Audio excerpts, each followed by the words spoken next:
between those ages, that age bracket. No, he was sober. He was sober. He was sober. It was in the morning. I was going to work. I don't know, man. And I don't wanna. I think it would be lazy of me to just say, it's drinking and driving, but it is young people who are going to work, going to school. I remember when I was taking a taxi, you know what I mean, from Forslow to Benoni every day. So it's also young people. I don't know, man. I feel like that's going to be the natural number because it's probably young people. Those are the biggest road users on the road, be it public transport or be it they're driving or be it they're walking as well. It's some of the most active population bracket in our population. Some of the factors that come across, and I want all of us here to think about it. When you were in your early 20s, brand new car with friends, your respect and relationship with the car is very different. You grow older to respect it differently to when you were a young man. With a car, I know I rode with one of my nephews, and I was 5-6 years ago, and I know I'll never drive with him again. The way he was driving was so bad, and to him, this is cool. There is a level of disrespect, and you said it, road users, and also as young drivers. Your behavior as a young kid behind the wheel is very different to when you're older. You grow to respect the car very differently as well, and that's one of the factors. And I also wanted to emphasize that number, that it's not just about people in the cars. It's talking about, accidents where people get hit by cars. That's why I wanted to make sure. But it's a culture thing where people, And why you go see the zebra walks, what do you call them? Actually, they are there. No, just mean you get what I'm saying? Yeah. And someone is going to knock you over. They don't realize that you've got the right of way as a pedestrian. No, but you walk over the zebra crossing. It's shocking how many people in this country get hit by cars. The number, if you have to find out, I don't know if it would be available in the stats, but it's a big number. Pedestrian numbers are higher. Probably 43% of the total number of accidents are pedestrians. Every time we hear stats, whatever festive season stats we get, whether it's Easter or December, the highest number is actually pedestrian. We always think it's highway accidents. No, it's actually pedestrians. And now when you then look at the number even further, you realize that it's young pedestrians, young drivers. So it makes it even more scary. Your point is it's more of an issue of they are the biggest number of road users. It's just pure stats, man. It's the most active, age bracket of the population. So it's people going to school. For example, how many school accidents have we heard of? Where firstly, those school cars are all overcrowded half the time. Have you seen? I don't even know sometimes they can't malum. But then it's tough, man.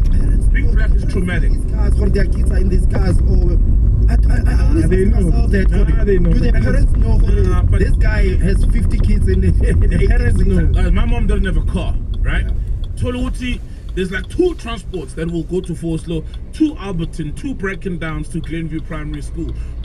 What choice does she have? You see? So it's traumatic being black, man. Like, what option really does she have? Because she doesn't have a car, and she can't, even if she did, she can't drive to Brackendowns early morning and then go away, and then go to Katlohong to Esibubo Primary Lapa, and then pick me up as well. She can't. So sometimes they leave you in these cars. Hey, did you see that video of it's a nice video. Initially, when you watch it, it's a nice video. This guy sees this kid walking alone in the street, and then he stops and offers him, let me go buy you whatever.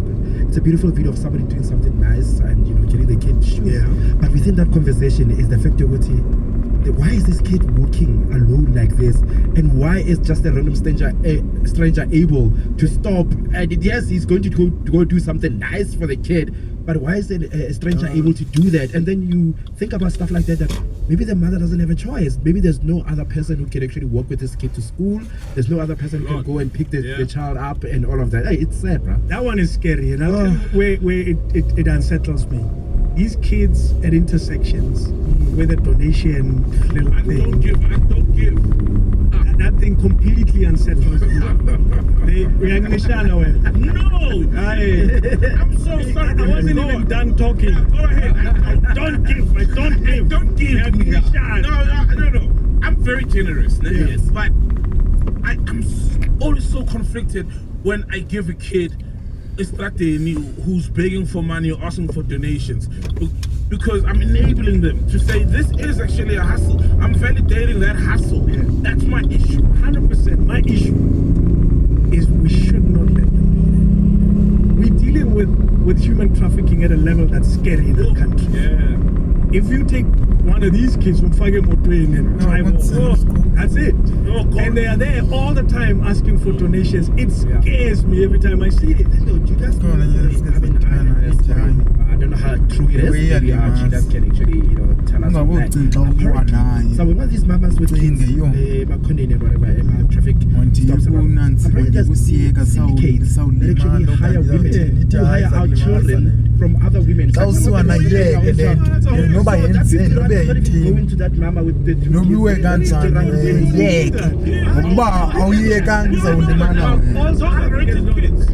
No, because that generosity comes in when you see that baby, I get it. So now You can also offer your kids. Yeah, bro. No, it's a You can rent out your kid. You get some money, 50 rands a day. Your parent. You're the only person So it's a holy color VJ, holy color. All that, yeah. They get the kids, drop them off, not even their kids. I don't, and even those ones. And the reason is because some of us are giving them money, because we're giving them money, and what we're doing is fueling this fucked up industry. That industry exists, it's flourishing, it's big, it makes money for those who control the system. Should you not? It's been a lot of fun. It's been a lot of fun in a typical David Mashebela style. We did it, how long is it? 3 billion hours. I mean, your shows are long, but but you want to remain engaged. Yeah. Still, beautiful. I don't know why we've never thought of having Brad Davis as stand-in, eh? Because we've never. Yeah, man, it was really fun. I enjoyed it. Thank you, sir. I've done this show before, differently. It was we did the different. interviews and all of that. Yeah. I come in once a year, I guess. Yeah. I'm that guy. So it's not wrecking a studio. But thank you again. Thanks for the invite. Thanks, Chilas. I hope you stayed throughout the show. We've enjoyed it thoroughly. We have to say goodbye. Thank you again for the visit. No, thank you for having me. I had fun, I laughed, and I learned something. Thank you for the Shanghai education. I mean, I'm very fascinated about it. I'm going to be telling people as if I do along. Well, before we close, bro, I enjoy your feature on 702 with Relebo. Thank you very much. Thank you. He talks about stuff on TV. What's there to watch right now? I always just sit blankly looking at Netflix, Apple TV, and not knowing what to watch. Yeah, it's so annoying. Yeah. Look. I mean, you know how sometimes you think you've watched everything. And I always say to people that even when you have guests in your house, let them control you. You discover new shows, you discover new things to do, and all of that. So No, and let me put it on a show. Your Friends and Neighbors. Have you seen that show? Your Friends and Neighbors. Yeah. Oh, it's a show on Apple thingy. It's amazing, especially the end. So, in a nutshell, this guy is like a hedge fund, whatever manager, big, Wall Street guy. Loses a job for shagging a junior, right? And Power dynamics. Yeah, power dynamics. Yeah. But he needs to keep up the facade of this rich neighborhood, and no one locks the doors in this neighborhood. People like Aman Swat have been hunted down by criminal gremlins, and the masterminds have not been held accountable. One of the people implicated in this is enjoying bail under dubious conditions. Organized crime has taken over many areas of public life in South Africa. They're bidding for tenders, they're hijacking cars, they're kidnapping. What are they not doing at this particular point? Organized criminals are running security companies, they are running nightclubs, they are selling drugs, guns. It's rampant. They are extorting businesses. Organized crime has taken over and has infiltrated the police, it has infiltrated the executive, it has infiltrated the political class. And this is what the public will be interested in. Because the reality is, right now, the Hoshkari Dons who are sitting at the head of these criminal enterprises are feasting on freedom while their victims attend funerals every weekend. The public is interested to know who the next National Director of Public Prosecutions will be, because they want to know if the killers of Mpoma Fole, the masterminds, will ever face justice. They want to know why Hoshkari Dons like Hangwani Maumela are still feasting on freedom and eating the desserts of yellow bones with yellow thighs every night. The Hoshkari behavior is at an all-time high. And the National Prosecuting Authority does not seem to have done enough to create a deterrent for anybody who aspires to be the next Vusi Matala Weta Manyala or anybody at that level. The appointment is critical because we've seen at different times that those who are in the highest office have been accused of using their power to select people who are going to lead the NPA in ways that protect them from criminal accountability. One of the accusations and allegations made consistently is that Sean Abrahams was chosen to be the National Director of Public Prosecutions by Jacob Zuma to protect Jacob Zuma from criminal prosecution. That was freely said, widely reported. He was called Sean the Sheep because it was viewed that he would not take the necessary actions against people who were politically connected to Jacob Zuma. Now, there is a commission of inquiry called the Nkabinde Inquiry, which is raising serious questions about the decisions which have been made and decisions which have not been made by none other than Advocate Shamila Batoyi, who is the current National Director of Public Prosecutions. So, what's good for the goose is good for the gander. And we must be very consistent in saying, hey, if it was possible for Zuma to do this, how is it not possible for anybody who followed him or preceded him? We have to be consistent. And that's why this appointment is happening at a critical time. Shamila Batoyi is supposed to step down in January. So there's an interviewing panel, and it's chaired by the Justice Minister, Mamuloko Kubai. She's assisted by Chris Nissen, who is the chairperson of the Human Rights Commission. And she's assisted as well by Advocate Ndabiseng Mukhale, who is the chairperson of the Commission of Gender Equality, assisted by Professor Somato Tafigeni, chairperson of the Public Service Commission, as well as representatives of the Black Lawyers Association and the National Association of Democratic Lawyers. That's who is composed in this panel. Now, there were 6 individuals who met the basic criteria to go to this stage. This panel is then going to make some recommendations, and in fact has already made recommendations. They made that announcement, I think yesterday or early today, on Saturday the 13th of December, that they've sent their report to the president. Now the ball is in his court. They are not empowered to make this decision. That decision remains the purview of the president. It's his mandate, it's his prerogative, it's his constitutional power. So this is where things are right now. But one of the interesting names that I want to talk about as a starting point, reflecting as we wait for the decision or the announcement, is Advocate Andrea Johnson. Advocate Johnson is currently the investigating director at the National Prosecuting Authority. Her previous positions include Senior Deputy Director of Public Prosecutions, Prosecutor at the Department of Justice and Constitutional Development, Junior State Advocate at the NPA, Senior State Advocate and Deputy Director of Public Prosecutions at the Directorate of Special Operations, which would be the Scorpions, as well as the National Coordinator for Organized Crime. And she's also served as Acting Special Director at the NPA. Wonderful CV, all of the right labels, right, for you to think, okay, this person definitely should be first pick or should be a front runner. But she didn't have a good interview with the panel. And some of it comes from the revelations which came about at the ad hoc committee in Parliament. But it was much more than the revelations that were made at the ad hoc committee. But that ad hoc committee performance had an impact. The public took a firm view on her and her prospects. She had the most objections. In fact, 71% of the public comments which were submitted objected to her being promoted to this role. But throughout the interview, there were various issues that were raised. Number one, she was a member of a union for 20 years or so. She was not supposed to stay a member of the union. Didn't check, because when you become an employer or part of the employer level, you're not supposed to maintain your union membership. Number two, there were multiple criticisms of the performance of her particular department in various cases. The Matela Coco matter was raised. There was a very poor performance. There was an Estina Dairy was raised, a very poor performance, and there was also New Lane which was raised. That was appealed, but fundamentally there was serious criticism which was still raised at the beginning of the process. Then there were issues about the appointment of her husband when she was still at Scorpions. She did not recluse herself fully from the whole process, participated in different parts of the process, and gave an explanation which was not satisfactory to the panel, and also was not satisfactory, by the way, to the parliamentary ad hoc committee. She said, when my husband came in, I left the room. But she was still scoring the people who he was rivals against in that particular process, and the minister took a view that the whole thing was irregular. I'm going to play you some of the clips, but There were issues throughout with her honesty. There were issues throughout with her attention to detail. There were issues throughout with her approach to her job. And I don't think that the panel or the minister or anybody really was impressed with her at the end of that. It was, a gentle breathing. But even though the heat was slow and low, you could tell that the tenderness is happening here. Tenderness. They cooked her. Here's some of it. Out of that process, we got 281 comments as part of transparent general comments about the process, about even suggested questions for the panel were 8.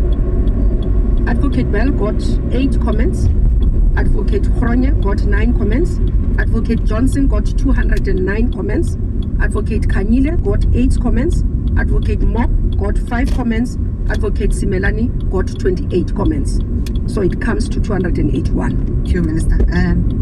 Advocate Johnson, I just wanted to ride on Professor Fikeni's comment. This one is a comment just to say I'm a bit concerned about your level of vigilance, because one would expect it to be much higher than an ordinary person. Not belaboring the issue of the deductions that started in 2000. They're going for 20, I don't know what years now, 26, 25 years. And that is worrying to me because that has got an impact on who you are in the eyes of certain people inside.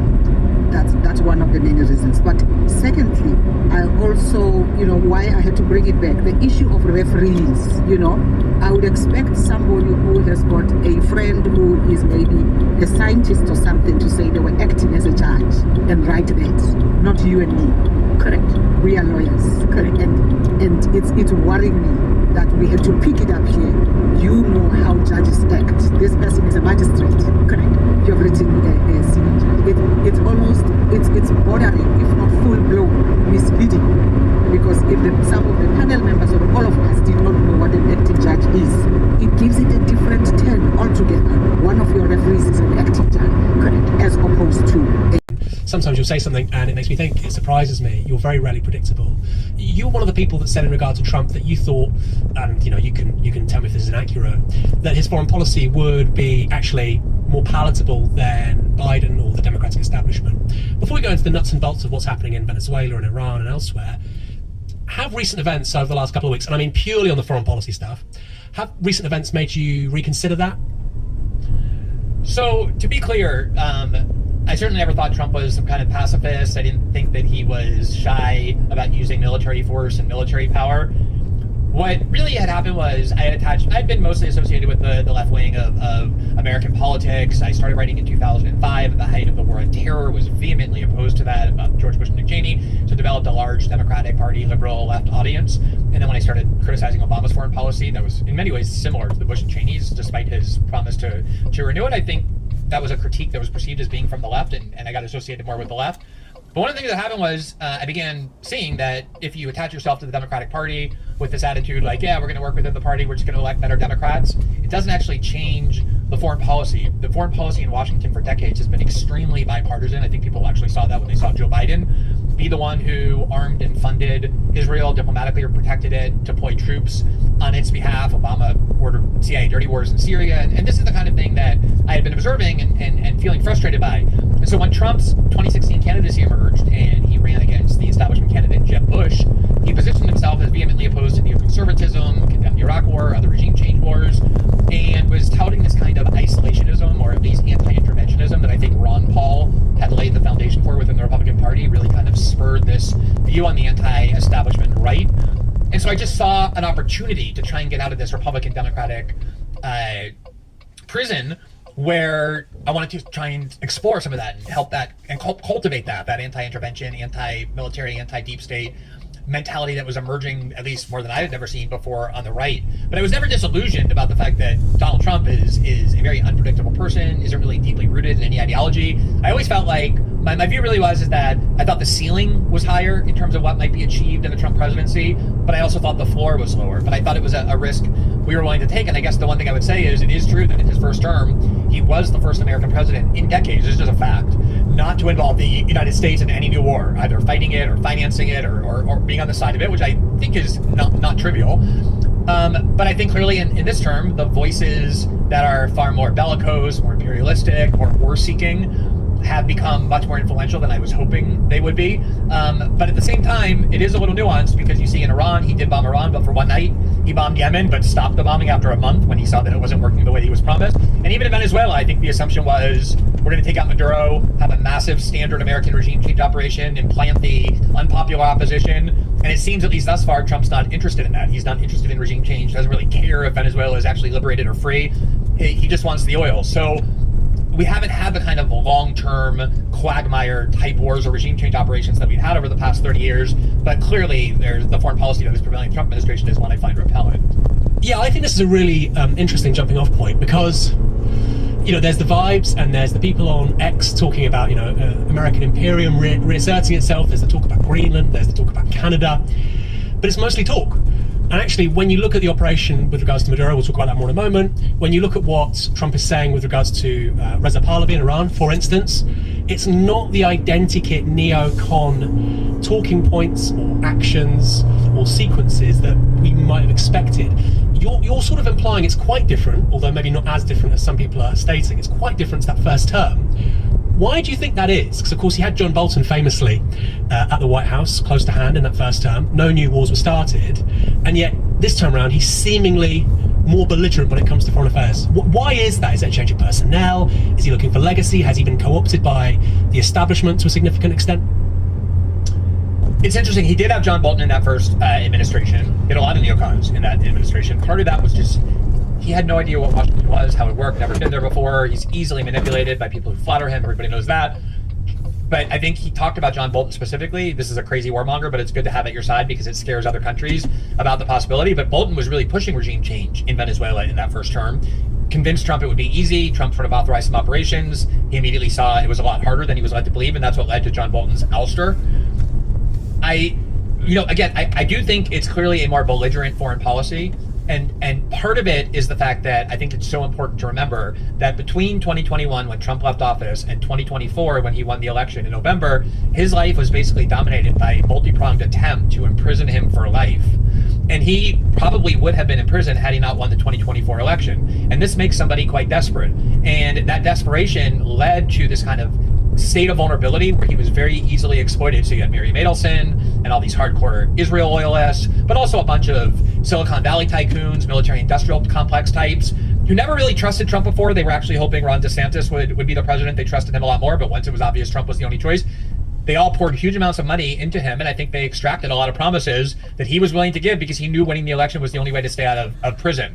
Now, that's not exonerating, but I think it is a factor, but not the only factor. I also think if you look at Trump's whole life, he venerates the attribute of strength, or what he considers to be tough and strong, making people bend to your will, making them fear you, intimidating them. That's the world that he emerged from in New York real estate. I was a litigator in Manhattan while he was doing all of that, touched against some of his operations and cases. And this is, Donald Trump's reputation. He loved Roy Cohn, the close associate and the kind of enforcer of Joseph McCarthy. That was his mentor. And this is like one of the most amoral people of the 20th century who believed in fear and power and nothing else. And I think Trump is now kind of getting this sort of psychological fulfillment from showing the world that he is stronger than any other country, can bend countries to his will, and that he feels some kind of psychological benefit. Like he feels finally to be the kind of powerful, strong person that he wanted to be. I think it's very important not to downplay the psyche of human beings, including political leaders, which plays a big role.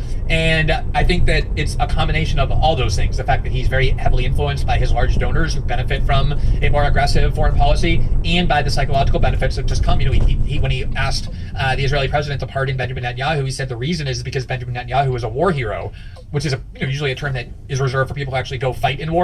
And I think Trump was clearly talking about himself as well. He sees himself as a war hero for that successful operation with Iran. And I don't think that kind of impulse should be underestimated.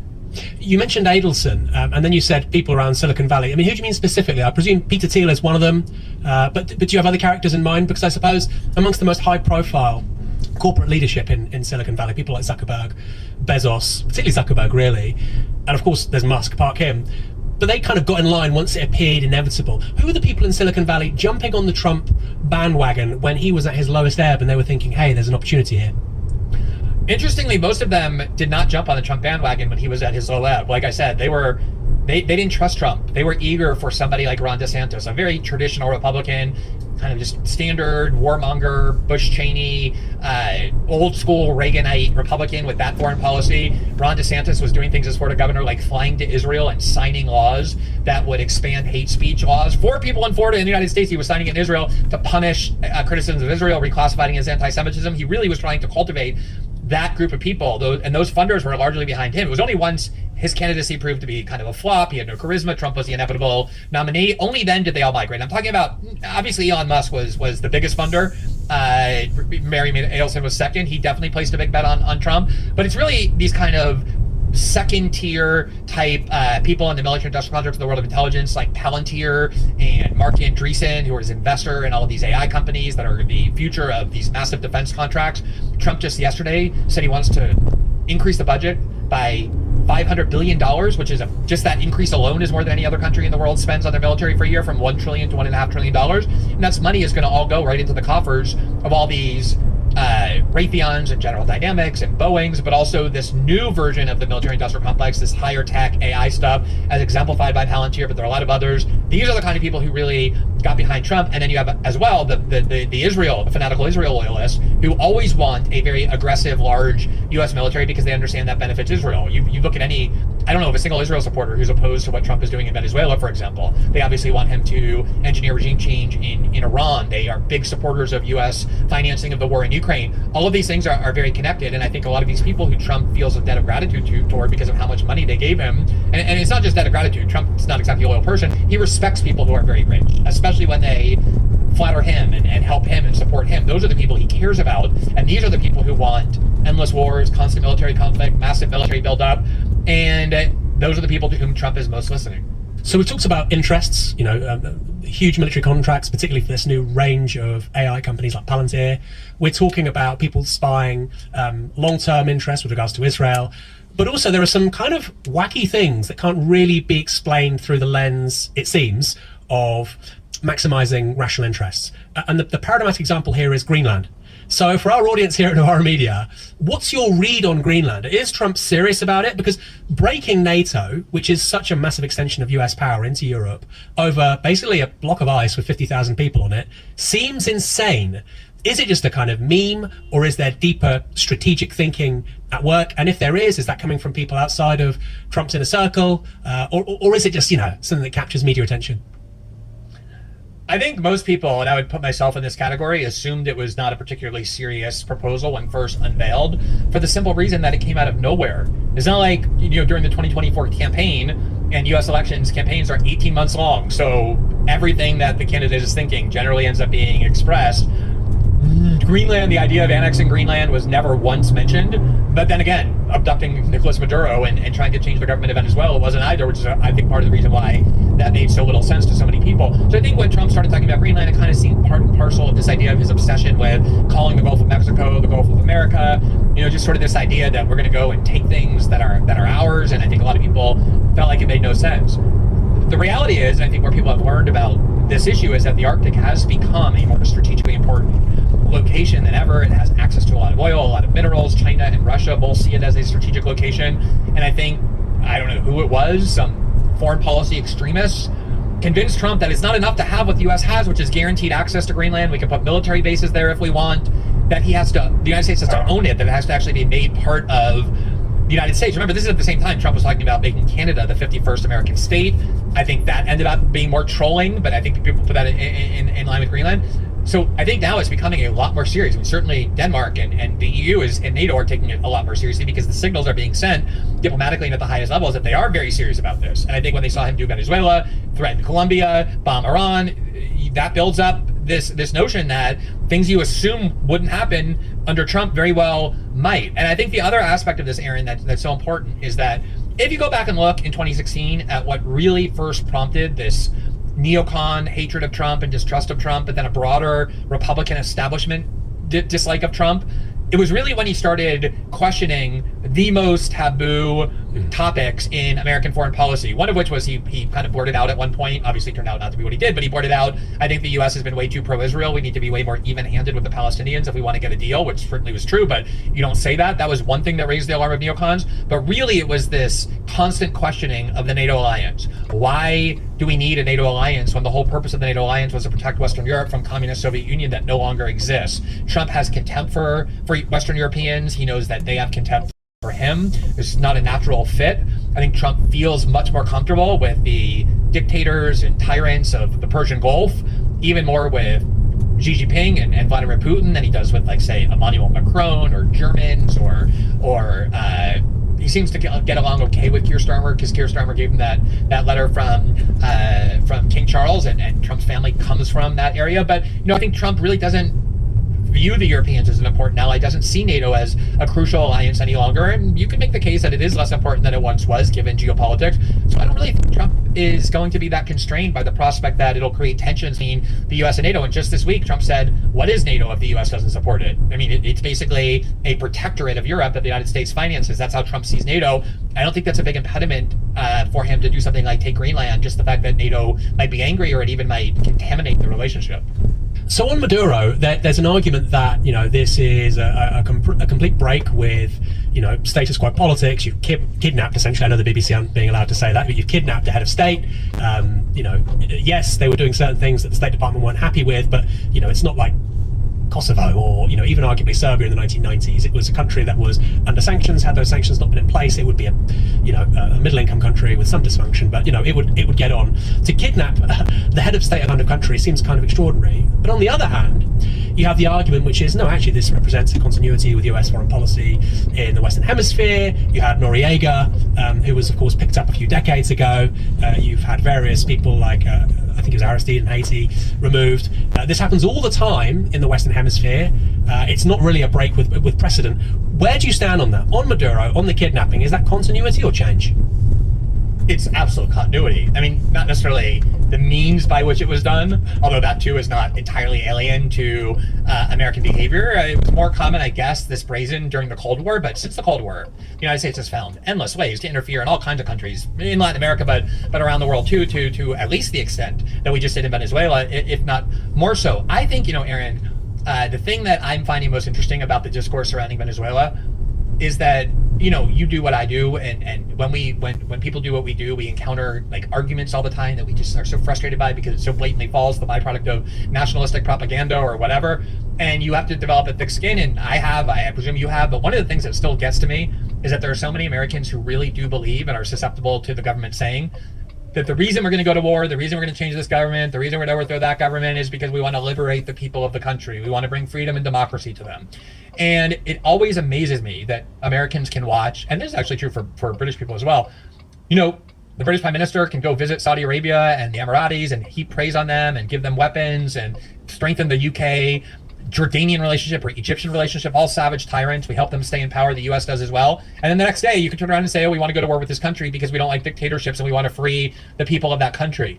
One of the things that Trump has done, and it isn't really a break from policy, but it's a break in terms of the discourse, is Trump really, for the most part, is dispensing with this pretense that the United States is motivated by bringing freedom and democracy to the world. In fact, the Trump administration just issued this national security strategy at the end of 2025, and there's this whole section in there clearly designed to justify the close U.S. relationship with the Saudis and the Emiratis and the Qataris, but it was expressed as a kind of principle that we're done caring about the kinds of governments other countries have. We're not going to lecture them that they need to have the elections the way we do, that they need to be liberal democracies. That's their culture, that's their tradition, that's up to them. And all we care about is partnering with them if it advances American interests. And I do think it was so notable that when this happened with Maduro, the assumption of everybody was, okay, it's time for Maria Machado to go back or Edmundo Gonzalez to go back and run the country. And Trump immediately threw cold water on that and said, yeah, Maria Machado's a nice lady, but she doesn't have any support in Venezuela, which maybe an exaggeration, but there's a lot of truth to it as well.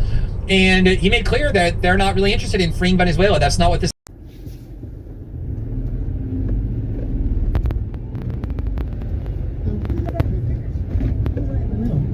I would want to add, look, it's 1, 2, 3, 4, 5 guys downstairs in D. But I want to ask the guys here and the people who watching, if you're trying to look for a non-frustrated, egotistical woman, where do you begin to look? Non-frustrated, ego. You want to have ego, or I'm saying, like, if you want a woman that's not a frustrated, egotistical woman, where would you begin looking? third world country? And you know this, man. You got to go where they put cayenne pepper on everything, 'cause, you know what I mean. Just to make the water clean.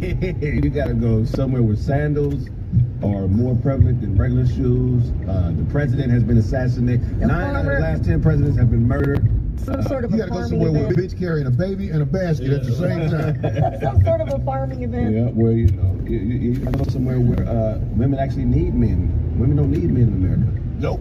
The system is set up to where they can be providers. Well, I mean, like what you're saying, Craig, is right, because like I was at something with Bill Bellamy. Bill Bellamy did something Sunday night, and it's always a nice crowd. And I saw the great brother Sugar Shane Mosley, and all of that stuff they talked about with his divorce. Oh yeah. You know it's not fair.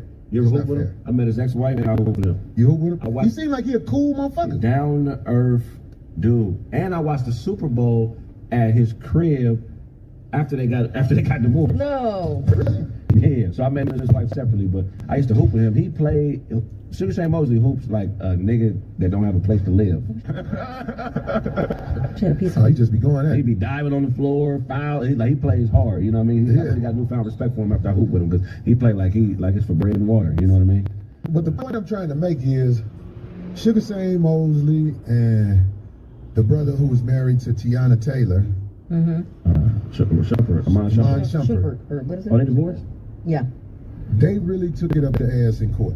Now we can do this the easy way, or we can do it the hard way.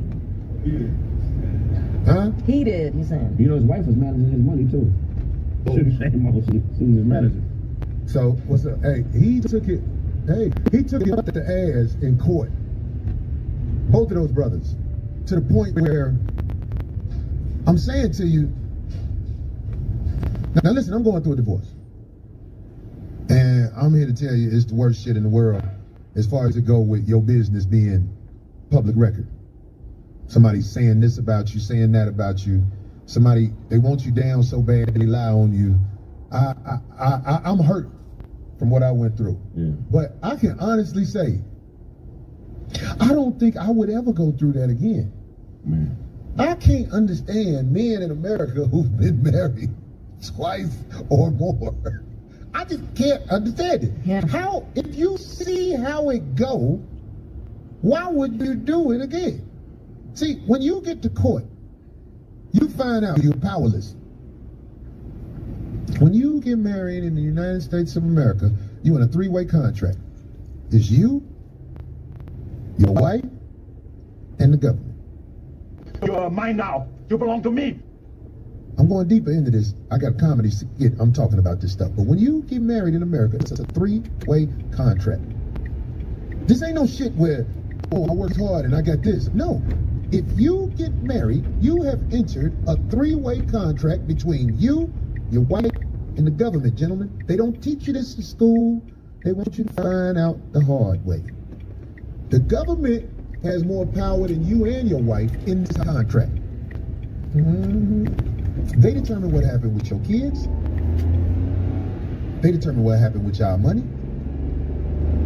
And they basically, the big dick of the house. That's the government. So there needs to be classes, in my opinion, to educate people. I didn't say men. To educate people on exactly what they're getting into. Because at one time in this world, a marriage was between man, woman, and God. No. A marriage is basically saying, I'm such a sucker for this person. I'm willing to allow them and their government to run my life. And if it go bad, that person and their government determines what happens to me. Are you ready for that with your hard working ass? It don't matter how hard you worked. If you allow this to happen to you, you're going to lose. Unless you hit rock bottom. If you ain't got no money. If you ain't got no money, don't worry about divorce. But if you are a person who finds ways to work and rise, you don't need a marriage license in the United States of America. I'm just giving you the game. I hope you listen to me. you're gonna lose. You're gonna lose. And if you're a man, especially if you're an African American male, you're on the tail end of this contract. You're the least important person, and they're gonna show you that.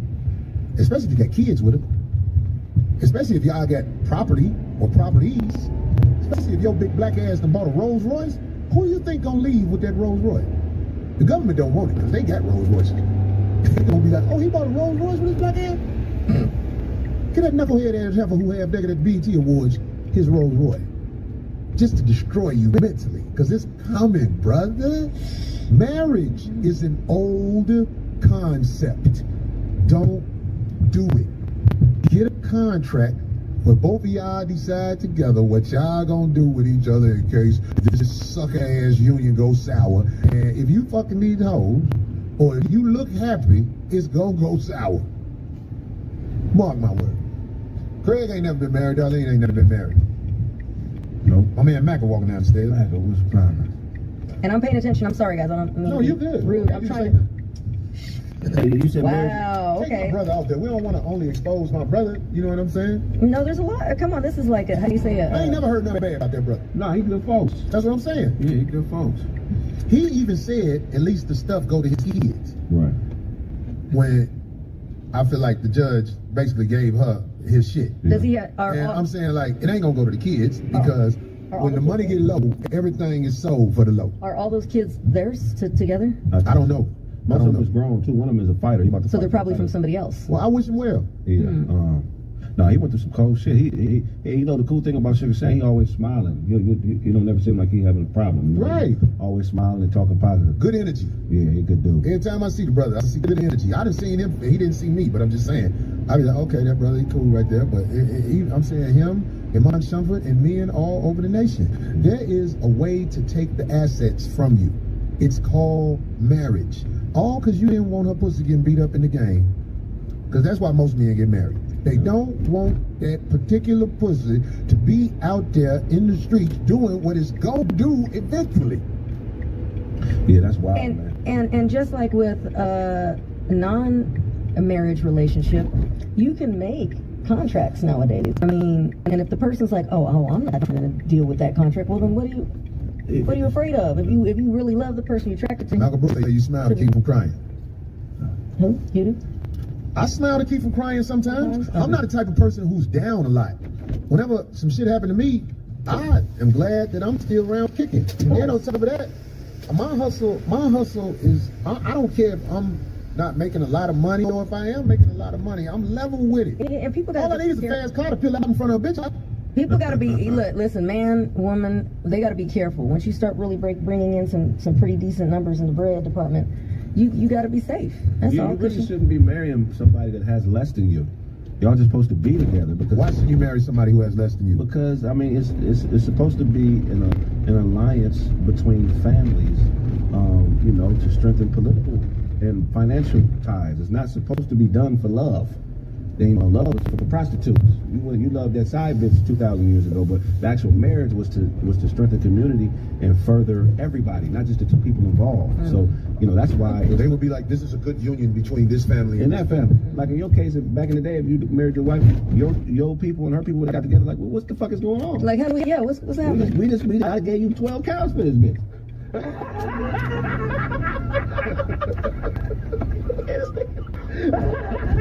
Well, give me my motherfucking livestock. It wouldn't just be simple. It had to be death, and then we ain't born. The father would have to pay for the wedding, right? Well, there's two different father types. Of the bride? There's two different types. Is it the father of the bride? The father of the bride. The family, right? Yeah, the father. It's supposed that family to. pays, right? Yeah, Right. they're supposed to pay for the daughter. Like, oh, now you. Do you think that ever happens now? Hell no. Oh, yeah, I've seen that. Yeah. Because wait, Craig. I'm sorry, because you be having the coldest thoughts. I want to see this. Where do you see the father pay for the bride?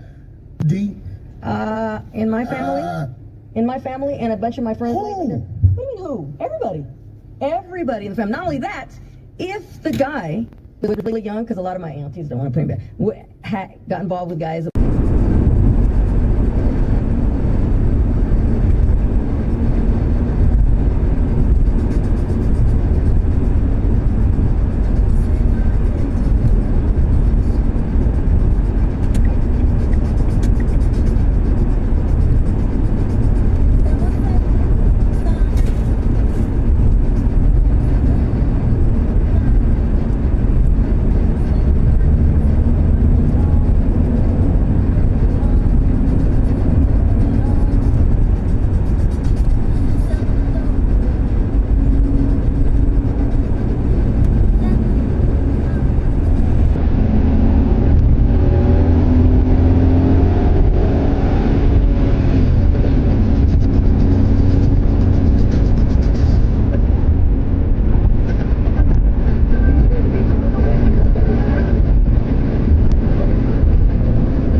And this is how we roll the proverbial carpet to get on out of here, but it also serves a dual purpose of ushering in, okay, the touchdown, led by the Queen herself.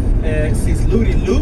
Why you laugh, man? What's good? Not the proverbial carpet. I mean, come on. It was a low-hanging fruit, but it was there. As always. It was there. I had to grab it, do you understand? You know what? The rap life will never disappear. I tried though. He is forever here. I tried to smother him.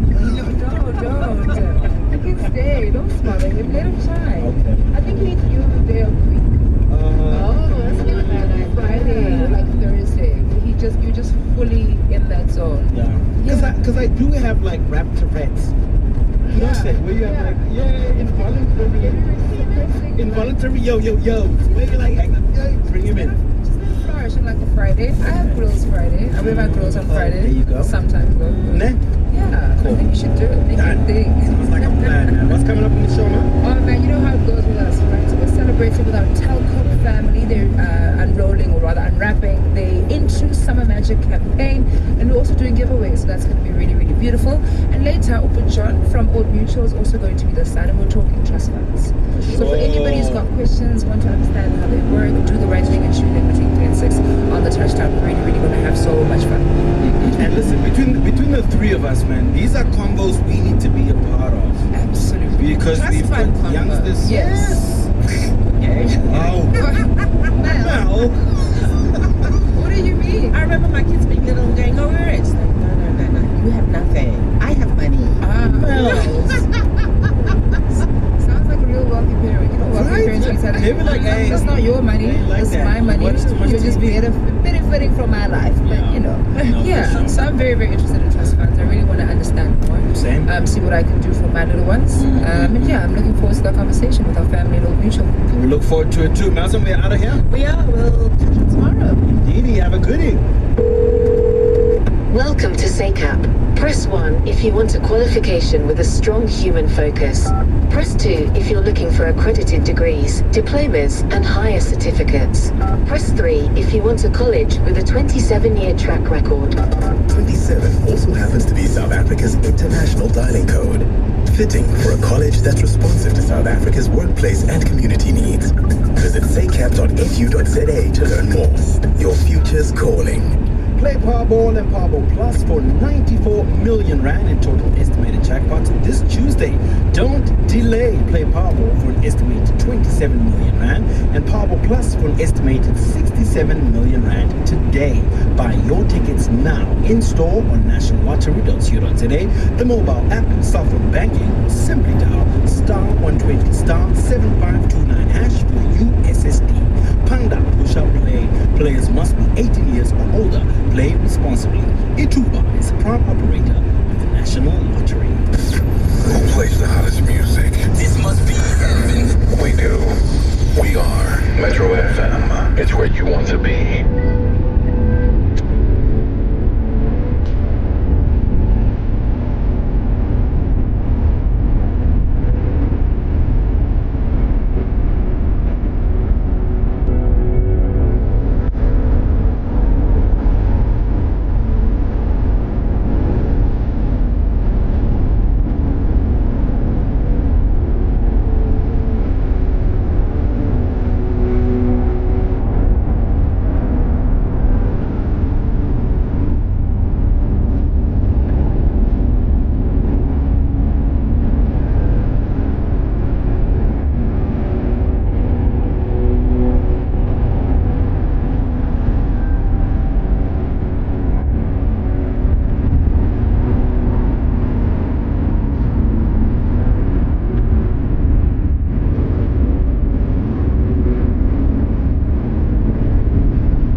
kuzawubonakala xa sezihambile ke ixesha.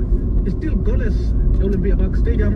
Sebi kwasithathu ufikile kwakhona kuthi ufika sisahambe nathi lo makanda awukabi konto itshintshayo kodwa masikhangele nathi ubhola ngoku kanye emthunzini ngoba ke afuna ukunaba kancinane amathunzi ukhumleke iOrlando Stadium fondini ejoke ngapha ngasekhohlo ukuthi ivilakazi street kudana kancinane kodwa uyakuwela indlela kodwa apha ngasemva ukuthi khona umthunzi othi nje uyagquma uyawapha uhambe ubheke phambili masikhangele kwelaa cala lingapha bayibambile abafana abamnyama zizo ke i-Buccaneers sehlenduli beka phambili apho ngokolando Pirates iqabela phezu ko-halfway line kodwa bayithatha bayibuyisela ngasemva thatha nguDion Hoto wethunzebe kancamaku ka bayithatha isabe kwi-TLB bekezela imbokazi waxosa ibala ngasekunene kuye libone Siyema wayithatha lo bhola ukabe zama ukhangela phambili idibene ngokunesiso apho uNduli wagqumisa kakanye ekhangela uReli Mfokeng bayixuthile phakathi kuGrant Mahaman wayihlaba ngasekhohlo kuye adibane noRhape Muralo wayihlaba lo bhola ngasekhohlo ayidibanise ngokapho ngokhalizo okhulu ufuna abantu bezama uyifaka kodwa yadibana nala TLB yayixina yayithatha phezu ko-halfway line bayilwela babili bathathu wakhala usompempe esithi Thabo umfoka Makhele makubethe wena pho sompempe wethu ntokazi ephuma apha kulo mmandla wasempuma koloni okanye ibhoda inguye uAkhona Makhalima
Liars! You're all liars! What's going on? What are you doing? You're the boss of Temu.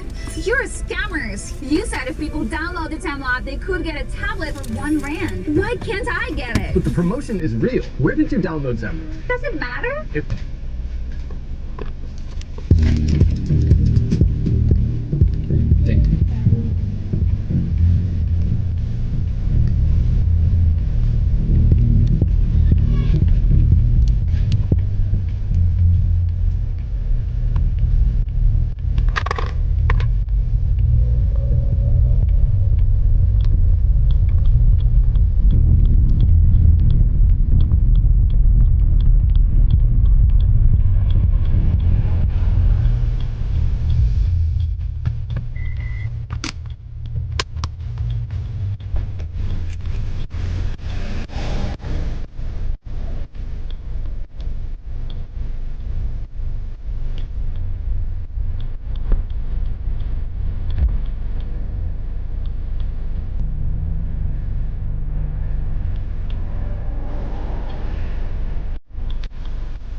Praxis. And they wanted, I don't know what happened to them. And this isn't even like shitting on them. They just wanted to build, a startup like Peter Thiel wanted to build the next great city in Greenland. Like they wanted to just get out of here. Make the laws, and they were like, we're not into this. All of these tech people believe to some degree in a post-American future. Whether they admit it or not. They're not going to admit it. They all love Jesus now, which is interesting. So they've all found him. We trust that? We trust that conversion? Nope. Is that authentic? Nope. But all of these people want a post-American future. And they love these ideas, right? Yeah, let's buy a piece of land, let's start small, run it on crypto, see what happens. Fully kind of libertarian, feudal state run by crypto. So what do you do if that's what you want? If that's your concept of the future, where nation states are going to be at the very least subservient to the new tech reality. What do you need? You need kind of this digital police state that everyone's going to have to live in. And that's where you bring in Palantir. The New York Times article here, the Trump administration has tasked Palantir, Peter Thiel, and Palantir with building a database of Americans. Their financial info. So Peter Thiel, Palantir is founded by these guys, Alex Clark, Joe Lonzo, and Peter Thiel. I met Joe Lonzo in Austin. I went to his house. Nice guy, very smart. I described him on the show. He no longer likes me. That's fine. This is a pattern for me, right? This seems to be a pattern. I don't think it's right. He had a great big swimming pool, and I love swimming, and I love a big pool. Most people don't have them. He had a huge pool. I think it was 80 feet. Doesn't matter. I'm being sued. I met him. He no longer, I think he's actively involved with Palantir. He's doing some other startup. Like he's doing some other. He wanted to build another city to compete with Austin or something. Everyone's got a fun idea at these tech things when we go. Everyone's got a fun idea. Everyone wants to do something revolutionary. And so, in March, President Trump signed an executive order calling for the federal government to share data across agencies, raising questions over whether he might compile a master list of personal information. Mr. Trump has not publicly talked about the effort since, but behind the scenes, officials have quietly put technological building blocks into place to enable his plan. In particular, they have turned to one company, Palantir, the data analysis and technology firm. This is where you have to start questioning if the Trump administration is like some type of op. Meaning like, is this real?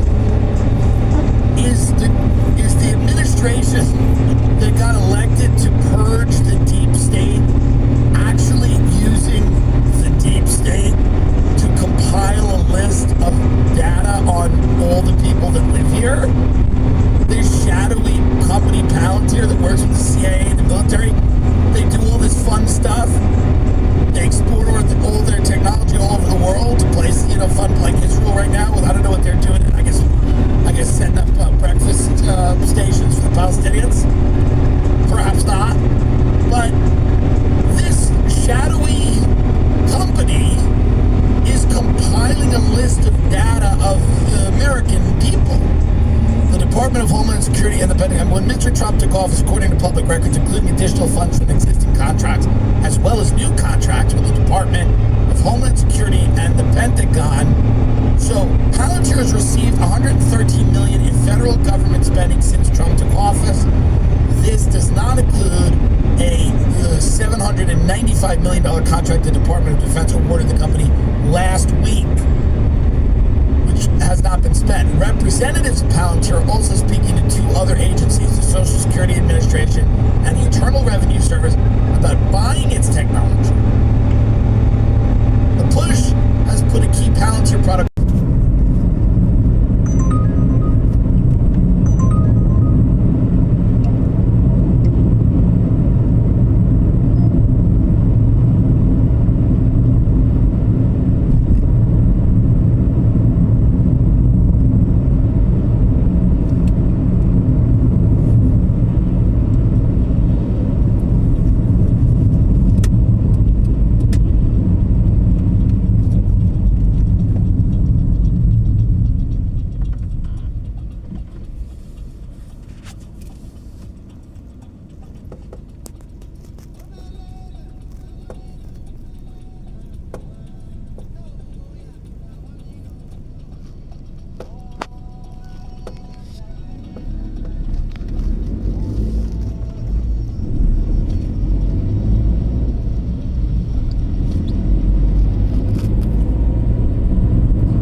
And this is how we roll the proverbial carpet to get on out of here, but it also serves a dual purpose of ushering in, okay, the touchdown, led by the Queen herself.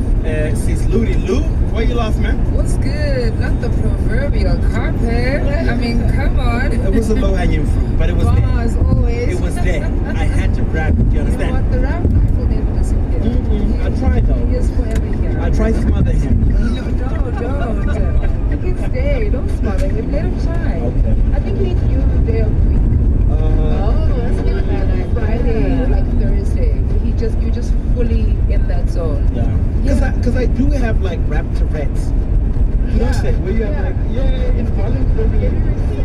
involuntary yo. Where you like, bring him in.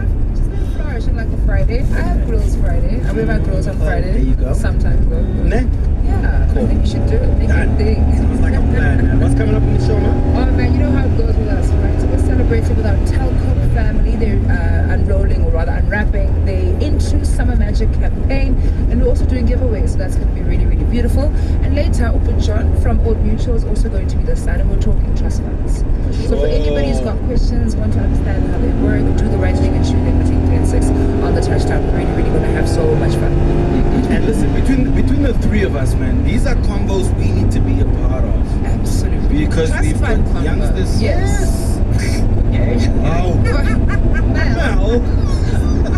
What do you mean? I remember my kids being little and going, "Oh, we're rich." Like, no. You have nothing. I have money. Sounds like a real wealthy parent. You know, wealthy parents always have They be like, hey, that's not your money. like That's that. my money. Watch too much You're just TV. benefiting from my life. But you know, yeah. for sure. So I'm very, very interested in trust funds. I really want to understand more. Same. See what I can do for my little ones. And yeah, I'm looking forward to that conversation with our family, Old Mutual. We look forward to it too. Malcolm, we're out of here. We are. We'll catch you tomorrow. Dee, have a goodie. Welcome to SACAP. Press 1 if you want a qualification with a strong human focus. Press 2 if you're looking for accredited degrees, diplomas, and higher certificates. Press 3 if you want a college with a 27-year track record. 27 also happens to be South Africa's international dialing code, fitting for a college that's responsive to South Africa's workplace and community needs. Visit sacap.edu.za to learn more. Your future's calling. Play Powerball and Powerball Plus for 94 million rand in total estimated jackpots this Tuesday. Don't delay. Play Powerball for an estimated 27 million rand and Powerball Plus for an estimated 67 million rand today. Buy your tickets now in store on nationallottery.co.za, the mobile app, cell phone banking, or simply dial *120 *7529 hash for USSD. Panda push up play. Players must be 18 years or older. Play responsibly.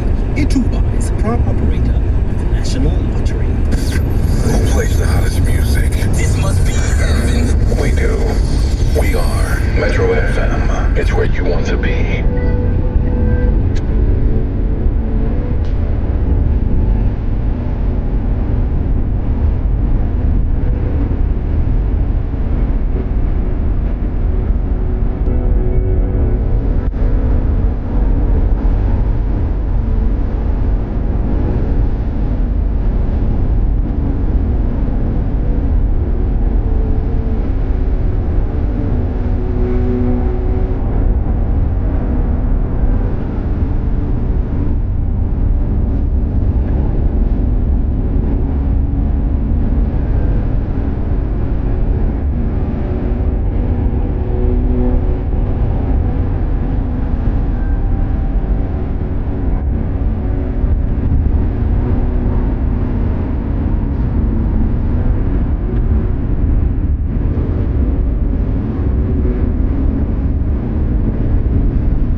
we stay connected, no matter where you are or where we are. Metro FM.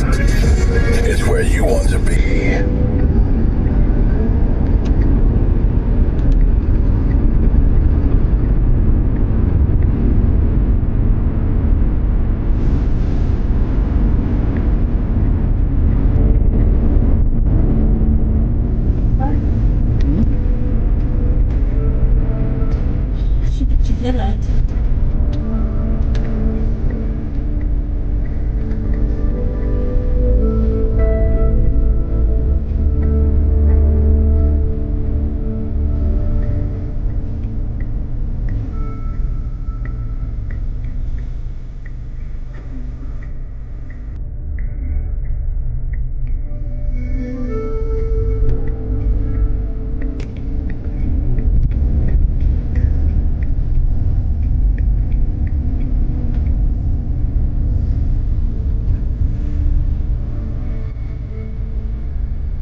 Predecessors, in particular Kikwete. He centralized power. In some instances, he banned political rallies, and some say he launched an assault on civil society and the press. His death, whilst untimely, came in March of 2021, and many in the world saw the death of Magufuli, whilst tragic, as an opportunity for a reset. His vice president was President Samia Suluhu Hassan, or as people called her, Mama. Several times when I was traveling into Tanzania around 2021, 2022, people with a great sense of endearment referred to Mama as the president. She was the first female president of the country. She comes from the semi-autonomous archipelago of Zanzibar. Love that word, archipelago. And she quickly moved to reverse some of Magufuli's more egregious policies. So she lifted the ban on opposition political rallies. She engaged in dialogue. She engaged in dialogue with exiled leaders like Tundu Lissu. And she even formed a task force to discuss some constitutional reforms. The end of that was that she published a philosophy of something called the 4 R's: reconciliation, resilience, reform, and rebuilding. It was a framework really that was intended and marketed to the international community and to the domestic stakeholders as a roadmap back to domestic normalcy. Right? So the history here is important because you begin to arc and understand why what happens then between 2024 and 2025 is tragic. So between 2024 and 2025, these 4 R's were, they began to be seen as a stalling tactic rather than a genuine commitment to transformation, in particular by some of the people in civil society.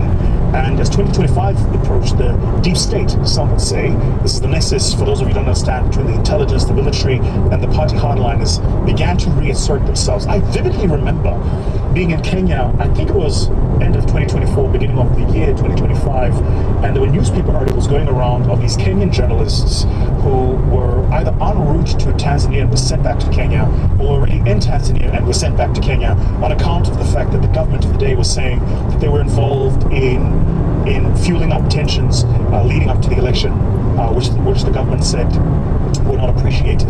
And of course, as I understand it, threw them out of the country or denied them access to the country, right? So this is the system that you need to understand that leads up to this period.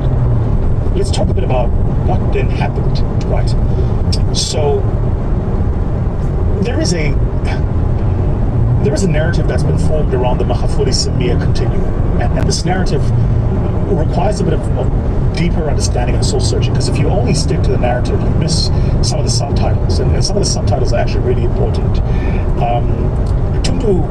Tundu Lissu was the vice chairperson of Chadema and the most potent threat to CCM's dominance. Says that he was systematically targeted. There's, of course, been much writing about the lawfare against Tundu Lissu. Tundu Lissu also survived his assassination attempt in 2017, and he was shot at, I want to say, I think it was 16 times or something like this. He returned to Tanzania to challenge President Samia. In April 2025, he was arrested and charged with treason and incitement. And those charges, of course, in Tanzania are non-bailable charges. So there's been a legal maneuvering, effectively, that's been seen by people to remove him from the campaign trail and forcing him out for critical months, during which period he would be campaigning and talking to the citizens. So that's the one end you need to understand, the subtitle of lawfare being used against potential opposition leaders. Then there is the administrative disqualification. So the Independent National Electoral Commission, which is a body, by the way, appointed by the president. And there have been lots of writing here talking about, well, how can it be independent if the body whose commissioners serve are then appointed by the president, has been said to be utilizing bureaucratic technicalities to bar opposition parties from even participating, right? So Chidema was disqualified from the presidential race for failing apparently to sign the code of conduct document by a specific deadline. And you would think for a country like Tanzania, given how material these elections are, that kind of oversight, even if true, should have at least created an opportunity for reconciliatory conversations and allowing for that to take place. But that was not the case. And so there have been people who've been saying that candidates like the ACT Wazalendo candidate, I think it's Mbinga, Luhagambina, that even he was sidelined using similar procedural grounds. None of this is good. None of it is good. But for me, where it really kind of comes to a head is the third subtitle. And this third subtitle is the issue of the digital siege, if you want to call it. This is the utilization by the state, in effect, to crack down on citizens and using information as a weapon of control. Of course, everything I'm saying here is what has been alleged. There is a commission that has since been established, which commission, by the way, I should tell you, has had its own critics. Whilst the head of the commission, who is a retired judge, well respected, he's also served on an international platform, I understand. Many of the other commissioners in this commission are former military personnel and former party hardline and current party hardliners. And so it'll be interesting to see where that ends up. But all of that notwithstanding, this digital siege is actually quite important. So between October 29th and November 3rd, we have, shall we say, we have some interests in Tanzania. And I was trying the bad experiences that you had with a man, or maybe a couple of men. So, man. So you're making my point. What?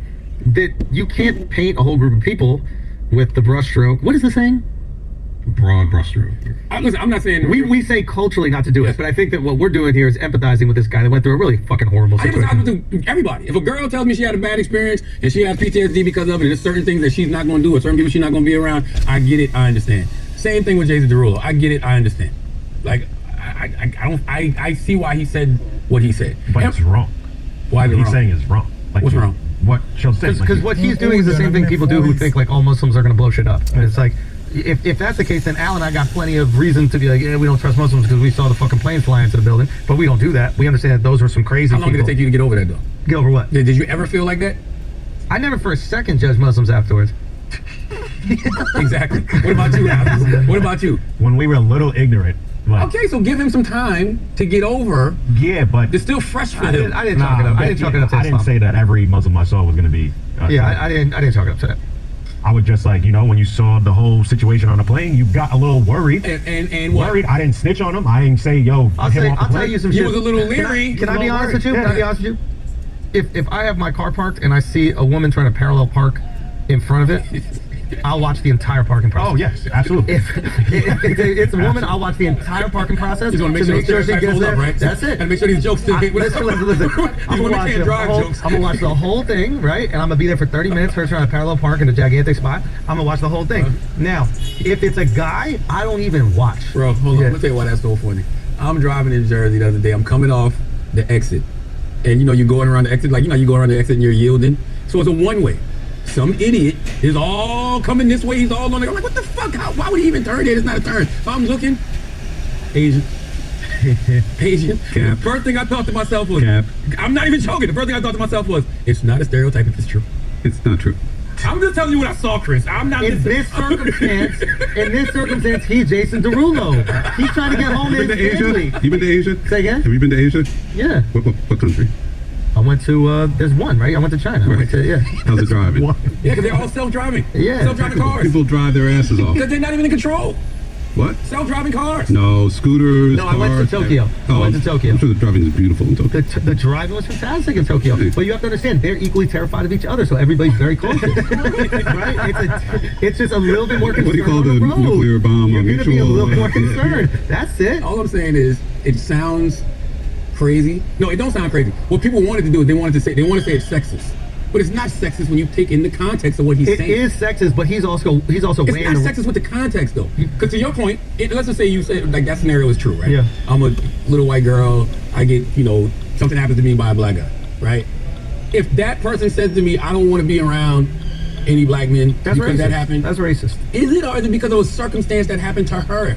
Yeah, I got a perfect example of this. How is it racist? Go with your perfect example. So a woman I went to college with lived somewhere across the street from Kareem Abdul-Jabbar. One day, she's like 8 years old. The doorbell rings. She opens it, and Kareem is standing there holding her dead dog in his arms.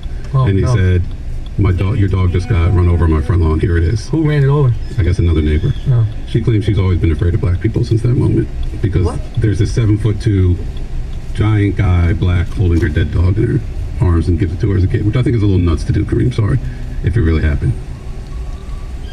What's the verdict?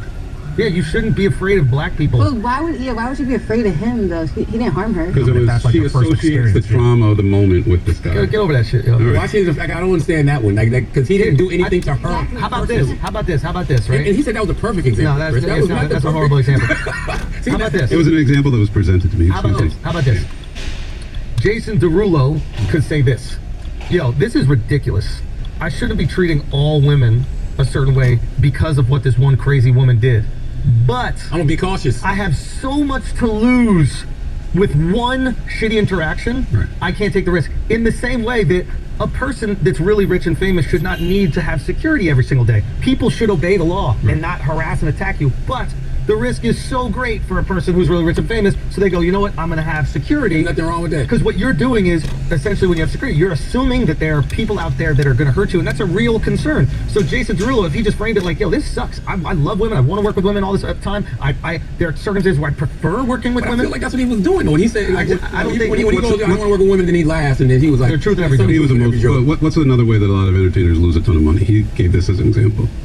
They get ripped off by their accountants. I'm just using it from a corporate perspective. Right. If I have an issue with somebody in corporate, I'm not having a conversation with that person without somebody else being present. Yes. Because that person will go twist your word. I want everything on record. I want to have a supervisor or some superior in the room when I'm venting my frustration. But you're not saying I'm never going to work with a corporation again.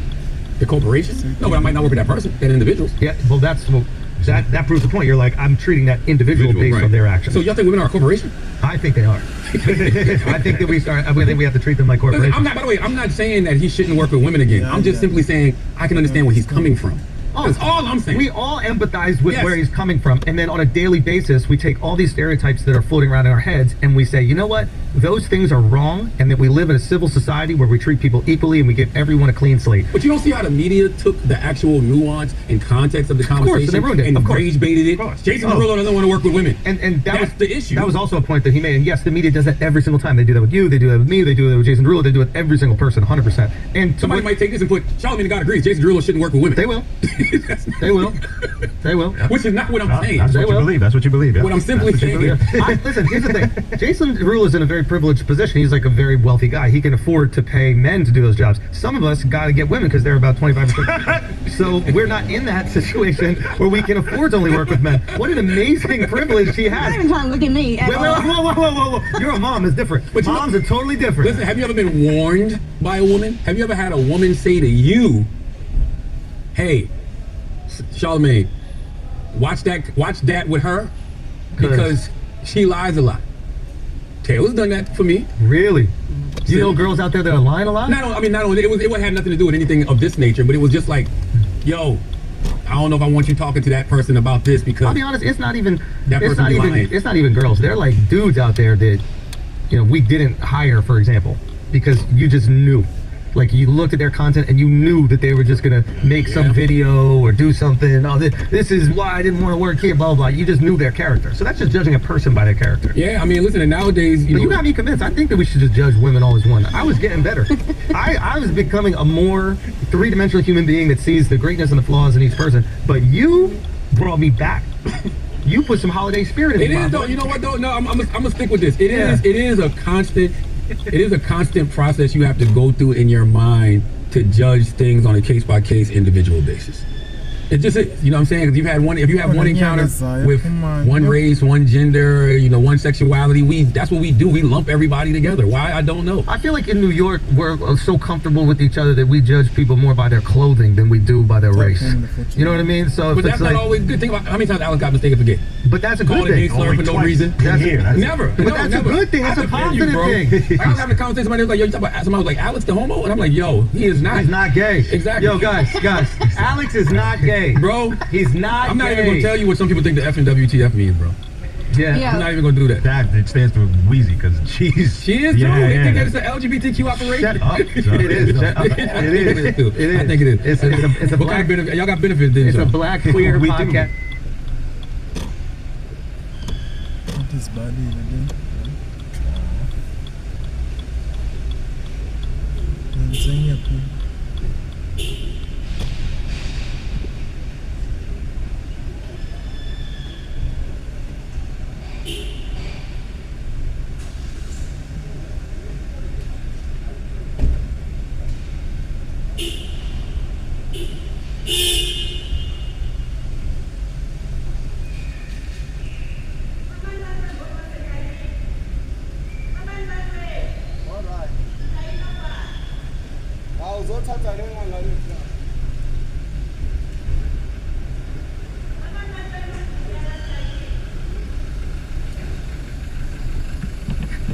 You see Magic Johnson. Gotta get some. You gotta take your chances, bro. The person in charge is a vampire. One sip and your donation's gone, along with the rest of you. Now there's a reason why you wouldn't let a vampire run the blood drive, just like there's a reason why Morgan & Morgan is America's largest injury law firm. When you have a problem, you want the experts to be on your side, okay? Not like some vampire in disguise at the blood drive. Morgan & Morgan has a proven track record for fighting for the people for over 35 years with over $25 billion recovered from their clients. Morgan & Morgan knows a thing or two about fighting to get you the compensation you deserve. Hiring Morgan & Morgan is like hiring an army to go into battle. They've got more than 1,000 lawyers and 100 offices nationwide. If you're injured by someone else's negligence, you deserve to be paid. Not all law firms are the same. Hire the wrong one and you may be...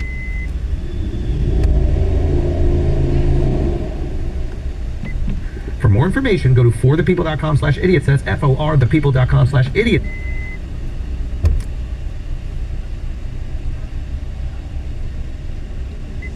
Episode in, by the way. I'm just one episode in. How could you stop? Yeah. I couldn't stop. No, Once I was in, I was in. No, bro. it's truly. I had to go get a drink. I'm like, I gotta go pour me some wine. Yeah, like, relax, me and the wife went through a whole bottle of wine, bro. That shit was crazy. And the wild part is, it's a bunch of stuff I've heard before. Yeah, but when you see it all packaged together, and you see it on video.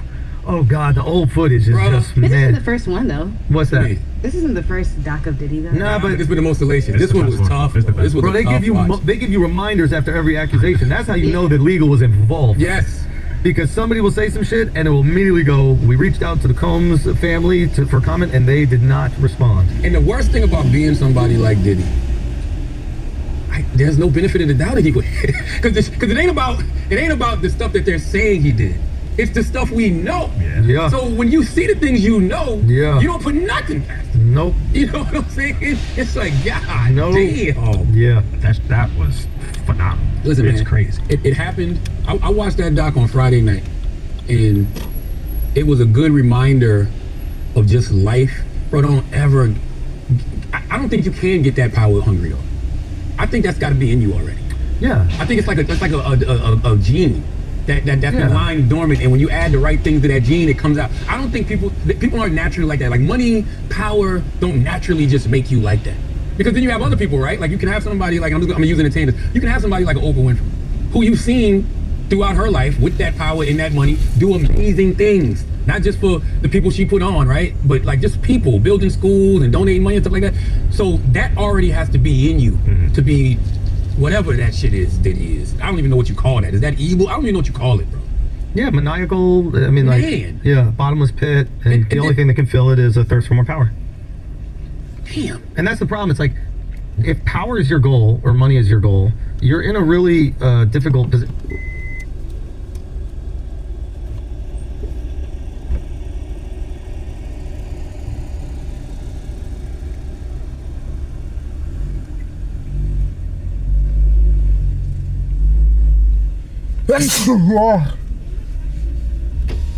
Thing that validates you is more money or more power. You're going to be capable of some horrendous shit. I think power even more than money. See, with Diddy, without a the doubt. power, because there's plenty. Diddy, like let's be clear, Diddy is nowhere near one of the. A lot of people are warning that this will be the final election and there will be no more democracy. If you and Trump were elected, there'll be no more democracy. It'll be the final election. And these are good people. This is Goldman Sachs, this is the Cheney family, this is, a lot of defense contractors. So the people with the best interests of the American people at heart. Absolutely. Yeah, and the people who really keep the American social How do you fabric respond going. to that when, you have a multi-ethnic family and they go, you and Donald Trump are racist and hate different kinds of people because you've criticized having an open border? Yeah, I mean, I can't help but roll my eyes at it at this point. And there was probably a time, honestly, 6-7 years ago where I really cared, what I'm talking about. I really cared what the media said about me. I just don't care anymore because they're so obviously full of shit, right? Like, actually, if you look, I mean, even just if you talk to, like, working and middle-class Latino voters, they hate the open border even more than, like, my family from rural Ohio and Kentucky because they don't like having their wages undercut.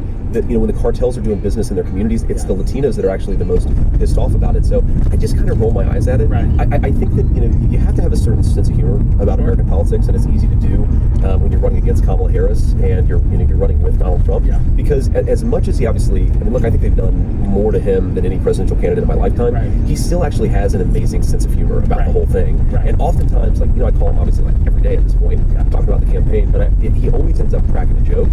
And I think it's in part because he knows, like, that's what's good for me in that moment is we got to laugh about some of this stuff or we're going to get crazy. Yeah, there is now, we're in October, we've got about 2 weeks left, so now every single day there's some article coming out in a publication that Donald Trump said something Hitlerian or about Hitler or about, like, so it does seem to me that the hysteria is at a fever pitch. It really is. What do you think about John Kelly? He did come out and say Trump is a fascist and this is fascism and all of that. Well, first of all, the amount of stock the media puts in a disgruntled ex-employee. I mean, John Kelly was fired, right? And look, he served his country when he was fired, and he's pissed off about Trump and that. And if you talk to the people who were in the room when Trump allegedly said these things that he said, even like Mike Pence's former chief of staff are saying it's totally made up, it's a total lie. But here's the really interesting thing, right? 3-4 years ago, the media were all calling John Kelly an evil racist for helping to promote Donald Trump's border policies. And now it shows how thin this is, right? Like Dick Cheney, who I legitimately think is the single worst vice president easily of my lifetime, right? But effective. But effective at like destroying the country. Well, that's what I meant. And maybe that's why he's endorsing Kamala Harris. It's like, oh, finally somebody's come along who's been even worse than I have. Is Kamala Harris. But the fact that the media now pretends that he's like some hero of human rights, the guy was a disaster. I mean, we invaded Iraq. We invaded, the 20-year quagmire in Afghanistan. All of these Americans who lost their lives, who lost their limbs, that was because of very stupid leadership. And now we're going to forget about it because the media hates Donald Trump. It's the most insane thing I've seen in politics. Okay, threat to democracy. I figured out what a threat to democracy is when the American people vote for somebody the media doesn't like. Right? And that's not, like, definitionally, that's not a threat to democracy. That's a fulfillment of democracy, that even though the media lies hysterically about Trump, the American people still want, like, to be able to afford groceries and housing. The worldview, whether we call it Cold War liberalism or however we want to frame the worldview that America is an empire and must continue to be one at all costs, with running up trillions of dollars worth of debt, getting involved in foreign conflicts anywhere from Ukraine to the Middle East. There are people now saying we need to invade Iran. And that if America steps back on the world stage, there's a power vacuum that's going to be filled by China, by Russia, and that America should continue to pay for the defense of all of these European countries, and that America should kind of shoulder that burden. And my generation, we saw Iraq, we saw Afghanistan. We've also seen lots of our friends go away to fight those wars and come back and not have mental health care and not have support from the government. We don't feel safer because we invaded Iraq. We don't feel safer because we spent 20 years in Afghanistan. I don't know what we spent 20 years doing. But all the people that, the 10 richest counties in America are in Virginia. And there's something interesting about that fact, that all of those people are dependent upon America constantly having enemies. And not like Virginia, right? No. The collar counties around DC. Around DC. And all of these people have an investment in the United States of America continually going to war. Yep. And those are the people who seem to be speaking out the loudest against your candidacy, Trump's candidacy. Exactly. Because you threaten something, a power structure that has been in place for a very long time. This has been spoken about by, military-industrial complex. Eisenhower famously spoke about it. I believe it's FDR, maybe it was TR. Somebody said a financial element the government has owned it since the days of Andrew Jackson. There are agendas that other people have. Now, is that why we're seeing people like Dick Cheney and people like Kamala Harris, where you would think they don't have much in common on the same side? Is it because that positioning is so important and integral to the amount of money being made? In 3 kilometers, take the interchange on the left. Factions of those parties. Yeah, that's how I think about it. So I think there are 3 issues where for 40 years Republicans and Democrats have basically fundamentally agreed, and I'll list them an issue of importance to that, call it the uniparty, call it the conventional wisdom. Number 1 is foreign policy, that we should basically stick our nose in every foreign conflict, and that doesn't mean we should never get involved, of course, but by and large, most of the wars that we've fought over the last 40 years have been total disaster for the American people, and frankly for a lot of the countries we've been fighting. And so foreign policy is the first and most important issue to that consensus. The second most important issue is trade, right? Massive investment in what I would call shipping our industrial base to countries like China and Mexico, which has eviscerated the American middle class, but it's made a lot of bankers rich. And then the third thing is immigration, right? The idea that you should have effectively unlimited borders checked only by political will, right? Every political party has tried to make it easier to bring more and more people into the United States of America. Now, the interesting thing is that on all 3 of those issues, on immigration, trade, and foreign policy, the American people have consistently been out of step with their leadership, and they keep on not actually having an alternative. Like, who has been the candidate of, free trade is not good for the American middle class? Who's been the candidate of we've got to check our immigration system? Who's been the candidate of stopping the stupid wars? Basically nobody in 40 years, with the lone exception of my running mate, right, of Donald J. Trump. Okay, so that's where we are, and you're right. That's why Kamala Harris and Dick Cheney, that's why all these people hate him. I think it's interesting to think about the motivations here, because 2 years ago, I would have said it's all financial, right? Dick Cheney, he's getting rich from these wars. Kamala Harris's donors are getting rich from these wars, and that's like the only reason why they're supporting them. For what it's worth, I do think there's an element of truth to that, right? Eisenhower learned about this. The military-industrial complex has its own self-fulfilling momentum. But I think there's a second thing that I picked up on, and a lot of my Senate colleagues disagree with me on foreign policy. They're very good people.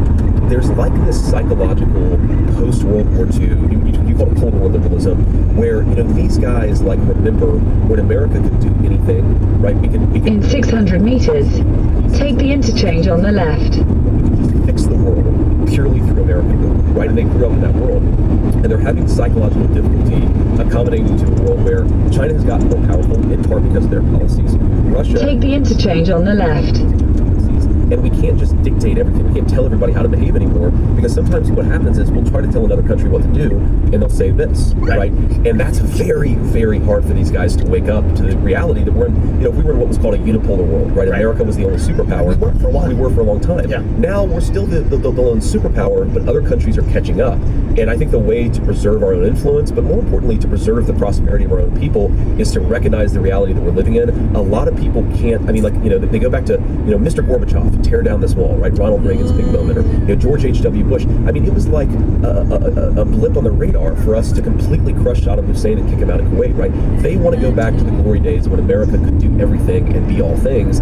They got to wake up to the world of resource constraints. And frankly, the reason why we're not as powerful in relative terms as we were 30 years ago is because they screwed up, right? That's where the trade and immigration issue comes back, is they want to pursue a foreign policy that was built on the back of smart trade and smart immigration policy. They hollowed out the American middle class. They destroyed the industrial base of our country.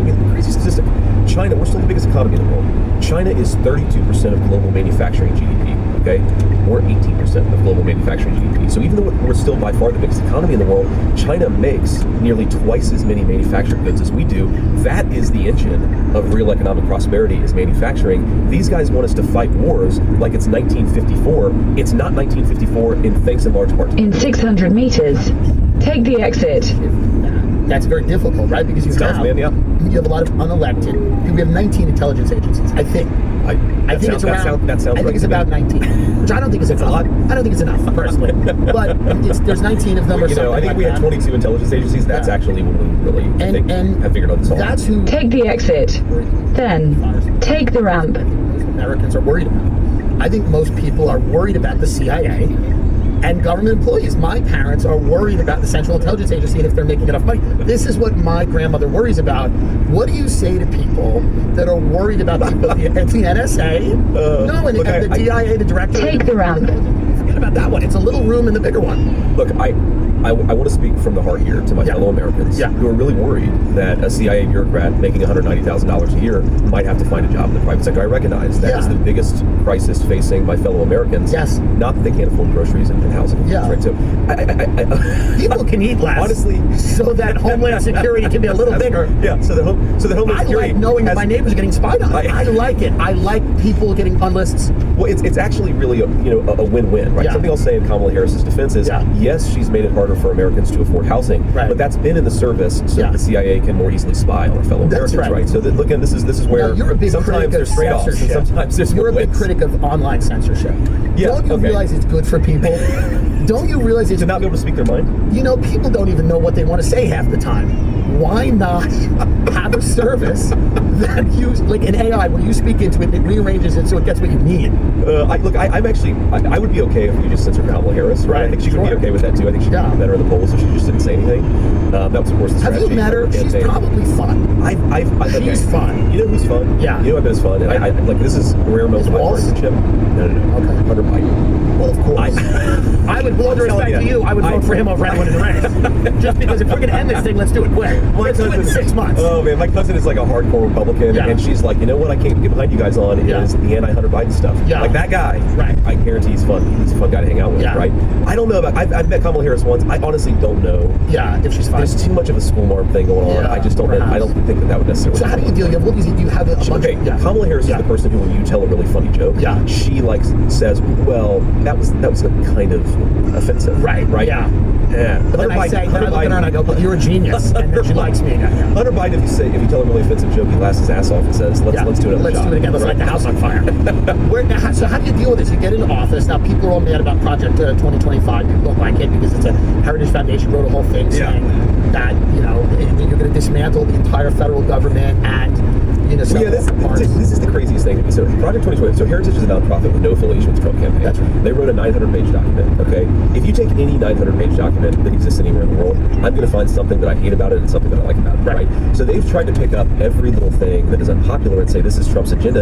It has nothing to do with Trump. Right. But to your point, Donald Trump and I really do want to make the federal bureaucracy smaller. We think there are way too many bureaucrats collecting a check. We think that's bad for Americans because they have to pay those people's salaries. But most importantly, it's bad for Americans. Sometimes they're doing things like spying on their fellow citizens, which is fundamentally bad. Okay, so here's a crazy story. And I just learned more about this the past couple days. There was a Wall Street Journal story about in 800 meters, slight right. AT&T networks, okay? You probably didn't see the story, didn't make a whole lot of waves. My understanding is that part of the infrastructure that they hacked into was built on top of surveillance systems that were implemented in 2001, Patriot Act style stuff. So slight right. An element of that, and rightfully so. I don't want American citizens to be spied on, but the more important in some ways is we're creating a backdoor in our own technology networks that our enemies are now using. Right. That's crazy. Right. And again, no one is going to accept responsibility for it. No one's going to say, oh, we screwed up, let's do something different. This is the biggest problem I have. Like all policy disagreements aside, the refusal of people to take responsibility and say, you know what, I screwed up. Right. Okay, that is the biggest thing that's messed up about American government politics. Like, look, I had a lot of friends when I was 18 years old. What the hell did I know? I supported the Iraq War when I was 18 years old. Me too. I feel bad about that. Yeah. I genuinely feel bad that as a high school senior in Middletown, Ohio, who then enlisted in the United States Marine Corps, I did my part. I feel bad about it. Yeah. There were people in Washington. I stopped short of that. I was.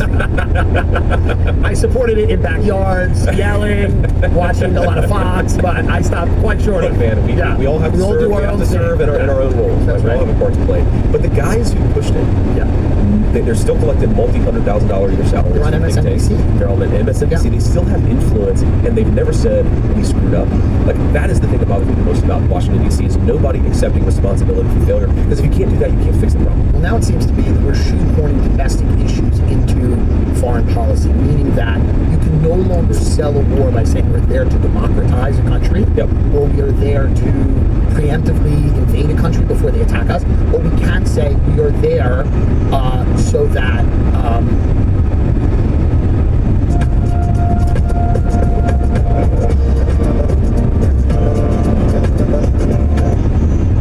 drag queens in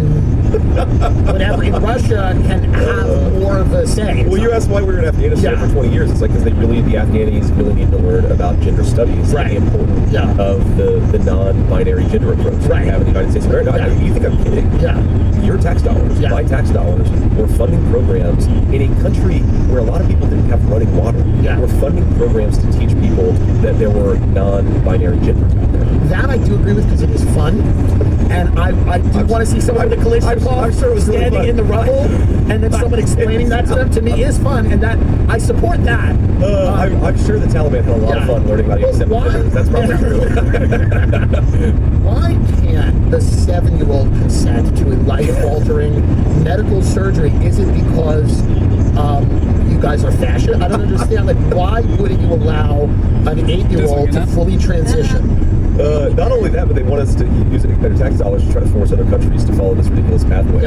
Which, by the way, like I know a little bit about your politics, and you're pretty libertarian. Like this is actually something I agree with the old guard left about. That we should be, whether it's in defense or whether it's in the medical industry, we should be worried about when a profit-motivated entity tries to manipulate government policy. And right now we have pharma companies making billions of dollars off of cross-sex hormones for children. And nobody on the left is like, that's kind of weird that the very people who are getting rich off of this are also lobbying the American Medical Association and the U.S. government to force this on American citizens. It should have. I think it should have stopped. The show Glee was great. Everyone was singing, and everyone was happy. No, it truly was. And like people weren't. It wasn't so contentious. But then it got to a point where somebody like me, who's been a gay, out of the closet person for 15 years, I'm going, why in God's name would a 5-year-old, a 7-year-old, a 12-year-old, a 14-year-old be taking puberty blocking hormones, be transitioning, be leave kids alone, leave people alone. It's very simple. A lot of gay people feel that way. There are trans people that feel that way. There are people all over the spectrum that feel that way. None of them are ever listened to. It is the most extreme, loudest voices in that movement that are listened to. Well, what really radicalized me on this issue was I was actually talking to a friend who, like really disagrees with my views on transgender politics, and I mean, frankly, like kind of rejected our friendship because I came out against I came out in support of banning gender transition for minors during my Senate campaign. And like what really radicalized actually is during that conversation, she said something to me that I was like, wait a second, is this real? And she said the hormonal therapy for minors is totally reversible, right? So the way they sell this is it just delays puberty. But then if you stop taking the drugs, everything resumes as normal. That is totally and profoundly false. It can't be true. There's no way that's true. When I heard it, I was like, that sounds totally effing crazy. It turns out also, it is actually crazy. Also, not a great policy. Exactly. If it was true, probably not good. Even if it was true, probably not good because you don't want 30-year-olds going through puberty, right? But like even if it was true, problem, but it's not true. Like kids have permanent sexual dysfunction, permanent like serious health problems. It's terrible. They take this stuff, it's just predictable. Like again, one of the lifelong, the humanity-long lessons we should take is that when we intervene in things in unexpected ways, whether it's a war or trying to interrupt the biological process, we very often screw up. Right? You need evidence before you really do something like this. I don't know how we got in this country to why can't a 9-year-old girl have a beard? I don't know where from Glee everyone was gay enough, perhaps too gay, and then it went to a place where it goes, it was crazy. So okay. I've actually heard this. I'm not a gay guy, but I've heard this from gay friends of mine. Man, damn it! You want to talk about virality? I'm talking about going viral. Yeah, that would have made some headlines. Do you think you know who will win the presidential election, or how many seats the Democrats or Republicans will win in the House or Senate? Well, there's finally a legal way to bet on the outcome of these elections via a platform called Kalshi. Kalshi is the first legal exchange where you can bet on any event, including but not limited to elections. Kalshi once reported won legal approval for election betting for the first time in over 100 years. You have markets on who will win the presidential election, who will control the House and Senate, who will win swing states and more. Kalshi is already being used by over hundreds of thousands of people and has facilitated over $1 billion worth of trade. Let's take an example. Right now, Trump and Kamala are trading at about 50-50, meaning if you place a bet on either, it will double your money if you end up winning. That's pretty good. So put your money where your mouth is and sign up using Kalshi.com/chant. I love this site. I love chance. I love speculation. I make a lot of predictions. A lot of them come out true. I'm using this site to make lots of money. I think you should too. I think I know things. I think I have the inside track. Do you? So put your money where your mouth is and sign up using Kalshi.com/GIM and get $20 bonus when you deposit $100 using their mobile app. Election day is coming up on November 5th. 30% of registered voters don't turn out to vote, and only 20% of people under 30 voted in the last election. There's a website, sendthevote.org/Tim, that makes registering to vote easy. It's nonpartisan, meaning they don't care who you're voting for. They just want to ensure that you can vote. Head to sendthevote.org/Tim, and they'll help you sign up. Register and check if you're all set. You can also text Tim to 33022 to learn more. That's TIM to 33022. Do not be another no-show statistic, because I'll tell you right now, voting is a right that people have died for, and you should do it. And you can go to this website, sendthevote.org/Tim, and it makes registering to vote easy, because you know what wasn't easy?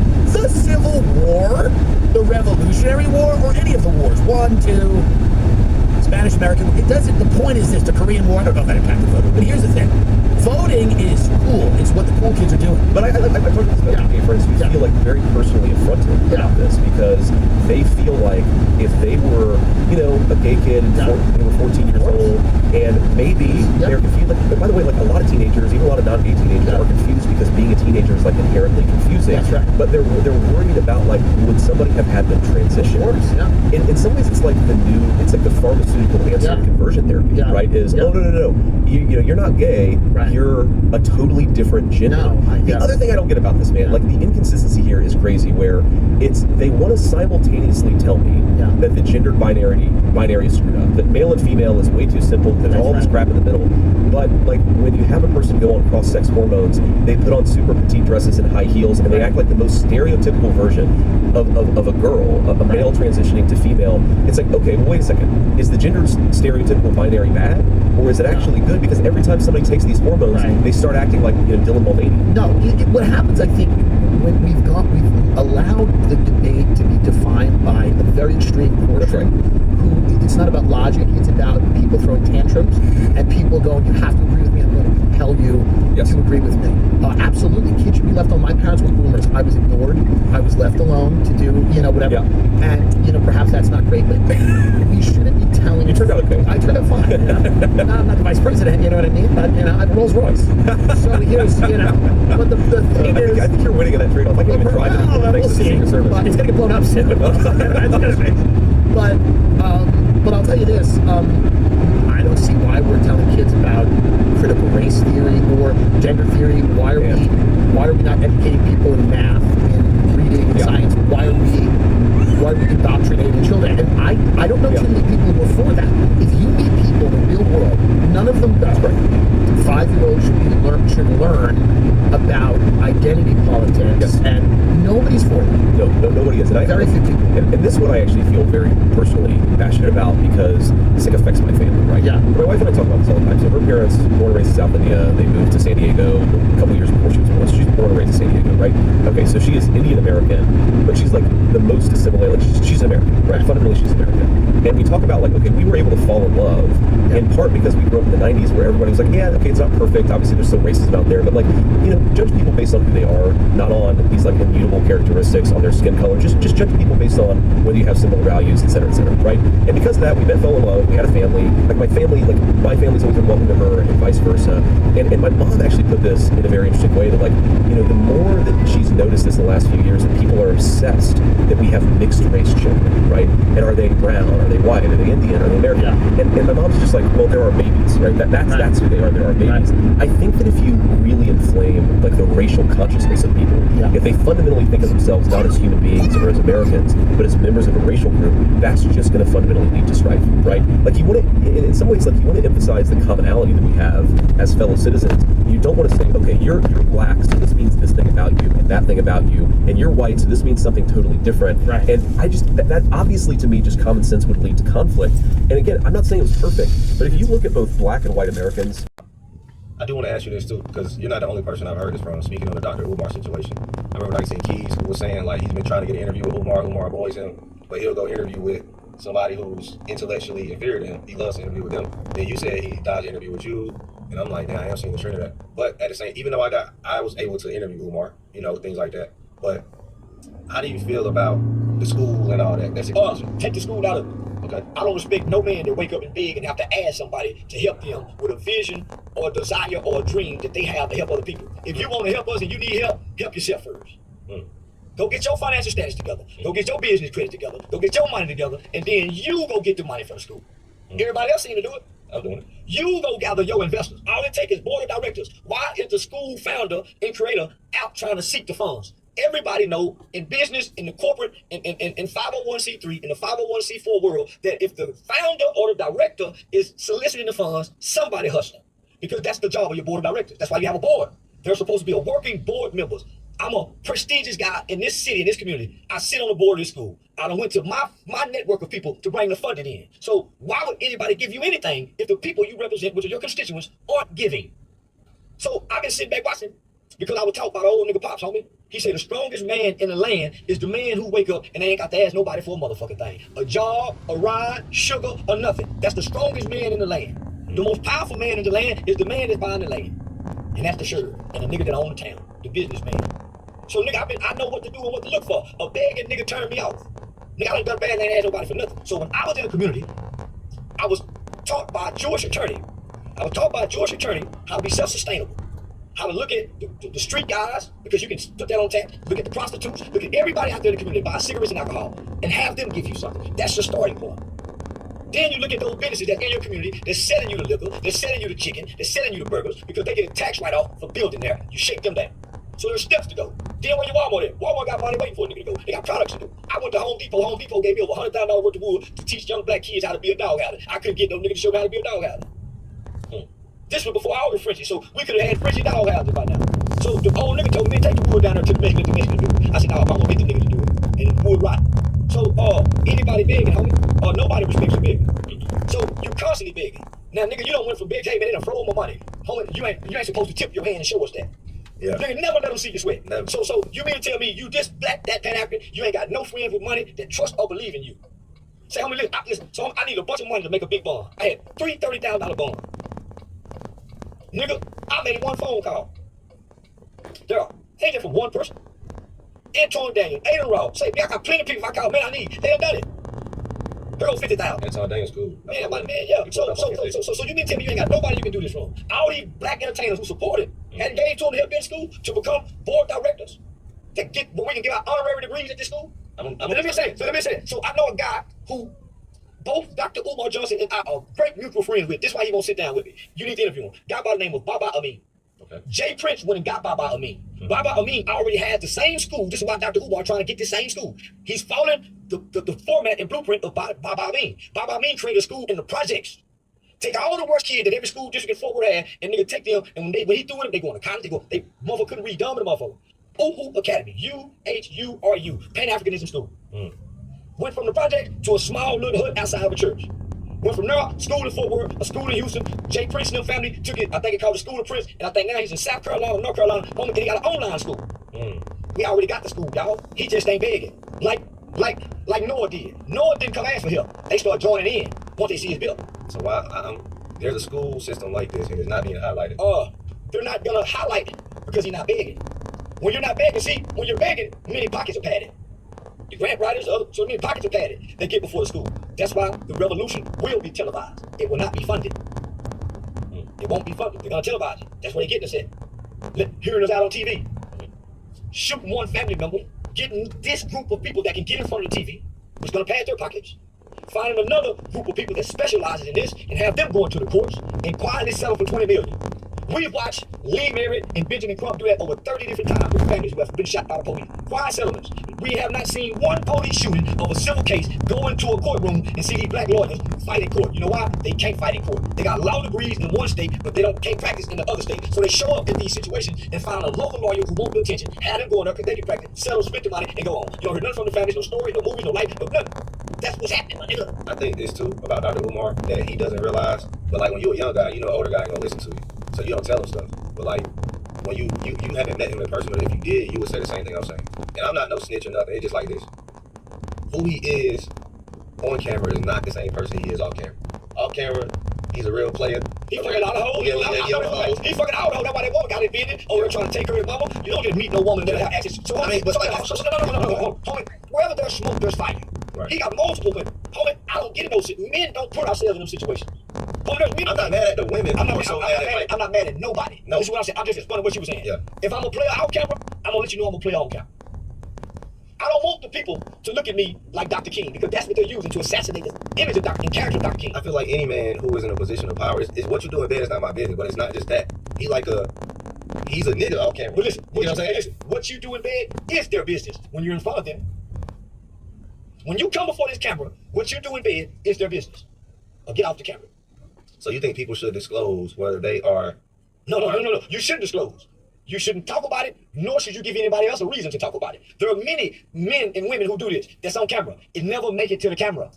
The people they do it with never get this grown and bring it out. So you saying because he's talking about the black family, but he's not... The queen this, the queen that. How you go up the queens and you playing, player? Because the greatest thing you can do for a black woman is to love and marry her, according to what he say. Right. That's what he say. Why he ain't married one, player? I think the thing that turned me off was the daughter situation. I couldn't... How you go talk black queen and your queen, daughter? Homie, I'm a hero to my baby, to my son, my mother, my grandmother, my community. Homie, as long as disrespectful as I've been online to everybody, y'all hadn't realized nobody that personally know me have came to a camera and said anything? No fan, no school member, nigga, no nothing. But let me ask you this. So it's like, I feel like this. Do you feel like too, because you received grace for the things you said and the things that you, or any failure or anything, I've never feel like I've never should... grace. Okay. See, homie, the black community has shunned me, and they have shunned me, shamed me, and ridiculed me from the time I got on the internet. They're just now starting to, very few like you saw it from the beginning.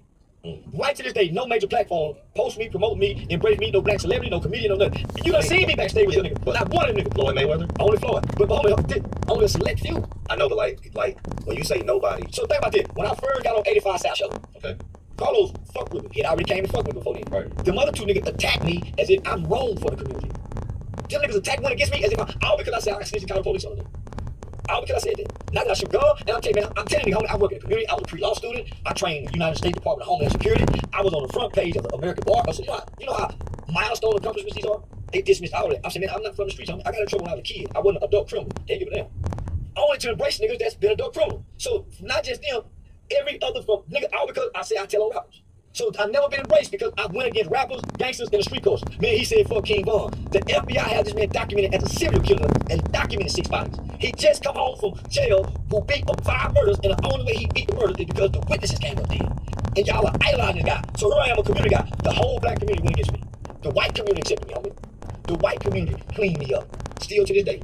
Aiden Ross made me up. The black community said Black Williams. Aiden Ross got me this kind of money, nigga. Aiden Ross got me. White people celebrate. When I get on white people podcast, I do numbers like a motherfucker. It shows intelligence. But black people want to argue, debate, and stick to the street shit. So just think about it. So I got booked to speak at an HBCU, nigga, to talk snitching at an HBCU, which is crazy. So this is the black community. Yeah.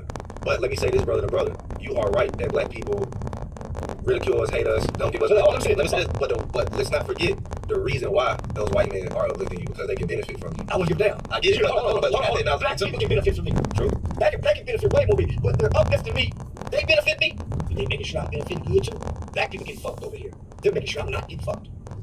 True. Hey, Charles, you got a lawyer? You got this. That's true. Black people are taking from me. Yeah. They're getting it back what black people are taking from me. So let me ask you this. Listen, Do you have a hurt? Do you have No, it's not hurt. I understand. This is what I've been teaching children before I got here. Don't look for the people who look like you to help you. God can't use them. I've been teaching this before I got here. There's no reason we can't. I already knew black people can't help black people.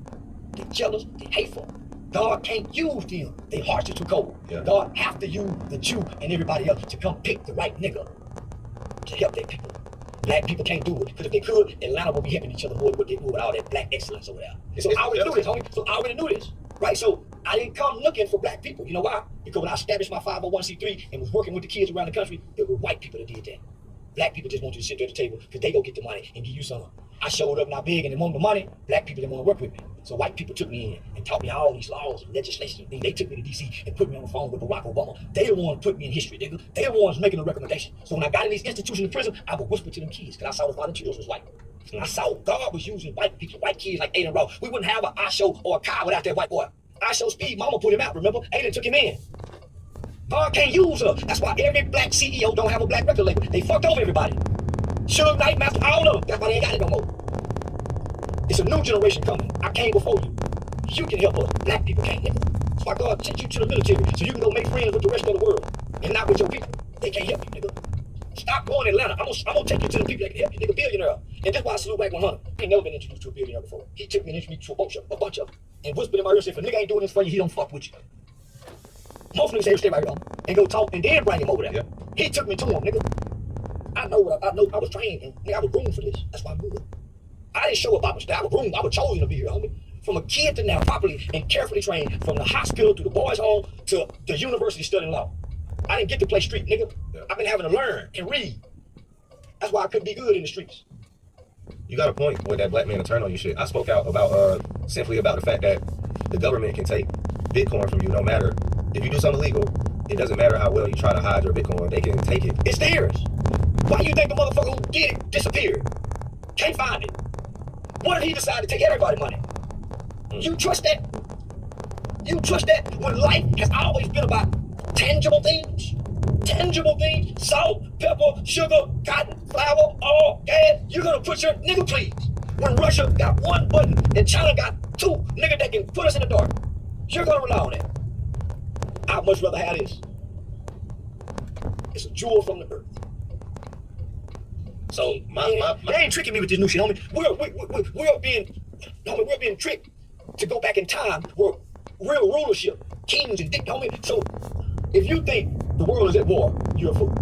This is one world government. This is one. They've been warning us about the new world order. It came, it's here. Now one world government has fallen. Well, I tried to explain to a bunch of black men that, well, for one, because what they're trying to tell black people, I know this sounds fucking crazy when I'm about to tell you, and let me finish this point. They're trying to tell black people that Bitcoin is our freedom. You see Sean Cotton is doing it too. And what I'm trying to tell them is, all right, Sean Cotton and this dude, I ain't gonna say his name, he a clown. So Clown and Sean Cotton, right? I respect Sean Cotton. So what I'm trying to tell them is, dog, we got millions, and all of us have made 8 figures. So it's easy for us to go put 100,000 and get one of these, right? But at the end of the day, black people got a long way to go. We still need plumbers, carpenters, electricians, app developers, farmers, pipelines for jobs, tours for our young boys, more stop the violence programs. We got so much shit to work on before we are free as black people. We telling them this is the freedom. And what I'm telling them is we have to diversify our assets because if this shit does not work, because you don't know. So listen, so before I buy Bitcoin, So met with the ANC, they said no. EFF met with the ANC, they said no. PA met, they met, we said yay. Now she comes here. We have been telling people this thing is pure racism. Embarrassing the African National Congress. You know, I must today say something. During the negotiations, I've never seen the ANC being so generous in listening to views. And now Helen Zille rocks up and say, nothing happens without me here. It is the Mrs. mentality which took us to exile. She needs to stay away from this thing because in the spirit, now she talks about clause 24, clause 54, clause 24. The best example I can make you. If a girl, if you decide to marry a girl, the two of you say we're going to get engaged. That's what happened here. The intent is to get married. If that marriage doesn't happen, what recourse does that girl have?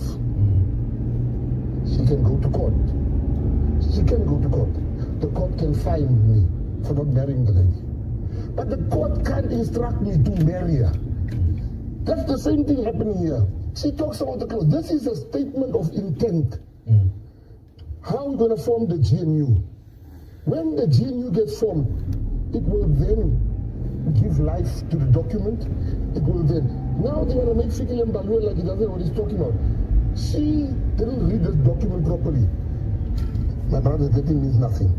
And another thing that she said that she seems to think the ANC doesn't also understand, and I'm interested to hear what your interpretation is as the Patriotic Alliance, is clause 19, which is about sufficient consensus, because it talks to the parties representing 60% of seats in the National Assembly. And Helen Zille says it's not seat in the government of national unity, it sits in the National Assembly. And according to her, that means the ANC doesn't have that 60%. Even if they bring in you as the PA, the IFP, the people that have already signed, they don't get 60%, which means when there's a deadlock, the ANC would have to consult with the DA. The DA would have to rubber stamp whenever there's a deadlock. How do you understand clause 19 of this? Clause 19, number one, the ANC doesn't have the power to decide what happens in the National Assembly. Let's start there. So how can the ANC bring out a document that says all the parties in National Assembly? Since when does the ANC decide for the Freedom Front Plus or for the EFF and for the PA for that matter? Sufficient consensus is for the parties that are signatories to the document. She's now realized what she's done. That Fikile Mbalula and his negotiators has got the upper hand. They outplayed Helen Zeller. What does she do? She's trying to ridicule them on your show. I watch the show. She's trying to make them look stupid. She's trying to make the esteemed team like didn't know what they were signing about. The ANC, the PA, the PAC, we can form 60% of sufficient consensus in the GNU.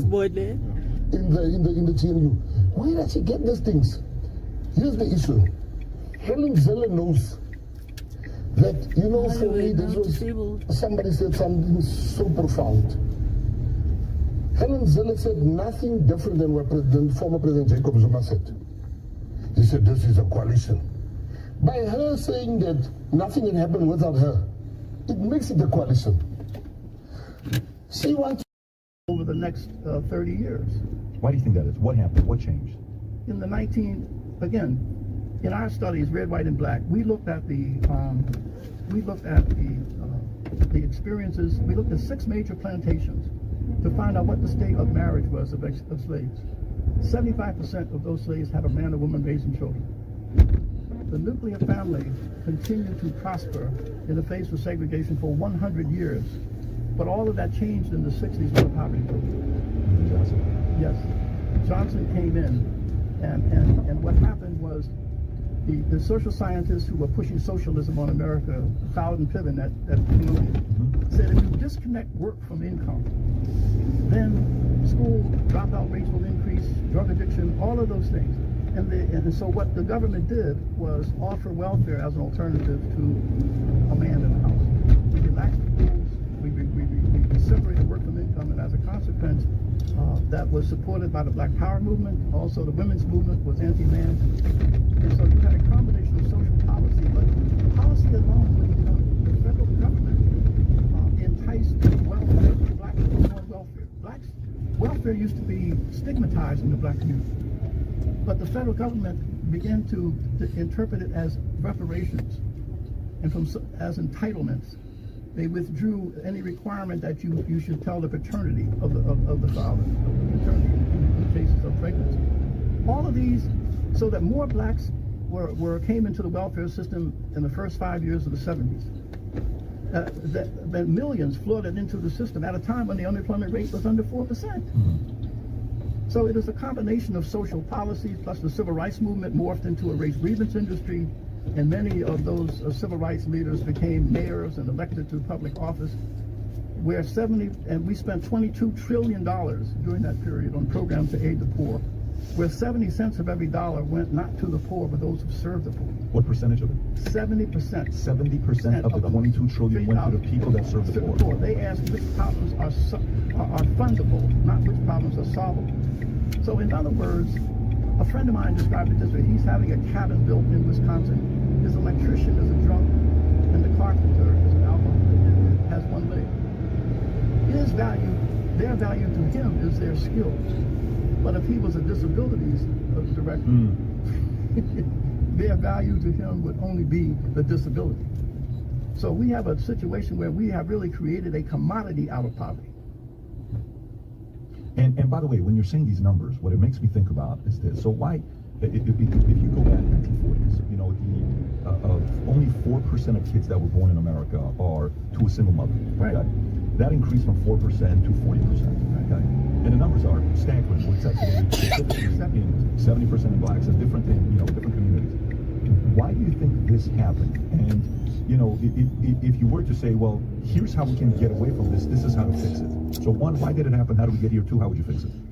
Well, first of all, we got here because we had the social policy that incentivized single parents. In other words, I had a young couple. She said that my husband's a janitor and I'm a secretary, and he lost his job. She said, I applied for welfare as a married couple and they refused me. But she said, if I was a single mother, then I can get help. And so you really provide a disincentive for marriage. And you wonder why you get it. You get more of what you reward and less of what you punish. And so over those decades, we have punished single parent households. The more you work, the more in other words, the more you work, the more perverse incentives for you. If I work and get a raise, I'm going to lose childcare. So that's why we have a system that disincentivizes work and marriage. And you had certain politicians that would use that, but they would spin it for votes. Oh, we're paying poor women to have kids.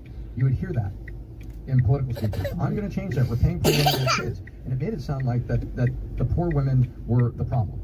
Right. That they're just taking advantage of it. You know, when you go back and what you're talking about, I think it's important to look at Lyndon Johnson. And remember, when they were saying the Great Society, it was Great Society for who?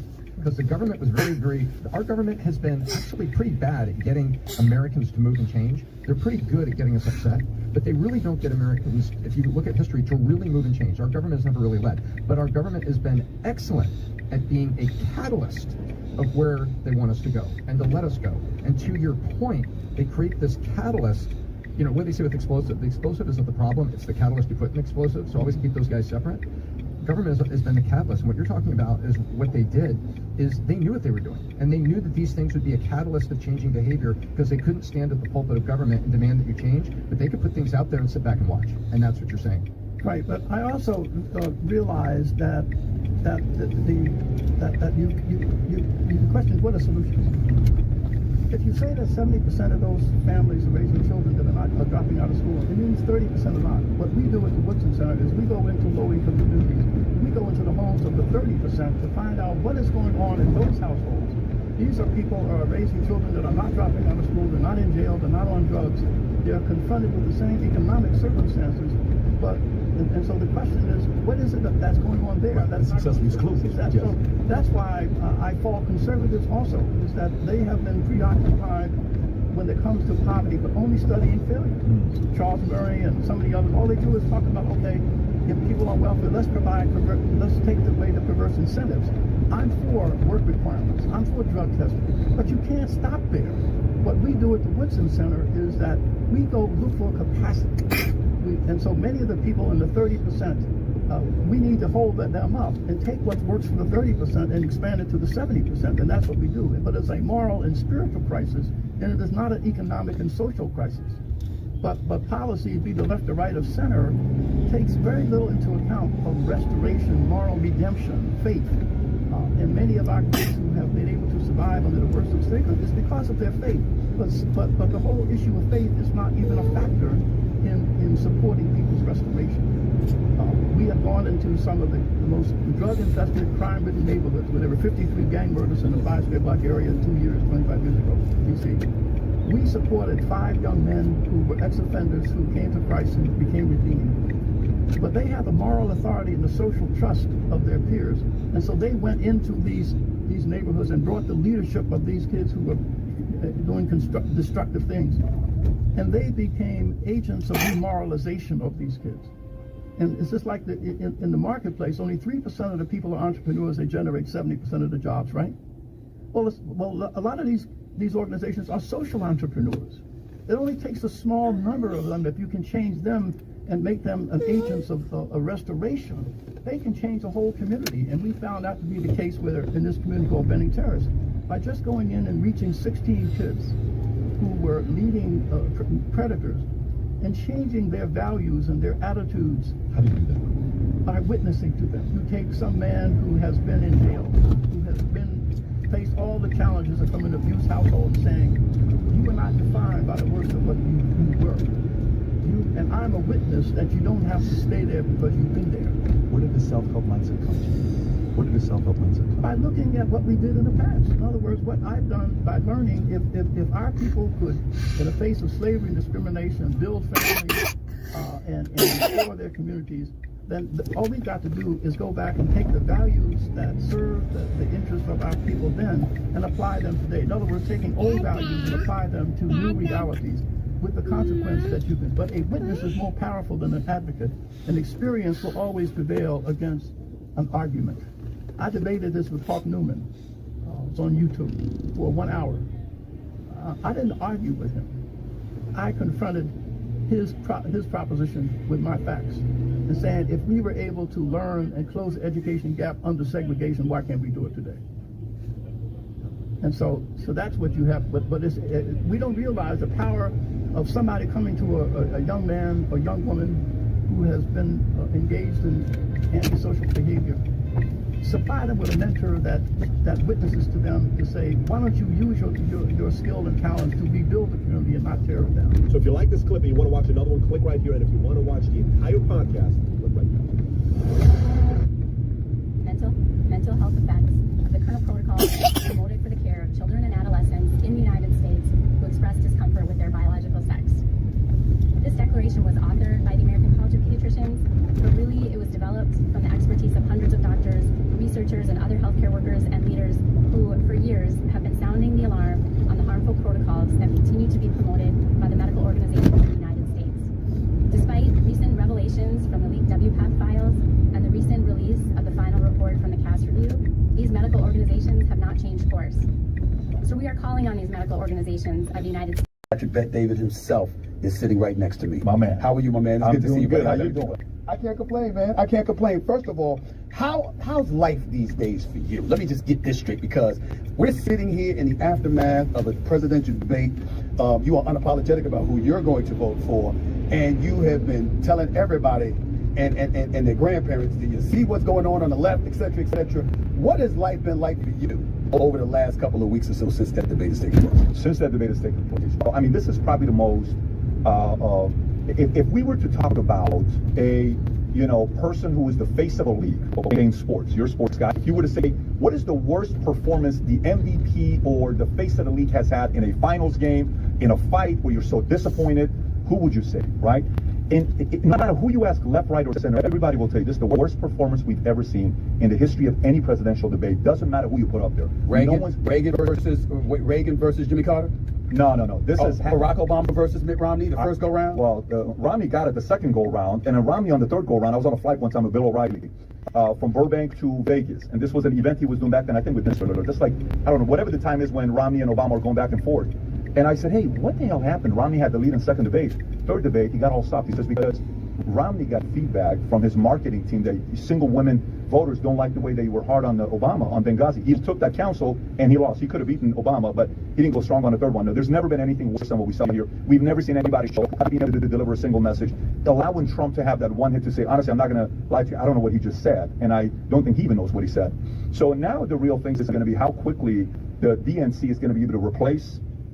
If so, if not, there's many moving parts, but we're living in uncharted territories right now. We're going to see what's going to happen. You know, it's interesting because you've talked, and we'll get into all of this because I don't know too many people you haven't interviewed, to be quite honest with you. You sat down with me years ago. This is before you brought me to your studios here in Florida. We sat down when you came to see me in New York City. You've interviewed the late great Kobe Bryant. You've interviewed a plethora of other notable figures inside and outside the world of sports and whatever. But I know what level of passion you have for this particular subject. Are you of the mindset, even though I know that you want Trump to win, are you of the mindset that in Biden's case, he should step out of the race or he should finish the deal? Do you trust in his way to communicate any message with anybody? Do you trust him? Because this is how it works in the world of business, okay? Let's just say, Stephen A., you're running a $3.5 trillion a year company. Let's call this company USA, okay? Let's say I, on behalf of you, I'm going to go negotiate with another guy named Xi or another guy named Vlad. Let's just call him Vlad. Or let's call another guy named Zelensky, okay? Or another guy named Raisi or whoever, Khamenei, that's running Iran, the late Raisi. Would you trust Biden on behalf of you to go negotiate with any one of those guys? I don't think you'd say yes to that. I would. Exactly. So we are the owners of this country. We're the voters, right? We are voting for somebody on behalf of us to go negotiate in a favorable term for us. It's very simple. You have to negotiate favorable terms on the $200 billion we gave to Zelensky. You have to negotiate in favorable terms on to put the fear in, Putin to not do what he's doing to, Ukraine. You have to put the fear in Xi. So to me, it's not that simple. It's not even about me and Trump are not friends. I've never broke bread with him to have like a conversation. You probably had more interactions with him one-on-one than I've had with him. I've met him at a UFC fight. Dana made the introduction. I've been to Mar-a-Lago a couple times. I've met his son. I've met him. I've met Don a couple times. I've never seen him since 2014. That's the last time we saw each other. When we were at a game, at the Knicks game, and he introduced me to Bill O'Reilly at that particular moment in time. And I was the person he called in 2015 when he was trying to purchase the Buffalo Bills. And he said to me on the phone, he said, Stephen A, I want to get the Bills. He said, but I got a feeling these folks are going to get in my way. And his exact words to me, and I've said this publicly, so I'll echo it to you. He said, if them fuckers get in my way, I'm going to get them back. I'm going to run for president. That's exactly what he said. He said this to me in 2014. Wow. He said it to me in 2014, trying to get the bills. The price for it was $1.4 billion. Yeah. He wasn't able to get it, and there you have it. Yeah. So think about, by the way, I spoke to him and I said, I'd love to see you on Stephen A. It's one of the first things I told him. I said, I'd love to see you on Stephen A. I think that would be an entertaining interview if you interview Trump. I wouldn't run from it. I'd gladly interview. I know you would. And I think it'd be very entertaining for everybody to watch. And if they're watching it right now, they ought to consider it, especially if they did Logan Paul. It'd be a very different kind of an audience to speak to because a big part of the audience listens to you. So for me, I just did 3 interviews today. Today's, whatever the day is, day after 4th of July, we're sitting here. You're working the day after 4th of July. Most of America right now is like, no, it's my 4-day weekend, all this stuff, right? We're grinding, we're working. I asked one of the guys, I said, hey, you're interviewing today. He says, yes. So you sure you want to work for a company that's working on 5th of July, day after 4th of July? He says, I asked the question myself, right? Do you think President Biden is working on the 5th of July? Do you think he's working 6 days a week the way Trump would do? Do you think he would pick up the calls? Do you think he would pick up the calls more than a Newsom? Do you think he would pick up the calls more than any of the other candidates? So the fact that they have him over a Trump as a candidate, I trust Trump in the locker room to sit down and talk to these guys with G. Did you hear the story that when Byron Donalds was on State Steel, another fellow that was with him that said, hey, what's the best Trump story that you have? He said he goes one time and talks to the Taliban, and he says, hey, I want you to know something. We're about to exit Afghanistan when I get reelected. When we do, I swear to God, if you do anything to any of my soldiers, even a hair, if anything happens to them, I'm going to kill you. I'm telling you this respectfully. I don't want to have problems with you. Trump gets up, takes out a sheet of paper out of his pocket, hands it to the man with a picture of his house and his family, and walks out. Wow. See, I want Byron Donalds told that story. Byron Donalds, associate next to him on Sage Steele's, I'll give you the link afterwards, told the story. And guess what? Do you believe that kind of story? I do. I do believe he would say something like that. I think we need strength today. We don't have it. Let's get into you for a quick second. And for people who don't know you, just read it from my notes because I want to make sure I have it right. Immigrated to America when you were 10 years of age after your parents fled Iran as refugees during the Iranian Revolution. Is that correct? Yes. They were eventually granted U.S. citizenship. Of course, you joined the U.S. military, served in the 101st Airborne after high school. Is that correct? It is correct. Okay, so look at the Patriots. I see you. Launched PHP agency, an insurance, sales, marketing, and distribution company before you turned 30. Yep. Is that correct? Yes. So when you think about yourself as a person living here in America, as a guy, family fled from Iran, you're here in America, this American citizen that you are, this pride that you have. Talk to me about what your vision is of what America should be. What America should be. Okay, so take a look at it. You're the greatest guy in sports commentating ever, right? You're the GOAT. Everybody calls you the GOAT. I don't call myself. I'm not saying you calling it. We get to say that. But you're the GOAT in the face of, if I want to find out what something happens with, hey, LeBron James contract 2 years, $102 million, and he didn't decide to take a lower contract to get, $104 million or whatever it is to get Paul George or DeMar DeRozan or any of these guys, and Klay Thompson had the option. They went elsewhere. What does Stephen A say about this? Oh, okay, got it. All right, I agree, disagree, but I want to know what you have to say, right? Okay. You're black. I'm Middle Eastern. Stephen, I had a 1.8 GPA in high school. I don't think you had a 1.8 GPA in high school, but I had a 1.8 GPA in high school. Parents got a divorce to each other twice. They married, divorced, then remarried. I'm born, then they're divorced. Okay, that's my upbringing. My mother side, they were communists. My dad's side, they're imperialists. So they were both the same religion, but politically they were on the complete opposite ends. One side, my mom's side, they would say rich people are greedy. My dad would say poor people are lazy. So who's right, who's wrong, right? When I was 14 years old, I come home one day, and I asked my mom, I'm like, Mom, politically, what are we? She says, we're Democrats. I said, really? Yeah. Why are we Democrats? Because Republicans are for the rich and Democrats are for the poor. I said, no way. Yeah. I said, when I grow up, I want to be a Republican one day. I didn't say it just like that? Just like that. Wow. I said, when I grow up, I want to be a Republican one day. And I have no clue what we're talking about. I can't stand politics because politics is divided two people I love the most. I'm not. So, nigga, we because we're arguing over different belief systems amongst us, we can't see what's to come, but we keep looking back. Right. So the greatest thing I can say is history repeats itself. History repeats itself. Somebody has to be a slave again. So you don't have the skills, you don't have the hand skills that the immigrant has to fix the roads. You don't have the skills that the non-English, Spanish-speaking Mexican or Latin can't read English, but he can listen long enough to get past an interview to go show he can do carpentry work. So we don't have that.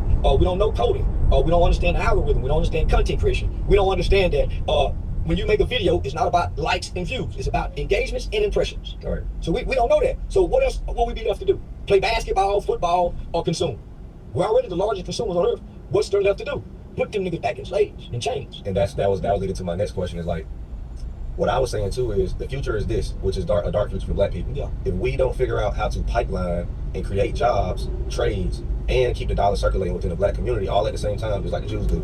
How? Because think about it. We go to a white man's school to pipeline to get into a white man's job. We don't hire each other. So we don't have any tech firms. We don't have agricultural pipeline. We don't have an app development pipeline. We don't have pipelines to hire ourselves. And I feel like the future of black people, which that's why I built a museum in Atlanta, which I told you, because I realized if we don't tackle the issue now of teaching people how to get into these industries and create our own pipelines, we're going to be slaves, and we're going to be the worst group. So with that being said, you're at the top building, but you started from the bottom. Right? I got to the top to go back to the bottom to finish what I started. I can't come teach what he teaches. Right. I got to teach what I know and what I'm an expert in. Re-socializing our culture. Right. Prison don't rehabilitate. We need something to re-socialize us, right? So meaning, when our kids go somewhere, they don't know how to say, excuse me, thank you, may I, please.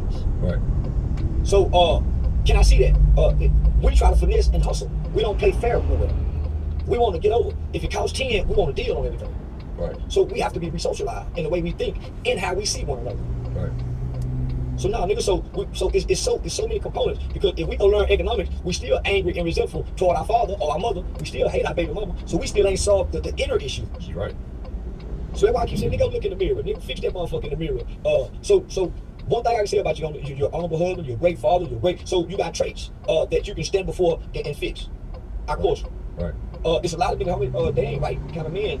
They might in a position to help, but nigga, internally they ain't right. They still angry about something. They still resentful. I ain't never seen you angry. It's been 4-5 years. I ain't never seen you angry. And no disposition when you've ever presented yourself. Nah, You've always come off as logical, rational individual. I can take it there though. So I know. But no man of great status lets you see that. He Right. thinks through it. Right. Because if you see that, then he's not rational. Then now you got it. Right. Man, a man is always a thinking man. Right. And only the strong can show compassion for the weak. That's why you can take it there and don't. That's facts. I think the thing about me is I see that if somebody doesn't step in, and because how I see it is when I create this museum and facility, I'm going to directly step in, and everybody's going to do their part. Like you said, you're going to help with the re-socializing and reprogramming and fixing the hurt and dealing with the hurt and moving past the hurt. My job is to, for one, let's just say a young kid has an idea. How do we get him funded? There you go. You get what I'm saying? How do we get this funded? How do we get him around the right people? How do we develop our own Shark Tank? So that's the mission. You get what I'm saying? Create resources and alternatives. We don't have no resources to create alternatives. Okay, young, hey man, listen, I know y'all want to get a kid 10 years. Right. We got something that save y'all some money and help everybody. We don't have no alternatives other than going to prison or the graveyard. There's no other alternative. Okay, what's that? Military or job? What are the alternatives we have? There's no trade schools, there's no entrepreneurship program to develop. There's none. You have to get in trouble to get some resources. So a single mother whose kid is at risk of getting in trouble, but not a delinquent, has to become a delinquent for that mother to have resources to get help. When he get in trouble, they're gonna make sure you get anger management, you're gonna get him some counseling, get him seen about, see what kind of drug. If he's at risk and not in trouble, then where's the resources? That's where your finish coming in. But you've got to finish with resources. That's what I'm saying. Exactly what I'm saying. I have to build my own village and say everybody is welcome here. And like you said, even that part of resources, like for instance, I did it with my son. If I was not rich and I was poor and I depended on the school system, because my daughter is a little bit more advanced. My son was delayed, but he became advanced because we had the money to pay for an extra tutoring. So we've been paying for private tutors since he was 3 years old. Now he's 6. He's ahead. I was private tutor from about 5 almost to 6th grade. See what I'm saying? So think about this. I had the idea of, and this is the crazy thing, right? So I know that private tutors cost about $20 to $25 an hour, right? So with the profits that I'm gonna make from my museum, I'm going to encourage others, if you want to save on taxes or whatnot, just whatever profits I get, I'm going to at least pay $2,500. So that's like what? You know, how many is that? Maybe like 100 tutors, right? So $2,500 an hour, that's $7,500 a day, right? And if I can make $75,000 a day, 10% go to getting kids tutored. Like, and if I get 100 kids tutored, like throughout the week, you know, maybe 3 hours, and then every teacher get a chance to make $75 after they get all shit like that. And then that's where somebody like me come in and say, man, we can go get some newly recent graduate students good in math, English, and get them start us a non-profit 501c3 to help students with learning deficiencies and get Title IV after money that come through the federal government that'll fund the program, pay the kids. So it's the knowledge that we put us together. We got some bad motherfuckers. You see what I'm saying? So it's like, this is the thing that I feel like, for one, at the bottom level, we're lacking going private tutoring for our kids, because the reason why the whites, Asians, Jews, all them are ahead of us is because their kids get better learning than we do. And they get better one-on-one learning than we do. And they have summer programs, which is another alternative that still engages their academic minds during the summer. Our kids lose everything from May to August because their minds are not engaged. They don't pick up no books. They ain't went on no vacation. So the learning stops when school stops. But niggas, education starts at home. It does. I knew mathematic tables before I got to the school. But how are we going to expect a bunch of single mothers to? We don't. I expect the village. I expect the village. So that's how what I'm saying is, black men, we got to realize that it's too many broken homes to depend on women to fix our culture. You said something earlier. I meant to chime in on. What's up? You said when you see a need, you got to meet it. Right. That's what a man does. I don't care what household, I don't care what block. When a man goes somewhere and see a need, he meet the need.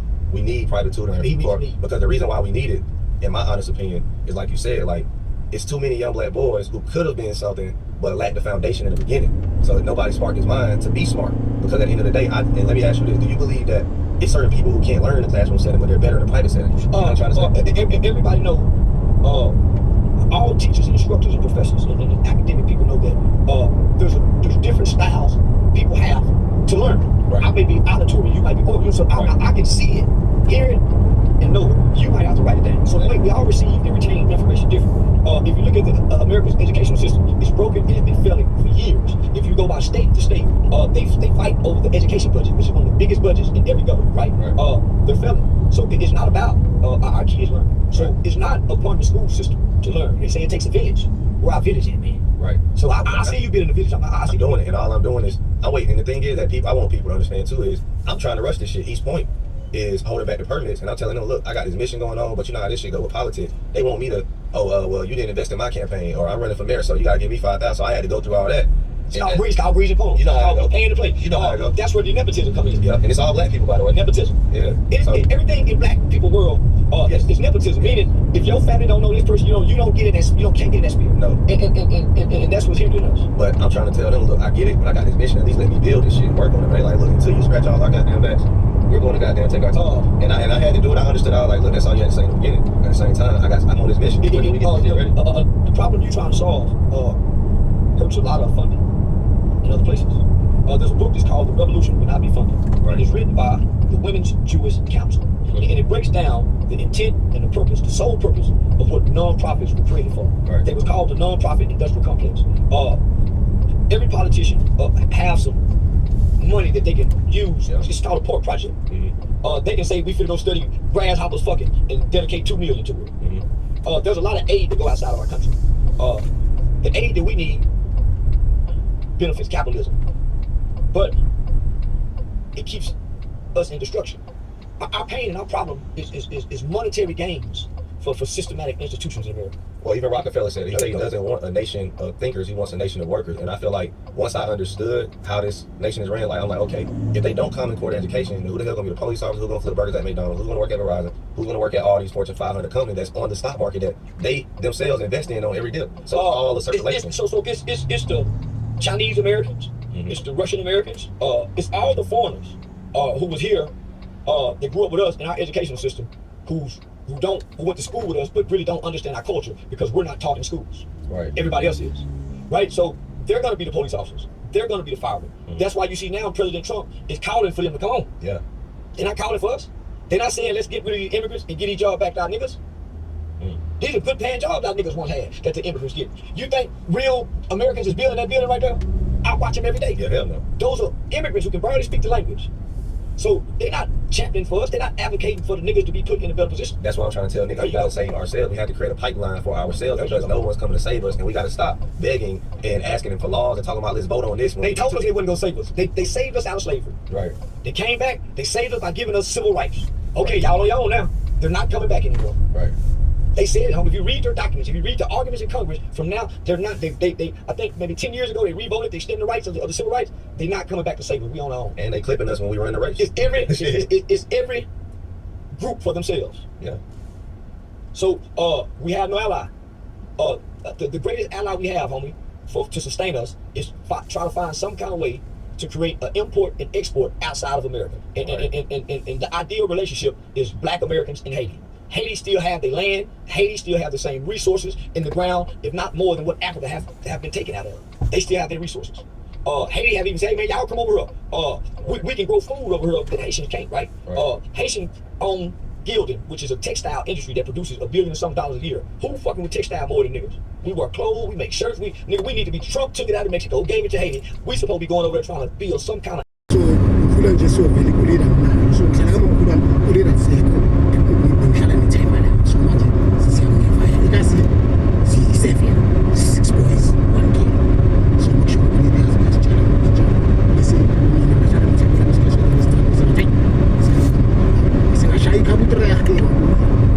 Simbuya ke manje sengijoyina group leya. Thema lama lisibani la uma mkhulama nje tenda dawubira leki. Wongo uzobulala ingane le. Hayi. Bajoyina sakane kids futhi. Kona yi futhi first performance yami market lane. Ngase market lane. Yeah, la market lane kufuma khona. Uroni nyakala aceda ukushaya baba action aceda ukushaya yizo ngisho beka student. Yeah. So ngashaya. So mina siza ngizoperforma yena ushayela team ushayela team eskenza so thina sipresenta so festival uyabona umuntu ombona e-TV lasiphinde umjida ngibona this week ngayela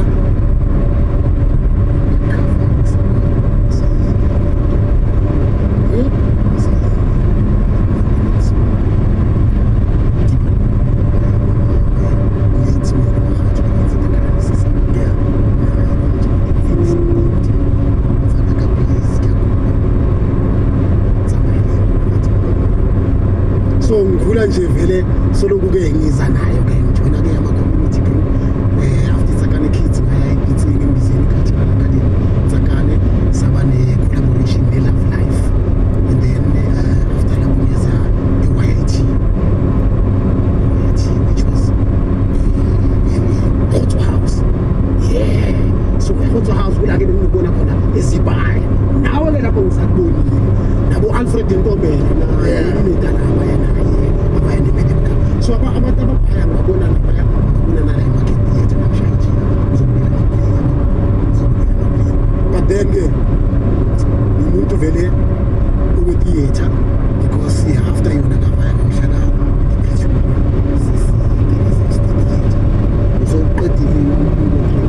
uqedile imatric so imatric ngiyiqeda kaso ngiyaqeda imatric ngiyayifeyila ngiyayifeyila imatric yami angina-next month engizoyenza leyishi ngayo-rewriter mangiceda uku-rewriter ngafeyila futhi ceda uku-rewriter phela bathi pieces is ngiyacaba nami ngayiprefa azange ngikwazi ukuthi ngiyamangayifeyili I had to go yeah mangi-rewriter ngapisha futhi ngajoyina-ke le group lapha-ke eBitsini embizini cultural academy nginceka-ke namajita because bengafuni ukungena i-crime eseseduzane bese igogota because uyarandile ukade ithweni uzoqala nje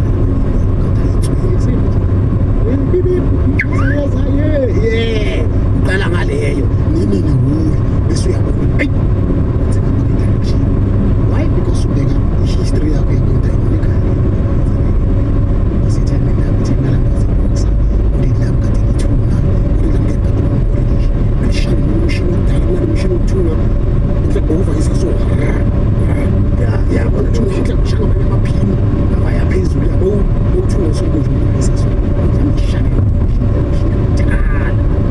before that yeah nayo wadala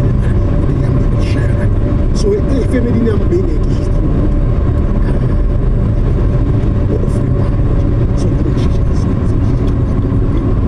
fowethu ngeke hayi ngiyakusasile ngoba azange uphuza abantu abadala wasikhuza self mfowethu I think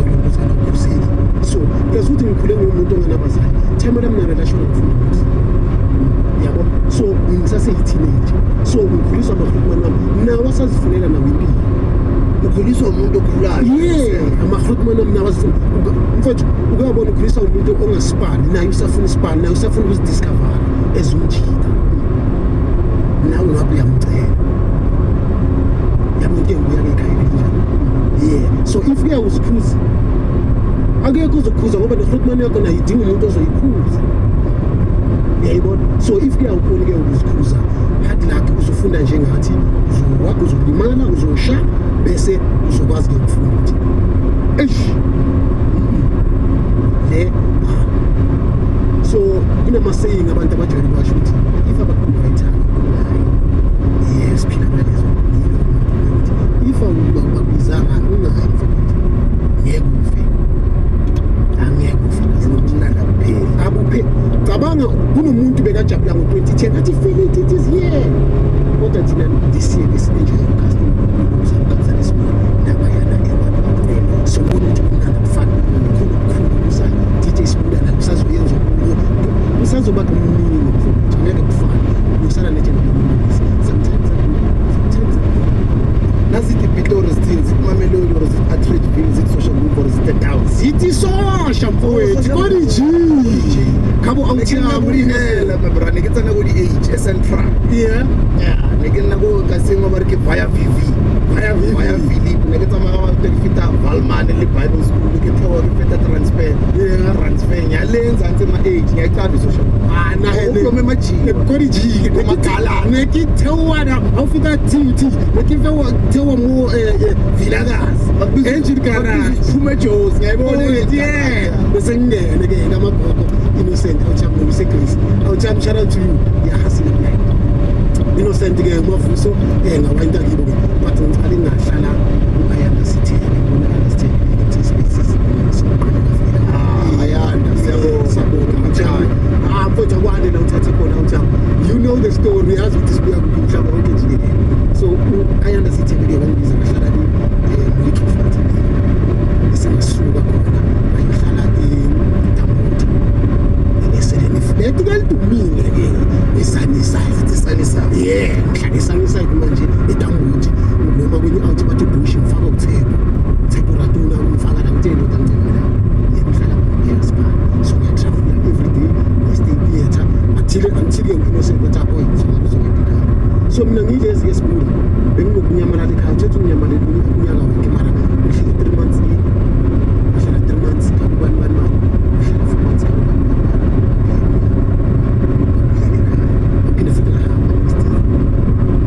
yazazi ukuthi anginafobole angina-next asinanauja ngibo ngicontributor ngo-3 anginamali yenkukhu ngeke ngahlala nakhabutha bangifuwa okumuntu Tembisi yeah ayi awuthamukele-ke thaba mlifuwa winja wena sinamba besigibele iteksi sinemali eshotayo sigibele sitshela udriver sesiyafoyitru ya sitshela udriver sesiyafoyitru ukuthi awuthamba kahle kahle la siyashota ayi asikwati itaxi driver bona wena ukhuluma nganisangena enanginyanyisa manje I don't know how many times imali kufika Josi iphela-ke esangweni elayinini yeah esangweni yeah mfowethu besicela la akazembe incosi yami ifesibone yami so ithembisa-ke ngiyayikena-ke kwanta nasemangweni uvusa imdini sobekayini yeah isha yami usikheki aphayo boy isha yami-ke ya umzini-ke nale so ngikhula kanjalo kwena mabula ngihlala khabo bani nakhabo bani until ngimitheni out abathi uBenjamin Bells uBenjamin Bells singmithe uBenjamin Bells simmitha ngenza iplay nabolebu kunenye outhamba to lebu umphahlele shout out to uyana nomunye iproducer bathi uAndre Stalls so besenza iChekhov festival la eJoburg Theatre so samithana nabo Ben and then ngathola opportunity yokufunda eVets drama for life fika khona ke drama for life ngiyabona ukuthi la ngathi sizoshuba la mina ngifuna into ezofaka inyuku ngapha yisigela kumele sithathe inyuku kimi remember mabuda phela thina abanye sibuye emafemini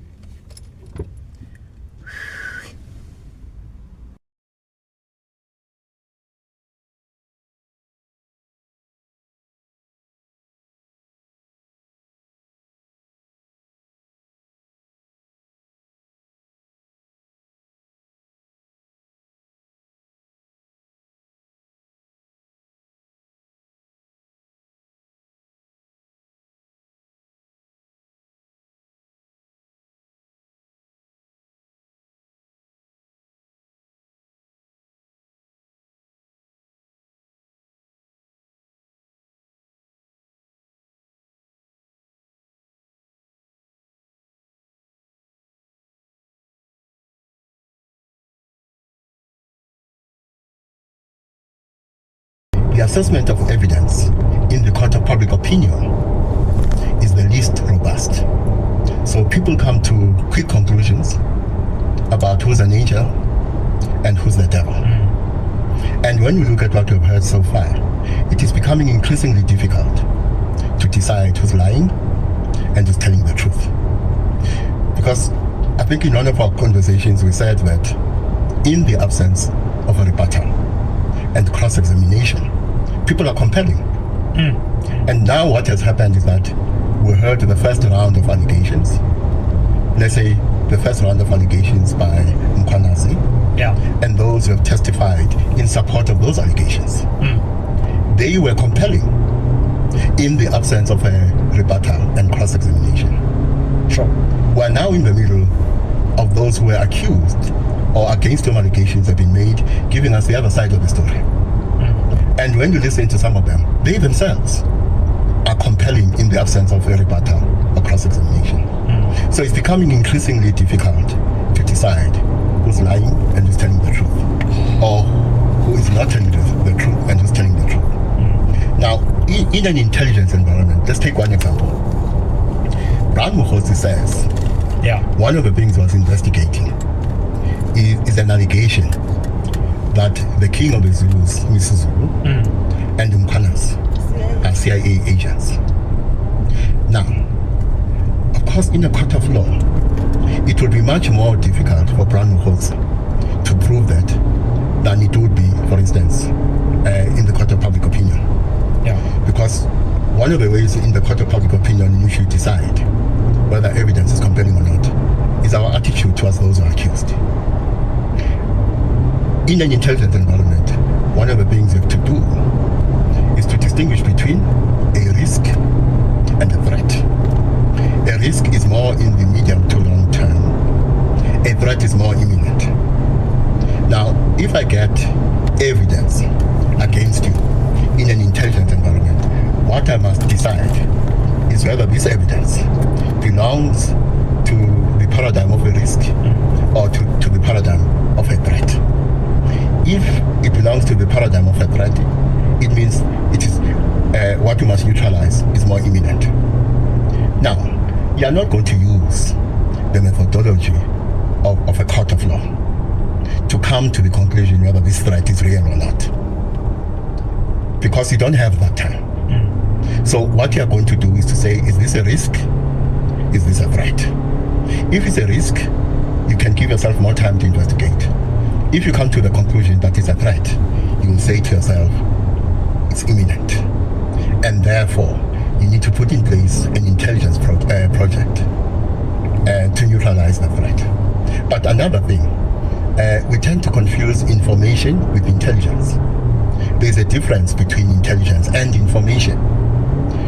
Information becomes intelligence when it becomes a product that can be used by a decision maker to put in place a project aimed at neutralizing an identified threat.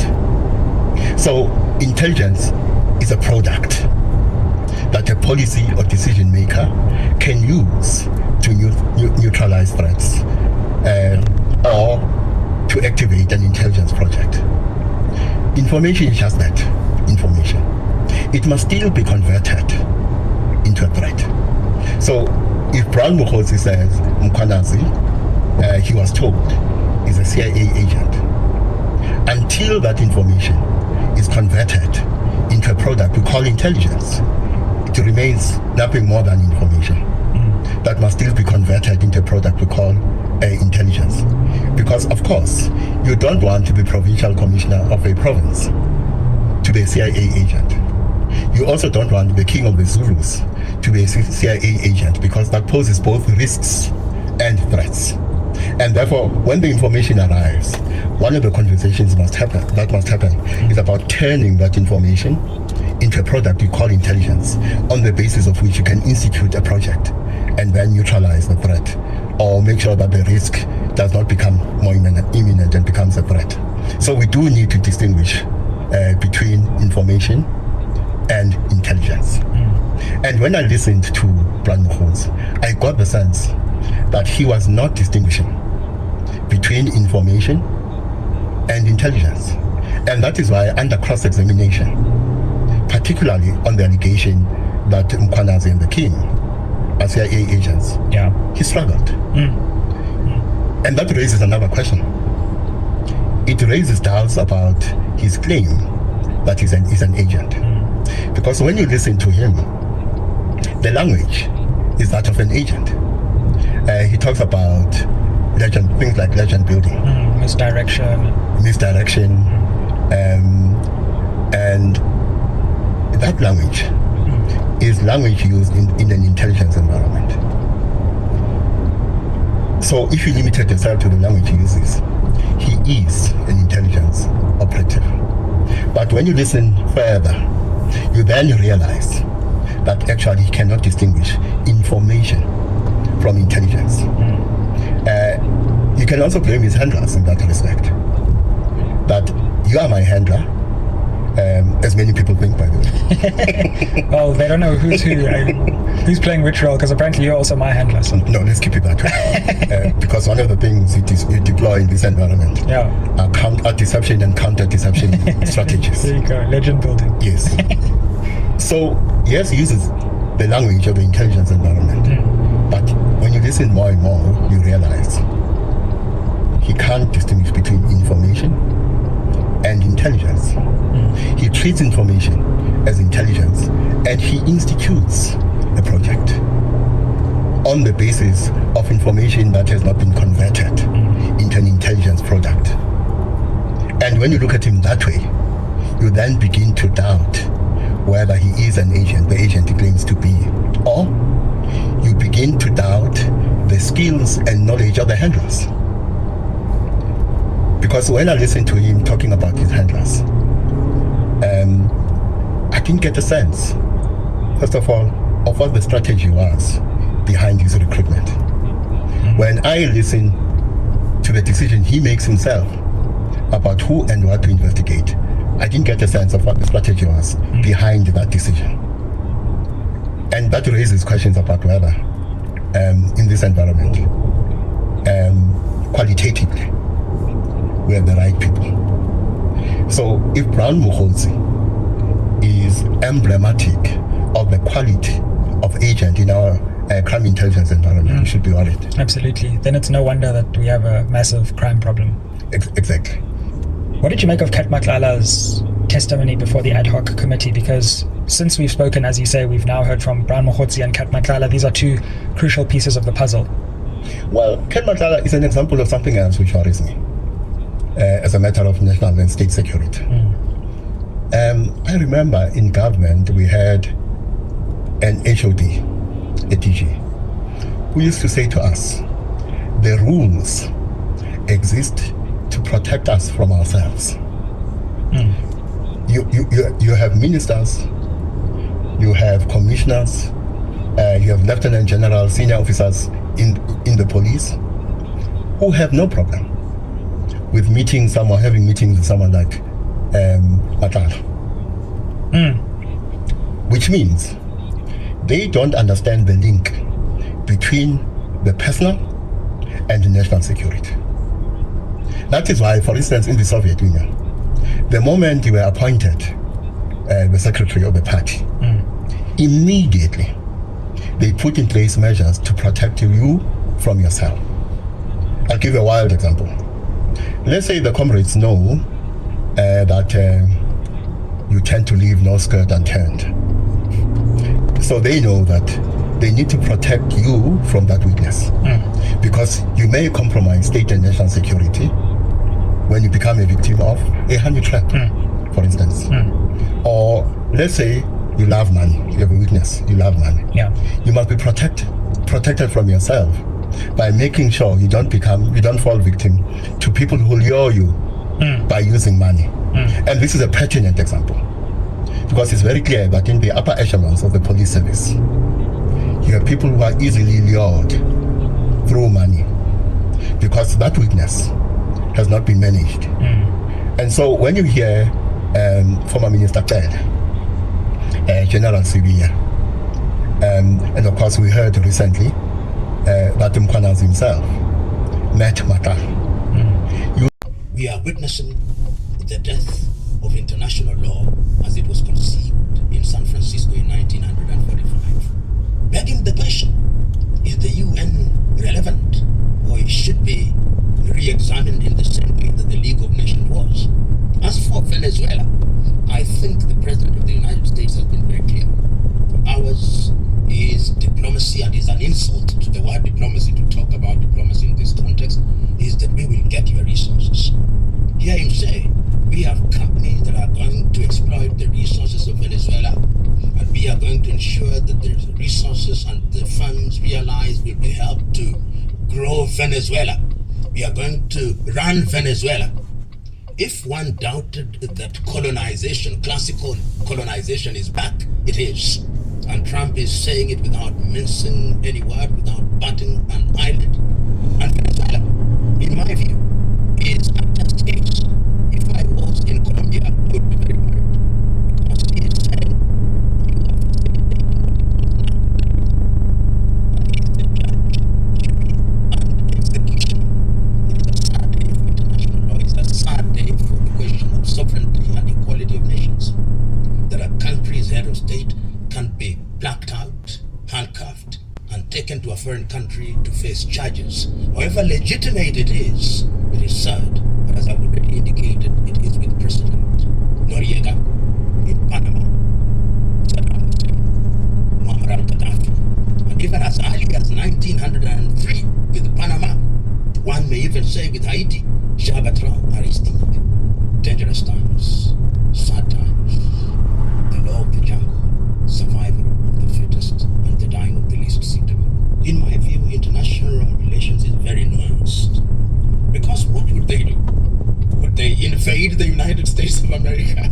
Because that is the best thing, that something should happen, that missiles should now be directed to the United States of America. But things don't work that way. The only thing that has now happened is that all the arguments that the Americans had against everybody else, against Russia and Ukraine, are now illegitimate. The argument that they have against China invading Taiwan are now illegitimate. And it also gives very bad ideas to some of former colonizers and neo-colonizers that you can actually go into a country and because you are a nuclear power, nothing will happen. That is the danger. The best that the friends of Venezuela can and are already doing is to condemn the United States of America to hold sessions at the UN. But if you listen to Trump's speech at the UN during the last General Assembly, he has contempt for the UN. He was insulting UN. He was insulting the countries. And he's saying it is the United States of America that counts. The rest of the world does not count. Because his language is hyperbolic. We are the best.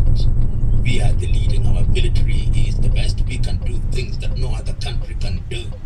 But he also knows that what he is doing is going to face condemnation. Within the United States of America itself, we have seen Senator Bernie Sanders come out and say that the President of the United States must not declare war without the sanction of the Congress. And it's a sad thing, because what is also happening in the United States is that we see a President of the United States that is rendering all organs of the state useless. Congress, not informed after the fact. In fact, if Trump were in another country, he would be a classical dictator. But that is not the language that we are using to describe him. At least the Western media is not using that kind of language. But it tells you that the year 2026 and beyond is going to be a year that is defined by unilateralism. And that when they don't have control of Latin America, they are very as they omit the countries that are being scared at the small ones, and it appears that resources is what is defining American policy under Trump. And we have seen it, the transactional manner in which he signed an agreement with Ukraine, the transactional manner in which he signed an agreement with the Democratic Republic of Congo. So Venezuela is a warning to the world. Venezuela is a guinea pig. Venezuela is a trial ground. And one waits to see what the other powers are going to do about it. Russia, China, and would also say India can do something about it. Brazil, Angola has already spoken.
think is that what we are going to see is perhaps they'll have a puppet regime. They'll have a regime that is scared of the United States of America and therefore checks every other activity with the United States. What he's going to achieve is going to ensure that American companies are going to exploit the oil in Venezuela, and that they are going to ensure that if elections are held, the individuals who contest the elections are approved by the United States of America. And that is possible because fear will be instilled in them. The army of Venezuela now knows that they do not stand a fighting chance against the United States, and they knew it already. So it's going to be administration by intimidation, so that Venezuela is, for the foreseeable future, being prepared to be a satellite state of the United States of America. I wouldn't be surprised if a few weeks' time the President of the United States calls it the 52nd state of the United States of America, having called Canada the 51st. So that is the kind of rhetoric that one is going to see. But yet I believe that a post-Trump environment is going to be an environment of repair. Whichever administration comes after Trump is going to try and restore some kind of normalcy, some kind of predictability to American foreign policy. As it is now, American foreign policy is so eclectic, or so, one would say, so unpredictable, and that is sad, because America is not respected. America is feared, and respect that is born out of fear is not the kind of respect that one wants. I believe that if you took the pulse of the American streets, or the American politician who is realistic and sensible and know that you live in a world that requires order, they must be very sad about what is happening to their country and what their country is doing to their neighbors. Somebody has done a parody which is saying exactly that. He's saying, if you are dissatisfied with your neighbor because they are playing loud music, just get there and take it over. Sad. When one looks at the charges that have been leveled against President Maduro, narco-terrorism, those are the grand words that are being used. And once again, these are things that we have seen before. The former president of Honduras was accused of the very same thing, and not so long ago was actually pardoned by President Trump. Manuel Antonio Noriega, the same kind of thing. And now Maduro is the head of some drug cartel. I believe that that is not true. When one is a head of state, one does not need to get into those spaces. It may be the case. Met with the ANC, they said no. EFF met with the ANC, they said no. PA met, DA met, we said yay. Now she comes here. We have been telling people this thing is pure racism. Embarrassing the African National Congress. You know, I must today say something. During the negotiations, I've never seen the ANC being so generous in listening to views. And now Helen Zille rocks up and says, nothing happens without me here. It is the Mises mentality which took us to exile. She needs to stay away from this thing, because in the spirit, now she talks about clause 24, clause 54, clause 24. The best example I can make you.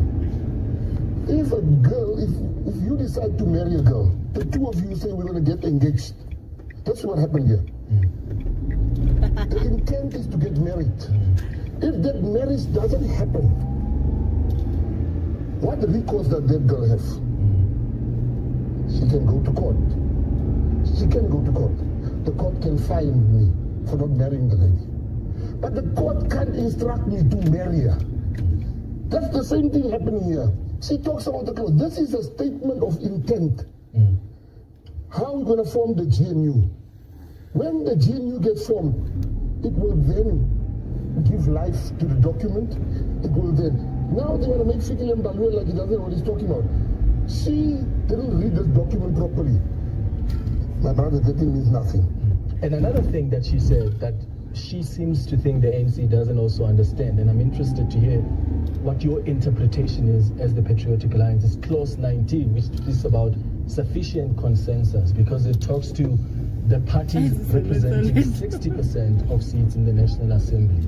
And Helen Zille says it's not seating the government of national unity, it's seating the National Assembly. And according to her, that means the ANC doesn't have that 60%. Even if they bring in you as the PA, the IFP, the people that have already signed, they don't get 60%, which means when there's a deadlock, the ANC would have to consult with the DA. The DA would have to rubber stamp whenever there's a deadlock. How do you understand clause 19 of this? Clause 19, number one, the ANC doesn't have the power to decide what happens in the National Assembly. Let's start there. So how can the ANC bring out the document that says all the parties in National Assembly? Since when does the ANC decides for the Freedom Front Plus or for the EFF and for the PA for that matter? Sufficient consensus is for the parties that are signatories to the document. She's now realized what she's done. That Fikile Mbalula and his negotiators has got the upper hand. They outplayed Helen Zille. What does she do? She's trying to ridicule them on your show. I watched the show. She's trying to make them look stupid. She's trying to make that esteemed team that didn't know what they were signing about. The ANC, the PA, the PAC, we can form 60% of sufficient consensus in the GNU. In the GNU. Where does she get these things? Here's the issue. Helen Zille knows that, you know, for me, somebody said something so profound. Helen Zille said nothing different than what former President Jacob Zuma said. He said this is a coalition. By her saying that nothing can happen without her, it makes it a coalition. She wants. Following the Diddy case at all? No, not whatsoever. You're not a big fan? You don't listen to hip hop? You're not a hip hop guy? No, I mean, I like some music, you know, but I'm not interested in. Okay. Well, let me kind of give you why I'm bringing the Diddy case, which is kind of interesting, is the claims against Diddy by, you know, maybe Gene Deal, his former bodyguard that was with him all the time, or some of these other names that are coming and making the claims, Jaguar Wright and all this stuff, and also, boom, they're raiding his Miami home and his LA home, right? Okay. And, you know, I go back and I sit there and say, well, if you went to a Diddy party, he had cameras everywhere. He recorded everything. So what if he's got videos on all these other people? And if he's got these videos, you know, they're worried that what if Diddy decides to leak those videos? And what if Diddy got so much power with these videos that he's negotiating to get full protection, and he's kind of pushing the weight a little bit too much? And hey, man, you just crossed the line, and you're not as powerful as you think you are, because these videos that you have and these tips, that we can really destroy your life. Well, if you do. And then you think, well, Epstein, who had all these parties, and maybe people that went to his place, and everybody wonders, you know, how did Epstein even make his money? You know, your impression of the guy, you know, being a billionaire, $600-700 million, what is your impression of how your brother made his money? Because he made a lot of money. He made a lot of money. Well, he started on Wall Street when he was young. And he started on Wall Street when... He was a math teacher before, right? Or something like that. Yeah, he taught math at, in the school in New York City. Right. Yeah. Well, he was very good at math. Right. Let's put it that way.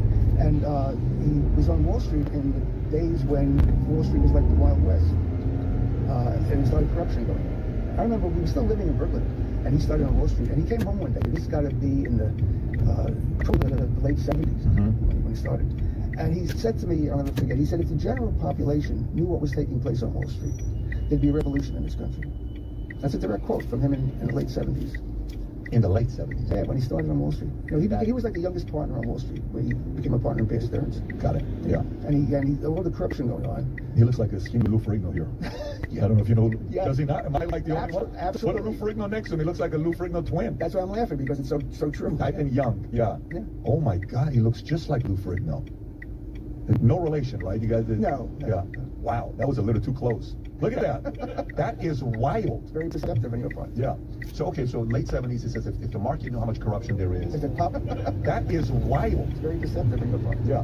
So, okay, so late 70s, it says if the market knew how much corruption there is. If the population knew how much corruption and what was taking place on Wall Street, there'd be a revolution. Did he ever break it down and kind of give you some ideas, or not really? Yeah, he gave me a for instance. What was some of the... Well, one instance I remember, he said in the old days, you know, before they changed things, a broker would buy, say, $1 million worth of stock in the morning, and then he'd maybe sell it at the end of the day. If the stock went up, he would then apportion it to the clients he liked. If the stock went up, he'd say, okay, I bought $200,000 from client A, $200,000, you know, for different people, and they get the dividends.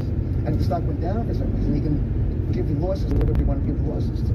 So That's been changed. I understand now.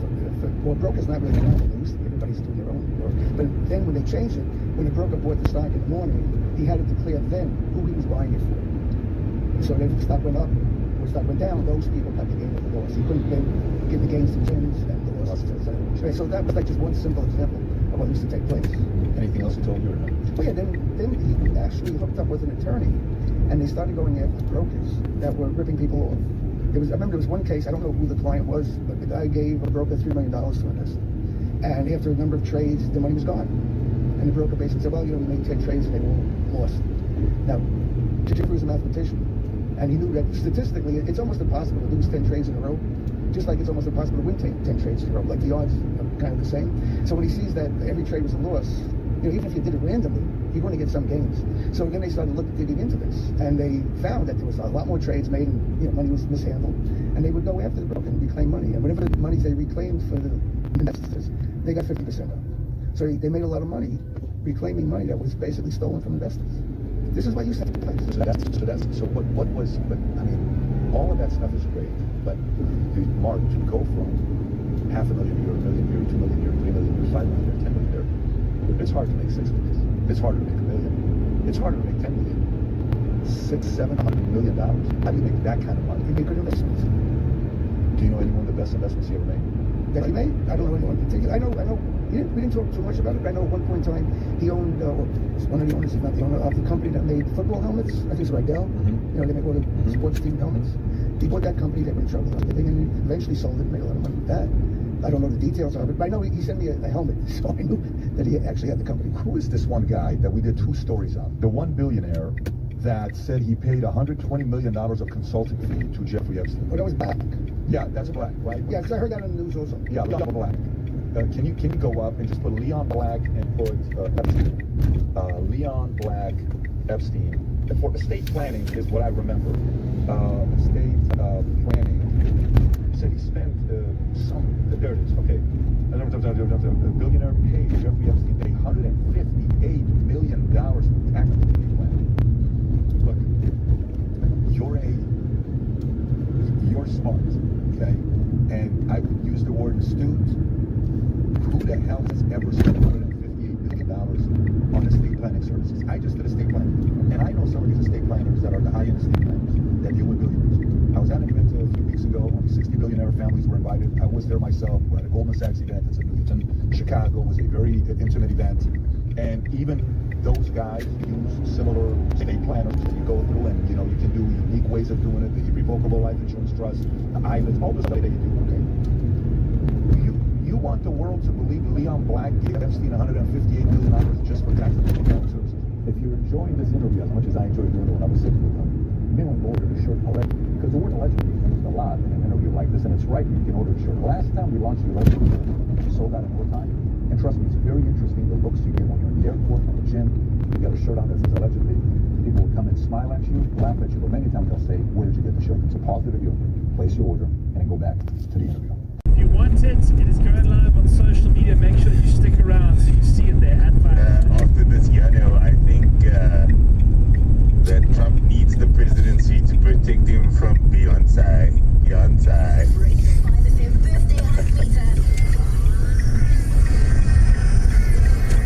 claim your slice of £100 grand. Check out the Positive app or website for more info.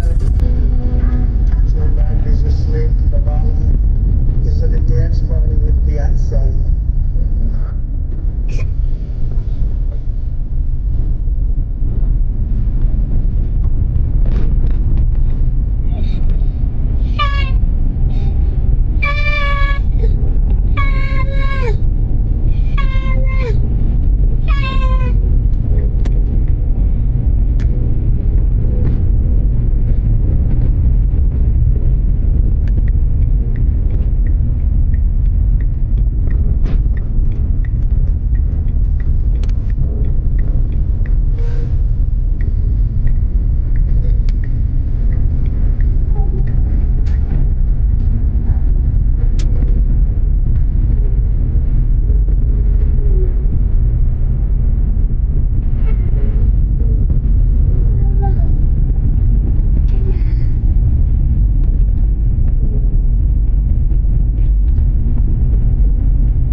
Addis here, it's as true, this is what I hear, of Addis here as it is of Mklobo, as it is of any language station in the SABC. Apparently, and I think it's because a lot of people, maybe they either feel like the language will deteriorate if not, or they're just very proud of who they are when they come from. You go on those stations, any of them, and you don't speak like formal that language, formal Afrikaans, Zulu, whatever it is, you get complaints. People like they write letters. And you're going back on Addis here sometimes. I am, and I believe you've got a challenge for me for yes. tax Afrikaans. I just want to make sure that you are ready and you have some nice Afrikaans words. We have a nice woordeskat. Baie goed woordeskat. Yeah, we have a Tannie Gerde in our life, my wife and I, and I've never heard her comments on anything that I've done in the media. When I was at Addis here,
definitely Yanoed, but somehow the comment that I posted said you can't dilute it.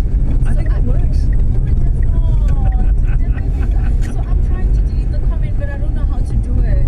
You know what? Quickly go to the video, comment on it so she can't delete it. No, please have you to show me because go on your phone, click on the comment. You do delete.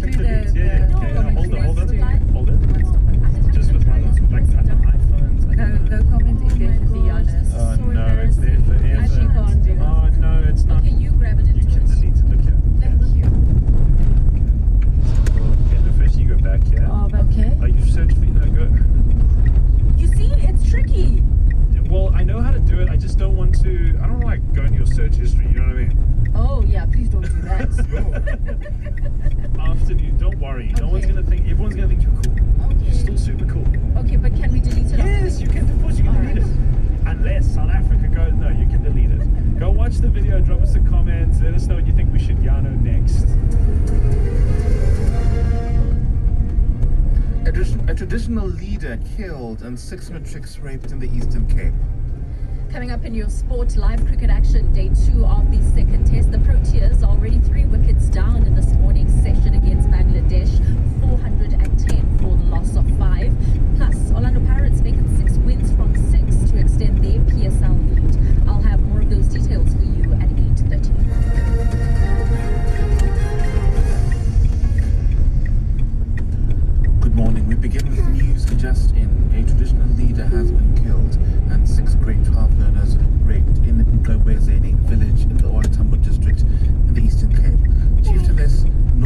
Mtichacha was gunned down at the Mlegezweni Great Place overnight. Police are searching for two suspects who raped learners in the house they were renting in the village.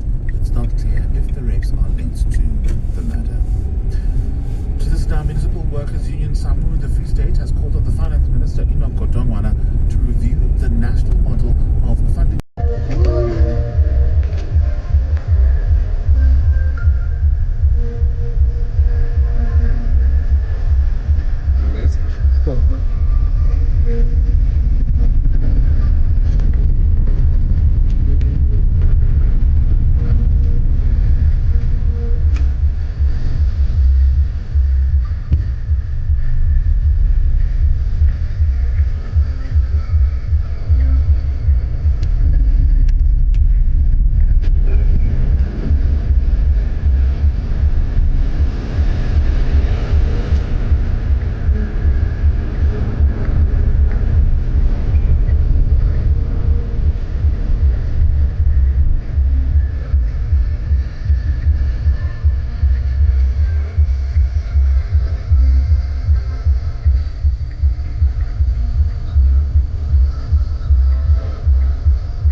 Nice and slow.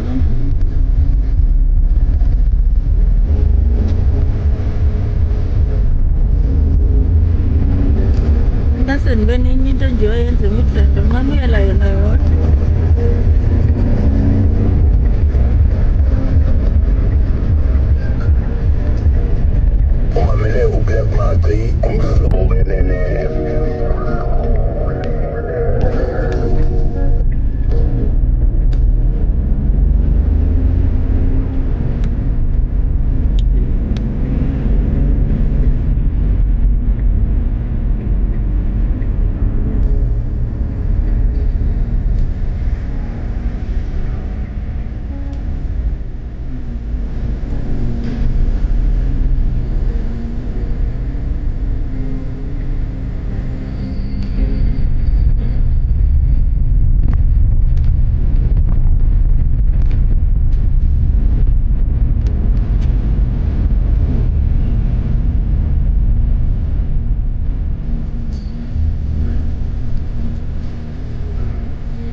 documentary ngihle namhlanje ngakhuluma nosituba ngomvulo wokugqibela enyangeni.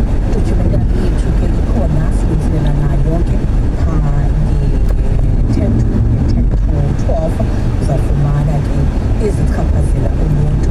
Namhlanje ke kuba ke inyanga sisekuye phofu sonke inyanga yezothutho, so ke namhlanje ke documentary yethu izabe ke ijonga umceli woba apha ke ezindleleni ngathi ke sezenjani na ukuzikhusela. So sijonge iindlela zokuzikhusela ezingozini apha ke ezindleleni ngale transport wise. So zabe documentary yethu esayidlala ezichaphazela uluntu nge-10 to 12. Ukuba ugcina iindleko zegqwetha azifikeleleki, zingakukhona. I-client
get off there. Gonna stop there. Gonna sit now down. Nice. Gonna take everything. All right.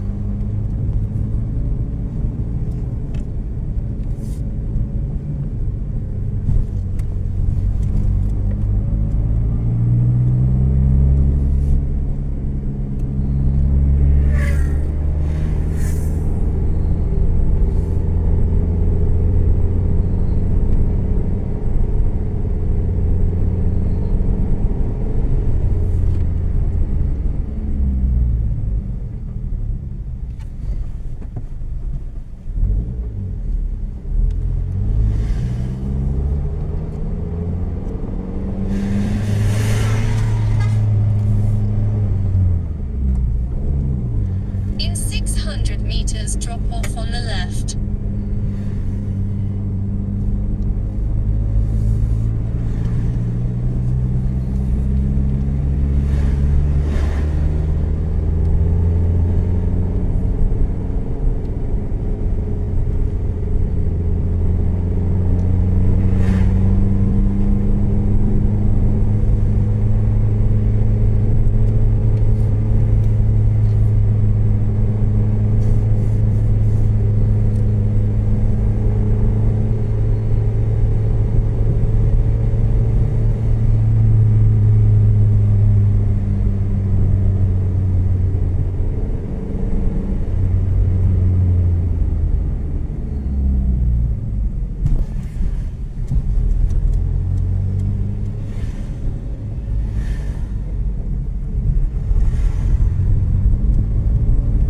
Drop off on the left.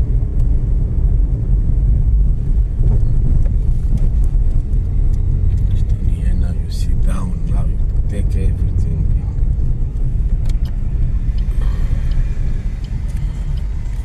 Thank you, Mama. What I'm not sure about is whether within state security and the NPA itself, there's an understanding of how old these attempts are, how far back we should go to understand the attempts by organized crime to capture the NPA. One thing's clear though, we are dealing with organized crime, organized corruption, maybe corporate corruption. What worries me is the link between organized crime and organized corruption. So what General Kumalo has been able to tell us through an organogram is that there is this cartel, the Big Five. Before I proceed, a warning. I think last time I did say we must not think this cartel constitutes the totality of organized crime in South Africa. Yeah, absolutely. In other words, there are other cartels that may have not been discovered yet. But when I look at the organogram of General Kumalo, there's something else you must look at. So there are slots in the organogram which attempt to give us an understanding of the structure of the cartel and the structure of the leadership. There are three at the bottom. Yes. Then there's a line to the top, and then there's one that comes in from the side, kind of to that line to the top, which is not connected to the three, but it's connected to the top one. Yes. Yeah. I would draw a different organogram. The same organogram, and then another, where I show that by his own logic, he says, there is a difference between a syndicate and a cartel. I'll draw another organogram. And that organogram will show us the link between the cartel, the Big Five, and syndicates that are aligned to it. Now, I don't know whether crime intelligence has plotted that. So, because my assumption is that General Kumalo would not have told us to distinguish between a syndicate and a cartel if he was not aware of the existence of syndicates, on the basis of which he differentiates the activities from the activity of the cartel. If I'm correct, then the organogram is incomplete, in the sense that yes, you can show the Big Five structure, but you also need an organogram that shows the big, so you have a block, and that one block is the Big Five cartel, and then you have other blocks that are linked to the Big Five. These other blocks are the criminal syndicates. The question for me is, how many of the criminal syndicates which I think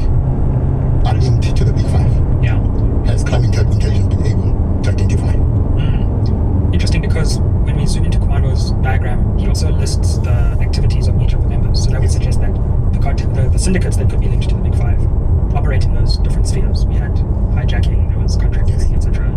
And of course drugs. Yes, exactly. So one might think those blocks then would be, the blocks connected to the Big Five might be syndicates involved in those specific areas. Another thing I'm curious about will be, so I would draw the organigram in that way, in terms of blocks. Yeah. So yes, you have the Big Five, and inside the Big Five block, you have the 5 leaders of the Big Five. Yeah. I would then, as I say, have an organigram in which you have one block, which is the Big Five, and other blocks that are linked to that block, which is the Big Five. Yeah. And those other blocks being the criminal syndicates. Sure. Another way in which you must look at this is by drawing circles. And then you have the Big Five, that's one circle. It may or may not be the biggest circle. Yeah. The syndicates, different syndicates. You draw different circles representing the different syndicates. And then when you plot them on the SMWX whiteboard, you look at two things. Which of the circles intersect? And where do they intersect? And what kind of criminal activity is represented by where they intersect? And which of the circles do not intersect? Yeah. And then another way of looking at it is in terms of what I call the beehive. What is the center of a beehive? The queen bee, or as we say in isiZulu, unomthebe. Now, one structure you can create if you're a crime cartel is that you have concentric circles. At the center of these concentric circles is the queen bee. In order to get to the queen bee, you must get to the concentric circles. What is the queen bee? It could be the leader of the Big Five cartel, or the queen bee could be the Big Five cartel itself. So if your structure is in terms of concentric circles, you have created concentric circles so that you can't get to the cartel in its incarnation as the queen bee unless you go through the concentric circles. So that's another way of looking at it. Now, when you use concentric circles, there's something else you're doing. You are saying to yourself there's a possibility that the criminal organization, the Big Five, relies on guerrilla tactics. And if it does rely on guerrilla tactics, one of the things it will do, to go back to your point about each member being in charge of a particular area of operation, then if they are relying on guerrilla tactics, they must rely on a structure of cells. So the Big Five, the main cartel, has cells that operate underneath. And the members of the cells underneath or below it may not be aware of the existence of the Big Five itself. Or the other cells, maybe? Or the other cells. Sure. Well, in a pure guerrilla tactic environment, members of this cell are not aware of the members of the other cells. And members of all cells that have been created below the Big Five will not be or should not be aware of the existence of the Big Five as the main cell, so to speak. So if I were an investigator, I would also look at the possibility of such a structure. So each structure has implications for how you understand the operations of the cartel. Because one of the things the structure is used for is to prevent detection of the operations. And the different structures are not effective in the same way in preventing detection. So what you do want is to rely on the most effective structure, not only for your operations, but also to avoid detection. So I must say that sitting here, it is not obvious to me that the organogram as drawn by General Komalo, is fully representative of the real state and structure of the Big Five cartel. So if you move from organized crime to organized corruption, you must then look at the possibility of cartels within a cartel. Yeah, absolutely. Meaning, as some of us suspect, departments like Home Affairs, of course SAPS, and others have their own syndicates. So I think we can safely say in Gauteng Health, there is a syndicate. In Home Affairs, there is a syndicate. There is a syndicate that operates within subs. Now, these different syndicates, separately and sometimes together, are involved in what we call organized corruption. Now, if we go back to Khumalo's organogram, you will remind me, I think there's a block at the top that is vacant. Yes, because we have already heard that that block used to be occupied by Musas. Yes. Yeah. And he, of course, passed away in January 2024, I believe. And this is something that I've been grappling with, to the extent that, is that top block now, has it been filled? And yes, so we've been told 3 of the 5, but we know one of them has passed away. So now we only have 2. And it's not clear to me in the testimony yet whether that structure was the previous structure when Mr. Msibi was there, or whether it's the new structure now. What do you think? But remember what you already said. Yeah. We said one of the ways in which we look at the cartel is in terms of a beehive. Yeah. So at the center, the queen bee. Now the queen bee is no more. Yeah. But before we go to the queen bee is no more, we must not assume that the head of the Big 5 is a civilian. This is what I was going to ask you, is we might not know the names, but what kind of people do you think could be the other members of this?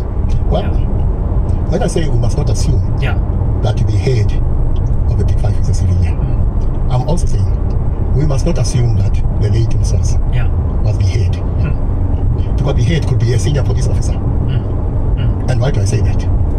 If you look at cartels or cartel activity in South America, in countries like Mexico, what ends up happening is that the most influential, the most powerful, the strongest cartel is constituted by the military. And therefore, the group from the military that constitutes that cartel is led by the most senior amongst those officers. So what has happened in countries like Mexico is that it is the military or a group of officers that actually becomes the dominant player when it comes to drug trafficking. And therefore the most important of the cartels. You know why? Because none of the cartels can outgun a group of military officers. Wow, now you're making me think that Kat Matlala got a whole group of high-ranking military officers to be his bodyguards as well. So we know there's already one link between the military and members of this cartel, literally. So in a country like Mexico and other countries in South America, what ends up happening is that the most feared cartel is the one that is constituted by the military. And the most feared leader of the cartel is a general. And when it comes to cartel activity, nothing moves unless it is sanctioned by this general. I don't want to say we're there yet. But in our thinking, we must paint this as one of the scenarios. And that would mean that when you go back to Khumalo's organogram, the head of the Big 5, maybe a senior police officer. I think I know which police officer you have in mind. I think we have the same one in mind, but I won't say the name. If that's not the case yet, if we stay on the current path, the day will come when the head of the most influential drug cartel is a senior police officer, a general in the South African Police Service. That's one of the reasons why the recommendations of the Ad hoc Committee and the Madanga Commission must be implemented with a sense of seriousness, because this is where we are heading. Also, we may head in a direction where there is a confluence of interests between senior generals in SAPS and senior officers in the military. So, yes, I see what General Khumalo has given us. I'm not assuming that what I'm saying is not obvious to him and others he works with. It's quite possible. In fact, my expectation is that the analysis I'm giving is the analysis they've already done, because it is their everyday job. But I am not excluding the possibility that aspects of the analysis I'm doing is analysis they've not done yet. And then, of course, that takes me to the capture of politicians. If we come back to the ANC, what is it that has brought us here? In 1994, something very important happens. There is a change in the relationship between the ANC and state power. And the cartels exploit that change, or try to exploit that change to their advantage. We come from a reality of the single party dominance of the ANC, which means all they have to do is to capture politicians in the ANC. Yeah. The GNU is more of a challenge because you now have to capture politicians in more than one party. But if you ask me,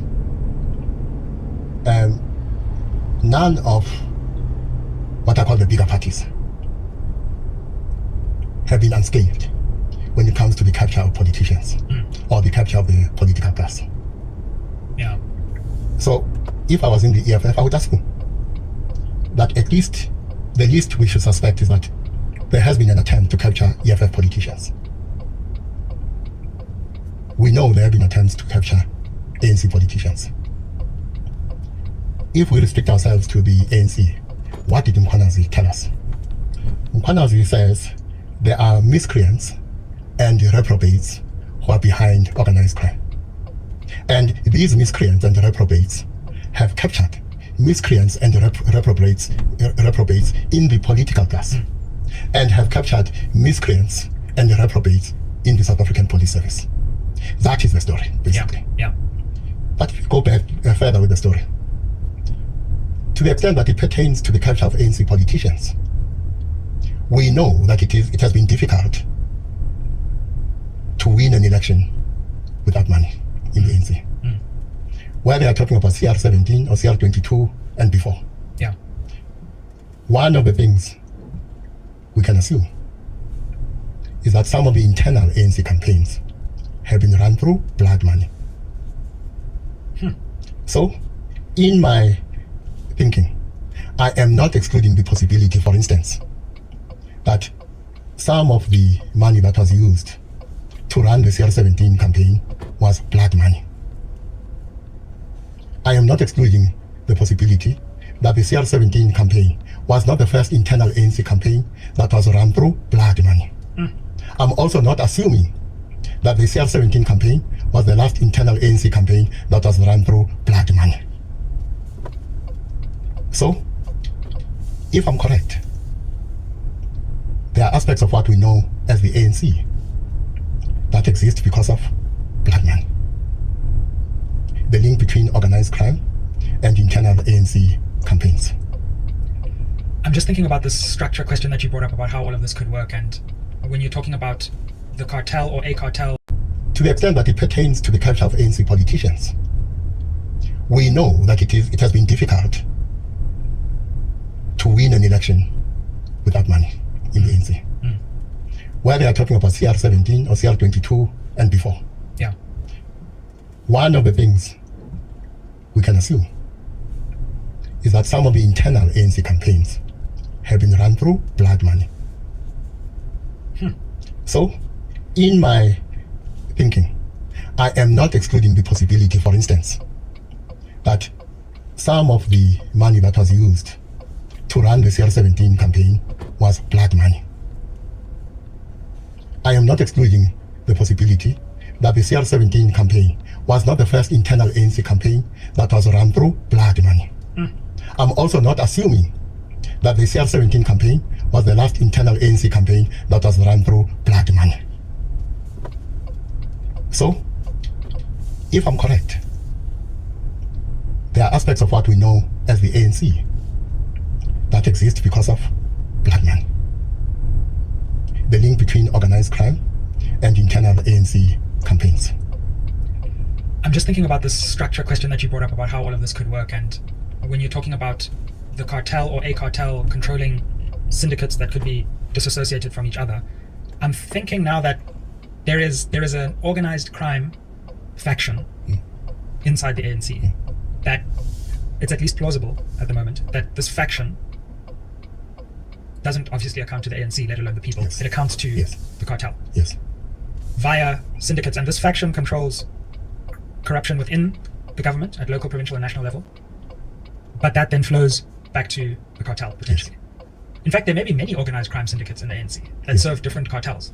And this would be fanciful if we didn't know that many of the members who have already been implicated have come out with their ANC colors nailed to the mast. We know that they are members of the ANC, and we know that there is huge crime in the state linked to how the ANC governs. So there must be some kind of link, line, dotted or otherwise, between the cartel, this particular cartel, and people in the ANC who have infiltrated for the very aim of protecting this organized crime endeavor. Organized crime is not new to the ANC. Organized crime, in different ways, is introduced to the ANC environment before 1994. I will give 2 examples. The story is told by members of the older generations in the ANC. Let's call them the 1942 generation. Sure. The story is told by some of them that in places like Alexandra, they had a problem. It was difficult for the ANC to organize, especially when it came to holding meetings in the evenings, because people were afraid of the gangsters. A leader of the ANC, according to the story, recommends that they recruit the gangsters to the ANC. Now, I will not mention the names of the gangsters, except to say some of them become senior leaders in the ANC. And the question you must ask is whether, upon becoming members of the ANC, or upon becoming senior members of the ANC, do they stop their criminal activities? I will leave that to the audience to decide. But we do know that some of them in exile engage in activities that can only be called criminal. We do know, for instance, that in places like Zambia, some of the comrades engage in organized crime. We also do know, and when I say we do know, I mean we've been told stories. And just a reminder that because if I keep on saying we do know, Madanga will call me. Maybe you should. We'll get the real truth. But just also for the audience, you're not speculating here. You're actually a member of the underground and MK. So it's not as if you're just... Well, if you put it that way, then let me say this. We do know that in some cases, for transport, those members who relied on organized crime use the vehicles of the United Nations sometimes. We do know this. So organized crime, in different ways, is not new to the ANC. All you see after 1994 is an upgrade in the nature of the activities that are linked to organized crime. You have changes in scale, for instance. So the amounts of money involved are much larger.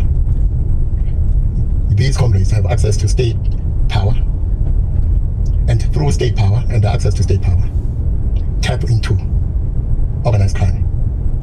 And some of the organized crime is an extension of what started during the liberation struggle. I spoke to you about Brasox. Yes, yeah. Now, remember what has happened. Brasox and his contemporaries are now in their 70s and 80s. They are no longer the key figures in organized crime. New figures have risen to the top. In other words, there's been a generational shift from the time of Brasox and his contemporaries to the present. But the phenomenon of a Brasox has remained, to the extent that some of the figures in criminal organizations are young enough to emerge in this conjuncture as the key figures, but old enough to have had links with people in the ANC during the liberation struggle. So the Brasox phenomenon continues to this day. I have no doubt that when you are watching Madanga and you hear some of the names that were dropped during testimony, I have no doubt that one of them or some of them is or are the Brasox of today. But also, the generational shift means something else. Tensions at an intergenerational level have evolved. I'll give an example.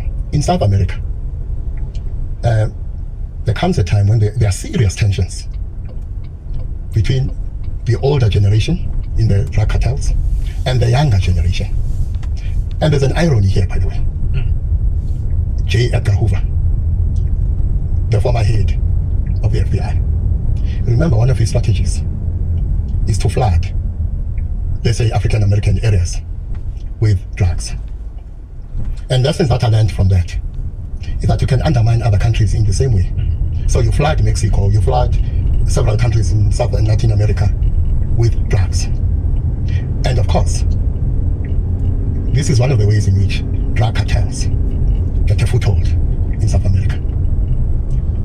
During this period, you have the older generation who say, drugs are destroying our communities.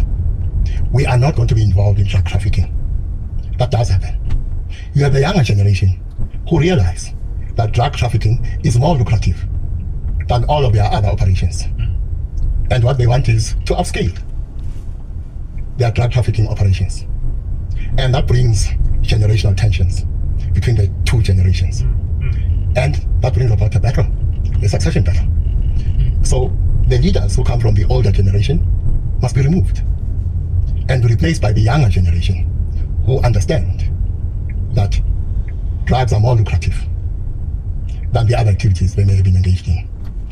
What I'm trying to say is that to the extent that I keep on hearing people talking about Colombia and so on, one of the things we must learn about those drug cartels is that they have been evolving.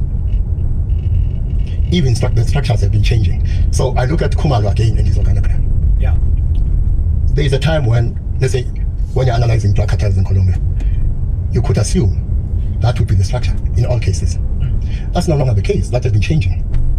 They now rely on a hybrid of structures. And that is why I was talking about concentric circles, using cells and so on. Yeah. There's been that structural evolution when it comes to how the drug cartels in South America are structured. And the lesson for me is that we must not assume that our own drug cartels have been static. So when I look at the Big Five is a product of an evolutionary process. It represents where drug cartels are today. So the drug cartel of the 70s looked different from today's drug cartel.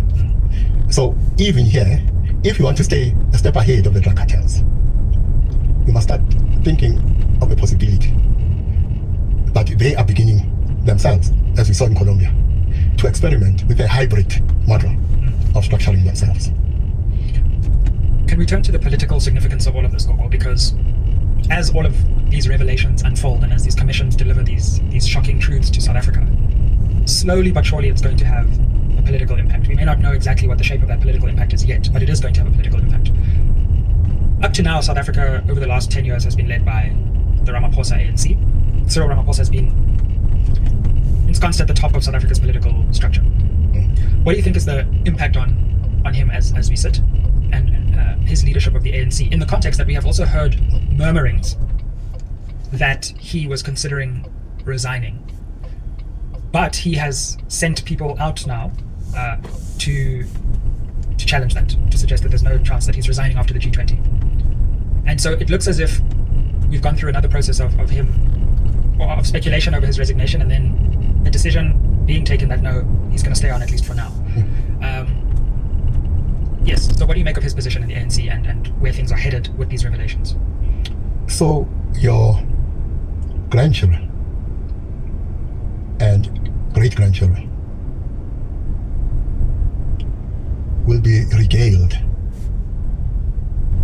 by stories of how a senior police officer, Shamas Mkhwanazi, brought down the government. My own view is this. What Mkhwanazi set in train on the 6th of July means what we are witnessing is the beginning of the end for the ANC. It also means we must not preclude a scenario in which 6th of July ends with the collapse of our government. So the ANC has been having its last supper. Yeah. So people, many of whom are religious, keep on talking about the end days. For me, Mkhwanazi is but one sign amongst many signs of the time. And what we're witnessing are the end days for the ANC. Now, when it comes to the president, you're right. If rumors are anything to go by, twice he tried to tender his resignation after Phala Phala.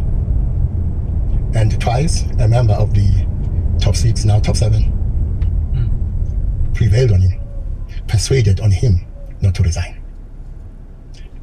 Now, my assumption is that this member who prevails on the president not to resign thinks he knows what the president is afraid of.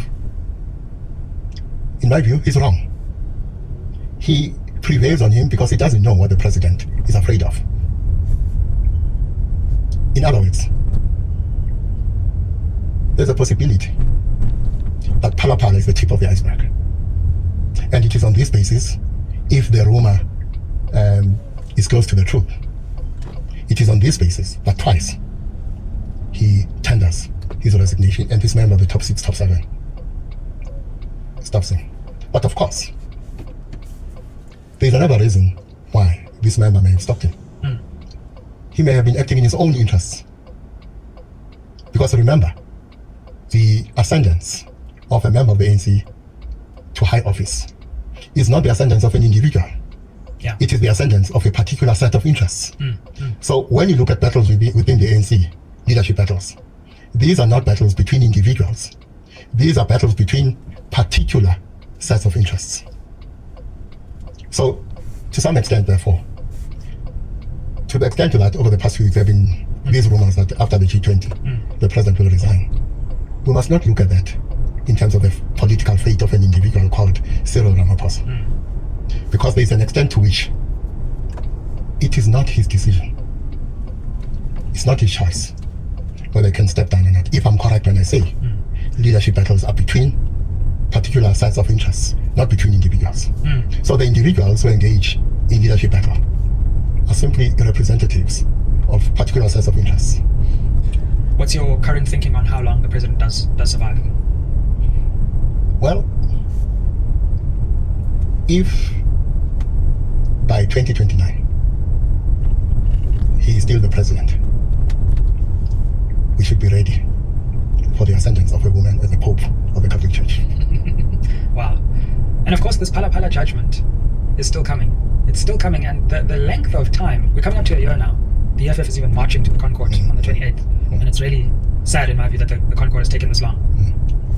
I firmly believe if wait, let me take a step back. I don't think the Concord is going to be brave enough to do what in my view it legally and politically should do, which is, and I mean political in a broad sense, which is say that what Parliament did was contrary to the principle of accountability, and they must go back and redo that vote, or start from scratch, or remedy the situation in some way. I just don't think they have the bravery to do it with this president. But if they do, I think that could mark a very quick end to this presidency. Well, if they do, it means a female pope is in the offing. Indeed. I've already said on this platform that Cyril Ramaphosa is the most powerful ANC president since '94. In fact, in my view, since 1991, the ANC has not had a more powerful president than Cyril Ramaphosa. Well, there's something that he seems to understand that was not understood by some of his predecessors. There is no point in being in charge of the state if you are not in charge of the party. Ramaphosa seems to have understood that he must be in charge of both the ANC and the state. When it comes to his control over the ANC, it is my view that Ramaphosa has been the most powerful since 1991. Now, if we go back to the cartels, one of the reasons we're here, with the cartels facing this scrutiny and therefore going through their own crisis because of the scrutiny they're facing. Remember, the ANC was going to be in power until Jesus Christ comes back, which meant that the link between organized crime and politicians in the ANC was going to be with us until the second coming. Last year, that changed. Yeah. Which means, to the extent that these criminal organizations must capture politicians, it is no longer enough to capture ANC politicians who have lost power because of last year's elections. I can tell you now, they are busy thinking about how are we going to capture politicians outside the ANC. Because in the end, whatever form future coalition governments take, the cartels must still be able to capture the political class.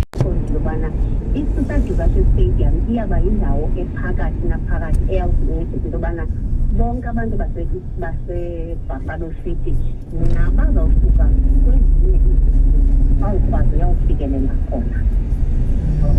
Okay, iyavakala. Uthini ke umongo enizawube nigcine kuwo? Umongo esizawugcina kuwo njengoko senditshilo ndathi urhulumente uye wajonga wabona into yobana kufuneka abale into yobana ukusukela oko yaqala i-HIV ngaloo nyaka yaqala ngayo sele ehambe umgama ongakanani. Umgama ke uhanjiwe sisokola okanye amacwebe esokola onke ezama ukunyanga i-HIV kambeni ka-health kusele belisokola kakhulu nakuba besinika lisise amayeza. Iinzame ke zenziwe kwathi kwaba kuyafumaneka into yobana amachiza akhona njengoko sizaziba ngokuthetha ngento yobana abantu abapositive batya i-ARVs ke ndayazi uba ayo igciwane le-HIV. Therefore ke ngoku eyona nto phambi kokuba nje uqhubekeke ndiyacela uqonde uba ndikuphazamise ndifuna siye evenkileni and then ubuye ke ngoku uqhubekeke. Utyhafiswe yintoni namhlanje? Amahlaba neenaliti ndisholo iinyawo ngathi ziyatsha uyakusukule sokukhala sikwenzela i-probiotics. I-probiotics inamandla okuziphileyo ikhaliza lo nyaka ufumaneka ngaphandle kokuba kubenezokudla sikhalele imeko namhlanje nakwindlela ifamasi emfuli kuwe. I-probiotics umntu wendalo ongasasa amakhobisuni egazini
Give me Nelson Mandela.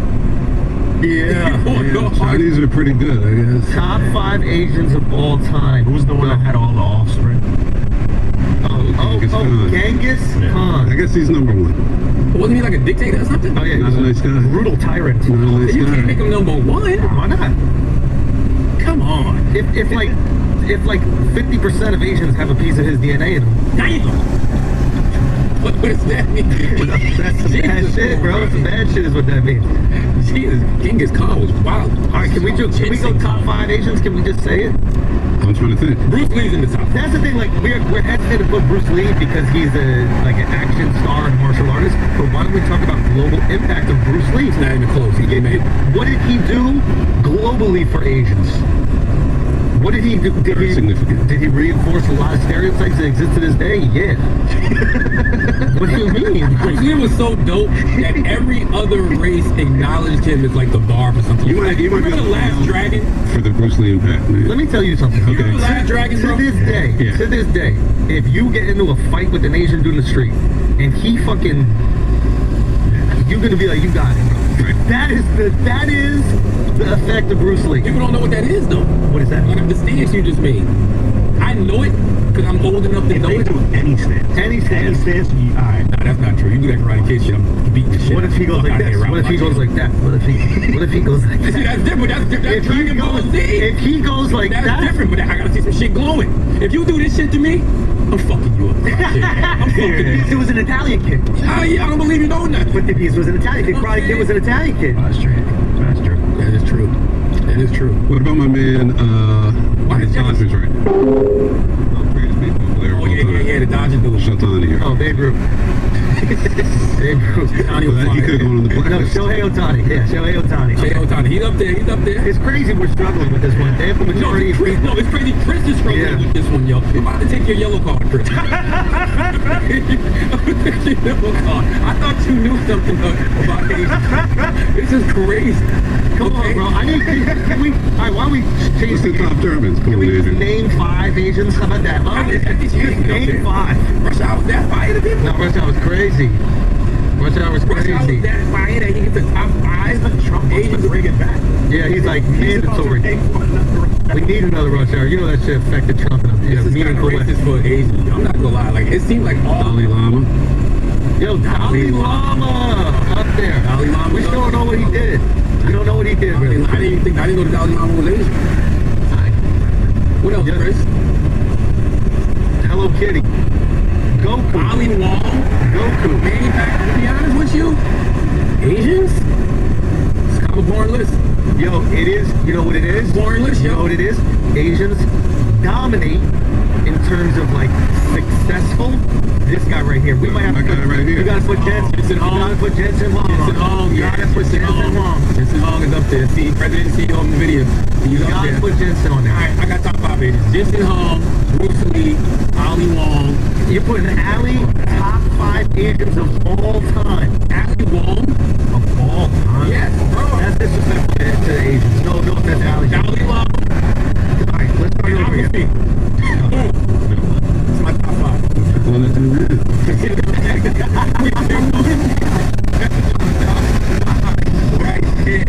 Alright, what else we doing, y'all? It's been an interesting week, man. I wanted to know your thoughts on this topic. Tell me. Jason Derulo doesn't want to work with women anymore. We have the clip, Chris. This is interesting. Now, remember, I'll scroll up, Chris. I want to read this right. I want to read what happened, but I think people forget. I'm going to read the headline. The headline says, Jason Derulo, I'll never work with women again. Jason Derulo delivers shocking comment after sexual harassment case against him. Which I forgot. I mean, so many people was getting me killed. I didn't even know Jason Derulo got caught up in this. But let's click on what he said. There's a lawsuit not too long ago by an artist that was hired to label. It was dismissed. It's fine. What did you learn going through that? Never work with women. Oh, come on. There's truth in every joke. But it's a sad truth. I will never be alone in a room with a woman that I look at. Ever. It's too risky. That case was dismissed twice in 2 different states. And there's plenty of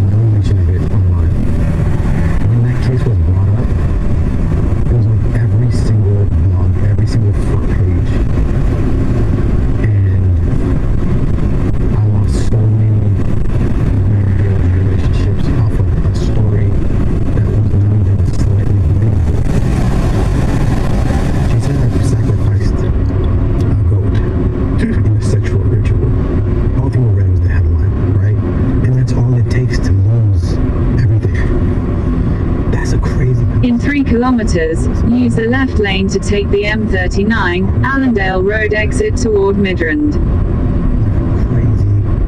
Crazy story that someone told. So, with that being said, how can I be comfortable being in a room with a woman that I work with and not feel like she can just say whatever she wants? It's not worth it to me. Listen, and I'm gonna tell you something else. Go scroll to the headline, Chris. The media is still doing it because they'll put a headline, "I'll never work with women again." Jason Derulo. You understand what I'm saying? He just said never being alone in a room with them. But listen, even if he did say I'll never work with a woman again, he said it in jest. He said there's truth in every joke. My thing is just the context of why he said that. If you don't understand the context of why he said that, I don't know what to tell you. I thought he explained that very well just now. He's like, I was with a woman and she just made up some crazy wild shit and it became a headline everywhere and I lost millions of dollars. Why would I ever put myself in that situation? Now, let me his PTSD is real. Let me pose something to you. Okay.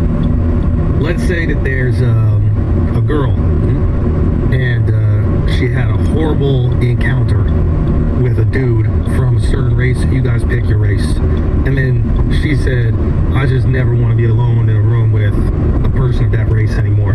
How would society view her? Society might, and she got an actual reason because she did have a bad situation with them, and she's now painting that. In 800 meters, use the left lane to take the M39, Allendale Road exit toward Midrand. And she's like, this happened to me with a person from this race, and now I don't feel comfortable. And if we would deem that person racist, and that they're. But the reality is that's what we all do. We do those broad generalizations, right? Well, we deem them wrong, right? Societally, we go that's. Like, well, it depends. If I have a use the left lane to take the M39 exit, then slide left onto the ramp to Kyalami.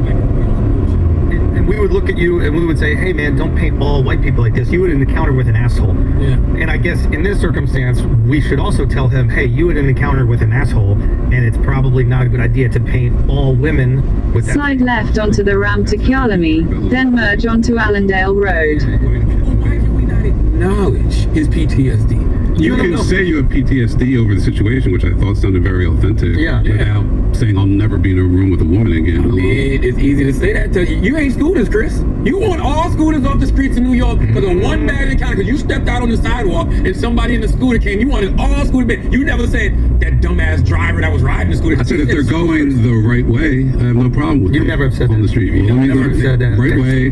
No, right way on the street. Chris, you're not on the street. Wrong way. Talk about sidewalk. They gotta go. No, you wanted scooters off the street. You said it here on this podcast. Scooters traveling at a safe speed in the right direction, obeying traffic laws. It's very easy. In 300 meters, turn left. Immigrants? Are they? I don't know. Do you have an issue with immigrants, Chris? I do not. No matter.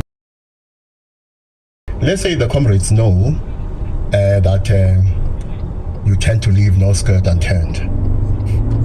So they know that they need to protect you from that weakness. Because you may compromise state and national security when you become a victim of a honey trap, for instance. Or let's say you love money, you have a weakness, you love money. Yeah. You must be protected from yourself by making sure you don't fall victim to people who lure you by using money. And this is a pertinent example, because it's very clear that in the upper echelons of the police service, you have people who are easily lured through money because that weakness has not been managed. And so when you hear former Minister Ted, General Sibiya, and of course we heard recently that Mkhwanazi himself met Matal, you then must worry about the relationship between the personal and national security. Because if the relationship is problematic, the relationship between the personal and national security may compromise state security. Do you think Mkhwanazi did meet Matlala? Because that would seem to be quite a big omission if it's true. Because I can't remember him speaking about the meeting with Matlala. So, I mean, either Matlala is not telling the truth, which is very possible, or they met and then Mkhwanazi would have to explain why they met. But I simply don't know. But we don't have any evidence of the meeting. So what we currently have is Matlala's say-so, which is not very telling at the moment. But I don't know what you make of that allegation, because that was like a bolt from the blue for me. So if you draw a line, on this side of the line you have Mkhwanazi, you have Masemola, for instance, and Khumalo. On the opposite side of the line you have Sibiya, Brown Muhotsi. And if we look at the most recent testimony, if you look at the CFO and General Sintumule, who testified on Friday, you can place them on the side of the line where you find Khumalo, Mkhwanazi, and Masemola. If you look at General Mutsipe, you can put her on the side of the line on which you find Sibiya. When I listen to all of them, including Matlala, it's very clear to me that one of the ways you should analyze what you have heard is in terms of deception and counter-deception strategies. What you must decide, to what extent is this side engaged in a deception strategy? And to what extent are the opponents engaged in a deception strategy? To what extent is one side engaging in a counter-deception strategy? And to what extent are their opponents engaging in a counter-deception strategy? But it's very clear to me, from what I've heard so far, that we are dealing with both counter and, deception and counter-deception strategies. So, the allegation about Matlala meeting Mkhwanazi, you can go one of two ways. One, it is true, Matlala did meet Mkhwanazi. And then you ask the question, why then did Mkhwanazi meet Matlala? In answering that question, also you can go in one of two directions. Mkhwanazi was investigating Matlala, or Mkhwanazi was meeting Matlala because he's part of the problem that he described to us on the 6th of July, which would mean that those of us who have taken the view that the allegations made by Mkhwanazi are true are victims of Mkhwanazi's deception strategy. If your answer is Matlala is lying, then Matlala is trying to turn us into victims of a deception strategy. And therefore, between Matlala and Mkhwanazi, you are dealing with the tension between a deception and counter-deception strategy, which would also mean between Sibiya and Mkhwanazi, you are dealing with the same tension between deception and counter-deception strategies. You must then decide, is it Sibiya who is deploying a deception strategy, or is it Mkhwanazi? Is it Mkhwanazi who is deploying a counter-deception strategy, or is it Sibiya? From what I've heard so far, and some of the evidence that has been accused, I think we can safely come to the conclusion that Mkhwanazi's allegations remain credible. More or less. So yes, we may suspect that, or we may come to the conclusion that Mkhwanazi should not have omitted the fact that he met Matlala. But if the answer is that he met Matlala as part of his own investigation into the Big Five, then the meeting between Mkhwanazi and Matlala was not fatal to the extent that it may destroy the allegations he has made. That's interesting. And I think he also, the reason why I agree with that conclusion is that when you look at the allegations made by Khumalo and Mkhwanazi, and to some extent Masemola, although I also think the people on either side of those lines are not necessarily completely aligned themselves. But they have brought enough evidence to support their claims. So, for example, when Khumalo says, I can show you these links between Katiso Molefe and Sibia, he shows us CCTV footage of one of Sibia's subordinates. The bag of chocolate. Exactly, the bag of chocolate, which has only been eclipsed by the Woolies bag. Yes. I will never think of a Woolies bag in the same way ever again. Exactly. No, I mean, how is Woolworths not adding a squeeze bag to this episode and some advertising? Because this is the perfect moment. But hey, we can't do it all for them. And also some chocolate company should also should become one of our handlers. Woolies no name chocolate. Oh, this wonderful country of ours has not disappointed this year. People keep on saying South Africa is a movie. Yeah. No, South Africa is a series. Exactly. We don't need Netflix. No, exactly. They should call movies South Africans at this point, yeah. So, but whereas Matlala and Mokhotsi and even Sibia have brought these counterclaims, but we don't have WhatsApp chats, we don't have CCTV footage, and so what we have there is just their say-so. On the other hand, we have the say-so of Mkhwanazi, but we also have quite important evidence. I'm not going to say it's evidence beyond a reasonable doubt, because we need more time in the process to get there. But where I am in some as well is Mkhwanazi's allegations have not been dislodged, and I use those words very carefully. I'm not saying they've been completely proven yet, but they have not been dislodged either. You're right. I may be wrong about Matlala. I don't think I am, but I may be. I do think that in his testimony to the ad hoc committee, Matlala deploys a deception strategy. And effectively what he does is to make sure that we are as far away as possible from concluding that Sibia is a criminal. But what does it do? Remember, the PKTT has recordings in which he says he gave money to Sibia.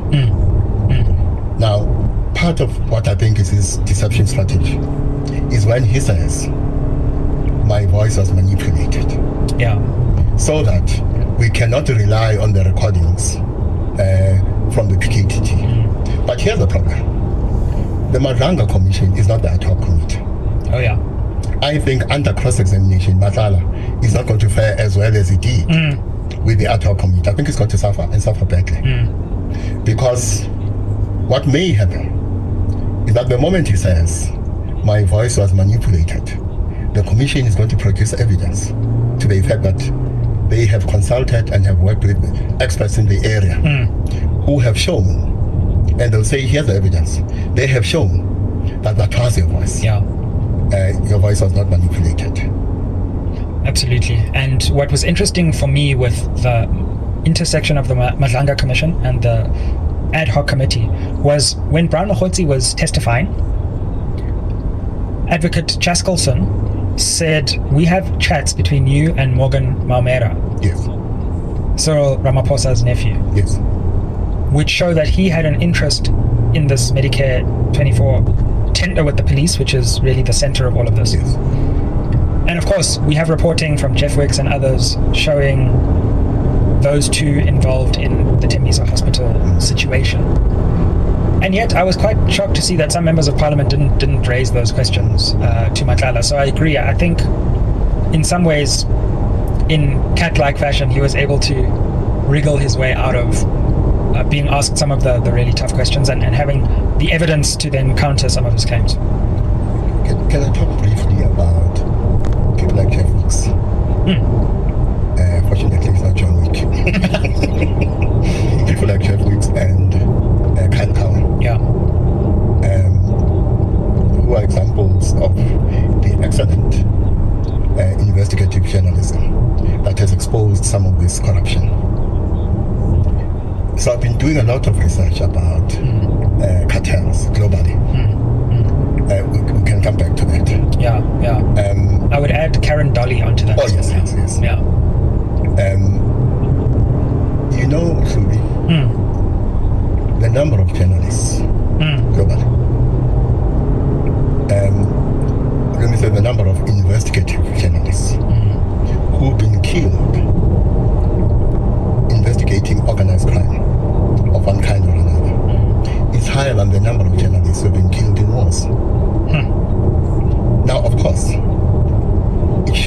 that if you look at this from the perspective of the cartels, the work that is being done by people like Jeff Weeks is impactful because it exposes these links between cartels and politics, for instance. Between cartels and the criminal justice system as a whole. And therefore, we should regard investigative journalists who are doing this work as national treasures and do everything possible to make sure that they are secure, they are protected. Because, as I say, the number of journalists globally who have died investigating organized crime is higher than the number of journalists who have been killed in wars. Yeah, absolutely. And Kat Matlala and Morgan Maumela, for me, that was a moment that I don't think a lot of people fully appreciated when Chaskelson said, Mr. Mahotsi, we've got evidence of conversations between Maumela and Matlala. And this now then draws the link between Maumela and Matlala much more clearly. The only other link we had before was that Bheki Cele and Matlala met at Maumela's Zimbali residence, purportedly. Or he gave them a code to get into Zimbali. So yes, this is quite interesting because I'm really keen to know what the link is and what those messages reveal, and I suspect we'll get that late this year, early next year. Well, those of us who are members of the SMWX cartel are not surprised. Because remember, we're still trying to draw the organogram because the organogram is incomplete. So I suspect we can start penciling in Maumela when we look at the Big Five cartel. The question I've been asking myself is this: the Big Five? Are these the 5 top criminals in the country? Or the Big Five, as Komalo suggests, refers to the top 5 members, the leadership structure of the cartel? Remember some years ago, former President Thabo Mbeki, delivering a State of the Nation address, says, we are investigating the top 200 criminals in the country. Now, I don't know what happened to that work because we never got a report. But when I look at when President Thabo Mbeki made that speech, the Maumelas, the Matlalas represent a generation younger than those who were part of the 200, or to the extent that part of the 200 top criminals of that time may still be alive. They are now older. And we are transitioning from them to the current generation of Matlala and Maumela and Kati Somboleva. That's what could be happening at the moment. But let me tell you what is. The delinquent. He said he's always been a delinquent. He robbed people, he took phones, and when he recorded his first song, he was coming in through the window to rob people. So, yeah. Wait, like when he got his first song, he was about to rob the guys. There was a house break-in. Oh, right? Yeah, really? Damn. He was breaking into the house. And then there were the guys with the studio, And they were like, oh, nice beat. Nice beat. I almost stopped your heart from beating. Nice beat. Let me hop up to. That is crazy. So how do you expect somebody like that to be a role model? Eminem spoke shit about his mom, and it's the truth. It's his truth, Grew up in a caravan park, the white kid, black friends. Life is fucked up. He's got this child, doesn't know how to take care of him, works in a restaurant, and he was rapping about his life and his truth. So how do you then tell a guy like that to stop saying fuck mom when that's his life? No, that's my thing. Like, Kanibal, her rise to fame and to the spotlight was young girl dates an old man because he's got money, rich man. So how do you then expect? Why would you have the expectations of the influence that she comes with for her to have the responsibility of being family friendly when what she has built to that point. I mean, she's done lots of great things since then, acting and right, but to that point, it was built on something that the public frowns upon. Yeah. So how do you expect an Ashebe to say then, okay, sorry guys, I'll be centered or yeah. And Matt made a great thing that we expect a lot from him, but he's just living his life. And his fame was almost coincidental. Yeah, instantaneous and coincidental. He didn't sit and say, I want to be famous one day and be a role model. He's probably the same guy that he was, maybe even diluted now because there's so much spotlight on him. Yeah, because he was 5-10 years ago. Yeah, because it would be weird like walking on the red carpet with crystal meth, Like, I mean, I'm just saying things. People. But you know, the Shebe thing, bro, like for me, and maybe this is my conclusion on that, is what saddens me, and I hate having to say it, but I mean, hey, this is a podcast and chill, so we might as well say it, bro. Yeah. I feel like this guy's life is a script that we've already seen. It's a script that's written. We know the ending. We're just waiting for this movie to end, and we know how it's gonna end. Yeah. I feel like his life story, the script is there. It's written. Yeah. And we're just sitting here, just watching this movie and just waiting. How's it gonna end? We are here on the other side, being like, Shebe, yes, if you can just get proper management, get this, do this, do that, and it's like, nah. That's true though. No, but umuntu confirm it. I think what the Zulu guys say is umuntu confirm whatever. But I we've seen like this one. You can just see. Because I assumed that after what happened with the daughter, right? I assumed that was gonna be a light bulb. All of us did. In his career, a light bulb in whatever in his life, even in the people that he surrounded himself with. And Jiggy, now that video with the pipe, right? And I'm like, why? Yeah. Why would you allow this to happen? Yeah. I'm just happy, man, that he got a chance, to be succcewell, to live. He probably didn't imagine this 10-20 years ago, and if he did, he probably thought it was going to be a Somalanyana hood, a big hood guy, comfortable in the hood with a bottle store or two there, living comfortably. But this is probably beyond his wildest imagination. But also, the life is living, and I'm just happy he got to see that. This is sad that moment didn't become the moment. A catalyst for something, for something, because he could have taken a different trajectory, the Google Love, whatever thing. But it's not in him. It's not who he is. He's living his. With that again, it's us saying, but okay, you know what? That moment should have changed his life. But if he feels like there was nothing wrong that he did, I mean, he can only feel like a certain, like a portion of ability about what happened. But was he drinking and driving? Did he say he was drinking and driving? Beef and going back into the past. Now, let's address the whole idea behind beef. I hate beef. I hate getting angry at people. And I am not currently in any beefs, all right? So I want to just make sure that we're very, very clear about that. Even when you have disagreements, that don't necessarily be beef. And even when you have miscommunication, it's not necessarily beef. It's really just that, miscommunication. And sometimes misunderstandings, but beef is a whole nother concept. So I want people to really understand that I have no ill will and no negative feelings or sentiments towards people.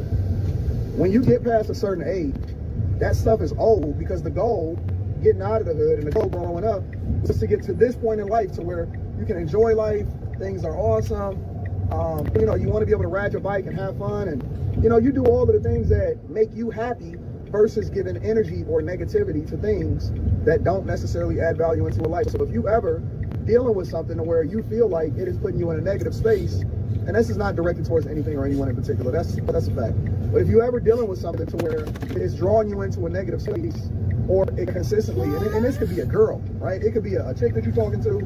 It could be a circle that you're surrounded by. It could be a job that you're in. It can be an environment that you continue to subject yourself to.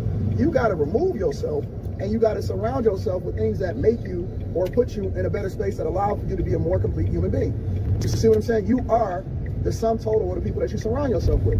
And so you're going to evolve throughout your life, and you're going to see things, you're going to go through things. It kind of reminds me of high school. When I think about high school, when I think about a lot of times when you run into people that are only focused on how great they was in high school, it's like you telling me that was like your apex, that was the top of where you was at? You know what I'm saying? Like, I went to my high school reunion one time. I went to my 10-year high school reunion, and it was cool running into everybody. And then after that, like, man, I'm not going to all of the meetups.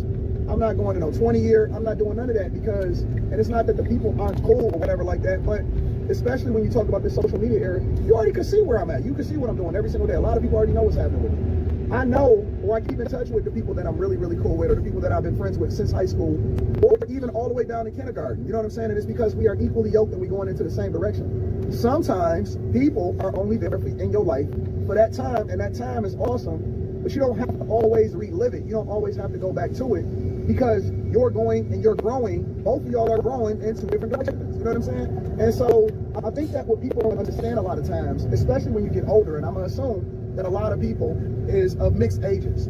I looked at my demographics. We study them every month because we also got to submit them to the sponsors and stuff. But I looked at my demographic, and my demographic go all the way from maybe like 18, 20 up to like 54, majority in it. And so when I speak to the majority of the audience that is resonating or following the content. I don't speak in general, just to the general sentiment of people. Now, it can be applied for everybody, but my whole point is that growth is good. Growth is good. For me, specifically, if you notice, I never, ever am looking to go backwards or taking 200 steps backwards just to recapture a feeling, and I certainly, and this is really, really the biggest thing, I never do what people tell me I'm supposed to do. I do what I think makes the most sense as far as the direction that God is leading me in. And like I said, sometimes you link up with people, or sometimes you go, and it's an awesome thing. It's an awesome thing. I'm not going to try to go back into something for money. I'm not going to try to do, like, I don't even want to go back to previous jobs. I could amicably split from a job, and I never leave a job on bad blood or in a bad space. And I never feel a certain type of way with that job. But I'm going to just tell you, honest to God, there is nothing in my life that I feel like, or I look back in the past and I say, man, I want to go back to that, or man, I want to recapture that. I'm not interested in that. It ain't a job that I've never been to that I'm saying, yo, I want to go back to that, because I'm so focused on where I'm going instead of where I come from. It ain't a woman or a hoe that I done dealt with where I'm like, man, that was a great, no, she was there for a moment, and she was there, and we had a great time, and now it's time to move on from her. You know what I'm saying? The only things I like old is money and classic cars. That's it. But I prefer new money more than I prefer old money, and I prefer newer cars more than I prefer the classics. I drive the new ones, but I look at the classics, and sometimes I pull it out, and it's a nice thing, and then I get into it, and I'm like, man, these windows is different to try to roll up, or I got to get this check engine light. Nah. I like all of my shit new. I like growth. And just because you like new and you like growth does not mean that you don't want everybody else to win. I want everybody to win. I want people to be successful in whatever it is that they're successful in. But I'm always going to be searching for new. I'm always going to be searching for growth. And when people grow, it doesn't mean that they have to be. It just means that they grow into different directions. Now, of course, you know, this is the internet, so people are messy, and so they always take it to mean something else or whatever like that. It doesn't. Genuinely in my heart, it doesn't. It just means that I got people in my own family that I grew up with. When we see each other, it's love. But am I checking for every single person that I used to rock with in my past? Absolutely not, because I'm too focused on my future. I'm focused on living life. And I think that when you get past a certain age sometimes, for some of us, not all of us, there's a lot of us that still live in our past. When you get past a certain age sometimes, you realize that life is too short to be focused on any kind of negativity as far as trying to have problems with people. And life is too short to be doing what everybody else tells you to do. I am 1,000% focused on growth. I'm 1,000% focused on enjoying life. And next year, I'm going to have newer cars, and I'm going to have newer growth. This year, I'm going to continue to trend in a positive direction. It's funny because even when I look at my numbers continue to evolve and grow. It's all about slow growth, progress, and continuing to push yourself to be successful. That's what life is about for me. So that's my message for the morning. I love you guys. I appreciate y'all. I hope y'all focus on growth. I hope y'all focus on the money. And I hope y'all focus on balling and get to it. That's what life is about. I love y'all. I appreciate y'all. I'm going to see y'all for the Millionaire Morning Show. We rock out with that at around between 7:30 Eastern, so adjust for your time zone. And we're going to have a great week. I got a lot of dope stuff coming in. I got my homegirl Mika flying in. I got some friends flying in. I got a whole lot of stuff that I'm working on. And we got some pre-recorded shows that we're doing for this channel in particular that I really enjoyed. We piloted them a couple of weeks ago, and now we're about to go full-fledged. Now that we're able to look at the analytics and the statistics, we see the opportunities that's in there. Even when it comes to this platform, I want to grow, and I don't even care about like what other people think. I want to grow in a certain direction, and I want to continue to evolve. And I don't want to be the same person that I was yesterday. And I love you guys. I absolutely do. Thank y'all for continuing to rock me. Again, make sure y'all tap into the Patreon link is in the description. And then Teach Hanley, 40% off your first order plus a free gift. Plus 20% off for life. I love y'all. I appreciate y'all. I'm going to holler at y'all later. See y'all today.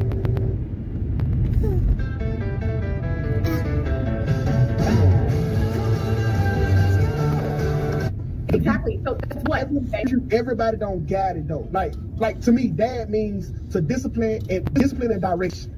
That's what I'm here for my child. So if I leave my child on the wrong path, then that's the path she gonna take for life. Okay. But a lot of times look at it like Diane and Canaan. Not Canaan, Cain. I watch that one. Okay, Power, they was done, like the kids was done from the start because the way Monet raised them, they got no choice but to live this life. Mm-hmm. So it's always kind of the parents' fault. But it's a choice that we made. You're making them choices based on the things that you normalize. A lot of your morals and the way that you move comes from your parents. It comes from your surroundings. It comes from the things that people normalized when you were younger. So when you adopt that's the only way you know how to move. Now, yes, at a certain point, you have, as for yourself, you have to stop putting the blame on your parents and try to adjust. That's if you want change though. But if you don't want change, you just want to always look back to what your influence is. People don't even recognize how much those influences guide their judgment, the way they make decisions in their everyday life. But you gotta be aware of that to change that. If they don't know that's why the way that they is, they just think they just got that way. You know? Who taught them that awareness though? Everything you know you was taught. The way that you think, somebody taught you how to think that. That's true. Yeah. But it's an and, it's not an or. It's an and. It's all encompassing. It doesn't absolve you from being responsible. Listen, you go out, you kill somebody, you want to fucking jail. I don't care what the previous history was. The other side of it though is, and he was raised around killers. You know what I'm saying? So I don't think that it's a clear-cut answer. I think it's all on an individual basis.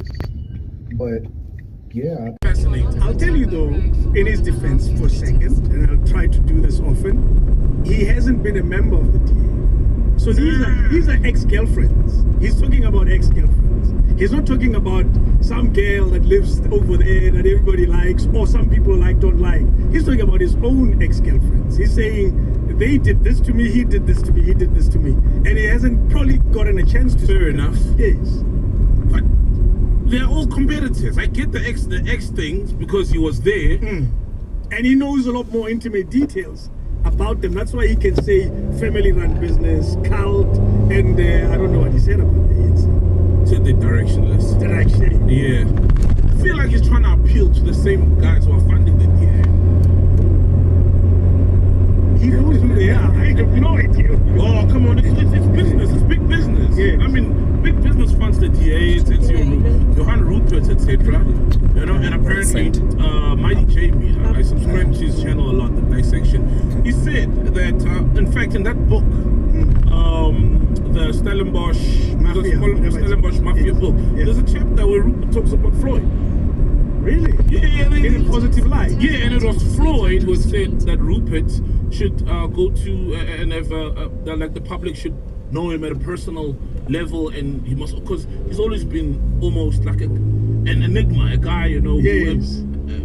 Because we don't the mystery around him, and then we saw a candid interview with what's his name from Power FM, and apparently it was Floyd, if I'm not mistaken, who said to him that, hey, you can actually, you know, just people need to see this side of you. Go on this particular platform. You said it in the last episode that the political party will be formed, whatever consultation it goes through. That is an obvious. They're just going through this journey, and I have a feeling they'll be participating in the next election.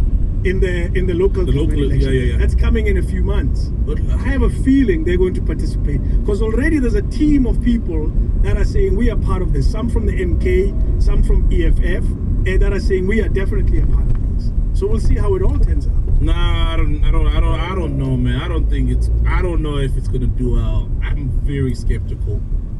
South Africa Africans will tell us. The question I want to ask though is there witchcraft in South African politics? Of course, because that's what he said. That's what somebody said. That Tutu Zile's head was taken, and is there? We know there's taken to Malawi apparently. We can for a second we can take a detour talk about witchcraft in soccer because I know that you know about. Yes, we see it. Where? Which team?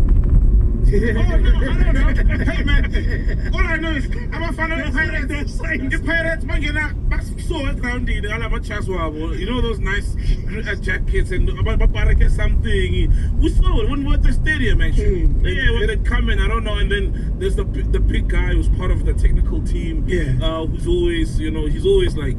No, he doesn't do it like that. That's they all go into the. What's that? The goalposts. Yeah. All of them, the entire squad. Yeah. They go into the goalposts and stand there for a minute or two, and then you see somebody pouring something at the goalposts, and then when that's done, they walk out of the goalposts. That's what happens. I don't get it, man. Like. And then they lose the game. Yeah, and also people are questioning, or does it delay work because you're still gonna lose anyway. Like for instance, with the Floyd thing, if he went to Malawi to go get whatever it is that they accusing him of, it really didn't work because look at what's happening in his life right now. Maybe this is what was meant to happen in his life. Okay. Maybe this was the plan. The plan is to go get to Mutsi in Malawi so that you can leave the MK, but you don't even want to leave the MK. It's not your own party. Okay. Maybe this was the plan. Hey man, we need to bring back shame, man, Yeah. Like, for real. Because there's a clip. I know now you asked me if you want to play anything, but there's a clip. The Kokumaweni show.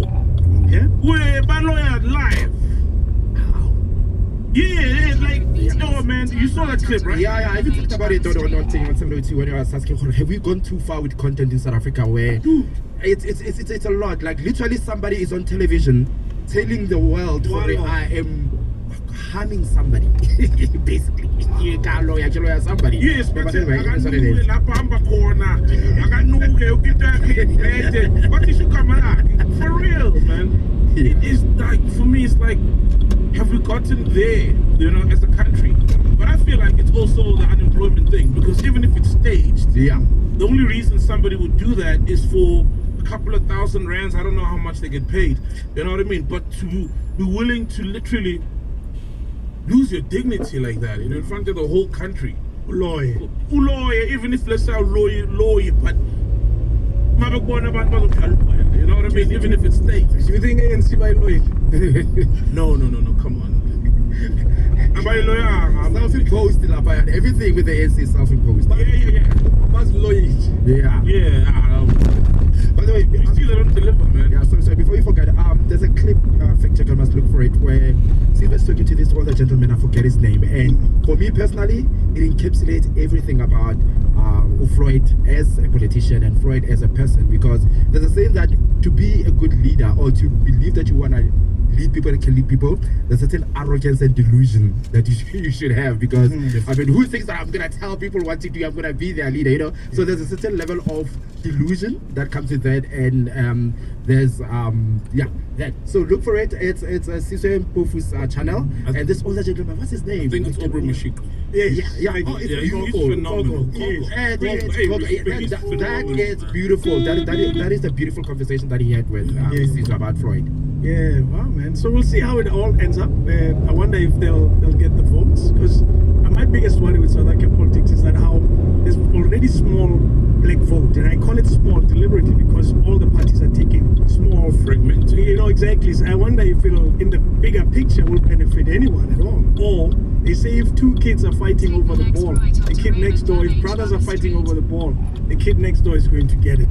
And that's what happened in Swani once, and it's likely to happen again this time. Because all these small parties, black parties, are fighting for the same small cake. And the funding as well, it's from the select few. And they do it deliberately to further fragment the black vote and then solidify the DA, which is the one biggest white party. We see Freedom Front Plus, but that's like Afrikaans sort of, you know what I mean? So it's strategic, divide and conquer, and it's being driven and fueled by greed of guys wanting that seat and to earn from politics. But here's another thing, though. The elephant in the room that we always try to avoid talking about, which is tribalism. Will that become a factor now because of what's happening with Floyd? Because if you saw the conversation when he was doing all these press conferences, there were mamas that way, you know, simmering in the periphery about that. Is this now gonna get to a point now? It's a matter of what tribe are you from that will align you with a particular party? Because the EFF was avoiding that, obviously. It was an inclusive kind of party, and they were very adamant that we should not even be having that conversation. But I think now we're getting to a point where it becomes unavoidable. What's your take? I don't know. I don't think so. Because, and I saw someone pointing out that Floyd has, and I don't know how true this is, but I haven't seen a lot of interviews, for example, where he speaks Tonga. And he for me, he hasn't been that. He's not a Papa Bear. He hasn't been I'm carrying the Tonga nation on my back. You know what I mean? My mind is off. That guy. It's Simpiwe. It's killing my mind. Are you on now? Yeah, for me, he's not a tribalist kind of guy. Not at all. So I don't see the party being that. He's not like Jacob Zuma, and I'm not saying, I'm not accusing Jacob Zuma of tribalism, but we all know he's a Zulu man. Yes. A lot of people don't even know that Floyd is Tonga, for example. So he doesn't lead with that. So I don't see it shaping the identity of the party. I don't see it shaping the identity of their efforts. However, it's always been, you know, a small, tiny virus in the South African politics. The Zulu nationalism, specifically. And I'll highlight that specifically because, but I will also point out that MK has never painted itself this way. It's unfortunate reality of our own history, of apartheid that divided us by culture, by racial groupings and all of that. So we carry a lot of those things inside of our DNA. And once in a while, they'll flare up. The IFP in the 90s, it was that kind of stuff. And people are always thinking, exactly how you even presented it, you said it's an elephant in the room. People see it that way, as but I don't think it'll go there. I think we're matured enough not to end up in that space. It'll be crazy to see the Zulus are fighting the Sotus. That'll be madness. I don't see us going there at all. But you're right, though. It does always, happen because of our history. That's why even in Malushina Mane, there's still a Masui sections. That's still there. It's still there. It was created. It was created by an apartheid government. It was very clear that they're going to divide us because as a divided people, we are not able to fight collectively. And we see ourselves that way. We continue to do it in a lot of ways. But fortunately, you're also dealing with people who don't see themselves that way. I forget to talk. Actually. See? Yeah. Because I'm out there in Joburg. Yeah, Joburg. Good point. It's not a thing. Yeah, but you can feel it though when you are in KZN. Yeah. I was in Umtata as well, and you can only simply because of the language as well, and the language barrier. And somebody, you stick out like a sore thumb. That, okay, he's not. And a guy will say, "Hey man, put this clothes on, man. 10 to 48." So you feel it when you move into those areas, but in Joburg, it's not really a thing. I was told once in KZN, but Kinley. Yeah. For real? Oh yeah, I was told. But it changed my life. It got me to learn Zulu. Yeah. I say, tell guys, it's nine going to be hanging on there. I tell you now. I overcame my issues successfully. Yeah, it can get hectic in case because I know I'm also sometimes they'll say like in 500 meters. You remember even with the Floyd thing? No, it wasn't Floyd. There was a Shangan moment. Yeah, there was in the past 2 weeks or so. Yes, and the guy, it wasn't coming from a bad place. That's just how they're like Ishanga, because the people were speaking in the crowd, like there were murmurs while the person is trying to address them, and obviously she's speaking in English, and then the guy had to explain that Anglo actually has a lot in the country that it owes the country. The people who have been working on the mines, the reparations that certainly will have to come to the table.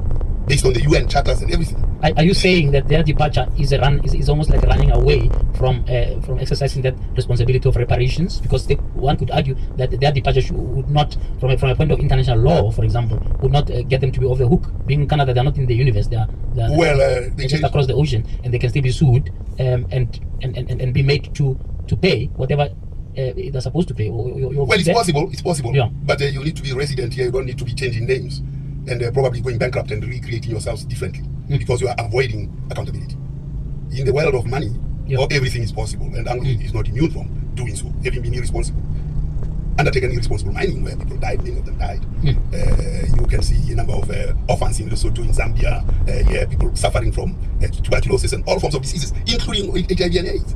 Because part of the problem of HIV and AIDS was inspired and polarized by migration. And so there's a whole lot of social responsibility that has to worry Anglo. But if they argued that they would be bankrupt if they do not pivot and merge, right, with this tech company, right? What would it help then if they were bankrupt, if they can't then do all those things that you're talking about? I mean, I'm trying to understand why they would, in the face of all the things that you're saying, decide that it's better to be domiciled in Canada. Well, we have to see the documents, we have to see the papers, but certainly if one leaves South Africa and headquarters in South Africa, in another country, it means that you are seeing greener pastures there than here in South Africa. They're saying there's a lot in South Africa that South Africa offers, particularly a company that has been here for 130 years. What company is a South African company that we can show to the world, if not Anglo? You don't think they learned any lessons from what happened with Old Musho? Well, when capital does the way it does, there's a lot of racial undertones that are at play. We don't have a black economic class of the likes of Dangote who can say, this is what I'm doing and I'm facing the world. Dangote decided to face the world with his, what is that thing that he did with the oil refinery? Yes. And the world tried to frustrate him, including the Nigerian government tried to frustrate him. Now, everybody has fallen in line, and Dangote is the biggest refinery in the world. If you don't have indigenous capital, there'll always be these kinds of games that Anglo is playing in front of us. How do you link this to the whole issue of black economic empowerment?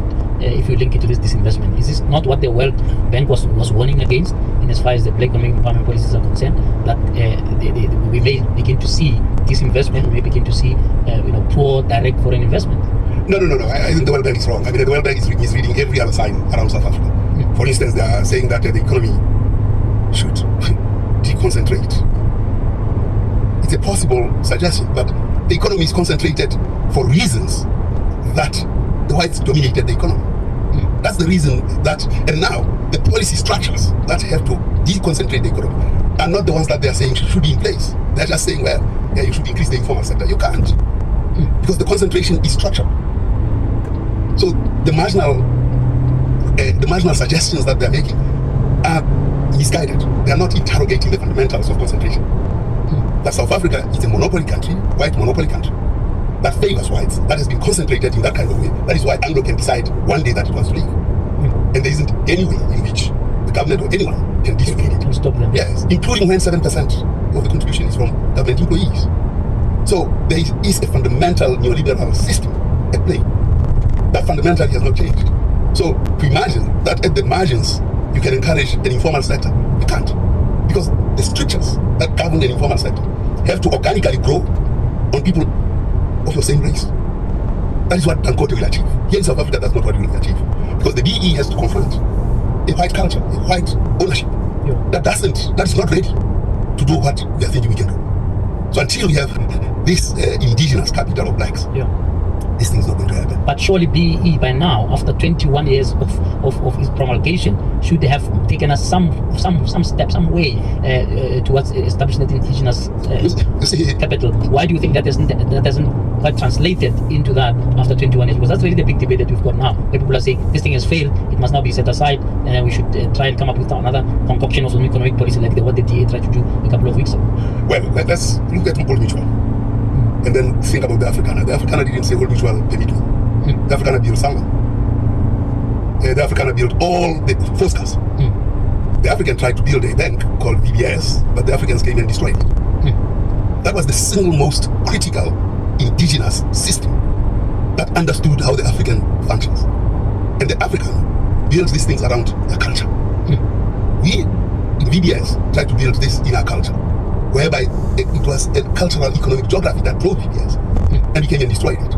Itala is on the edge, the same thing, yeah. So until we understand that, and until we understand that for we used the same VBS system to have this big bang, we have not understood what this cultural economic geography means. What neoliberal systems do, they destroy first your culture and then infiltrate you throughout. So what you see here in terms of BE is we think that we are following what Mazzucato talks about when she talks about entrepreneurial state. Mazzucato says, do not do as what the Americans say they did, or say they did. You must do what the Americans did. The Americans used an entrepreneurial state as a model for their development. Capitalist as they are. The Chinese used what Mazzucato interpreted, the Chinese state. Here in South Africa, we talk Mazzucato entrepreneurial state, but we are far from that. Completely off. So even the B20 now, and in the context of the G20, is about, can we export our minerals? What are the kinds of things that we can trivia we can give to BE? So when a moment of they're not talking about issues such as proper use of those minerals or proper beneficiation of those minerals. Are you saying that even in the context of the B20, that convention is still not taken root? Well, you have to look at how we behaved when we talked about energy. You see, you should read Bakwati. Bakwati talks about measurizing growth, and it's about terms of trade. When you think about the terms of trade and think about the period of load shedding, when we went and bought this pens on the rooftops, it's all draining of foreign exchange in favor of rooftops, closing Komati where the coal is here. It's an economic tragedy. It's an economic sabotage. And you ask, who is the economist in government sitting and looking at these things? Because at that point, who is he? I mean, you know. No, I don't know. You're Assistant General for But the president, you should know something. What the president has done is this. He's brought presidency and treasury. So he's brought the power of the money and the power of the president. And planning has always been hollowed. It's never existed. And without that stomach that plans, things will go wrong. Absolutely wrong. And they are going wrong. I don't know. But there's a planning commission? No, the planning commission doesn't do anything like that. Let's not even talk about that. There's no planning ministry. Have you ever seen a government plan? Well, what should we call the National Development Plan? It's been around since 2012. It's got some targets that maybe should be keeping some of the Let me show you the targets. And you can bring the screen out. Because I think we are at the point where we should do that. Then you will know. I mean, look, this was at the height of COVID here. And the government plan had nothing to show. Absolutely nothing. They had employment addition, they said EPWP. The National Treasury had nothing. Of course, civil society, we didn't expect much. So was the ANC. But then Business for South Africa came to government. And I want to emphasize this point. Business for South Africa came to government in October 2020. And said, government, let's work together. If we work together, the economy will grow at 5.2%. If we work together, there will be employment of 6 to 8 million jobs. 15% unemployment. Inequality Gini coefficient 0.43. And debt to GDP ratio 0.62. So by 2030, we will reach these targets. Government, because it was hollow, didn't have anybody to digest what business was coming with. It couldn't allow business in. They snapped them. And business decided to go. But then government crisis precipitated. And then government started. And this was the time of Tito Mboweni, who had been brought from the private sector to come in and solve for exactly what you are saying. He had that 2019, give the slide. He had created that 2019 document. That 2019 document said 1 million jobs by 2030. The question was how many jobs per year? He had a 2.3% growth. He never went there. He had no plan whatsoever on the table. Business had targets, but he didn't have a plan. But the targets were great because they would have brought society together.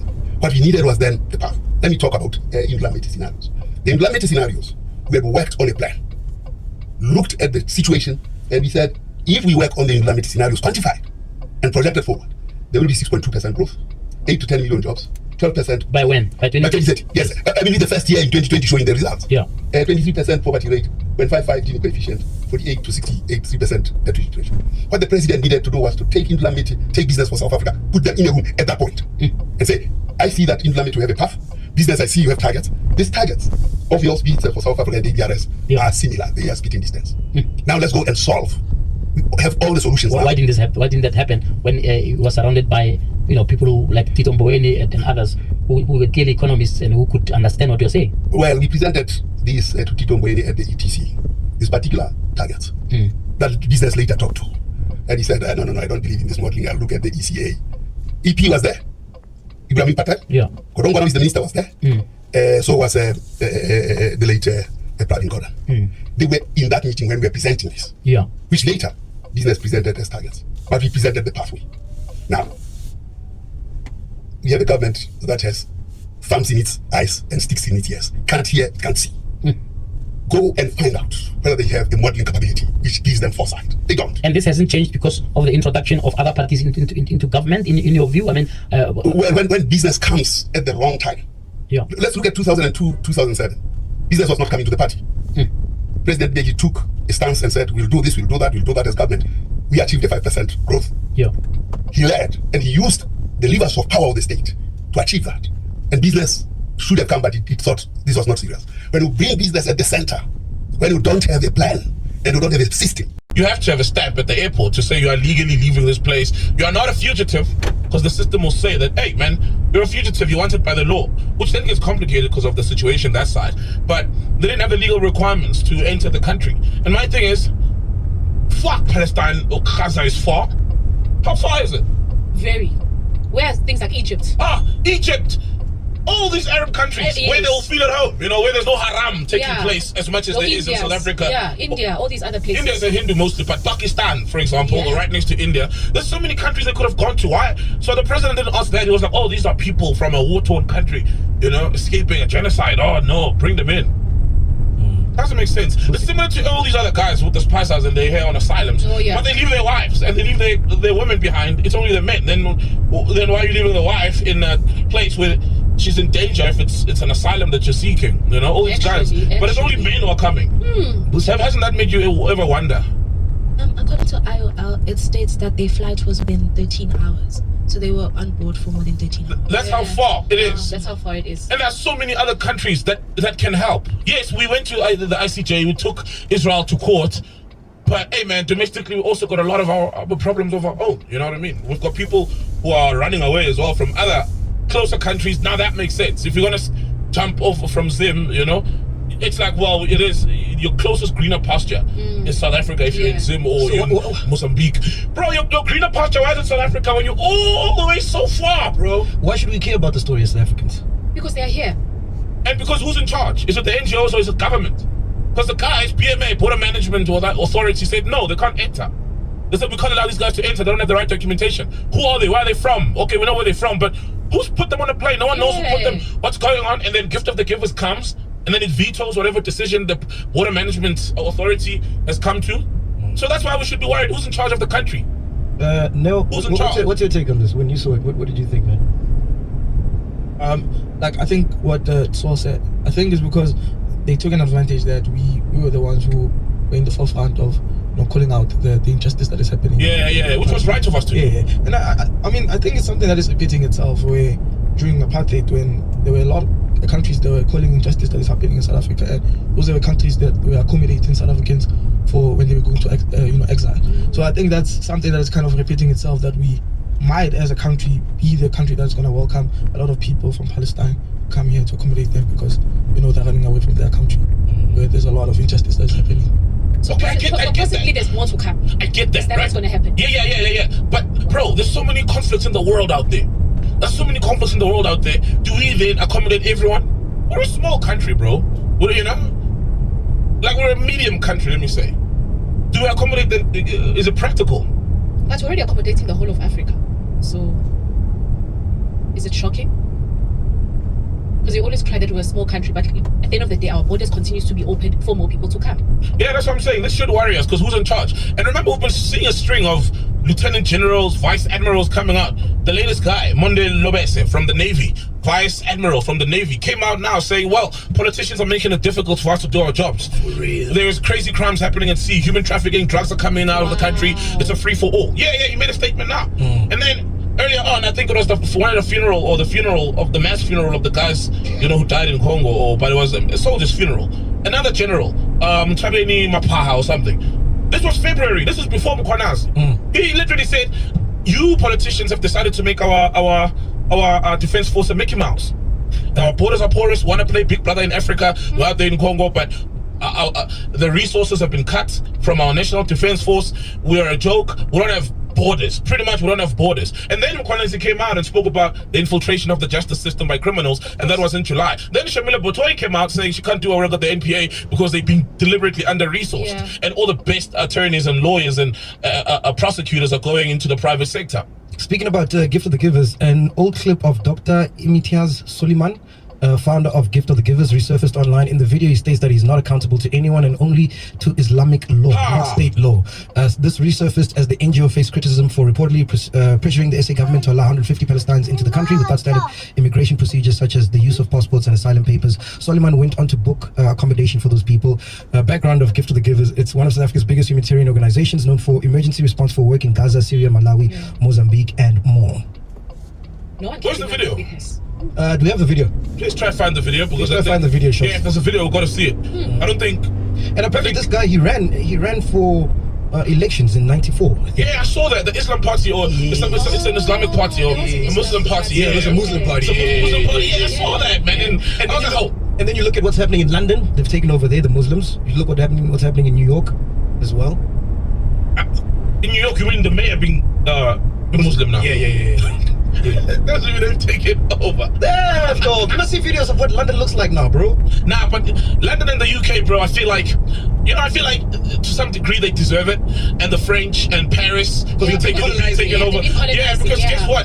These are the results of colonizing. If you go around colonizing and making people very far from your country dress and look like you and do all these things like you and speak your language as well. Yeah, guess where they're gonna flee? Yeah. Oh, it is. And also due to the London is a hub of cleaning money, right?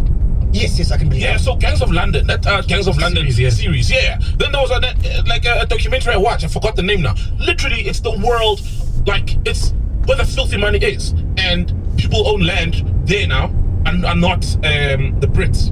It's the Russian oligarchs. Wow. It's the Arabs, you know? Yeah, and all sorts of people from all over the world. They send their money there to clean it. So did you get the video? Oh, you can't find the video, okay. Is that what are you searching for? What did you search there? Google Imtiaz Suleiman and then go to the videos and see which one pops up at the top. Because maybe there isn't a video with all those words necessarily. Oh, Google Imtiaz Suleiman Islamic law and search for video results. Maybe party. That's gonna show us 94. We're trying to find. There it is. You see? Man, come host for a day. Let me run that thing here.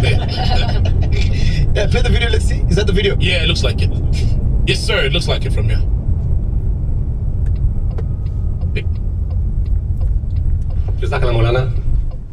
I really didn't want to speak, and I told him that very specifically yesterday. I can't say no. I think this wants to speak, but now this is the entire thing. Yes, Satan, thank you very much. Man, I did see that video, bro, and he sounded very that's why I wanted you to play the video. He was so passionate, you know, so passionate. And there's also another video where he speaks. I think it's the same video where he speaks that we must crush the enemies of Islam, and it was a very passionate and very radical speech. You know, so for a humanitarian, it did raise some alarm bells that, hey man, this is very radical. You know, it's very radical. Because it's very radical. Because I mean, enemies of Islam, you know, that's like, whoa, bro. Yeah. But you do help everyone, even those who are not Islam, even those who commit haram, you know, as a humanitarian cause, you know. So who would be enemies? What's this I hear about Cyril Ramaphosa ready to resign? Did you hear about that? Yeah. What's going on there? He said give him time and date. I don't know. There's obviously a pressure. I know somebody had told me that I trust that he was ready to resign. This is not now though. Yeah. This is like last year or a few months back, and apparently Uncle Gwede Mentashe was like convinced him not to. There was a time where he was, because obviously people are not happy. There's factions within the ANC. You know, Zuma did a number on them as well, calling him the guy who's here to kill the ANC. And then obviously we've been seeing everything happening, falling apart. So is there trouble in paradise right now in the ANC currently? Of course, bro. They share power with the DA, bro. Yeah. No, I'm saying just the ANC itself. Yeah, yes. But it's always been factions there, man. Always been factions. It's always been, you know, these these guys versus those guys, and it's about which faction is in power. And then now there's obviously Cyril is as they put it metaphorically, is in the departure lounge, you know, because they've got an elective conference coming up. So you always start seeing the ground shake before the elective conference. Scandals, somebody getting suspended, this and that. So yeah, it's and power, it all starts bro. from within the body. Power infights. It all starts from within the body. Damn. And obviously they are fighting that he shouldn't resign, because they have to literally have that last kind of control. Because obviously by him just removing himself, imagine the chaos, and already they are hanging on a thin thread with the GNU, you know, already. So it's like the ANC is on its last breath, let's be honest. But anything that will rattle them would be just a sudden resignation. But so then who will step in? You know, who do they trust? Who does even the country trust? It'll be over for them. It's not good. Fact checker, yeah? According to Business Tech, there has been a letter that was circulating amongst the ANC members in the Eastern Cape, and in this letter they had stated that the president needs to be disbanded, and that the former task team that was helping with President Thabo Mbeki should step in. However, Zikalala has come to Business Tech and stated that those were rumors and that the president would not be stepping down after the G20 conference. But it seems like it's something still. Yeah, something is. Yeah. Anyway, Ghost Lady, before we come to you, our good friends at Hollywood Bets are running an incredible promotion. It's called the Habanero Jackpot Race. You can stand a chance to win at 10:30 p.m. A race phase between 8:30 p.m. and 10:30 p.m. During the race time. The link to get started. When you sign up, don't forget to use our promo code. I still believe when celebrities say that they are becoming sangomas. Nah, man. Isn't that like 2018? That's like 2018, man. Yeah. Well, guess who? But I don't never follow through. Okay. And then one day they burning the clothes, you know, the sangoma stuff. They burning it. So one did that. Vusinova has entered the Ndumba. Enter Vusinova. Whoa, yes, bro. Yes. Oh wow, hey man. So he publicly confirmed that he has completed his journey of becoming a traditional healer. Yes. Wow. Yeah. So yeah, obviously the public is a bit like, you know. I don't know how you guys feel about it. I mean, there's nothing wrong with it, but it just felt like at some point in time, people were just doing it for PR, man. Yeah, and not for the real cause. Yeah, and those guys ruin it for maybe the guys who do it genuinely. If he is one of those, we don't know. But a lot of us are like, nah, come on, man. It always happens with the guys who've had maybe a troubled journey along their times, be it maybe substance abuse or whatever. Like he's come out and spoken about his substance abuse issues in the past. So from outside looking in, it always seems like maybe maybe I won't. I don't know. If someone came up to you and said you had a calling and you gotta be a sangoma, what would you do? I'll get a second opinion, or a third opinion, and a fourth opinion, and yeah. But is it something because a calling doesn't have a time limit, right, or an age limit? So what can I say? But look for. I won't just try to jump in head first, you know, like no. Can obviously get a soul as a sangoma with pants. While he's doing the video. Yeah, that's room of a pants. Room of a pants. Give a dollar bag. Give a dollar bag. I wouldn't take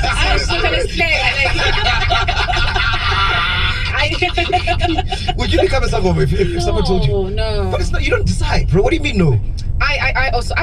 I think with me, I'd be one of those who becomes in denial and say, nah, I'm not going for the training and all, because I think I'm just one of those, because I've watched what has happened with celebrities and how they've made a mockery of it. You know, same with like your pastors. For me, like Ubi Sangoma and being a pastor is kind of but like, the rumor is if you don't heed, the rumor is if you don't heed the call, then isn't Ozambi right? Let's see how bad it goes. Let's see how bad it goes. Let's go blind and deaf and then get a stroke on top of it, because it can get really bad if you don't heed the call. I've heard people, obviously they become very fearful of what could possibly happen to them. But I'd literally just wait. I'd wait it out. I'd wait it out. Like, is it real? I need to have signs. I'm one of those people. You my dude? Yeah, why not, man? It's content. The kids who give me consult. Who, bro? You won't believe it, bro.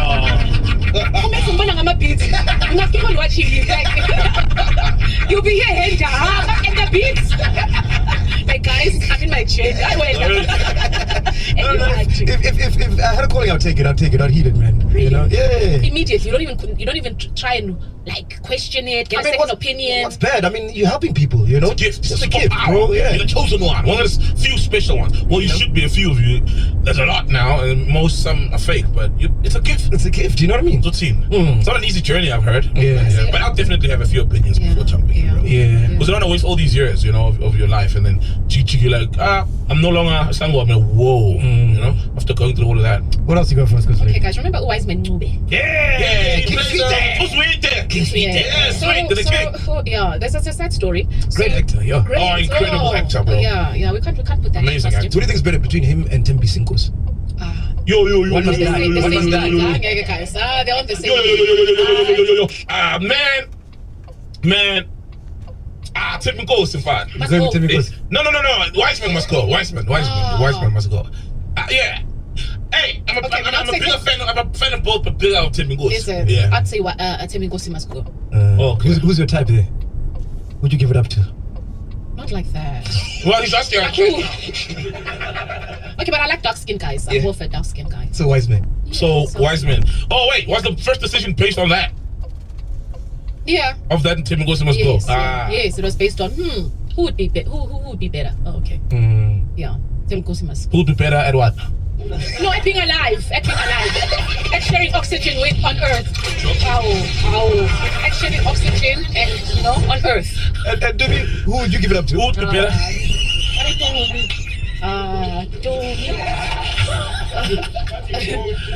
Dumi or Dudu?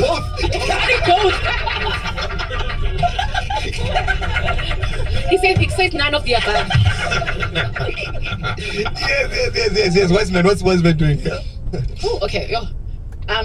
So Wiseman recently, there's a story about him coming out from it's a ex site has revealed that she obviously got her pregnant, and when she went, because actually she released DMs conversation between them. This first DM happened in December when she tells him that she's pregnant. Obviously the guy wants to deny it and say that he is not linked to that. Okay. Fast forward, she's been wanting a DNA test, and now he also refuses that. Now, apparently, he also just got married to his wife of 8 years. They've been together for 8 years. Oh, beautiful! Well done, guys. Great choice. Again, now the wife was DMing the side about, please just stay away from my husband. And obviously, the girl is like, well, and even threatening her, saying, you know what I can do to you, right? And this girl's like, so she posted that as well. This is a DM of the chat. Yeah. Now, for me, it treated me on the part of as a wife. It's like, why are you defending a man? Like, as much as yes, it's your husband, but he's the prize. It just ends up looking bad. It ends up looking bad as wife to wife. Also, no. For me, it was just like the guy's wrong for cheating, and because clearly this happened while they were still together, and they get married. How old is the kid now? Clearly this kid is still a baby. Oh, the pregnancy was revealed last year, December. Yeah. And this was on a DM, like a conversation between the two. Now, she stepped in. And obviously, remember, he also refused to take a DNA test. And this girl just keeps on going back to this guy. Like, guy, just be there for your kid and take a DNA test and confirm because it is your kid. Yeah, that you can't part. Deny it. Yeah, that part, come on, right? Yeah. Like, if you're going to impregnate anyone, if I'm going to impregnate anyone, and I'm going to sleep with somebody and they say they are pregnant, then it's the only responsible thing because you don't want to be...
ngoba sensukudlula kuyo indawo athanda uvota yonke into apha.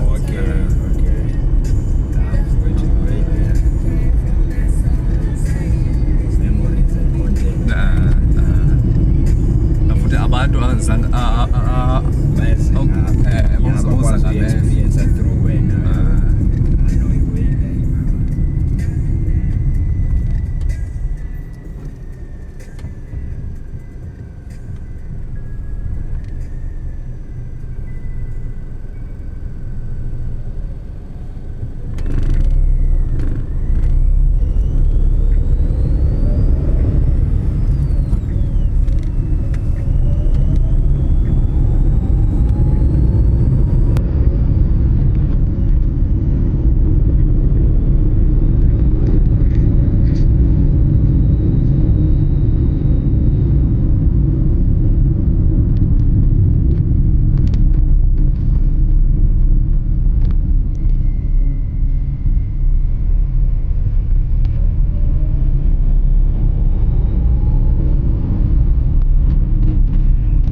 whacked up the smell, like, ooh, what is that? Jesus Christ. Well, dogs are doing that with their ears as they're running. They're wafting up these scents. So they can pick up little minuscule particles of scents as they're wafting up. And then my pit bull had longer ears. He had ears almost like a Labrador, but he was a pure pit bull. Big fucking head, just jacked body. And he would, like dogs would come, like dogs that were loose would come to the fence and fuck with him. And he would go crazy. He just couldn't get to them, and they would be fucking with him. And one dog pissed on his fence, like just lifted his leg, a Labrador, came by, pissed on his fence. And so he started slamming his head into the metal bars, like so his wrought iron metal bars, and he slams his head into the bar. And he's like mostly head, right? Like, pit bulls are like 50% head, and he's just like fucking and he gets his fucking head through, and I hear all this noise, and I'm alone in the house, and then I hear this noise, and I look out the window, and I see Frank with his head like wedged between the bars, and I see this dog right outside the gate that was pissing. And I was like, oh my God, he's gonna get out. And so I run up to the fence, and I get to him right when his ass pops through he bent the bars. He got out. And so it's me running down the street in my socks, chasing this dog. And Andy do Frank, baby. He plowed this dog right into a pile of trash cans, right in my neighbor's trash cans, and I got a hold of his collar right before his fucker. So then I had to have another car welded all around the perimeter of my fence to keep him from separating the bars. So this Israeli dude came over here, and he was the welder guy and the fence guy, you know. And he's like, "What happened to your fence?" And I said, "The dog did it." He goes, "This fucking fence? Did this dog bend this fucking fence with his head?" I go, "Yeah, the dog peed out there." He goes, "Bro." I go, "Yeah, that's a crazy dog. It's a different kind of dog." Oh, that's Mike Perry, dude. That's a different kind of dog. Yeah, different kind of dog. They don't care about pain. Pain doesn't mean a fucking thing to them. They just want to get out. Like this dog was like, I think the dog was like being friendly. Like you're like, whoa, smell my pee. You know, he's a Labrador. Right. He's just like, like, I'll do this over here. He thought he was fine. It's like, oh, I'm gonna see again. Probably didn't even know what a pit bull was. Yeah. This dog's a lot louder than me. Yeah. What's going on over here? Oh God, that dog's wearing that dog has a chain. I had this one neighbor that had a dog that he never trained. I mean, at all. It was basically a wild dog that he fed. It was a boxer. And this dog wouldn't listen to anybody. When they leave him in the house, like if they left the screen, so like they left the door open, the screen, the dog would just fly through the screen, just burst through the screen and go out. And then he'd come home when he was ready. You couldn't, all he just had his own like plan or whatever. They were really focused on this dog. Is that a pit bull too? Yeah. Look at him. That's what he did. That's what my dog did. Oh, he bent the bars, man. Yeah, they're different. You gotta really make sure that your perimeter is secure with a dog like that. But this dog is not a big dog. It's just a little boxer.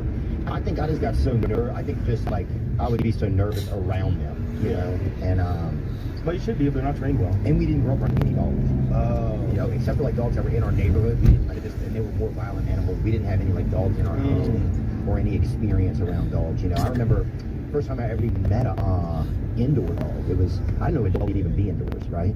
And I was at my buddy Scott's house, and they had a golden retriever.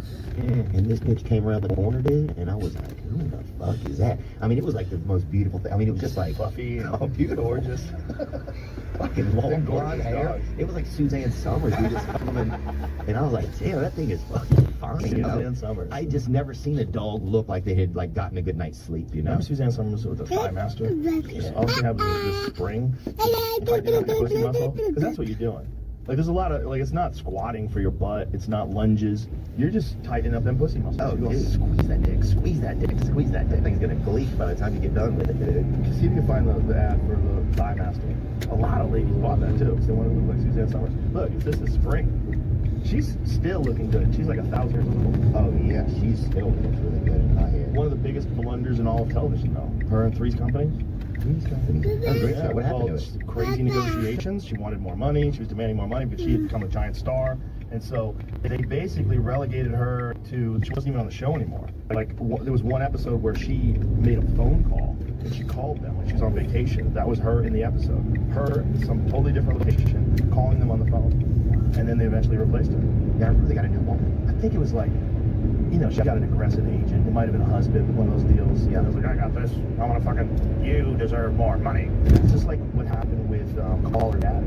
That's a similar situation. You know the Call Her Daddy podcast? Oh, yeah. Alex, what's her name? Colin, no. Alex Cooper, yeah. She had a co-host.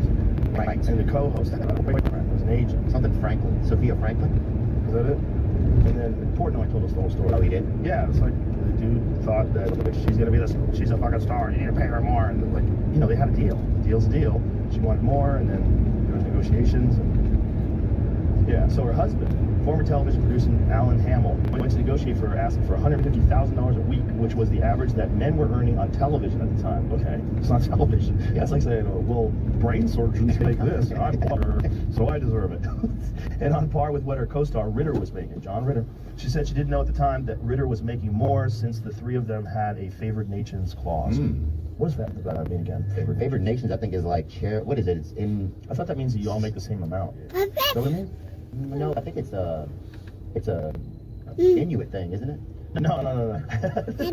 That's First Nation. MFN provision is a term including a contract for products or services that prevents the seller from selling its products or services to the buyer's competitors for a lower price or on better terms. Oh, I thought this was a Choctaw, dude. I didn't know what they were talking about. Favored nations contract. I want what she's getting. Favored nations. You know, agents will ruin a lot of stuff. Oh, God, yeah. It's unfortunate, huh? Yeah, omnipresent in entertainment contracts. Certainly, it's fair. Close exposure. The favored nations clause are relatively simple to describe. They're a contractual commitment that no other relevant party will receive better or more advantageous terms from the party making the commitment. That makes sense. So if you and I were doing a show, we would have a favored nations deal where we both make exactly the same amount of money, which is fair. So she probably didn't know that he was getting paid because John Ritter was trying to start. Yeah, and that is oh yeah, John Ritter. Yeah, John Ritter. He was incredible. He did an episode of News Radio. Did he really? Yeah, he's cool. So that was them back in the day, man. It was a great fun show. So talented. Someone ever ruined it. Didn't he do Noises Off, that movie too? What was that? Noises Off? I don't know what that is. Is that a deaf movie? I don't know. Dude, I'll tell you this. One time I was walking down the street in New York and they had a deaf group or whatever, like a gag or whatever, I don't know what it's called, but they got together and they were outside of a bar talking, and I'm walking up and I'm like, I thought maybe like the world had like shut off or something, I couldn't hear, because I'm seeing all these people interacting, but there was no sound. Oh. And I get close and here it is, Noises Off. I've never seen something. What is Noises Off? I do recognize that's Christopher Reeves. Oh, I thought John was in. Yeah, he is. We're doing a theatrical play. It's a movie. Oh. It's like one shot. It never ends or something. Oh, interesting. Okay. But is it good? Yeah. Something to check out? It's an old movie, yeah. He was a real sweet guy. He was real. Everybody loved him. He was on the 7 radio for a week and just a super nice guy. Like, there's sometimes you meet people and you hope they're going to be nice because they're nice on TV, but they're not. Yeah. And it's really frustrating. It's weird. Like, they're creepy to you. Or they're shitty to you because you're an actor and you're like, oh, wow, you're a cunt. You're fake. You're faking it for television. In real life, you're like this weird, snipey, sort of shitty, fucking insulting person. Yeah, I met a few of those too. Yeah? Yeah. It's very frustrating. Because you're like, God, I thought you were nice. I saw you on TV, you're nice. I'm just trying to say hi and you're fucking cunt to me. Yeah. Yeah, we were supposed to, Michael Landon was supposed to come to our town. No, it wasn't Aquaman. The Man from Atlantis. Was he? Yeah. I didn't see that. Was he on Little House on the Prairie? Yeah. I think he was on The Man from Atlantis too, wasn't he? Everybody would swim like the Man from Atlantis when I was a kid. They swim like this because he swam like almost like a dolphin. He didn't swim like a person. Well, dude, you have to think the first Wasn't people. him? No, who was it?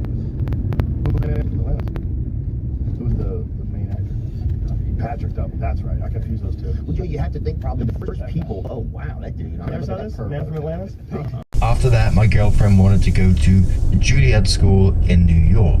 Pronunciation, I do apologize. I didn't tell her I thought it would be a bad idea to go to the Juilliard because the admission process is so insanely competitive and usually only the wealthy get in. We are not. I never thought she would get in, but she did. She found out in the spring that her audition was successful. She had a partial scholarship to go. She is due to go to New York in 3 weeks. I don't want her to go. She said that I can come with her, but I don't want to live in New York. My family is all here. So are my friends, my entire extended family, and my job. My entire life is here, and I don't want to live across the country. I don't think a long-distance relationship will work. I asked my girlfriend to stay here and to marry me. I bought a ring and took a month to plan the proposal. She said no when I proposed. We've been debating about her leaving ever since she found out that she got into Juilliard. She said I could come to New York with her and find a job there. I work in HR, and she said there is lots of work in my field in New York. I've only been at my company for a year. I can't just leave my job. She said we can get married after she graduates from Juilliard. But when I pressed her, she said she doesn't know if she'd want to move back here after she graduates. Her parents are her only family, and they moved to another state 5 years ago. She said it depends on where she gets a job, and there are no jobs in her field in our town. I've lived here my whole life, and this is my home. I love her so much, and I don't want her to go. She could find another field or career, or we have a college in our town. She could go back to our old college and get a different degree and do something else. My parents offered to help us save for a down payment. We are compatible and we have a good relationship. You're not compatible. We have similar political views. We share a lot of hobbies. We both agree that we didn't ever want to have kids. We have other similar life goals. The only difference is that she wants to go to Juilliard and I don't want her to go. I asked her if she was really choosing Juilliard over marrying me and having a house and life here. She said yes, she was. I'm gutted. I love her, and hearing her say that gutted me. That she would rather go to Juilliard than marry me.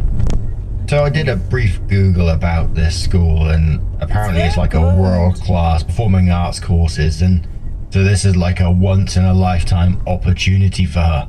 But I have to say in this, it just felt like the OP was asking her to choose his life plan over hers, basically, as this or nothing. And OP was saying that, you know, they're compatible and they have similar life goals, etc. But this just shows that they don't have similar life goals. She's got like huge career ambitions in her field, and OP seems to be rooted to their town where they grew up in. That's not a minor thing. And she didn't choose the school over you. She's choosing to pursue her dreams over abandoning them. That's a massive difference in my opinion. But a commenter said to OP, I get you're sad and heartbroken, but it is selfish to want her to cut her dreams and aspirations to do what she wants, just so she can marry you and be a little obedient wife. You can't be serious, can you? You even love her if you're not willing to compromise. Sounds like you all may not be as compatible as you thought. Frustrated reply saying, OP has been all me, me, me. Did you notice how none of the things he's been suggesting that even remotely compromises? It's all about how she had to give up her dreams, get a job here so he doesn't have to move. Telling her that she should stay because all his friends' family job is here. Wow, what a keeper, right? And honestly, getting into Juilliard is a huge accomplishment. Even if she got a partial scholarship, she got talent and OP knows it. That's why he's so scared to let her go. Because if he does, he knows she is not coming back to him and his little security blanket life. Will Say Anything says, I don't blame her. You're extremely selfish. You only proposed to her to make her give up on her dreams. A lot of manipulative and controlling men follow that same blueprint. Your entire post is about what you want and how you're unwilling to compromise. What about her? You wanted to give up a once-in-a-lifetime opportunity at 23 and change her career. Meanwhile, you're unwilling to compromise on anything. I hope she goes to New York and forgets all about you. Special says you're being a selfish asshole here. She's allowed to pursue her dreams, as are you, but it sounds like you're at a totally different places in your lives. You won't compromise, and she also doesn't have to. You propose to try and manipulate her into staying. That's an asshole move.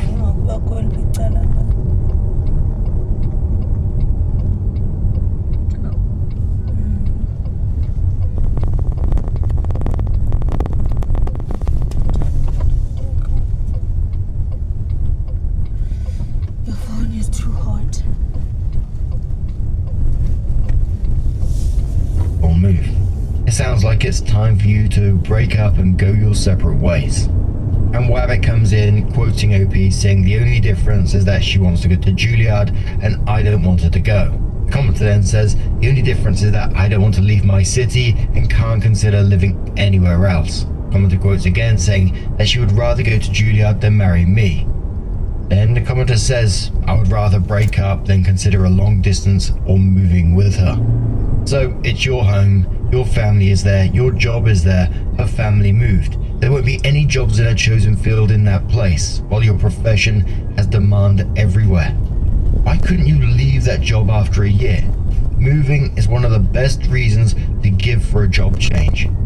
Why does she have to compromise on everything? Not her family there, a completely different career, not the place she wants to be. Then quoting OP one more time, saying, we are compatible. And then says, I don't think you are. She will resent you if she stays. Your emotional manipulation proposal aside, she doesn't want that life. She clearly has talent and passion if she made it into fucking Juilliard. And it's totally okay for you to want that life. It's okay to want to stay in your hometown. It's okay to want to stay in your job. It's okay to not want a long distance relationship. It's okay to want that peaceful married life. But having things in common doesn't make you compatible if the big ideas and hopes about life don't match up. You say you love her, yet you're ready to crush the dream of your loved one instead of hyping her on. That's not love. You're not even willing to consider any of the compromises. That's not love. If you loved her, you'd do what's best for her, not you. Even if it hurts. Read that as not loving her enough. If you indeed love her from your post, you love yourself more. So it was nearly 16 months after that post that OP did come back into update and said, today it is 1 year and 4 months since she said no to my proposal, which effectively ended our relationship. I never felt that kind of pain before in my life. Before this, I never understood when people said that heartbreak was real and was a physical pain. But now I get it. I tried dipping my toe into dating because people keep saying there are other fish in the sea and that I'll find someone. But besides the fact that every woman I meet wants kids and I don't, all it does is remind me of the breakup. I found out she has a boyfriend. She doesn't have social media, but I saw a picture on Instagram from one of her old friends. The friend was on a work trip and said in the caption that they met up for the first time in years. The friend posted pictures and there was a guy in some of them. They were hand-holding and posing like a couple would. So she's moved on and forgotten all about me. She said no to my proposal even though we were in love. Now she moved away somewhere else and has a new boyfriend and has forgotten all about me. It hurt so much when I saw those pictures. We were together for 8 years and then suddenly she was gone and there was a hole in my life. I never would have imagined I would go 1 year and 4 months with no contact. She even said she loved me, but she said no when I proposed. I still have the ring I was going to give her. She broke my heart like it was nothing. Finding out she has a boyfriend has just brought it all back. I know I should move on, but I don't know how to. Mates, sell the ring, block her on socials and get some therapy because she's moved on because staying stuck wasn't an option for her. And it shouldn't be for you either. You lost someone real. It's almost like OP in this is still framing it like she did something to him rather than when really you just wanted incompatible lives. She didn't break his heart like it was nothing. She made a real difficult choice between those two futures. And yet, she chose the one where she was going to pursue her dreams, and how can anyone blame her for that? And in the end, he proposed to her to try and trap her into staying, which is awfully manipulative. But now I'm going to turn this one to you guys. What do you guys make of this situation? Let us know your thoughts down in the comments below.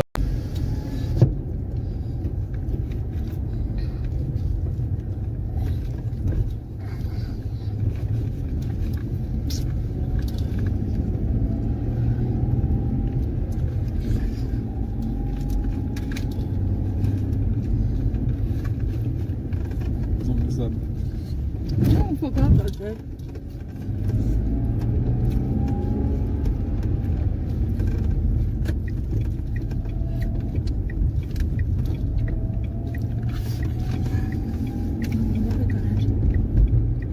I don't know.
Titi mo ano?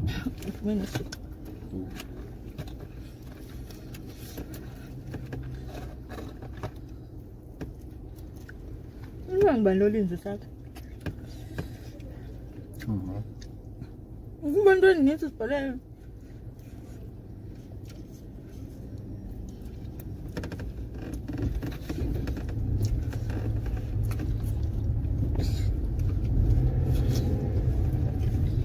Oh, bethu nabantwana bam.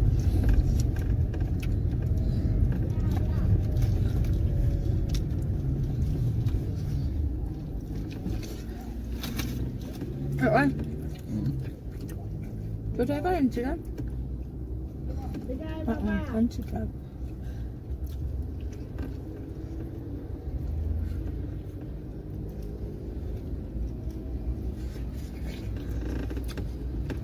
I will been trying to light it. I charged it the cocoa that. Huh? You could do. I don't know. We like you.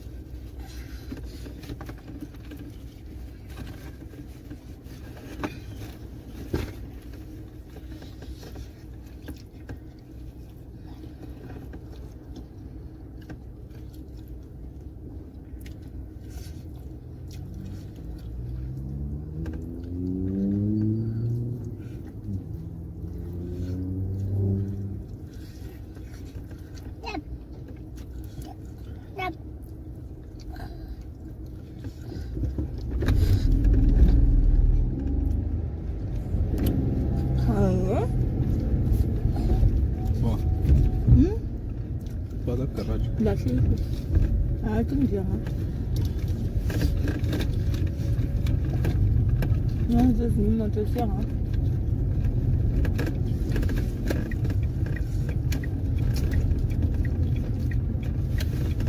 Tim, 311, 22.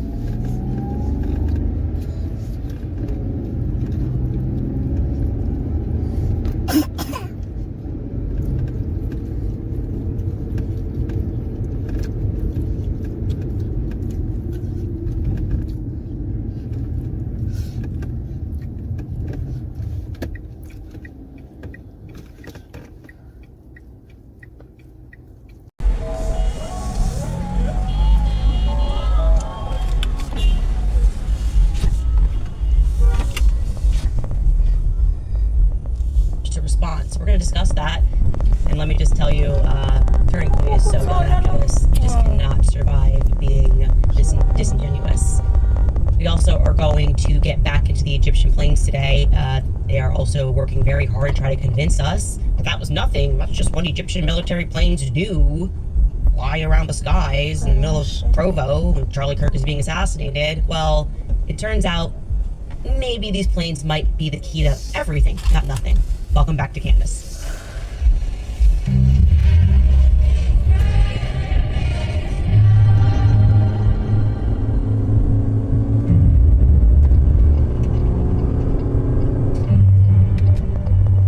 I feel like I have to ask this question on behalf of the entire world. What the hell is going on at Turning Point USA?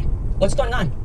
I want to know what is happening over there in Arizona. Who is in charge exactly? Who is making the decisions? Who is calling the shots on all of these terrible and extremely obvious PR moves? Just, I think we all deserve to at least know what's going on. It feels like this company is going to turn into Enron, right? Amazing, and then just plummet overnight. I have just, the lack of transparency and also, ironically, the transparency of the things that they are doing, you can't make this up. They are just so obvious, so obviously trying to hide something.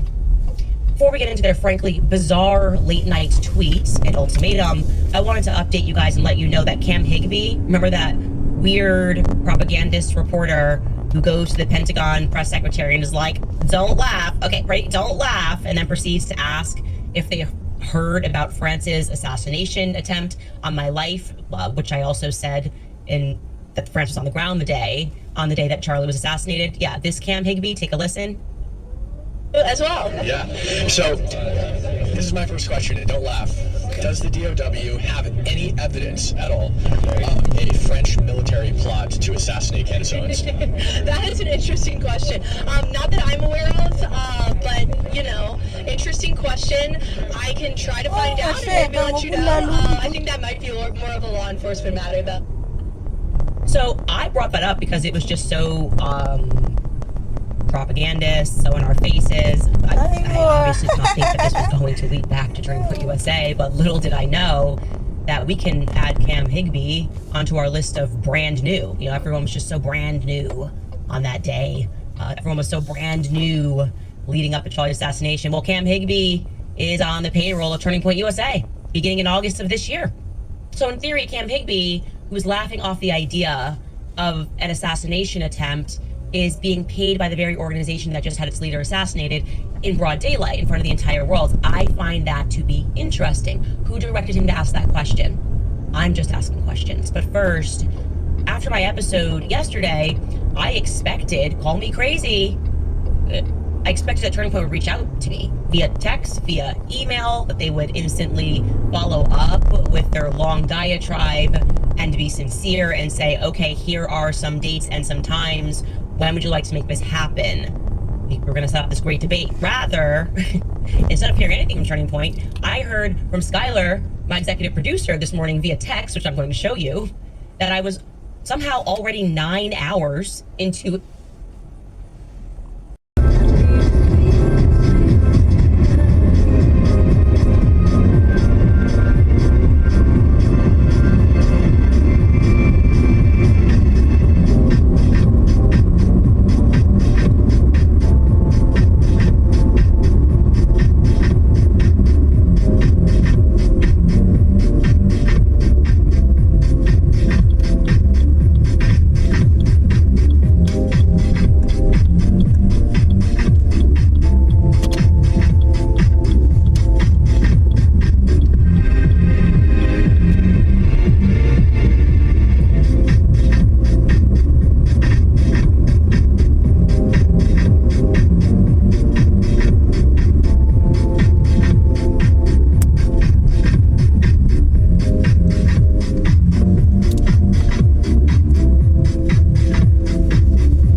the big Tasha. Hi, Elvis Marley, uyayenza into yakho. Yeah. Don't end it 045. Mongezi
Commission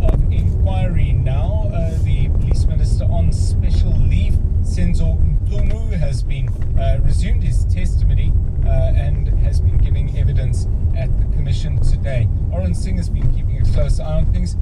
Oren, from what I could hear, but I haven't watched for a couple of hours now, we're still very much on the decision to disband the PKTT, and I get the sense that the political killings task team, just to make that plain, and it seems the minister's, one of his major defenses is that he shouldn't have used the word disband, but is he in any way conceding he shouldn't have done what he did? It's a bit tough, John, because he's contradicting himself in many aspects. Right. And I'll point to one specific issue that he raised previously in saying that he took the decision to disband the PKTT upon receiving certain complaints, and these complaints were from 8 members within SAPS, as well as human rights activist Mary de Haas. We've seen her appear before the ad hoc committee, and Patricia Moshale, who was a former SAPS employee turned whistleblower. He'd received various complaints from them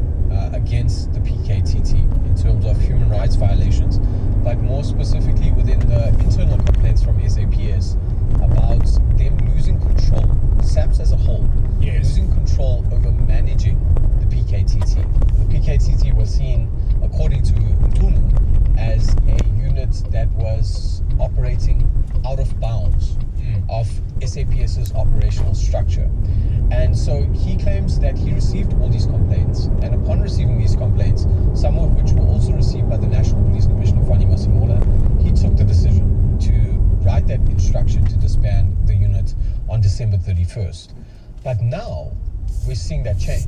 And in him saying that, no, I didn't really base my decision on what these people had told me, the likes of Mary de Haas and Patricia Moshale. So it's a bit difficult to kind of understand what the minister is trying to say, because he's getting caught up in his own words. He's contradicting himself a lot, and I think we're sort of seeing this now unfold towards the latter part of his testimony, bearing in mind that he's been testifying about the PKTT issue since he started his testimony on Tuesday and resumed yesterday and then again today, and we haven't gotten past that. We haven't even gotten to the allegations of him possibly knowing Brown Mokhotsi. We still have to get to that, and I know the commission are running over time. They normally wrap up at 4 p.m. We're now at 5:20, and they're looking to run until 7 p.m, hoping to wrap up with him, because the one thing they don't want to do is to have to push his testimony to resume in the new year. So it's a bit hard to understand what Senzo Ntunu is trying to put across. He's obviously trying to defend his decision to issue that instruction for their disbandment, but he's contradicting himself on many aspects. One thread that struck me, and I'll just give a couple of examples and give it back to you, Oren, is was asked about a number of different entities and individuals that one would ordinarily, from the Commission's point of view, that they ordinarily, let me say, seem to think you would expect you would have consulted. So did you consult with this, I think, a Colonel Moran, who produced certain studies that he was using to reference his decision? Did you ever engage with him and interrogate his work and discuss it with him? That seemed not to happen. Did you discuss it with other members of the Interministerial Committee? That seemed not to happen. This stuff, I would have thought, is quite hard to defend. I mean, is he... over to you on that. Yeah, John, I think, Senzo Ntunu, having the years on him that he has within politics and within government, and now serving in most recent on a portfolio of police, has come in with quite a calculated approach to the commission. With him kind of being teared apart to some extent in the ad hoc commission when he appeared, or the ad hoc committee, and he's stuck to his argument or his decision around disbanding the task team. But I think the major flaw, which he concedes to, is that he didn't consult. And at the end of the day, he should have consulted with the relevant people within SAPS, that being the National Police Commissioner Fani Masemola, as well as possibly the KZN Police Commissioner Nhlanhla Mkhwanazi, also the head of crime intelligence Dumisani Kumalo, being the project coordinator of the PKTT. But he didn't, and he's trying to justify that. And I think, to some extent, I don't want to be too hard on him, because I also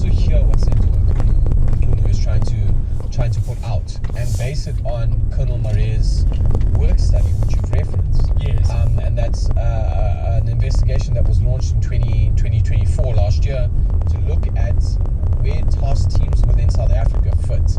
And task teams essentially are a temporary sort of structure, and they were meant to be absorbed into a permanent structure within the SAPS's organizational structure. Right. And not just the PKTT, but other temporary structures and task teams such as the taxi violence task team, such as the cross-border task team up in Imanguzi, which is northern KZN, bordering Mozambique.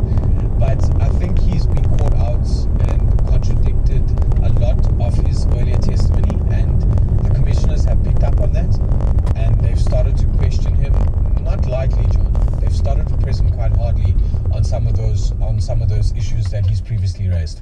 Want endless war! When do we want it now? I'm not just going to sit back and let innocent weapons manufacturers lose money. Lockheed Martin needs me right now. All we are saying is give war a chance. The problem with Turning Point USA, Erica, in her wisdom, brought Nicki Minaj into the TP USA thing, and she made probably the biggest blunder I've ever seen in public. This is worse than George Bush.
Zionism already has. Here's what Ian Carroll says. Who do you think has the blackmail Epstein collected? Who do you think has it? Who do you think has the blackmail that Epstein collected? You don't think Benjamin Netanyahu has it? You don't think the Mossad has it? Of course they do. Who did he work for? Who did Epstein work for? He worked for, I'm going to say, Mossad, number one. That's where his Ghislaine Maxwell comes in, because her father was Mossad. And, of course, Mossad works hand in hand with the CIA. So there you go. That's who I think he worked. And, the old saying, behind every great man, well, there it is. Come on, am I right? I mean, they're even wearing the same clothes there. Even in that one. Look at that. That just looks so weird. They're both dressed the exact same shade of blue.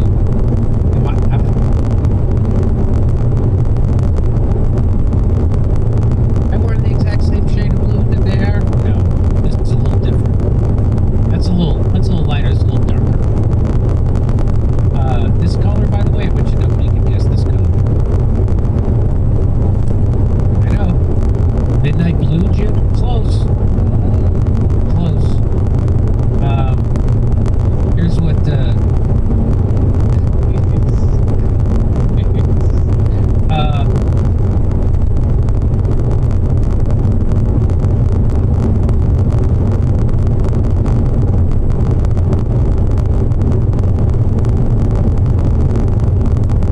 super chatting me last week, and I dismissed that super chat because I didn't really understand it. But here, Sip for Satoshi,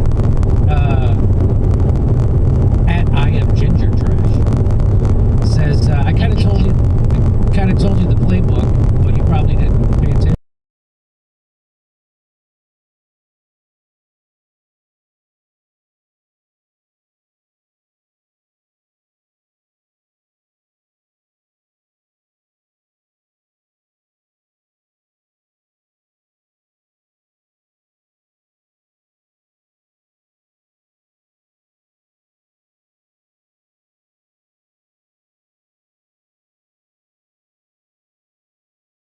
What happened when they were trying to control us? We left because you see my brother, my father, and my grandfather. They said Yabas, Yabas. You see me? I can never say Yabas. Never say that. So, and the people that I lead, they can't say It appears to me that Helen Ziller doesn't trust the PA because she feels you guys can always pick up and leave when you don't get what you want. Because like when whatever you you voted want. in the city of Johannesburg, for instance, there was a time you wanted a particular portfolio for your members, one of your members or one of your leaders to be an MMC of one of the portfolios. When they didn't give you that, you picked up and you joined the ANC.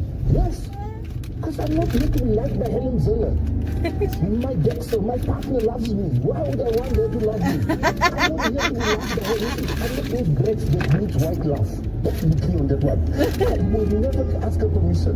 I'm not there for her satisfaction. I am being invited by the Secretary General of the African Balula. Invited us. I am there. He's the principal of this agreement by virtue of the number of votes that they got. Now she wants to be. Imagine you come to a man's house, you say, no, before his wife must make food for him, you must first be consulted. That's what she's saying in general. What would you like if, because you're saying you're not going to go around and criticize President Cyril Ramaphosa if he doesn't, give you any ministry, as long as you get power somewhere. Somewhere is the legislature. So if you don't get a ministry, what would satisfy you as a Patriotic Alliance as being consulted and being taken seriously by this government of national unity? Would you like a committee chair in Parliament? No, I'm not there for committee chairs.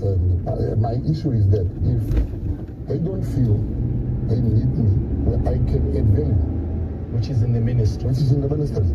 I believe, people have this, particularly we black South Africans, have this problem of ridiculing people when they put up their hands.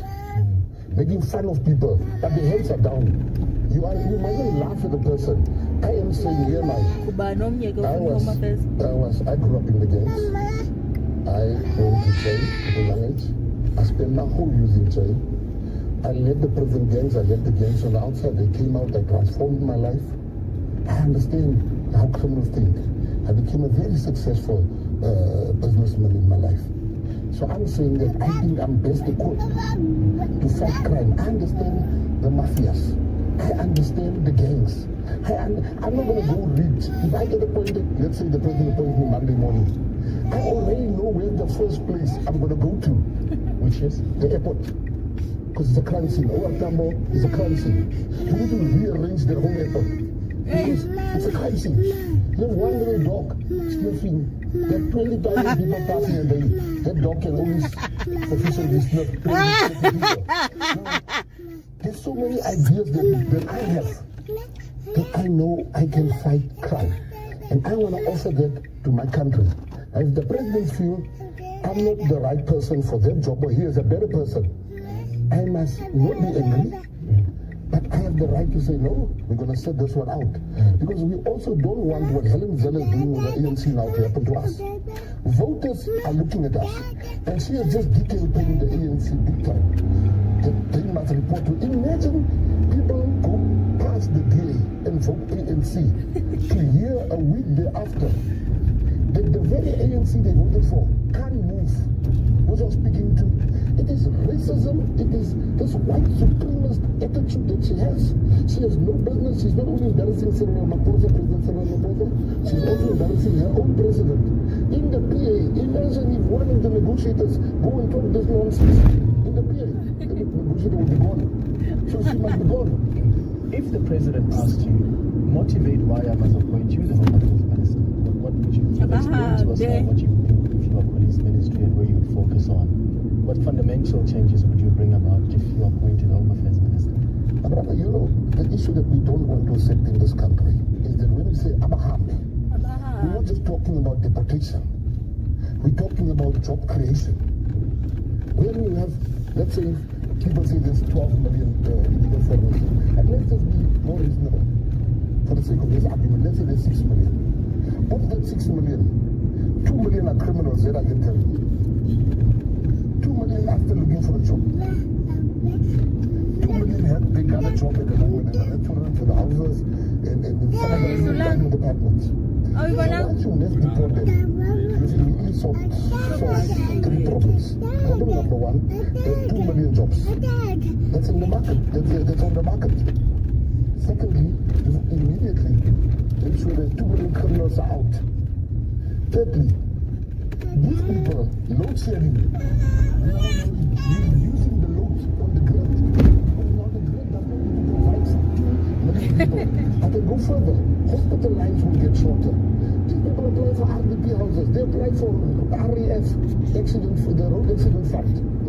The Constitution allows for it. No, but the Constitution doesn't allow for it, my brother. That's what the RAF is trying to change right now. The Constitution doesn't allow for a criminal to claim from them that he's legal here. The Constitution does not recognize you and let you claim with asylum. And the asylum, you can't jump from Nigeria. As the law of seeking asylum is very clear. You go to your neighboring country. Are we the neighboring country of Nigeria? I mean, you make a good point. I'm just saying that. kulo intela lomzantsi Afrika esitshilo ke mphulaphuli nazo HSBC 7 siyaqala ke ngomso apha kweli kunjalo nje laseKapa okanye ke sakulungiselela ke mphulaphuli sakulungiselela sicecesele into kokubana noko imidlalo ihamba njani kodwa ke masibaleke siqale sijonge usithathu mona bisika Jim Longo sive into kokubana ihamba njani na i-draw ye-FIFA World Cup Brajimza siyaphila sasithathu kakhulu bhuti kambi ingaba ngoku zihamba njani izinto amaqela noko sele kulungiselwe sivile uba nguRio Ferdinand ozabe watsala la maqela baninzi wena abantu abazosebenza bezilungisele kakhulu kuphandle ngoba kaloku kukhona high plamo Dani Ramirez kubekho khona Kevin Hart yakukho kaloku into bayimelika ithenda yokuba kwenziwe zonke izinto esimabonakude inikwa ukhevi card naye-ke kuzawube khona abantu bakhona-ke nabanye-ke abazawube bencedisana ngabo kodwa-ke ujonga nje iqhinga loMzantsi Afrika eliphaya kukaNyurubani i-president we-South African Football Association uqeqeshe kofana Bruce uVincent Trika team manager Errol Mandlala uVincent Rajimza lo womuntu ombuza kuba team manager wabafana hey hopefully akhoda zawubayizana oyathi omsekeni wanhloko iyakhumbula-ke TLG uphulaphula sikhayite kwakuzawubika ngelixesha sithetha nawe ngamaqela ngamashumi amane anesibini ahlele engenile kanye esethe hayi kunyaka uzayo sizadlala kwindebe yehlabathi kanti ewonke kufuneka abe ngamashumi amane anesibhozo 48 okokuqala nxa ukususela into yokuba indebe yehlabathi yaqala ukudlalwa ngo-1930 isizathu-ke sokuba sibe namaqela angamashumi amane anesibini uzawufika ngoku kuba kaloku kusadlalwa imidlalo ye-playoffs kahle-ke ilizwekazi lase-afrika libe namaqela alishumi okwangoku amaqela alithoba isizathu sokuba lithi kahle amaqela alishumi kukuba i-DRC nayo isekhona ku-playoffs Nkosi kakhulu uBrajimza masibambe ngazo zozibini uzawuphinda ufumane ke mphulaphula amagaba ntshintshi njengoba inkqubo yezemidlalo ihamba phaya emveni kwentsimbi yesixhenxe Luksi masibuye ngomso ngokwemveni kwentsimbi yesithathu Tumente ye-AFCON Morocco 2025 izabe kusasazela ngqo yonke imidlalo engamashumi-52 nesabitakisa ijansi ku-SABC 2 ku-SABC Sport ku-SABC Plus nakwizikhululo zikanomathotholo ze-SABC. It's game on everywhere.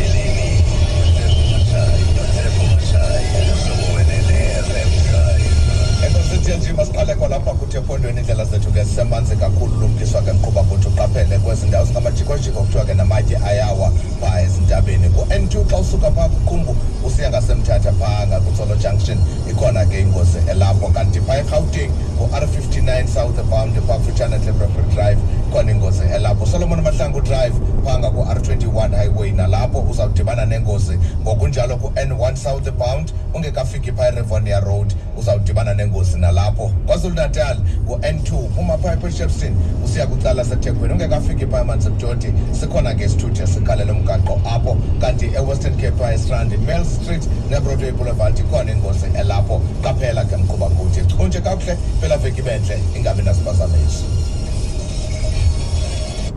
Ungalixhoba lengxaki emalunga nezomthetho ukubanjwa ngokungafanelekanga ukubethwa idivorce engaphikiswayo ingxaki zerenti imiba yokondla kwanengxaki ngezabasebenzi iClientele Legal ikunika inkonzo namagqwetha iiyure ezi-24 ngemini ngepremium yenyanga efikelelekayo SMS umhlobo ku-31222 ngu-umhlobo ku-31222 iClientele General yi-FSP egunyazisiweyo nesemthethweni engena-inshorensi yobomi imimiselo iyafumaneka online kusebenza amaxabiso aqhelekileyo.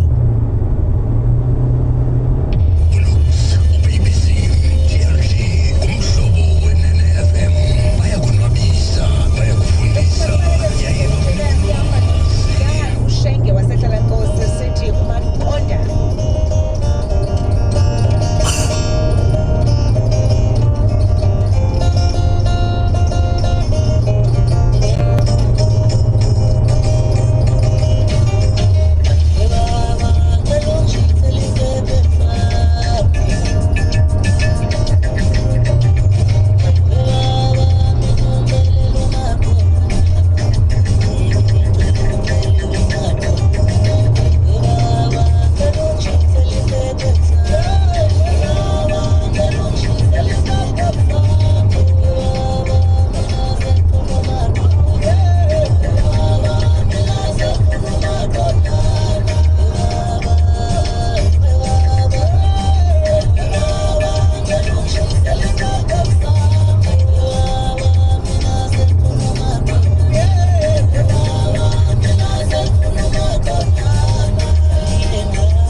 awushisa impepho kwenzela Ucelele bazohlala nasezidalweni zami. hey madoda usinathemba ngode uthi hey butolo nonke abekudrive nokusayicelela kwi-management mayinivule mani nityhale zilime ziyetyeni kwenkqubo cha ningatsibi elikaphungela Ibe le limit le nto niyenzayo.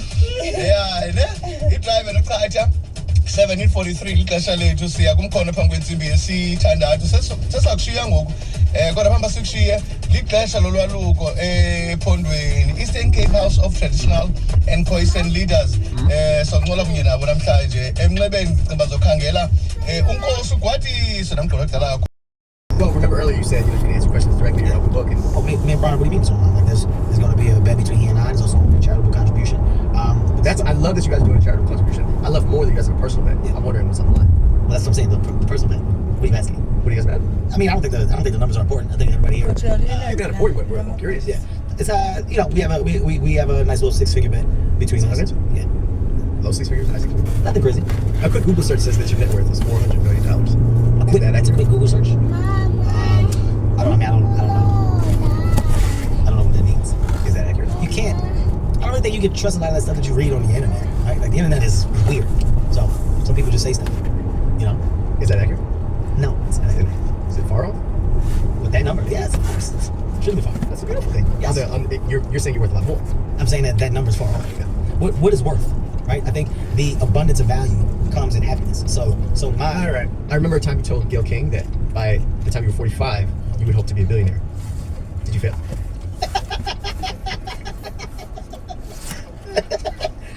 Did I fail? Did I fail? No, I think failure is in the eyes of the beholder. You know, I'm still right here. I'm still working to accomplish it. And you know, numbers are numbers. You know, as you get older, you realize numbers are important, right? There's goals that you have, and all right, you get to those places where you're accomplishing goals, and then you're like, let's go to stupid. So did you fail the billionaire hope by 45? You say, are you asking? You said, Gayle, how you doing? Watch out. Vehicle on shoulder I ahead. would like to be a billionaire. It's a goal I set out to achieve. Today you tell me you're 46 years old. I'm wondering if you accomplished or failed that mission. I think that we're doing good things in business, and you know, right now it's just about keeping my head down and grinding. Congratulations. It's a beautiful thing. Yeah, thank you, man. Self-made like billionaire.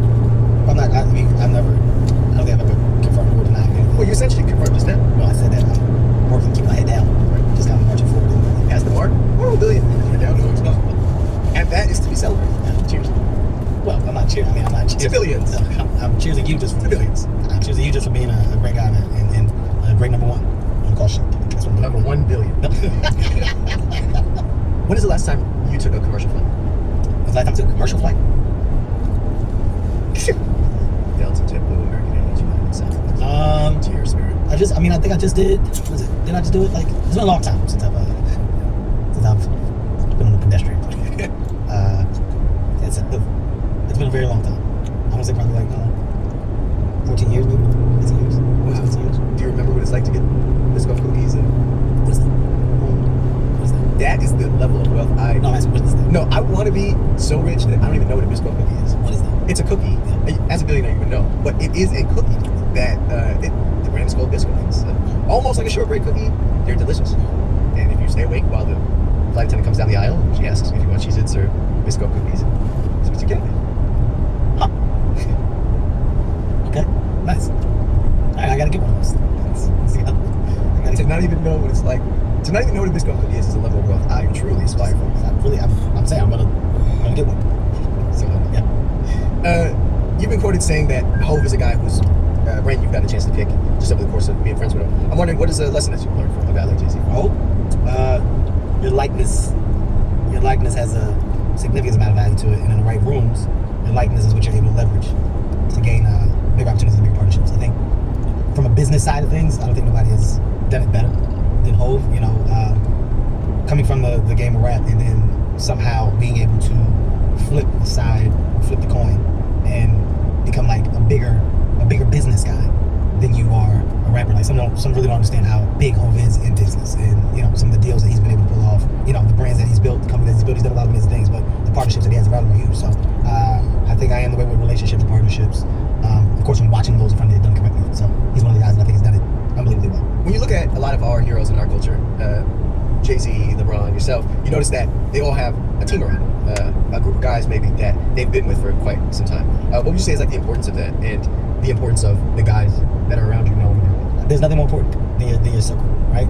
And if you really choose correctly within like your choices of who is in that circle, and it's a very like lean number of people, and those people are dedicated to protecting the thing that you're building, you'll find that because there is no get in, get out with like a volume of new, your source of energy is like it's kind of gathered through the sources that you trust the most. So my team of guys has been around me for the duration of my career, right? Like we've watched each other respectfully turn in like boys to men, from just friends to husbands to fathers. We built a family and an ecosystem within our family that operates like a well-oiled machine. I think it's the most important thing after, of course, family that I have in my family. I'm talking about my wife and my kids. Like that sector of family is just as important. So to anybody in the business, like you need something that you can trust, that gives you honesty, transparency, and has your best interest as a interest of theirs. And I think through ups, downs, good, the bad, the ugly, that hasn't changed. Like we've all kind of been a part of this game of entertainment, and we've seen so many people come, go, and fall apart. And those that have kind of fallen apart haven't had a good system around it. You need that. And I think it's so dope that when people see you, they know that they see some of the familiar faces with you all the time. That was a great answer. Thank you. First good answer, man. What do you think you rank in all-time Kevins? In all-time Kevins? That's a tough question. There's a lot of great Kevins. There are. Would you like to hear a few? I know them. Let's hear them. Let me hear what you said. Which one's coming to my view? Kevin James. Kevin James is there. Kevin James is a good one. Kevin Durant. Kevin Durant, yeah. Mr. Wonderful, Kevin O'Leary. Kevin O'Leary, yeah. Kevin Costner. Kevin Costner's a great one. Kevin Gates. Kevin Gates, another one. Yeah. Where do you feel you rank in all-time Kevins? Where do I feel I rank in all-time? It's tough to rank is because we've all done so much stuff. I don't think there's another name that shares this type of success. So, ranking us against who? Like, are we ranking us against ourselves? Which is the greatest Kevin? Which is the greatest Kevin? Yeah, where do you rank in all-time Kevins? I mean, Kevin Durant is a great Kevin. That's a good Kevin. Kevin Durant is a great Kevin. Maybe the number one. Maybe, but I'd like maybe feel. I mean, if I'm ranking myself with Kevin Durant, I think that's a fair Kevin conversation. But so again, number two today. I'm a Kevin Durant fan, so I have no problem taking the number 2 slot too. Kevin Durant. Twice today, taking number 2. I think you've really taken the call sheet of like this. I want to see the call sheet. That's the thing. I don't even think that you have a call sheet. I want to talk about your things that you have going on very quickly. The Tequila Space, Greg Cormino is your. Congratulations, unlike some of the other endeavors. Proud of you for that one. I have seen that you are very good at giving toasts. Yeah. You gave one, or quite a few at the Rock Nation brunch. Yeah. Didn't see you at the last one, but They didn't have one this last year. The last one. Yeah. Not last year. The last one. The last one. I mean, it was hard to track those things. We're all busy. What were you doing? I was there. Oh, didn't see you there. Our schedules are different. Well, anyways, you seem to be great at giving toasts. I was wondering perhaps if we can pretend there's some Greg Cormino in here. Maybe we can toast to you being the 3rd best comedian that's ever been on the show. That's right. Who you had? You've had Eddie Murphy. Eddie? Drewski.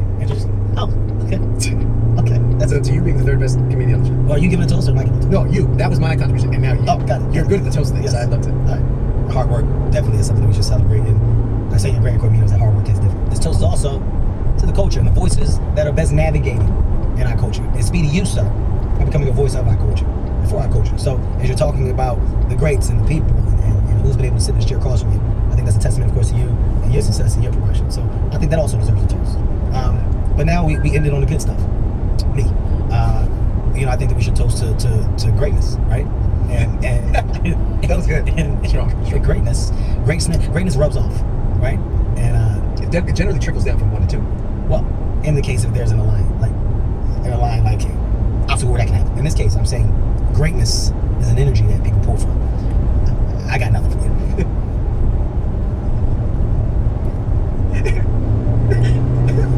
No, man, I'm joking, dude. I think it's dope as hell. I wanted to come on here. I wanted to talk to you. It's been long overdue. And shooting the shit is the best format of content. So I say, I toast to you, man. Unscripted content, dope format, authenticity, and dope dialogue. And you prep. You had to do the fucking job, man. So good for you. Don't be lazy and keep going. All right.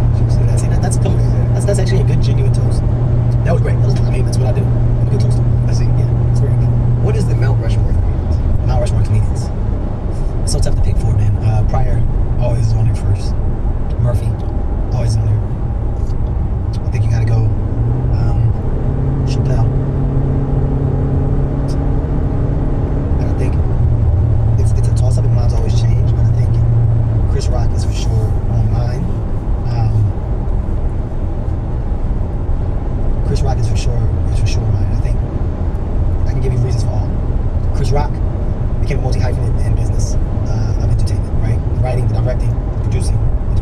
still staying true to craft. Still hasn't taken time off from comedy. People realize that Chris Rock has been touring forever, coming up with hours of material forever. Chappelle, just the voice of comedy today. Eddie Murphy showed you what a star looked like. The rock star, or the idea of rock star, attached to comedy, is all Eddie Murphy. Nobody was bigger. Nobody will ever be in that conversation, right? Like right now, you're seeing a lot of comedians have success, and we all have these crazy fan bases, and we're doing arenas or stadiums or whatever. Nobody will ever touch the rock star level that Eddie Murphy did have when he was in his prime, and then taking that and going on to the box office and becoming the big movie star. Pryor was doing movies. Pryor had a great movie run as well, but Eddie's movie star run was unprecedented. That forever has its place. So they're all goats for different reasons, but they all did something amazing to the business of stand-up comedy. So I'm only able to do what the fuck I do at this level because of the doors that they all kicked open separately, right? So I don't think that can change. That's my fault. It's great for this comes out in a couple weeks, but you are making some sort of announcement today. By the time they see this, that announcement will have already been made. So why don't you tell the people what you got coming? I just got to drop my non-comedy special. Of course, on Netflix. It's called Acting My Age. 9 hours of comedy. Just think about that for a second. That's a lot of comedy, man. Like 9 hours of stand-up comedy that I now have in the catalog. You know, I'm like, shit, when does it stop? When does it end? How does it get better? How do you find more excitement to do what you do? You got to be energized. And this is when I was energized. I fell in love with the idea of getting older and the ups and downs attached to it. And Acting My Age is a pure justification of just where I am in my life. Raw, I just want to go back to the raw element of stand-up. You know, I tapped into the family side of it for quite some time because of the branding and the global opportunities and where the movies were at that time. And I want to keep feeding that machine and make it bigger and bigger. And this one is just like getting back to the roots of real and raw. When does the special come out? Thanksgiving Day. So dropping it. So while you eat, you can laugh. That's a big day to drop something. Smart man. So yeah, right there. I want the deal that you have at Netflix, brother. I don't know what deal you got. You have them in the biggest 360 of all. I mean, the amount of things you have on there. They're unbelievable partners, man. They get me, I get them, and they might be the reason you have that boss in the house. Well, I think what we're doing together. It's a live boss. I think what we're doing together. You ordered that. I think what Netflix and I have developed is a amazing rapport of shared opportunity. They're global. I'm global. Their platform puts me in 250 different places at one time, and for them to be able to give their consumer new content or great content, that's their priority, and we're making a lot of it. So the stand-up special is one of many announcements that are coming. I got a couple more big bombs I'm dropping the rest of the year. Right now, enjoy the special. All right, can't wait to see it. Check it out. It comes out on Thanksgiving camp. Again, I appreciate you stopping by. I know you're a busy man these days, and you've avoided us for years, and so we finally show up this early in the morning and still being late means a lot. Well, so thank you so much. I don't think I was late. I respectfully, I was giving you time to get your shit together here, and clearly it did work. Right? Anything you want to leave the people with? Things definitely shouldn't happen fast in life, which is why names like Speedy don't make sense. Take your time. Take your time. Okay? Rushing to do things means you only get there to do it wrong. Slow down. Maybe we take this and we change it to 316. We slow down. Okay? Congratulations on this special. Okay. Thank you, man. Nothing but love, man. I appreciate y'all.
Miss Greta, how are you? Good, thank you. How are you? I'm very good. You look stunning, Greta.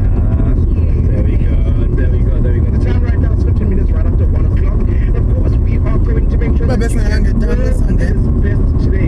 You know, this is the first hour of the show. And during the first hour of the show, the first segment, it is now us checking on you now. That is hashtag vibe check. And vibe check is where we are checking, trying to find out what are you doing today or what are your plans for today. Maybe if you don't have anything, tell us what is it that you were doing this past week or during the week. And right after that, of course, we are going to be giving you from us to you.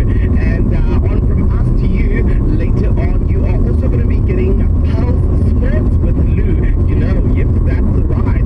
He is going to be giving you everything that has to do with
Twitter, so you can tweet, reply, retweet, and repeat.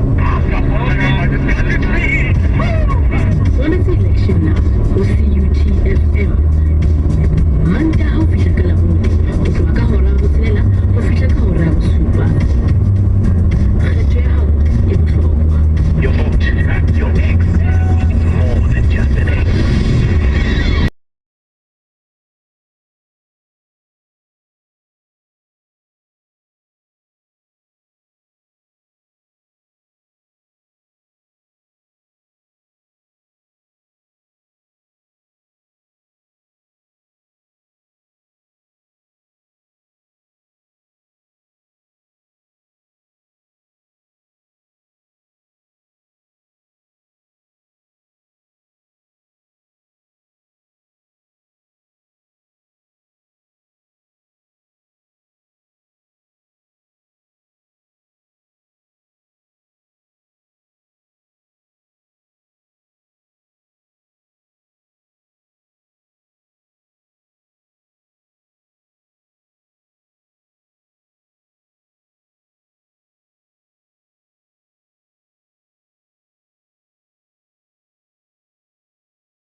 I may be wrong about Matlala.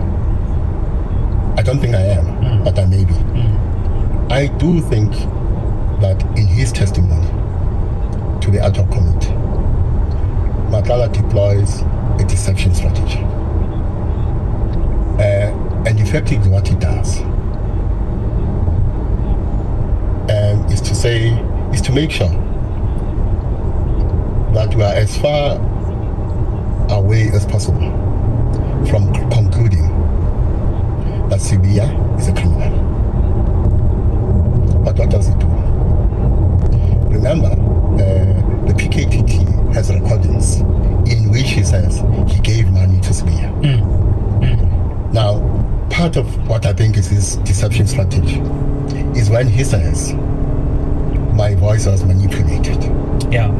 So that we cannot rely on the recordings from the PKTT. But here's the problem. The Madanga Commission is not the ad hoc committee.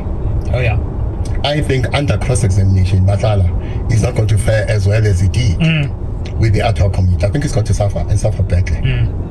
Because what may happen is that the moment he says, my voice was manipulated, the commission is going to produce evidence to the effect that they have consulted and have worked with experts in the area who have shown, and they'll say, here's the evidence. They have shown that was your voice. Yeah. Your voice was not manipulated. Absolutely. And what was interesting for me with the intersection of the Madlanga Commission and the ad hoc committee was when Brown Mokgotsi was testifying, Advocate Chaskelson said, we have chats between you and Morgan Maumera. Yes. Cyril Ramaphosa's nephew. Yes. Which show that he had an interest in this Medicare 24 tender with the police, which is really the center of all of this. Yes. And of course, we have reporting from Jeff Wicks and others showing those two involved in the Tembisa hospital situation.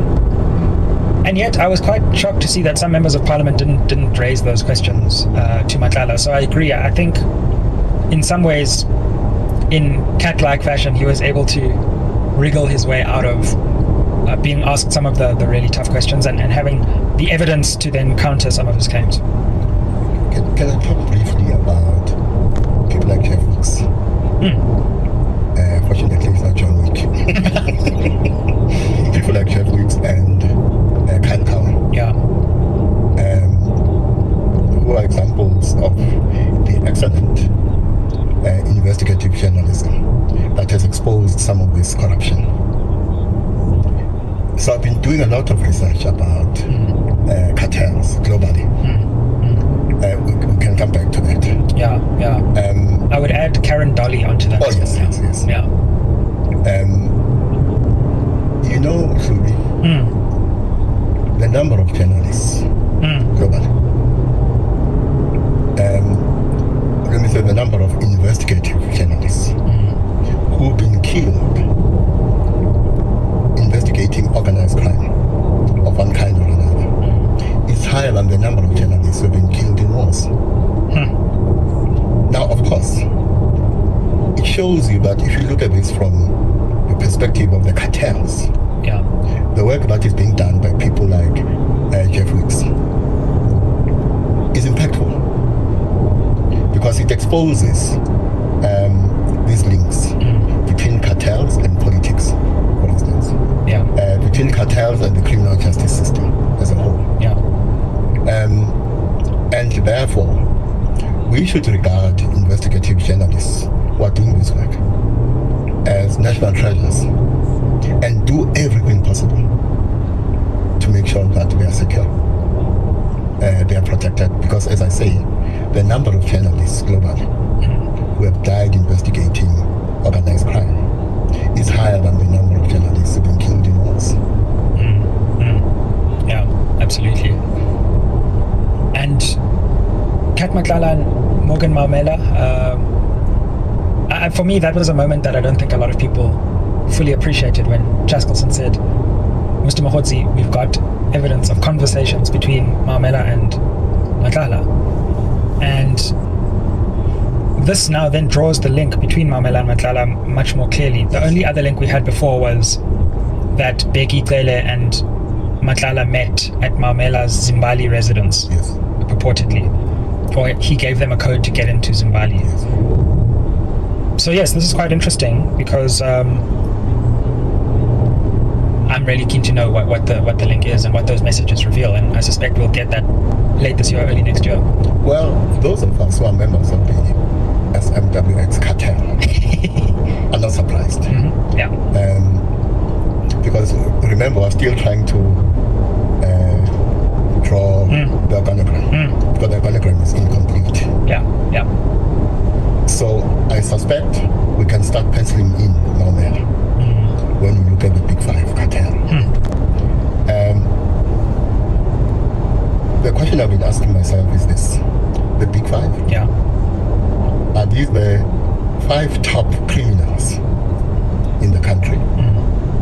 Or the Big Five, as Komalo suggests, refers to the top 5 members, the leadership structure of the cartel?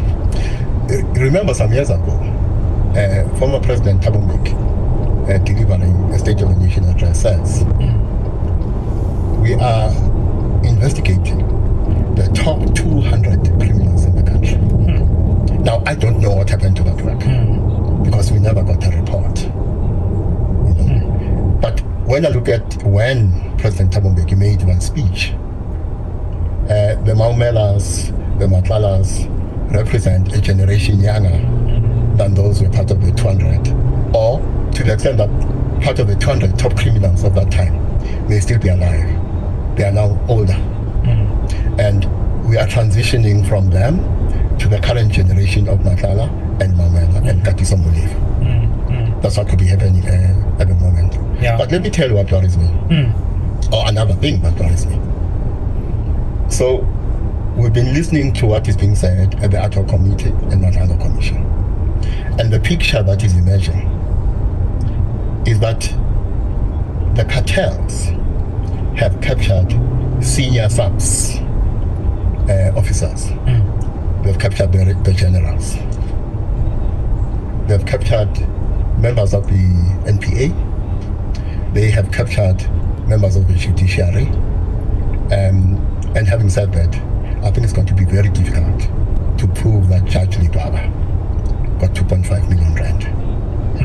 If that can be proved, I think the country will be shocked. Yeah. Because we believe, as a country, that the judiciary is the last line of defense. And we believe the judiciary is incorruptible. Now, but remember what I've said before, that it is my belief that the judiciary is independent, but it is not my belief that all judges are independent. It is therefore not my belief that all judges are incorruptible, as we saw last week in the case of Judge Patran. You know. So here's what worries me. We are focusing on the relationship between cartels and senior subs officers. Yeah. Whereas most South Africans who experience the corruption of the police do so at the level of the police station. In other words, most South Africans experience the link between syndicates and police officers at the level of the police station, to the extent that at local level, criminal syndicates have captured police stations. So we need to distinguish between the two. Yeah. The capture of a police general or a commissioner and so on, the senior people in the police service. We need to distinguish that capture from the capture of the police officers at station level, police station level. Because what that represents is the reality that syndicates at local level have captured police stations. And that has serious implications, because when I look at, let's say, the Johannesburg CBD or the inner city, and I look at the inner city in Durban, what do I see? Parts of the Joburg inner city or the CBD are liberated zones. They are under the control of drug syndicates and other kinds of syndicates who work with corrupt police officers at police station level. What that means is that at that level of the inner city or the CBD, those areas that fall under the control of what I would call local level syndicates are liberated zones that are beyond the reach of the state. For me, actually, when you look at what Mkwanazi described in this way, you then realize that these liberated zones may become zones from which attacks on the state may be launched. So for me, this corrupt relationship between the police and syndicates may be more pernicious at local level in terms of state security and national security than it may be when it comes to the link between the upper echelons of the police and drug syndicates. And we've recently heard not just those working in the criminal justice system, but those within the national security infrastructure ringing the alarm. So we recently heard from the head of the Navy who lent weight to this idea that there are those who are following the dictates of syndicates. We've heard from the chief medical officer of the military. We've heard from some generals So if you really take a step back and look at this year, and you start from the DRC moment, and you go all the way to the Madlanga Commission, it's been a year where those who are in charge of security, national and domestic and criminal justice, have sounded the alarm to the country. And this is quite a worrying year when you really take a step back. Yes, remember, in our last conversation, we're talking about cartels in places like Colombia, Mexico, and so on. Now, remember that when it comes to drug trafficking, Southern Africa, the SADC region, has become one of the hubs when it comes to the global supply chain system of drug trafficking. Now, you look at Venezuela, you have this cartel called the Cartel de la Sol. Who are those? These are military officers who run this cartel. So Trump decides he's going to bomb boats not far from the coast of Venezuela. Why? Because he says the president of Venezuela is actually the head of a drug cartel. Now, if you look at what Trump is doing, and all signs are now pointing towards a ground offensive in Venezuela. The pretext is he's going after these drug cartels in Venezuela. He's not going to stop with Venezuela. He'll continue to other countries, which means the supply chain system of drug cartels, the global supply chain system of drug cartels, is being disrupted by what Trump is doing. We are not an exception when it comes to this. We're part of this problem. Our own drug cartels in the region, the SADC region, and in South Africa are going to be affected by these disruptions in supply chain systems of the drug trafficking cartels.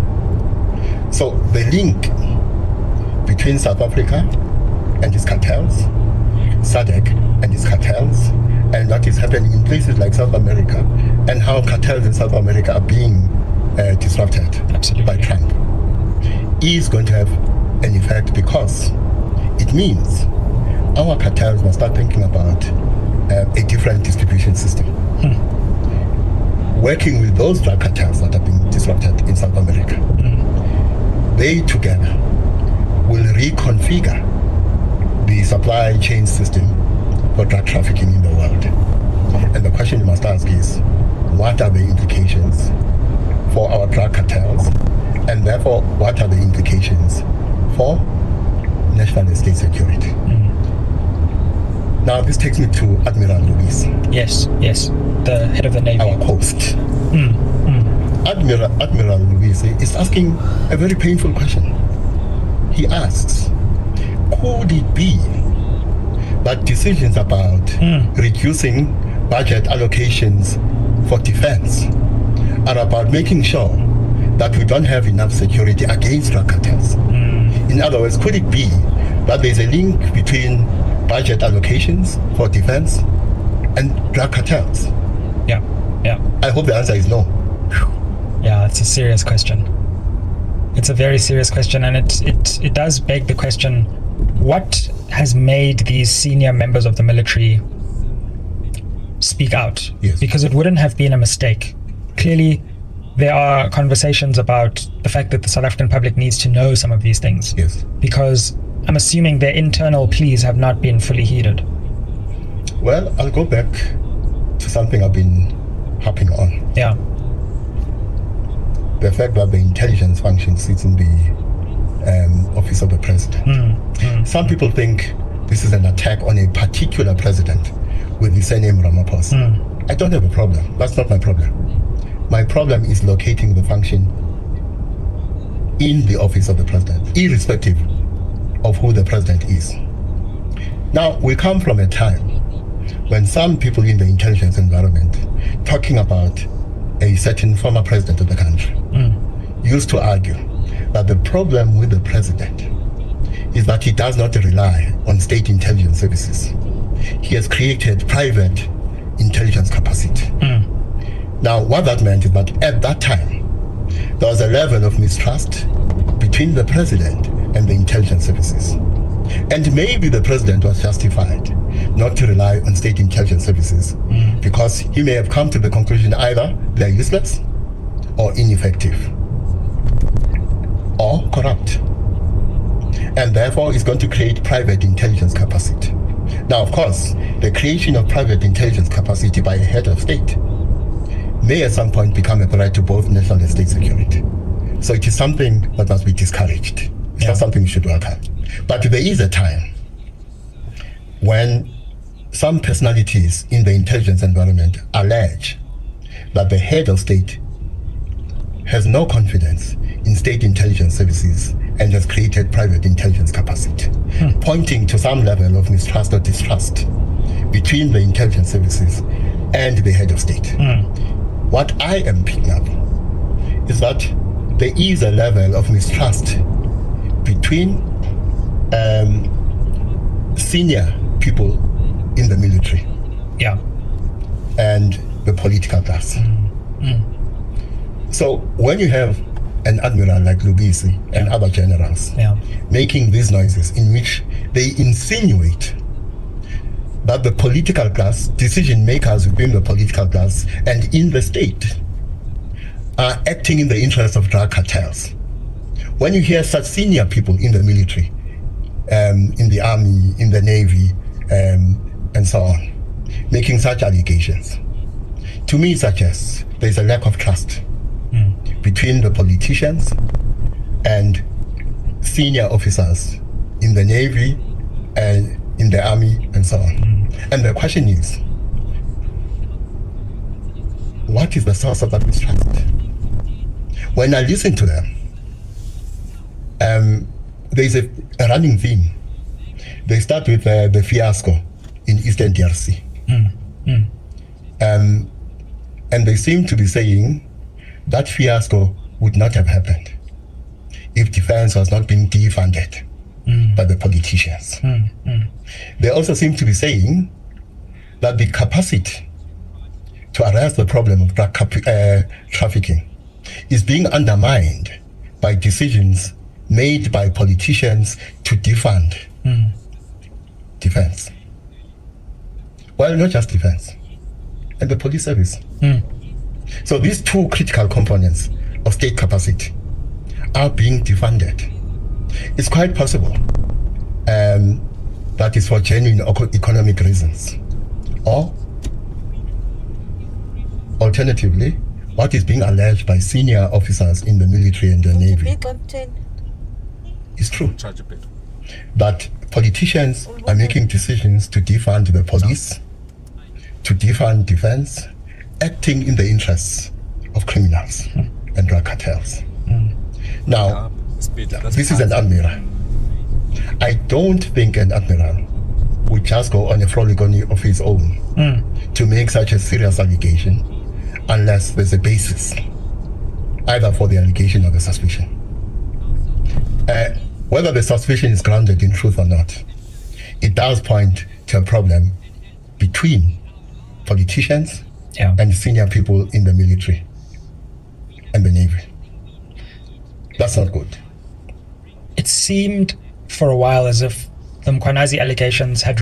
Now our next story comes from Pupella, and just to give you a trigger warning before we do get into it, it contains sexism and slurs within the story, although, you know, I usually just call them slurs anyway. And coming back after the story, just to throw in an extra little trigger warning that if you're eating or anything right now, you might want to skip this one. There is talk of toilet behaviour, nothing extreme, but I know some people love a little warning on that, so just to warn you there.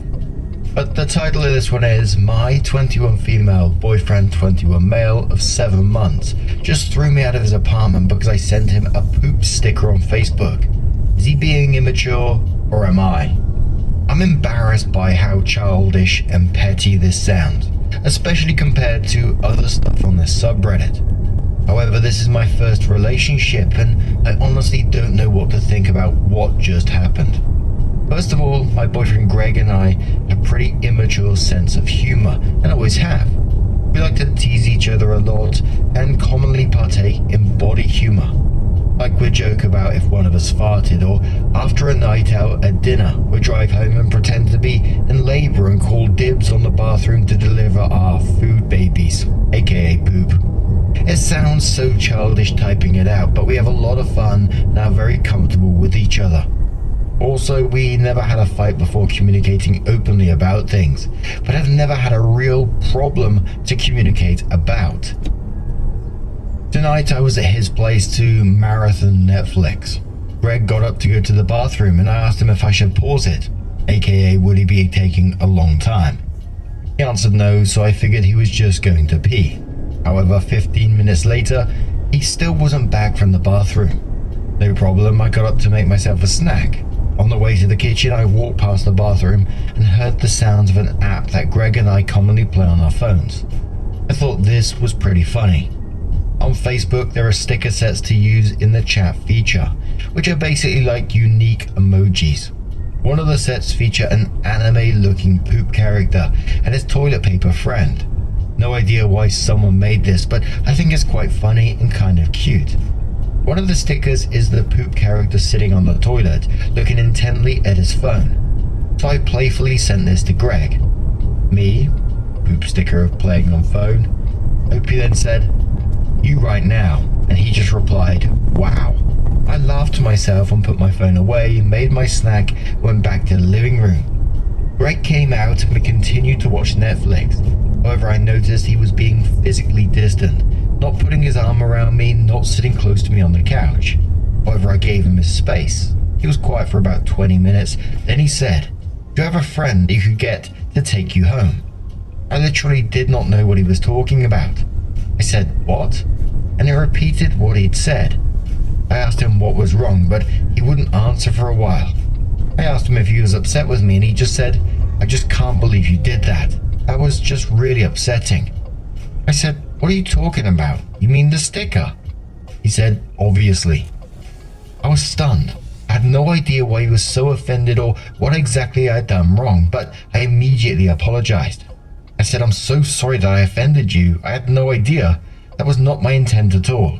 I was just joking. Could you tell me what about that upset you so I don't do it again in the future?"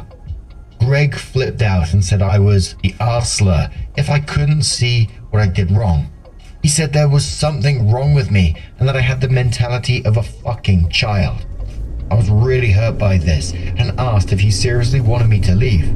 He said yes, and I asked if he was going to drive me home. I had ridden with him and didn't have my car.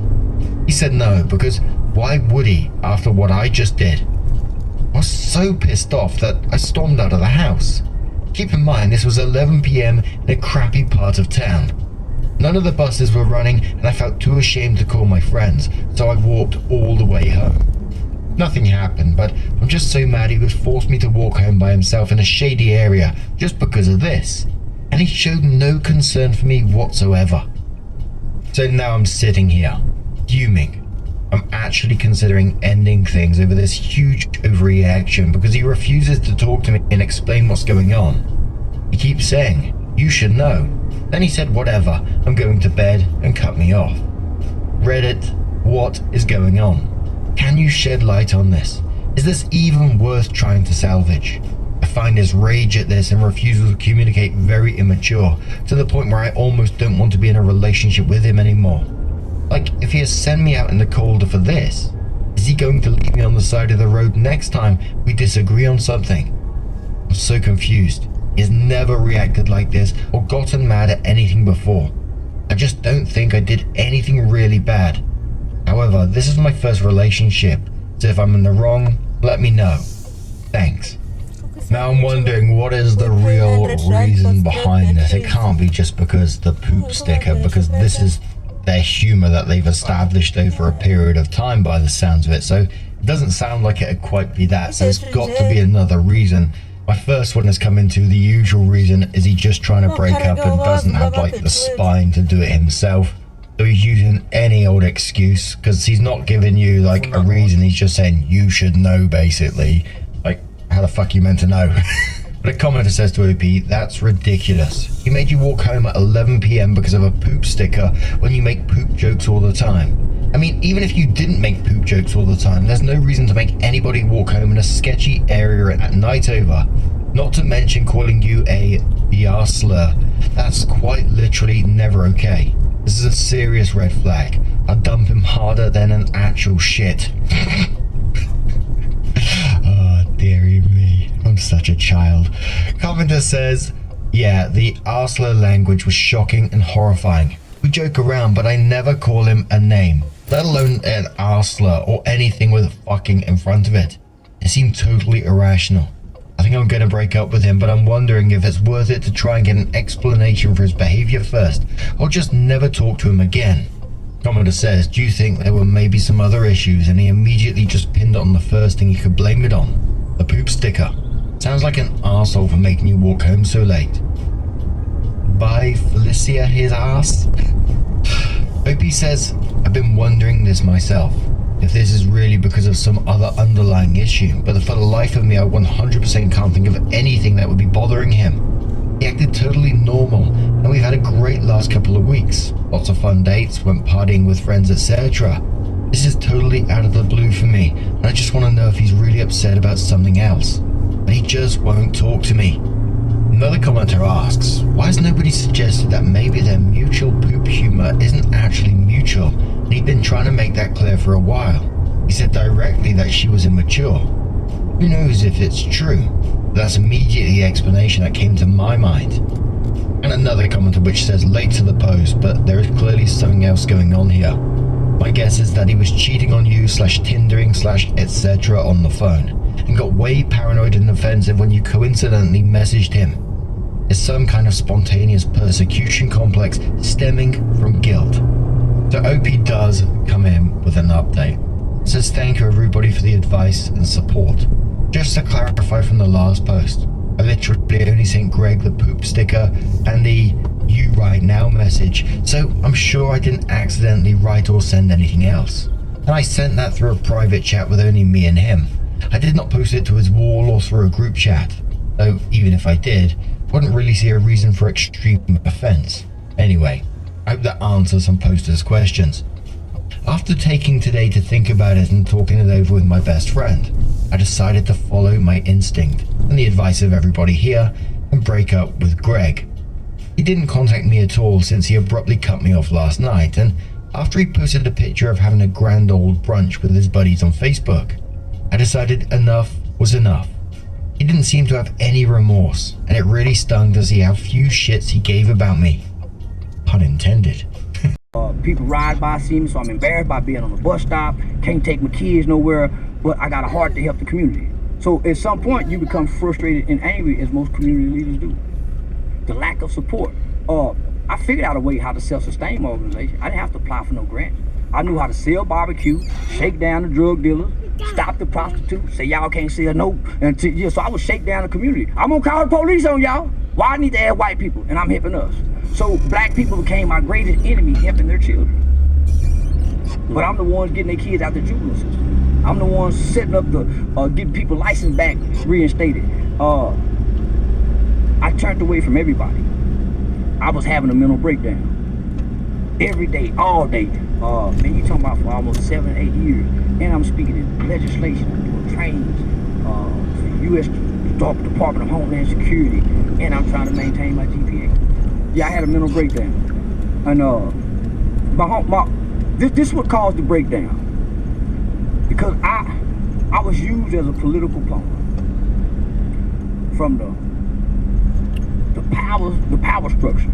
They needed a voice like mine that was dynamic, that challenged the black preachers. And I challenged them, shamed them. So white people grabbed me and made me a poster child. They used me as a voice piece to go out into the black community to bridge the gap between law enforcement and the black community. So at the time, the federal government had just issued out a national initiative to 6 cities that probably could be the next Baltimore riots. So Fort Worth was one of those cities. It was called 21st century community policing. So they kind of want to bring back beat cops, where the cops know the neighborhood, put more. This is in Dallas. This is Fort Worth. So they had this program that the police department developed by way of this national initiative that was called procedural justice. Procedural justice was a new training aspect that was brought to new law enforcement to kind of have them more race sensitive, right? And they needed a black voice to go out. So I was one of the main voices that they used. By the way, what do you? TD Jakes is in Dallas, right? Have you ever done anything with? What do you think about TD Jakes? He for TD Jakes for his church. He not for the community. He's for his church, not meaning members of his church. He mean the Potter's house. Right. Meaning a member. He for his church. That's his business. He not for Dallas. We don't see him nowhere doing nothing. His church or nothing. Now they got a prison reentry, but that's for the grant funding, but his business. Do you think he's a net positive to Dallas? No. To the black community? No. TD Jakes? No. What do we do other than preach a good message? To make our mothers feel good. Only come.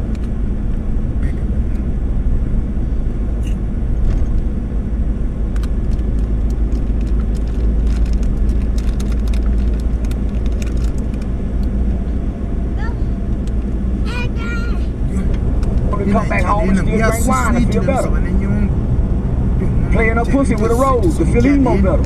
So all he is a feel-good preacher. Nah, man. The Bible says what you I don't see no preacher, no anything really doing for the least of those other than the poor churches that's amongst the people. You cannot take your big, beautiful church, build it out on the hill away from the people, and think you can still reach the people. They can't walk to that church. In 600 meters, turn left onto the ramp. There's ATM machines all over this motherfucker. And when it's time to pay tithes, poor people are excluded out of the black church. What do you mean? They're excluded. The preacher make you feel like you ain't got a soda seed. Who got a soda seed?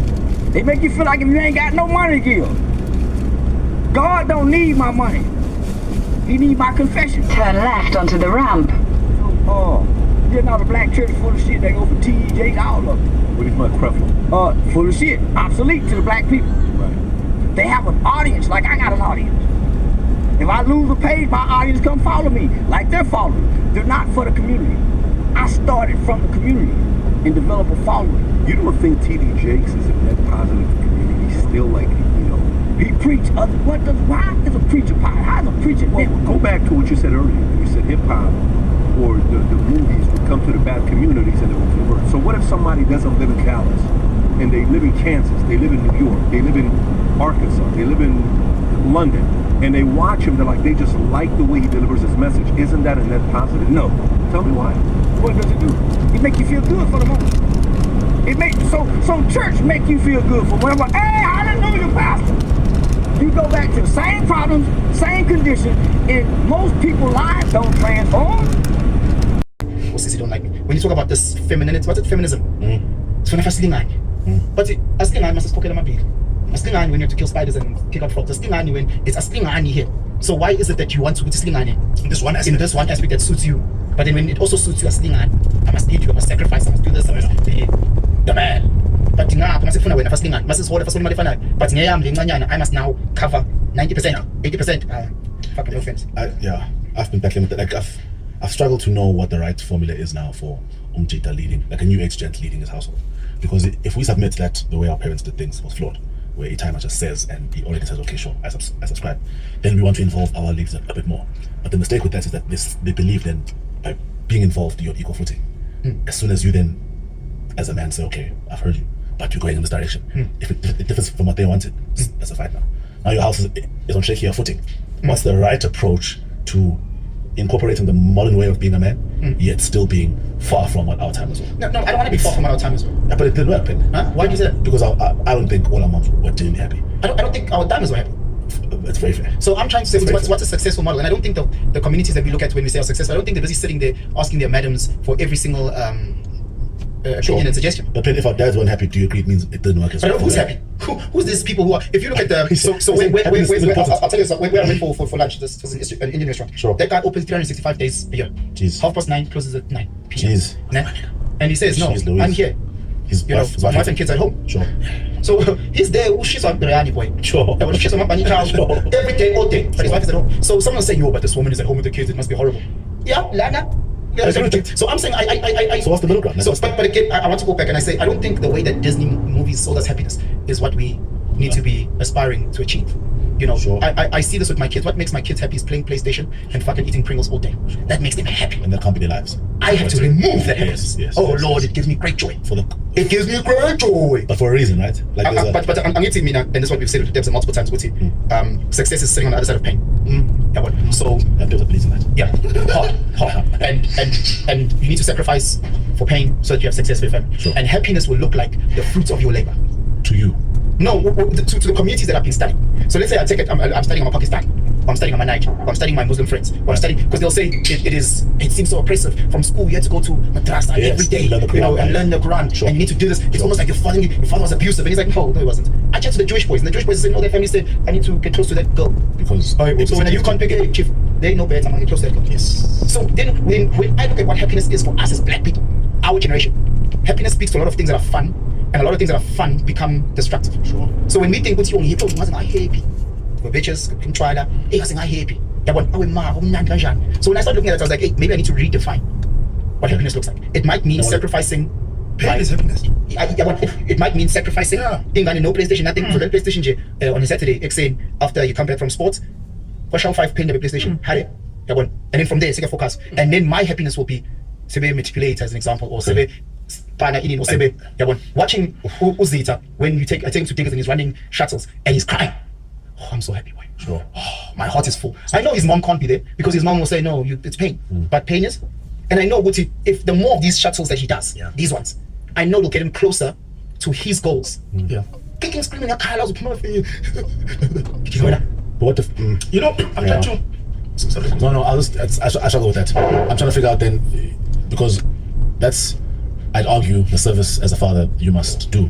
You must sacrifice, you must give, you must pour into. I'm trying to figure out how you and your wife or you and your partner are happy with each other. What ecosystem must you create for you guys to jointly feel important and jointly to subscribe to them, and at the end of it, be like, I was happy because I achieved this. I think going to what you're saying about our parents, grandparents, we are right that no one was happy. Yes. And I think in any example, we need to take what worked. Yes. Put it in your life. The other things I'm this I agree with that. It's like the parenting that's happening now. One of the issues is that you're saying my kid must not be the environment where I grew up in because there's a lot of pain. Sharp. But there was something that is good. If you go too extreme from that environment, you're also taking away something that molded you to be something in life, you know. So my kid will never see the hood. Whether you know, if you English, speak English, you know, so that there's a skill that they like, you know, because English isn't a two, they can cross the road. English having a two car, they're scared. So I'm saying is, we should get a 5. Yes, but you know, they can take a shop. That's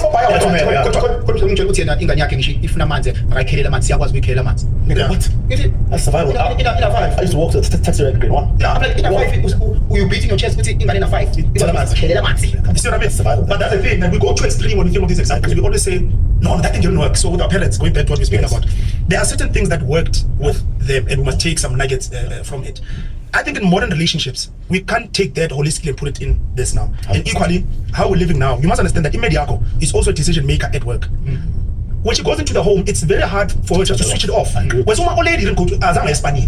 So then I must challenge out to Miss Bonisane. They didn't have it because she didn't need to practice that muscle of challenging or just having a discussion, you know, it was not there. So I think relationships now must be based on who is strong at what. Let go to I handle the finance. I never want to say boy. By 10. It's out. And you made that strong in that aspect. So for me, it's about what is it that you are strong at as immediately. Now as you out. Your finance. Okay, when I'm homework. So we know that we'll have a debate, but once we reach a certain point, you make that decision because you are strong in that aspect. I don't think one person must just lead and they're leading in all aspects. You must decide the school, you the homework, no. Some things you're not good. No, I hear you. But I still think that if you're trying to at least pick up from the wins of certain communities, then you need to be the CEO, bro. And if you're going to say you don't have the advantages of that community, you don't own industry. You don't have the ability to say to women don't do work. I'm not disputing. I'm saying if that's your yearning, you need to upskill and get yourself to a point of CEO of a household so that you can delegate. For example, like in I don't do anything. I don't say Makunde, Funega Loko. It's not my arena. So I'm not going to be challenging Imam would say, okay. And when it comes to finance, there's an allocated budget for that. So she works as a CFO within that. So when it comes to the duties of a COO, we had paid. When it comes to the duties of the CFO, we had paid. I mean, my job is fundraising. So the reason was when I think what I've seen success in traditional homes that I at least look up to is when Ubaba becomes a CEO, Messi delegate. Ingane ziba general worker. Why does that man can't delegate? You know the men can't do those men tend to be failures. A lot of it. Those men tend to be failures. I'm saying I'm talking about the North Star. I'm not saying that's where we are. Oh, failures is home, man. Yeah. What if Femina Cooper can lead the house? She can be the CEO. Those women, from the men that I've seen in homes that I see, does not work. If you can show me in strong traditional homes, because when we speak of matriarch, traditional homes are secret. I'm speaking about us. But what is us that is working? I'm saying when I go to us, black, this generation that is working, so I'm not seeing a female-run-led household that is successful. No. I'm not saying they aren't. The community has that in abundance where time was went and fought. During apartheid, they were in certain wars. No, and exactly women ran the household. I'm thinking of situations even where I can think of my grandparents worked in a mine in Josie. Guys, it's a different thing. That's exactly what I said. Imali would come in Nigo. Yes. And she decides on everything. And she would run the household. But that's exactly what I said. I say, I'm the CEO. Everything one. Woman is CFO, finance, and COO operations. So yours is just a print business. My job is fundraising. Sure. I'm saying the matriarchs that we've seen work, chances are I haven't seen there being strong men anyway. My grandma's matriarch was Mkulasho. Yeah, one type of things. Okay. But that's not called Mkulu. So what do you mean? So in situations where you've seen a female CEO, if there's weak men or no men? Nah. I'm saying I'm here to see a Gebza and go to his home. Where the person who's in the driving seat of the family decisions in his home. Why are you saying weak men? No, but hear me out. In his home, the person who's the driving decision for the general family discussions and where the family is moving and the goals of the family is Imam. Because my people to Debs are So if I can see those families, and I'm not saying they aren't there, if I can see those families where I can see a strong gent, but the woman is stronger and she's the one who's saying, Yazi, are we going to film? Yazi, Ube stay at home, or Yazi, no, but I've seen the opposite happen. So what I'm saying is that I've seen the opposite happen. I've heard men say, no, not just yes, also factor in generational differences. Of course. Because your peers were still exposed to the big gender pay gap and effort gap. Yeah. What I'm seeing now, with my peers, are beasts of women. Absolute forces. Undeniable forces. Whose careers climb what I'm doing in 10 years, they've done in 5. And they have the capacity to think strategically. And you find it faster than cheetah. And very like something James hates to admit is that women work much harder than men. In corporate sense, women grind. And women have an innate ability. Why are you saying that I'm disregarding that? When you speak to them in the household, when you speak in a family household, when you speak to them, settle back to the whole. When you speak to them, is she still wanting and yearning for as strong as she is? She's a fucking lioness. Is she still yearning for Mufasa? Is my question.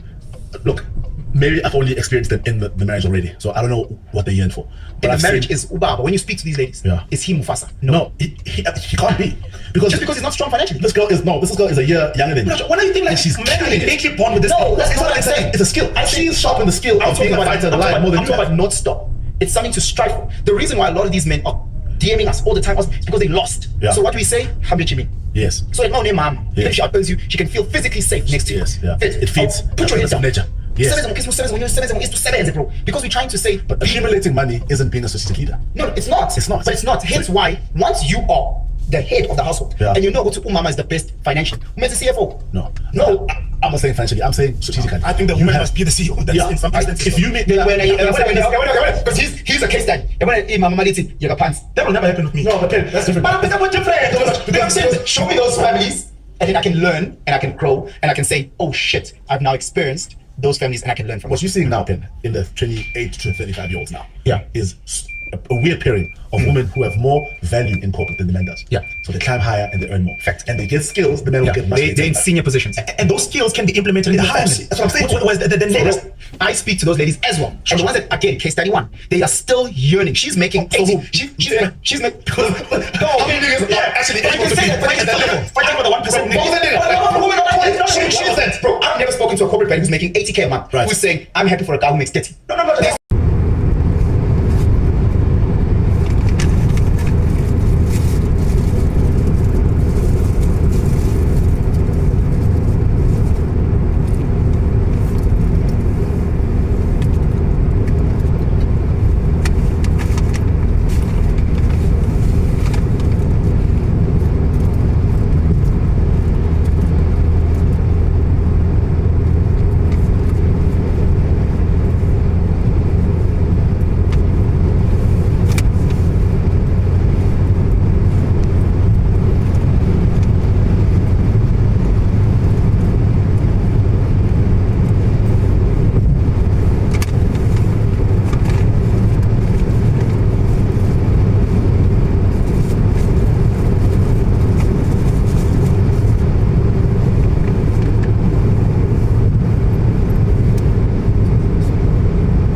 just bought it. Oh, I don't remember what year he bought it, but he didn't build it out yet. So I went to see what he had there. So next year, and he wasn't there at the time. So I just went to see what he bought. Oh, so he was in the place. When I was in there. Was Chilean at the place? No.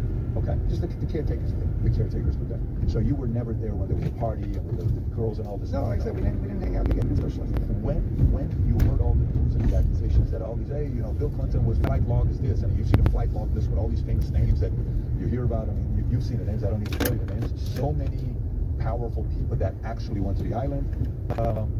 Do you sit there and say, yeah, you know, he probably did some stuff he shouldn't have done, and he's probably guilty of it. Some of the ones that he was young, you know. Well, he told me he was getting in trouble for being a person too young. He didn't deny that, you know. So I think he was, you know, he was sort of accepting the fact that he was a person. Whether or not he knew they were too young, you know, I'm not trying to defend him, but people are telling me that girls have said that they were told to tell him that they were on age, that they weren't underage. This is again, I like to stick with facts, so this is secondhand information. Right. But journalists who've spoken to somebody have said that they were told not to tell him their true age. When you went into the house, did you see any famous paintings, like, you know, the Bill Clinton painting people are talking about? I didn't see that painting, no. Oh, you didn't see, because this is 2000. Maybe it took a lot longer to paint that painting. Yeah, I don't know what else. It's a legendary painting. So, okay, the Diddy case. Are you following the Diddy case at all? No, not whatsoever. You're not a big fan? You don't listen to hip-hop? You're not a hip-hop guy? No, I mean, I like some music, you know, but I'm not interested in Diddy. Okay. Well, let me kind of give you why I'm bringing the Diddy case, which is kind of interesting, is the claims against Diddy by, you know, maybe Gene Deal, his former bodyguard that was with him all the time, or some of these other names that are coming and making the claims, Jaguar Wright and all this stuff, and also, boom, they're raiding his Miami home and his LA home, right? Okay.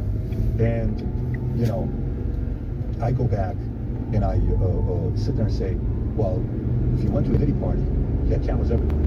He recorded everything. So what if he's got videos on all these other people? And if he's got these videos, you know, they're worried that what if Diddy decides to leak those videos? And what if Diddy got so much power with these videos that he's negotiating to get full protection, and he's kind of pushing the weight a little bit too much? And hey, man, you just crossed the line, and you're not as powerful as you think you are, because these videos that you have and these tapes, that we can really destroy your life. Well, if you do. And then you think, well, Epstein, who had all these parties, and maybe people that went to his place, and everybody wonders, you know, how did Epstein even make his money? You know, your impression of the guy, you know, being a billionaire, $600-700 million, what is your impression of how your brother made his money? Because he made a lot of money. He made a lot of money. Well, he started on Wall Street when he was young. And he started on Wall Street when... He was a math teacher before, right? Or something like that. Yeah, he taught math in the school in New York City. Right. Yeah. Well, he was very good at math. Right. Let's put it that way. And he was on Wall Street in the days when Wall Street was like the Wild West. And there's a lot of corruption going on. I remember we were still living in Brooklyn, and he started on Wall Street. And he came home one day. This has got to be in the late 70s when he started. And he said to me, I'll never forget, he said, if the general population knew what was taking place on Wall Street, there'd be a revolution in this country. That's a direct quote from him in the late 70s. In the late 70s. Yeah, when he started on Wall Street. You know, he was like the youngest partner on Wall Street when he became a partner in Bear Stearns. Got it. Yeah. And he all the corruption going on. He looks like a steamy Lou Ferrigno here. Yeah. I don't know if you know. Yeah. Does he not? Am I like the only one? Absolutely. Put a Lou Ferrigno next to him. He looks like a Lou Ferrigno twin. That's why I'm laughing, because it's so true. Type in young. Yeah. Oh my God, he looks just like Lou Ferrigno. No relation, right? You guys did? No. Yeah. Wow, that was a little too close. Look at that. That is wild. It's very perceptive in your part. Yeah. So, okay, so late 70s, it says if the market knew how much corruption there is. If it pop, that is wild. It's very perceptive in your part. Yeah. So, okay, so late 70s, it says if the market knew how much corruption there is. If the population knew how much corruption and what was taking place on Wall Street, there'd be a revolution. Did he ever break it down and kind of give you some ideas or not really? Yeah, he gave me a for instance. What was some of the... Well, one instance I remember, he said in the old days, you know, before they changed things, a broker would buy, say, $1 million worth of stock in the morning, and then he'd sell it at the end of the day. If the stock went up, he would then apportion it to the clients he liked. If the stock went up, he'd say, okay, I bought $200,000 for client A, $200,000, you know, for different people, and they get the gains. And if the stock went down for some reason, he can give the losses or whatever you want to give the losses to. So that's been changed. I understand now, well, brokers not really around. They used to be, everybody's doing their own work. But then when they changed it, when the broker bought the stock in the morning, he had to declare then who he was buying it for. So then if the stock went up, or the stock went down, those people got the gain or the loss. He couldn't then give the gains to Jim's and the losses to the So that was like just one simple example of what used to take place. Anything else he told you or no? Well, yeah, then he actually hooked up with an attorney, and they started going after brokers that were ripping people off. I remember there was one case, I don't know who the client was, but the guy gave a broker $3 million to invest. And after a number of trades, the money was gone. And the broker basically said, well, you know, we made 10 trades and they all lost. Now, Jim was a mathematician, and he knew that statistically, it's almost impossible to lose 10 trades in a row, just like it's almost impossible to win 10 trades in a row. Like the odds are kind of the same. So when he sees that every trade was a loss, you know, even if you did it randomly, you're going to get some gains. So then they started digging into this, and they found that there was a lot more trades made, and you know, money was mishandled, and they would go after the broker and reclaim money. And whatever the money they reclaimed for the investors, they got 50% of. So they made a lot of money reclaiming money that was basically stolen from investors. This is what used to take place. So what was? But I mean, all of that stuff is great. But Mark, to go from $500,000 a year, $1 million a year, $2 million a year, $3 million a year, $5 million a year, $10 million a year, it's hard to make 6 million. It's harder to make $1 million. It's harder to make $10 million. $600-700 million. How do you make that kind of money? You make good investments. Do you know any one of the best investments he ever made? That he made? I don't know anyone in particular. I know. We didn't talk too much about it, but I know at one point in time he owned, one of the owners, if not the owner, of the company that made football helmets. I think it's Rydell. You know, they make all the sports team helmets. He bought that company, they were in trouble with everything, and he eventually sold it and made a lot of money with that. I don't know the details of it, but I know he sent me a helmet, so I knew that he actually had the company. Who is this one guy that we did 2 stories on? The one billionaire that said he paid $120 million of consulting fee to Jeffrey Epstein. Oh, that was Black. Yeah, that's Black, right? Yeah, because I heard that on the news also. Yeah, Leon Black. Can you go up and just put Leon Black and put Epstein? Leon Black, Epstein. And for estate planning is what I remember. Estate planning. You said he spent there it is. Okay. The billionaire paid Jeffrey Epstein $158 million for tax estate planning. Look, you're smart, okay? And I would use the word astute.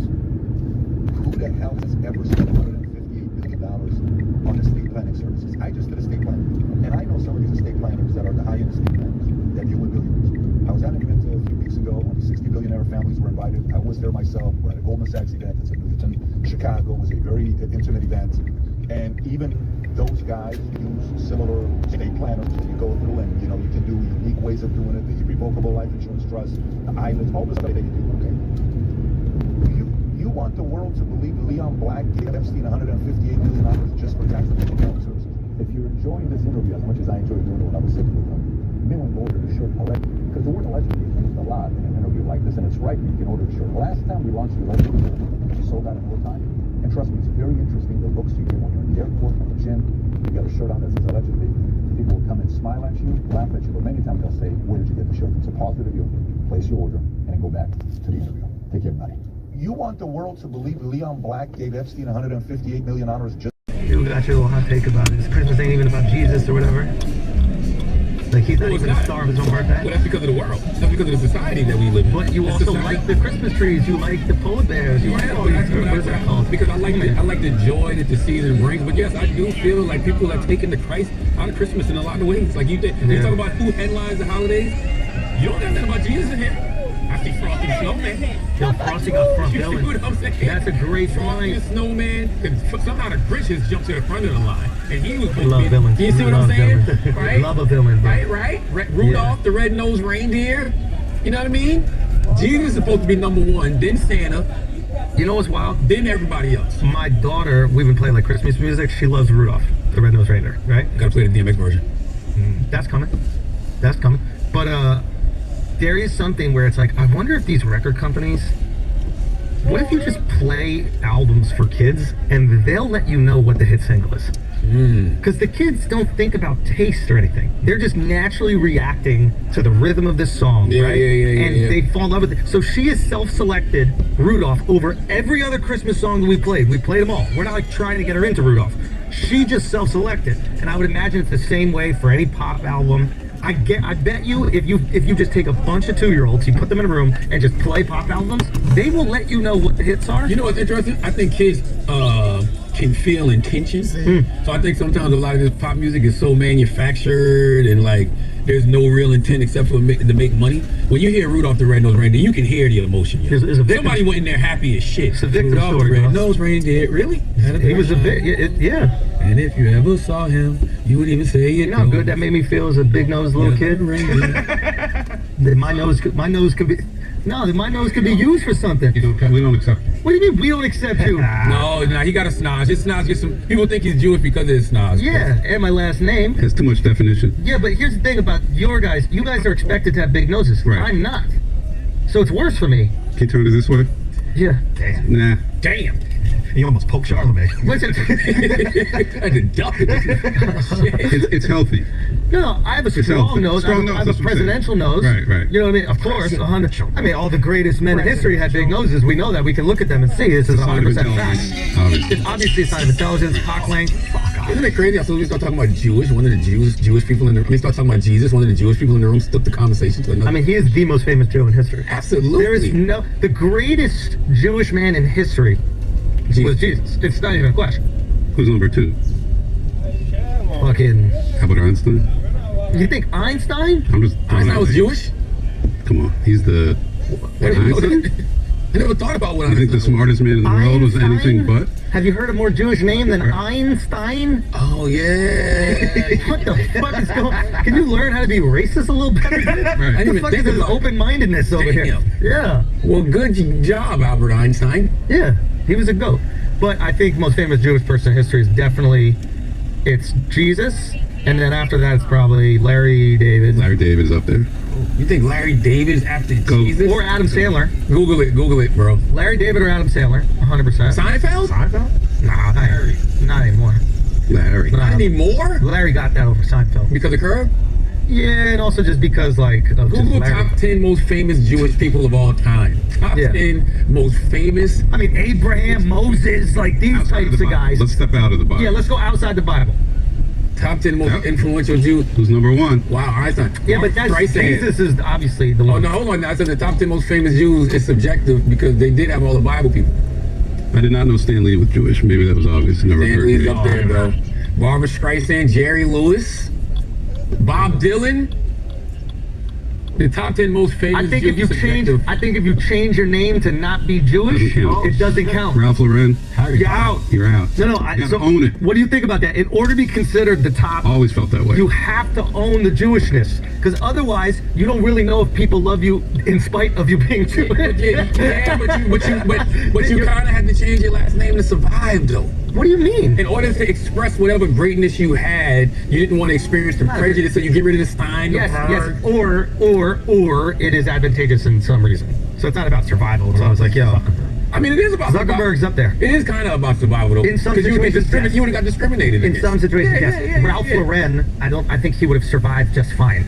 But I think that he thought it was advantageous. Oh, that's not his real name? No, his name's like Ralph Lipschitz or something like that. Yeah. But it's like, in order for him to build a brand around WASP culture, which is What's wrong with y'all? You think people get work for business and pleasure, bitch? Why you think every producer try to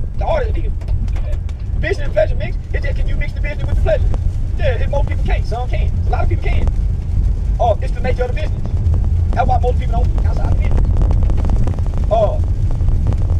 Yeah, I go to the doctor regularly. So I used to push STD, STI, HIV testing in the black community. So I used to always try to create sites, fight.com and everything. So I'm big on HIV awareness, STI, so I'm big on that. But it's ultimately the woman is the final boss.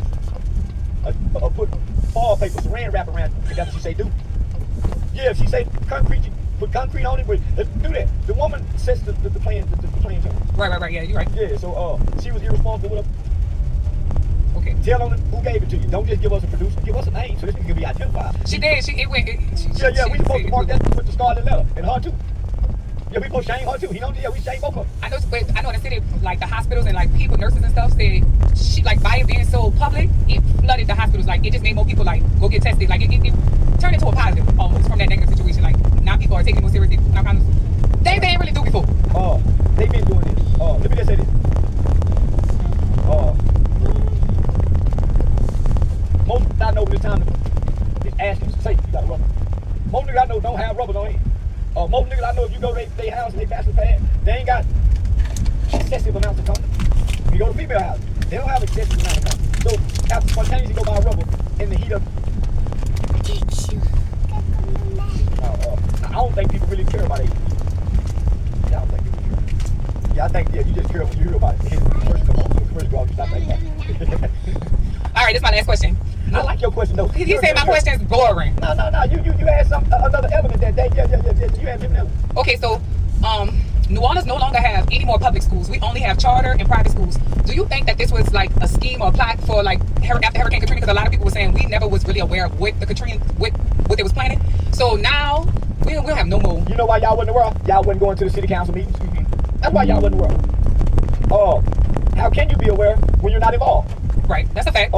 Not only you're not involved, you're not invested. So, why do y'all want public schools? When public schools have been one of the worst places that you can send black children in America to be educated because they've been miseducated over the years. So why do you want public schools when public schools have been and are now created to be from a pipeline to prison? Public school to prison. That's a school. So you have a school to prison pipeline through public schools, not through charter schools. So you have the worst public schools because public schools are funded by property taxes. So all y'all in the Methamphetamine Calio project, well, who funded y'all schools with property taxes? Where your homeowners at? Right, yeah. So why y'all want public schools when all y'all kids up there fighting? All y'all kids go to jail. Over 50% of your children who end up in juvenile come from school. They're not arrested on the streets. So why are you sending your kids there and complaining about them shutting them down? Charter schools are way better. All right. But if you're not actively involved in your children's educational process, it don't matter if it's private, charter, whatever. It starts at home, right? You said it starts at home. That's where I was going to. There you go. I like these kids. All right, so this is my another question. Boosie is dating New Orleans native Rajel. I think that's how you say her name. She's fairly younger. What's your thoughts on age gap relationships? Nothing wrong with wrong. Period. Yeah, they take an 18-year-old and put him into the military. They take an 18-year-old and draft him to the pros. Why we can't take an 18-year-old that's dumb and don't know nothing, running from her mama's house, bright-eyed and bushy-tailed, look still fresh, she barely know how to wipe it, and got you raised and groomed to be stupid as you want to be stupid. This your little motherfucker you want you groomed to be as stupid as you need her to be for you. Why y'all in my business? Because I call me a little dumb motherfucker. Y'all once was dumb, wasn't you? And you want to you older, man. So y'all get out the way. Okay. Master P has recently been super active in New Orleans. He has done things such as like creating a Walk of Fame on Canal Street. He's in charge of the sports department at University of New Orleans, and he's gearing up with a tour to Cash Money. How do you feel about him returning back to the city after so many years and he's out of his prime from his fame and his fortune? He 20 years too late. Yeah, he's 20 years too late. Ain't nobody going to walk the Cash Money. You know, look at you. Bunch of old hopping on stage, jogging, doing jumping jacks, mountain climbing, tennis girls. Ain't nobody going to get and they're not entertaining anymore. Right. Okay. Yeah. Because I guess my argument is people done that. Yeah, when it mattered, when it really could. It's never too late. But sometimes it can be a little too late. He a little too late with it. The city's moving in a different direction. New Orleans, a Walk of Fame, when Kendrick Lamar came and performed here, means nothing during Super Bowl. To be over sports, and y'all had what y'all had in Las Vegas. Y'all couldn't get that at the Super Bowl here. Man, we don't jump into anybody buying it. Yeah. All right, let's get on Cash Money. Turk is into it with the hot, like his band members. Do you think he should just cut ties and completely stop? Oh no, man, he should apologize. Man, you're right. Turk is one of my favorites. Man, Turk started to look like a sucker. And he let that woman talk.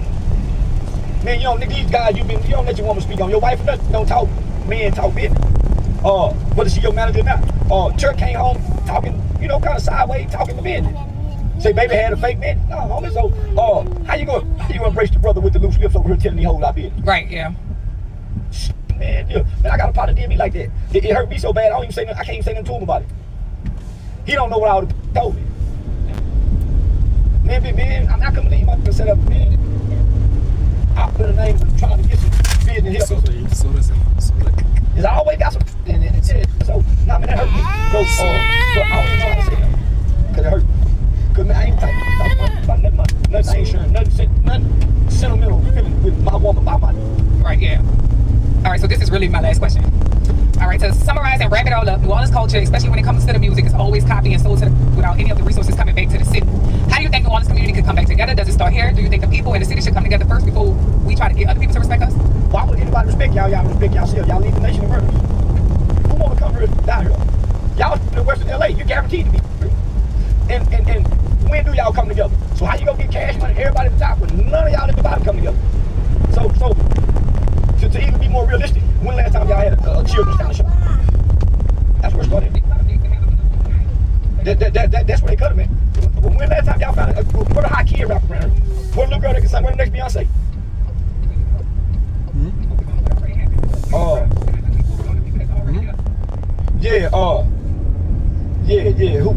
Who got the say TV media platform around here? No Rap Cap Podcast. So Dallas got say TV, Boss Talk, Dallas Global, Real Life Street Stars, Terrence Gangsta Williams. Wow. So they got all these big major platforms. So where New Orleans at? If they mimicking y'all style, why y'all ain't got y'all own light and y'all own stage? And every week, every Tuesday, every month, y'all got something going on here. Who y'all hottest comedian? So who's shining the light on y'all? Who y'all waiting to shine the light for y'all then? New Orleans? This is New Orleans. Y'all got a big weekend. Where was a local artist performing around here where a celebrity can go tap in with a local artist? Look who y'all had. Y'all brought business singers, state property to New Orleans, talking about somebody need to come and help y'all. Man, ain't nobody helping the past. Ain't looking to the future. All right, listen, Chuck, there's enough of let's get off my city. Shout out to the Ido. Man, what I'm saying, you hear what I'm saying? It's a young rapping like, man, he the next, come on now. Y'all got the light already. Baton Rouge right next door with NBA Youngboy. Y'all got Terrence Gangsta Williams that already created a pipeline for it to go from New Orleans to Texas and plug in any media outlet. Big facts. Charles White in the city. Man, he done created a pipeline for it to go from New Orleans to Atlanta and tap in to Rollo, Fam Goon. Come on, Shout out to Rollo. And then I done went to Miami. Gangsta done created a pipeline with them from New Orleans to come tap in to the Miami niggas, the Miami scene. Man, what y'all waiting on? Get some money here. They hating, that's what it is. Man, come on, man. Y'all already got a vehicle, but y'all looking for somebody else to do it. Y'all looking for Cash Money to do it. Cash Money brother doing it. But nigga, y'all overlooking it. Okay, now my boy Crypto Jesus gave me some questions for you. The singer Summer Walker, she recently went viral for messing with a rapper. And they say she stated that she don't mind being a side chick. I've been in her long before then, for now. I've been shooting at Summer Walker since I seen the Goofy ad, the Rico Reckless. Now, nigga, when I seen him cuddle and snuggle and huggle, I've been knocking at the door, throwing rocks and whistling past the window. Summer, check your DM. No, she my kind. Yeah, she my kind. Ain't no rules or nothing. Okay, so you make the rules as you go along. Ain't that what we doing, like people? Right. So she my kind. So what are your thoughts on the lady and her child or her children being jumped by some students in Chicago? Nothing. She's supposed to, we all supposed to be saying, man, that woman wrong. We supposed to all be saying, man, that woman wrong. She had to do them kids like that. She supposed to get a little girl and beat her up. She supposed to grab one of them little boys and stick both her fingers in their eyes. Especially when they grabbed the baby and snatched the baby from him and threw him down on the ground and went to kicking his little punk ass too. Say, I don't feel sorry for that. Nigga, I don't feel sorry. That's nature. We are living we are operating out of survival instincts and savage-minded people. So if you living amongst your people, they be kicking that little boy ass the first time. That's why she had to walk him home with her. That's why when my son was in the 5th grade, I gave him a pen that was a knife and told him stick him, poke him. So I taught my son how to stab him. She's supposed to hurt one of the kids, and then kids supposed to be going to jail until they grown. Every last kid involved, because them kids gonna hurt somebody again, and this ain't their first time attacking adults. Them kids should be locked up at least until they 21 in a maximum security facility where they have to fight not to be. That'll straighten their up. But that was the children of the corn I've been telling y'all in the morning y'all about. Okay, I recently did an interview with Mama Two-Time Finesse mother, and she made a statement. She said that she had 4 different baby daddies, we say, 4 different fathers for her children. She stated that if one of the fathers brought some food over to the house for just his child, that she would tell him to take it back if he didn't bring enough for all of them. What is your thoughts? I'm taking the food back. Them babies. I mean, I'm taking the food back. I come to you and feed mine. The mother, you let them feed theirs. I'm with that. Yeah. I ain't with you. Say, listen, boy, you better not. I brought you a 10-piece big nugget. You better not share now nugget with your brother, your sister. I'm gonna whoop your mother in a minute. I tried to miscarriage the last baby when she was pregnant with me. You know how you do. Y'all sharing the same pregnant. You try to have a miscarriage the baby by putting that long dick at the top of that baby head. I heard in the 70s say that kind of shit, so I grew up doing that kind of. Listen to my uncle and them. So now, you mistreat another kid. You don't like them no way. Man, you wrong. You got mistreated by your stepdad. I want her that. That's why my mama wouldn't bring no man inside. And that's why. Yeah, I got 2 kids by 1 woman, so my kids have to go through that. They daddy got. But I'm that kind of too. Yeah. I just seem like I ain't. Yeah. Okay. Especially when we break up. As long as we cool, I feed your kid. We break up, you know, we feed mine. Okay, so now let's jump back to the Atlanta scene. Future, the rapper Future brother was caught with 21 kilos of and some more stuff. So do you think that's a bad look for Future, or that could hurt his endorsement down the line? He already sold his catalog for that big old lump sum he sold it from. He don't have a bunch of endorsements. He make a bunch of babies he don't take care of, so it's hard for anybody to endorse him with corporate sponsorship. He just go keep the feds on it. They know he was funding his brother Lucas drug career. Then 21 kids, the fed dog, and then he go out to jail and die in prison. But he ain't never coming home. See, they changed the laws on crack, so he get caught with a bunch of crack and not go do life. It's some new laws. It's a new fear behind it. And they making it seem like it's a form of national security because it's being sent in by China. So he's in trouble. He might end up over in El Salvadorian prison. Well, keep the head down, ball. Okay, you once stated in the interview that we have become digital slaves. So how do you think we can break that curse? Slave.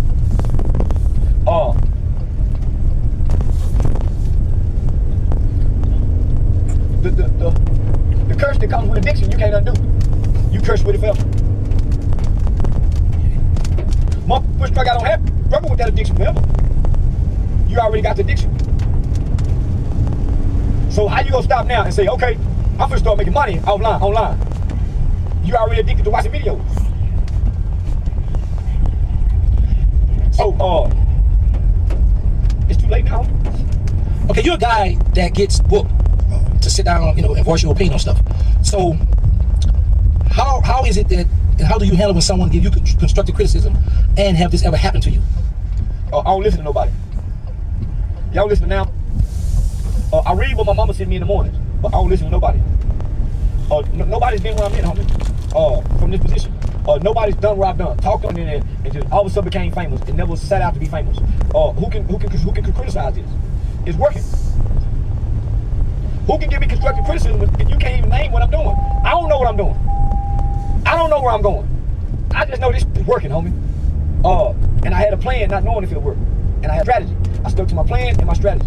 So I don't listen to nobody. So when people tell me something, I say, well, show me. And that's when they quit talking. Man, I think, man, you should, man, if I was in, well, show me then. You start a platform and show me what I need to do. Yeah, and then that's when people, they stop talking. Because nigga, I don't know how to do this. I'm just figuring it out as I go along. And I'm learning well. But I don't know what to do after this. I didn't know what to do before this, other than trying to monetize YouTube.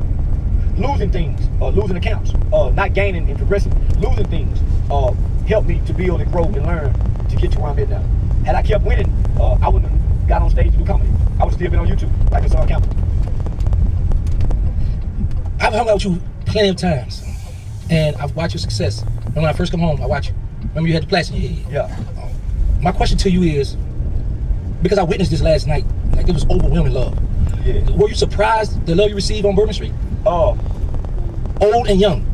And one more thing, when we was in Hammond, these little young boys walking down the road. They had to be like about between 9 and 12 somewhere. Yeah. And one of them, the neighbor said, you don't know what it is? They said, that's Charleston White. So for you to touch young people, man, like there's some stuff we haven't seen. My analytical data, 93% of my viewers are males. Most of them watch me in the morning, late evenings, and nighttime. The age range is from 13 to 65 plus. That's a broad audience. Yeah, nah, homie, I ain't expect that. New Orleans is a mean place. Yeah, New Orleans like New York, Baltimore. It's a mean drill. And don't nothing. I ain't gonna say don't nothing depress y'all. But if you come looking too fly, motherfucker in New Orleans, man, you ain't just trying to make it feel like, yeah, you regular motherfucker. Yeah, you like me. You ain't nothing special about you. So New Orleans take pride in making a motherfucker feel like they ain't special. Nigga, last night they made me feel special. I watched it. Yeah, so get that in New Orleans. When these you smile at each other, especially on Bourbon Street, because they looking to hit a liquor hustle. Nah. Yeah. What went through your mind when the youngster with the book bags was running up on you? Charles White. Man, these young snatching chains. And we just gotta let them keep running. They got some guns in the backpack. yeah. So the that we with, he leading the pack as he's the head, he's the spear. But he keep looking back for you. I already see you on the sideline standing off. One day and went to this Republican executive committee. And I was the only young black there, mouth full of gold teeth. And I kept trying to speak on the microphone. And I ran into Greg Abbott, one of his aides. He said, "What do you want to say?" I said, "Man, I remember this party used to embrace niggas." He was a young white boy, so we could talk just like hip hop white boy. Used to embrace niggas. I want to get him.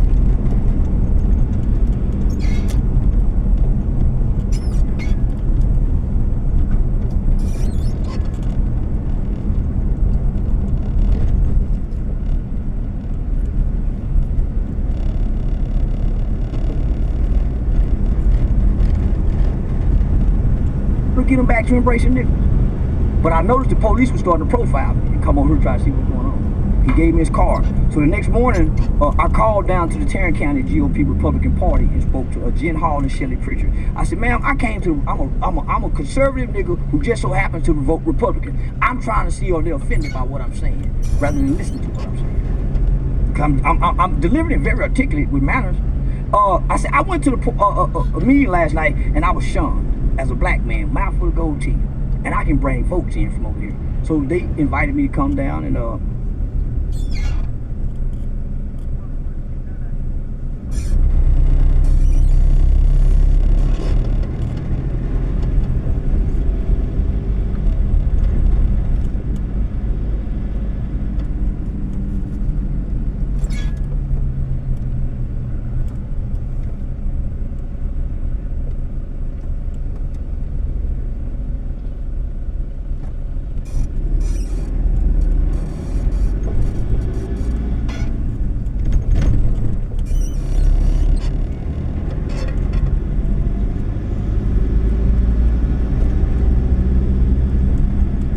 they adopted me. They took in my youth organization. So I couldn't, here I am, I'm working in the black community, fighting against black people, but I got all these white people. They say racist Republican. They're sewing into me from the Terrence Star Republican Women's Club. I'm building a relationship with judges where when black people get in trouble. I say, "Yana, he works for me over there." "Oh, he does, Charleston? Show us some proof." So I'm building relationships, because why would I be a Democrat and there's hardly any Democratic judges? And all my people, these judges, with a mouthpiece.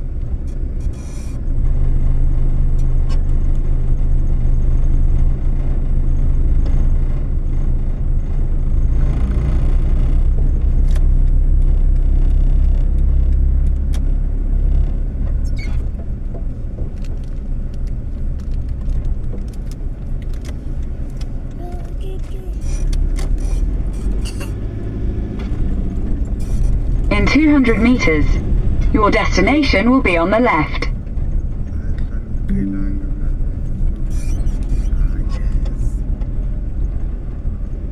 So, I found out that white people aren't really racist. They prejudiced. We all prejudiced. We're all ethnocentric ideologies that think it's better than others. Your destination is on the left. We just don't understand each other. So I start bringing niggas around, these white Republican people with dreads and tattoos who had murder cases, and they see redemption in these people because they hear the stories. So now we're all partnering together to work with children. We're doing reading programs. So I let the divisiveness of America's culture and temperament at the time, George Floyd killing. So yeah, man, I didn't want to be connected to hate because I was starting to hate. But I wasn't hating white people. I was hating black people.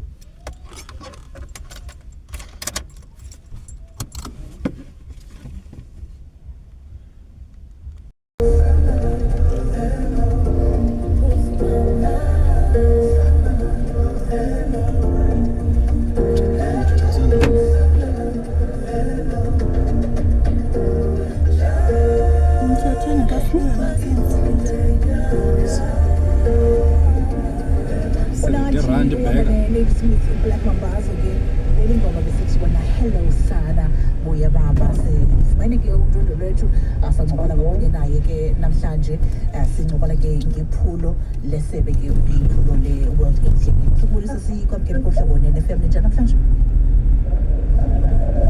Sakubulisa sakwamkela kuhlobo ne-FM njani namhlanje? Siyaphila. Sikuhle kunjani kuwe? Siyaphila nathi enkosi kakhulu. Ngiyafuna nje uke usichaze ngenjongo lena ke yeli phulo le-World AIDS Day nokuba kutheni la lento kuzawuthi ke eli phulo libanjelwe apha eMpuma Koloni kulo mnyaka.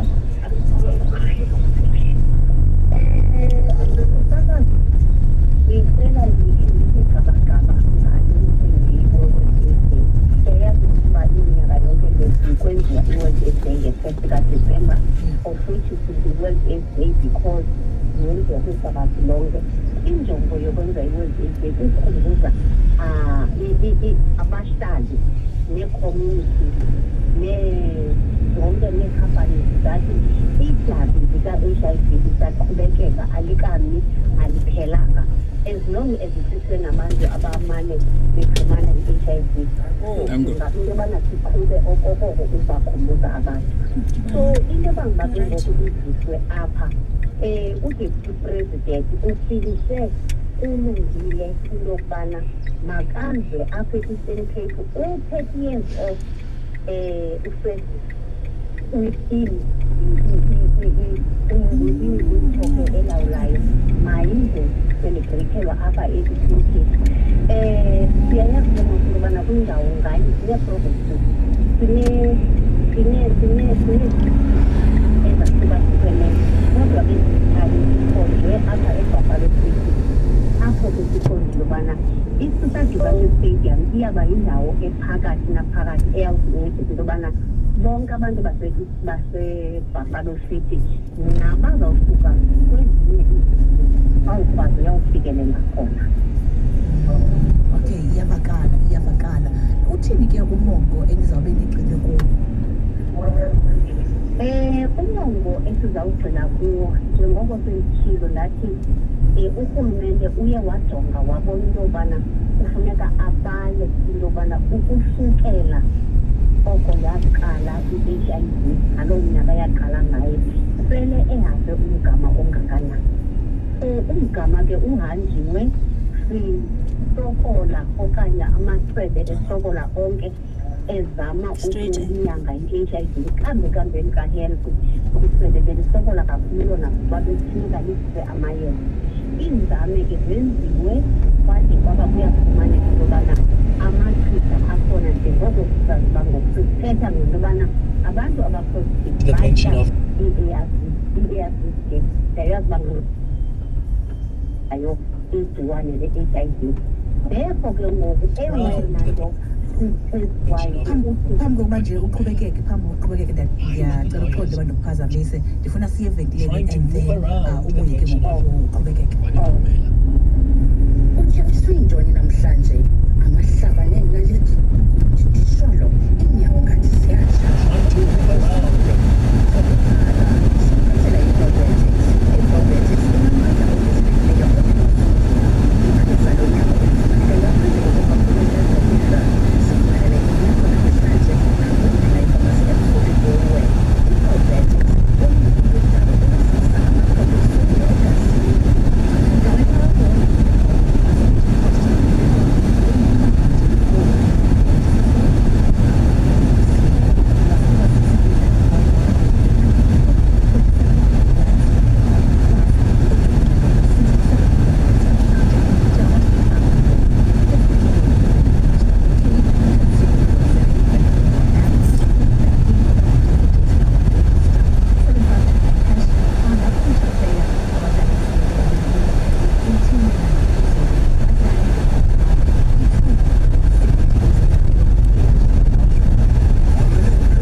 But yeah, I get you. Approach. Literally killed that thing. Friend and benefactor. And by winning the friendship and support of the Negro, the white liberal is able to use the Negro as a pawn or a weapon in this political football game that is constantly raging between the white liberals and the white conservatives. The American Negro is nothing but a political football, and the white liberals control this ball through tricks or tokenism or promises of integration and civil rights. In this game of deceiving and using the American Negro, the white liberals have completed the cooperation of the Negro Civil Rights League. Sell our people out for a few crumbs of token recognition, token gains, token progress. Now, when you hear this speech is given in the 60s, maybe late 50s and 60s, because he died, I want to say February of 1965, and MLK died, Dr. King died April 4th of 68, right? So this message is being given at a time where it's like, wait a minute, were white liberals the same then as they are today? Have they been at it for this long of a time? Where even Malcolm X said this? How do you process what Malcolm X just said in this message? I totally agree, and it's been the foundation of everything that I have done since then. That's what drove me. I go further by saying that many of the black elected officials and others commit treason against their own people by using race to deflect attention away from their own failures. In Baltimore, Freddie Gray was killed. That's when, to deflect attention away from why are blacks failing in school systems and in cities run by their own people for the past 50 years. If racism were the issue, then tell me, why are they failing? But the answer that they give is, well, the police are agents of white supremacy. There's always a racial deflection that prevents them from taking responsibility of why they are running their systems. But many of them are hypocrites because they don't live by the same rules. Eleanor Holmes North, Jesse Jackson, all of them sent their children to private schools in Washington while opposing school choice for poor black people.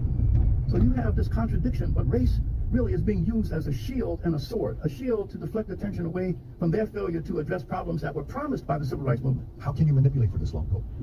One may ask, how can you manipulate? 2012, 93% of African Americans voted Democrat. 2016, 89% of African Americans voted Democrat. 2020, 87%. So 93, 89, 87 voted Democrat. And, Malcolm X said this at the year that he said, this is 60-something years. How can you manipulate an entire voting bloc, an entire community for this many decades? Because race is a very emotional, deeply emotional issue.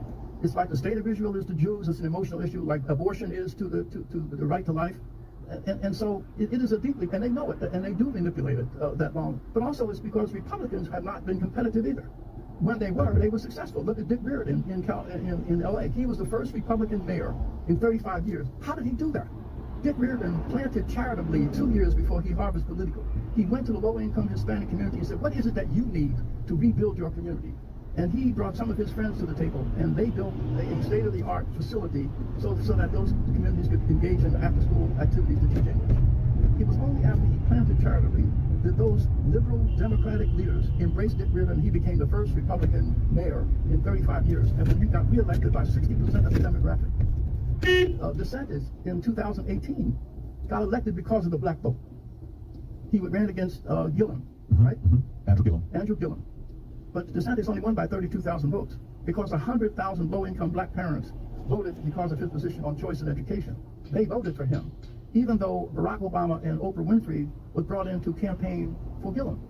So you have 100,000 blacks voting against Obama and voting against Oprah to elect because they made a decision based upon the content of the issue. And not enough Republicans did what DeSantis did. And when they do, I think they will be competitive. But apathy is what's keeping blacks. Also, if you look at some of those high crime neighborhoods, in the mayor's race, only 8 to 10% of people vote because there's such deep apathy in those communities. But low-income blacks are sleeping giants. They're going to wake up one day soon. Low-income blacks are going to wake up one day. Wake up and realize how they're being pimped and how they're being used. What's the tipping point? What needs to happen for them to wake up? I think the violence that is you're seeing now, a lot of unrest. 80% of black Americans poll do not support defender police. 80%, but you won't know that by looking at the media. And 60% of blacks do not believe that racial discrimination is the biggest barrier to their flourishing. And so the challenge that we have is and what we're doing at the Woodson Center is giving voice to those people. We have about a couple thousand who are Voices of Black Mothers United. These are women, moms who lost children to domestic violence. They're coming. The leading cause of death of black kids is homicide. In Silicon Valley, it's suicide from teaching. And in Appalachia, it's prescription drugs. Well, the Woodson Center brought together representatives from those three communities, called the Mothers Consortium. And it was just common ground there. We united. And so what we must do is we must de-racialize race. But it's not enough to talk about what you're against. You got to talk about what you're for. We should be for the saving of the children's lives. And so what we're doing at the Woodson Center is mobilizing mothers from those three communities to come together and say that we must do everything we can to fill the hole that's in the hearts of our children that causes them to devalue their life to the point where they're willing to take their own or take someone else's. There's different sides of the same coin.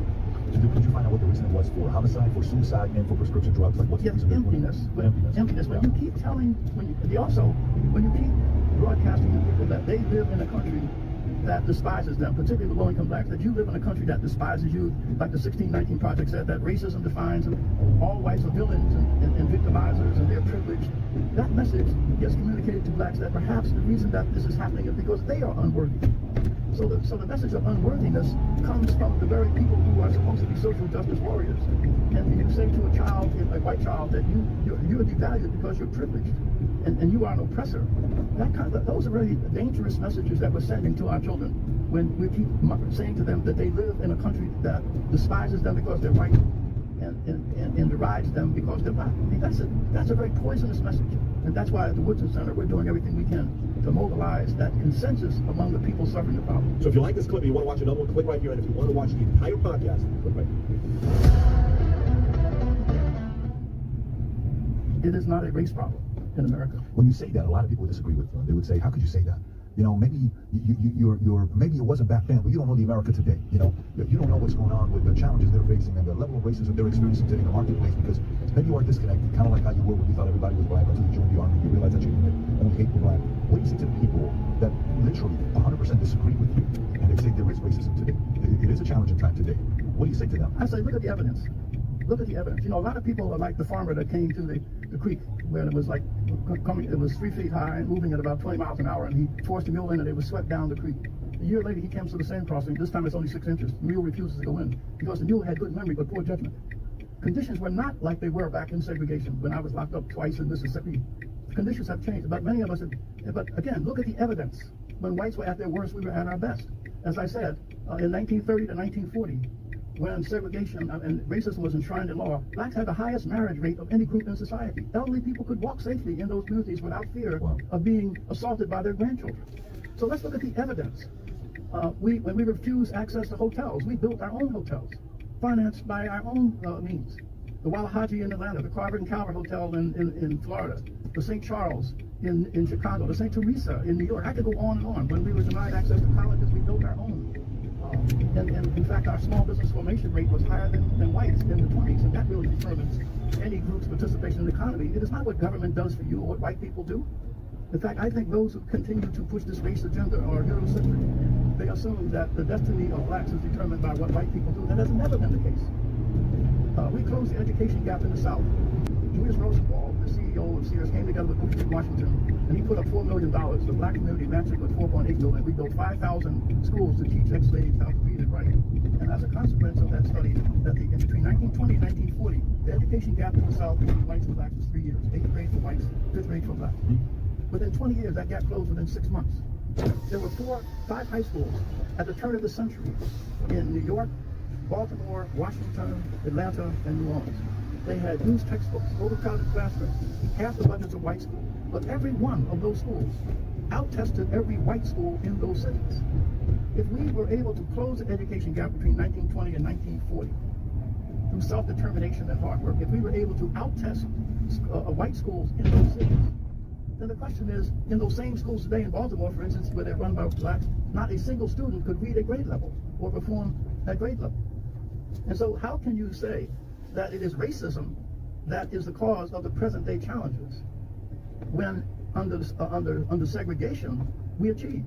One other example we gave from our studies. In 1943, blacks were prohibited from being naval officers. Eleanor Roosevelt was persuaded her husband to train them, so they selected 16 black college-educated men for training, the Naval Academy, not the Academy, the Naval Training Center. The Navy says, aha, we're going to give these black cadets in 8 weeks what we give white cadets in 16, so they wash out. When these brothers found out what the deal was, they covered the windows in their barracks and stayed up all night and studied. When they were tested, they scored in the 90th percentile. Wow. So then they said, well, they cheated. So they tested them individually. They scored in the 93rd percentile. 13 of them eventually became naval officers. They called them the Golden 13. You can look it up. That test the test scores today has never been better. So, again, I respond to people with evidence. The incarceration rates of blacks from the turn of the century up to the 60s. There's a real problem with this government. It's despicable. I believe Tom Friedman's column in the New York Times just yesterday sums it up beautifully how I feel. I think as a member of Congress, it is my obligation. I was elected to participate. Doesn't mean I agree with people. In fact, I've seen a lot of stuff on the House floor, Betty, you can imagine, with which I not just disagree, I find appalling, including listening to people speak on the House floor. So I'm thinking about it. I'm deeply opposed to his leadership. I also believe it's a responsibility to show up and listen.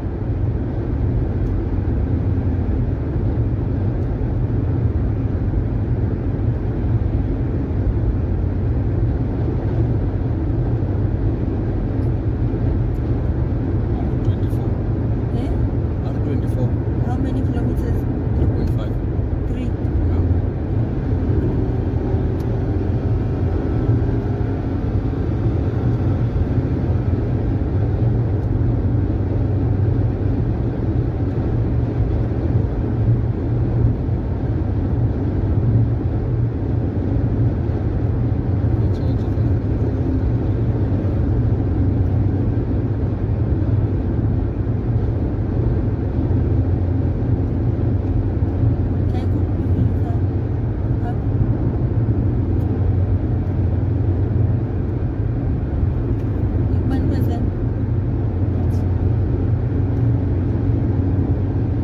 Police reported ahead.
Oh, it's in the American,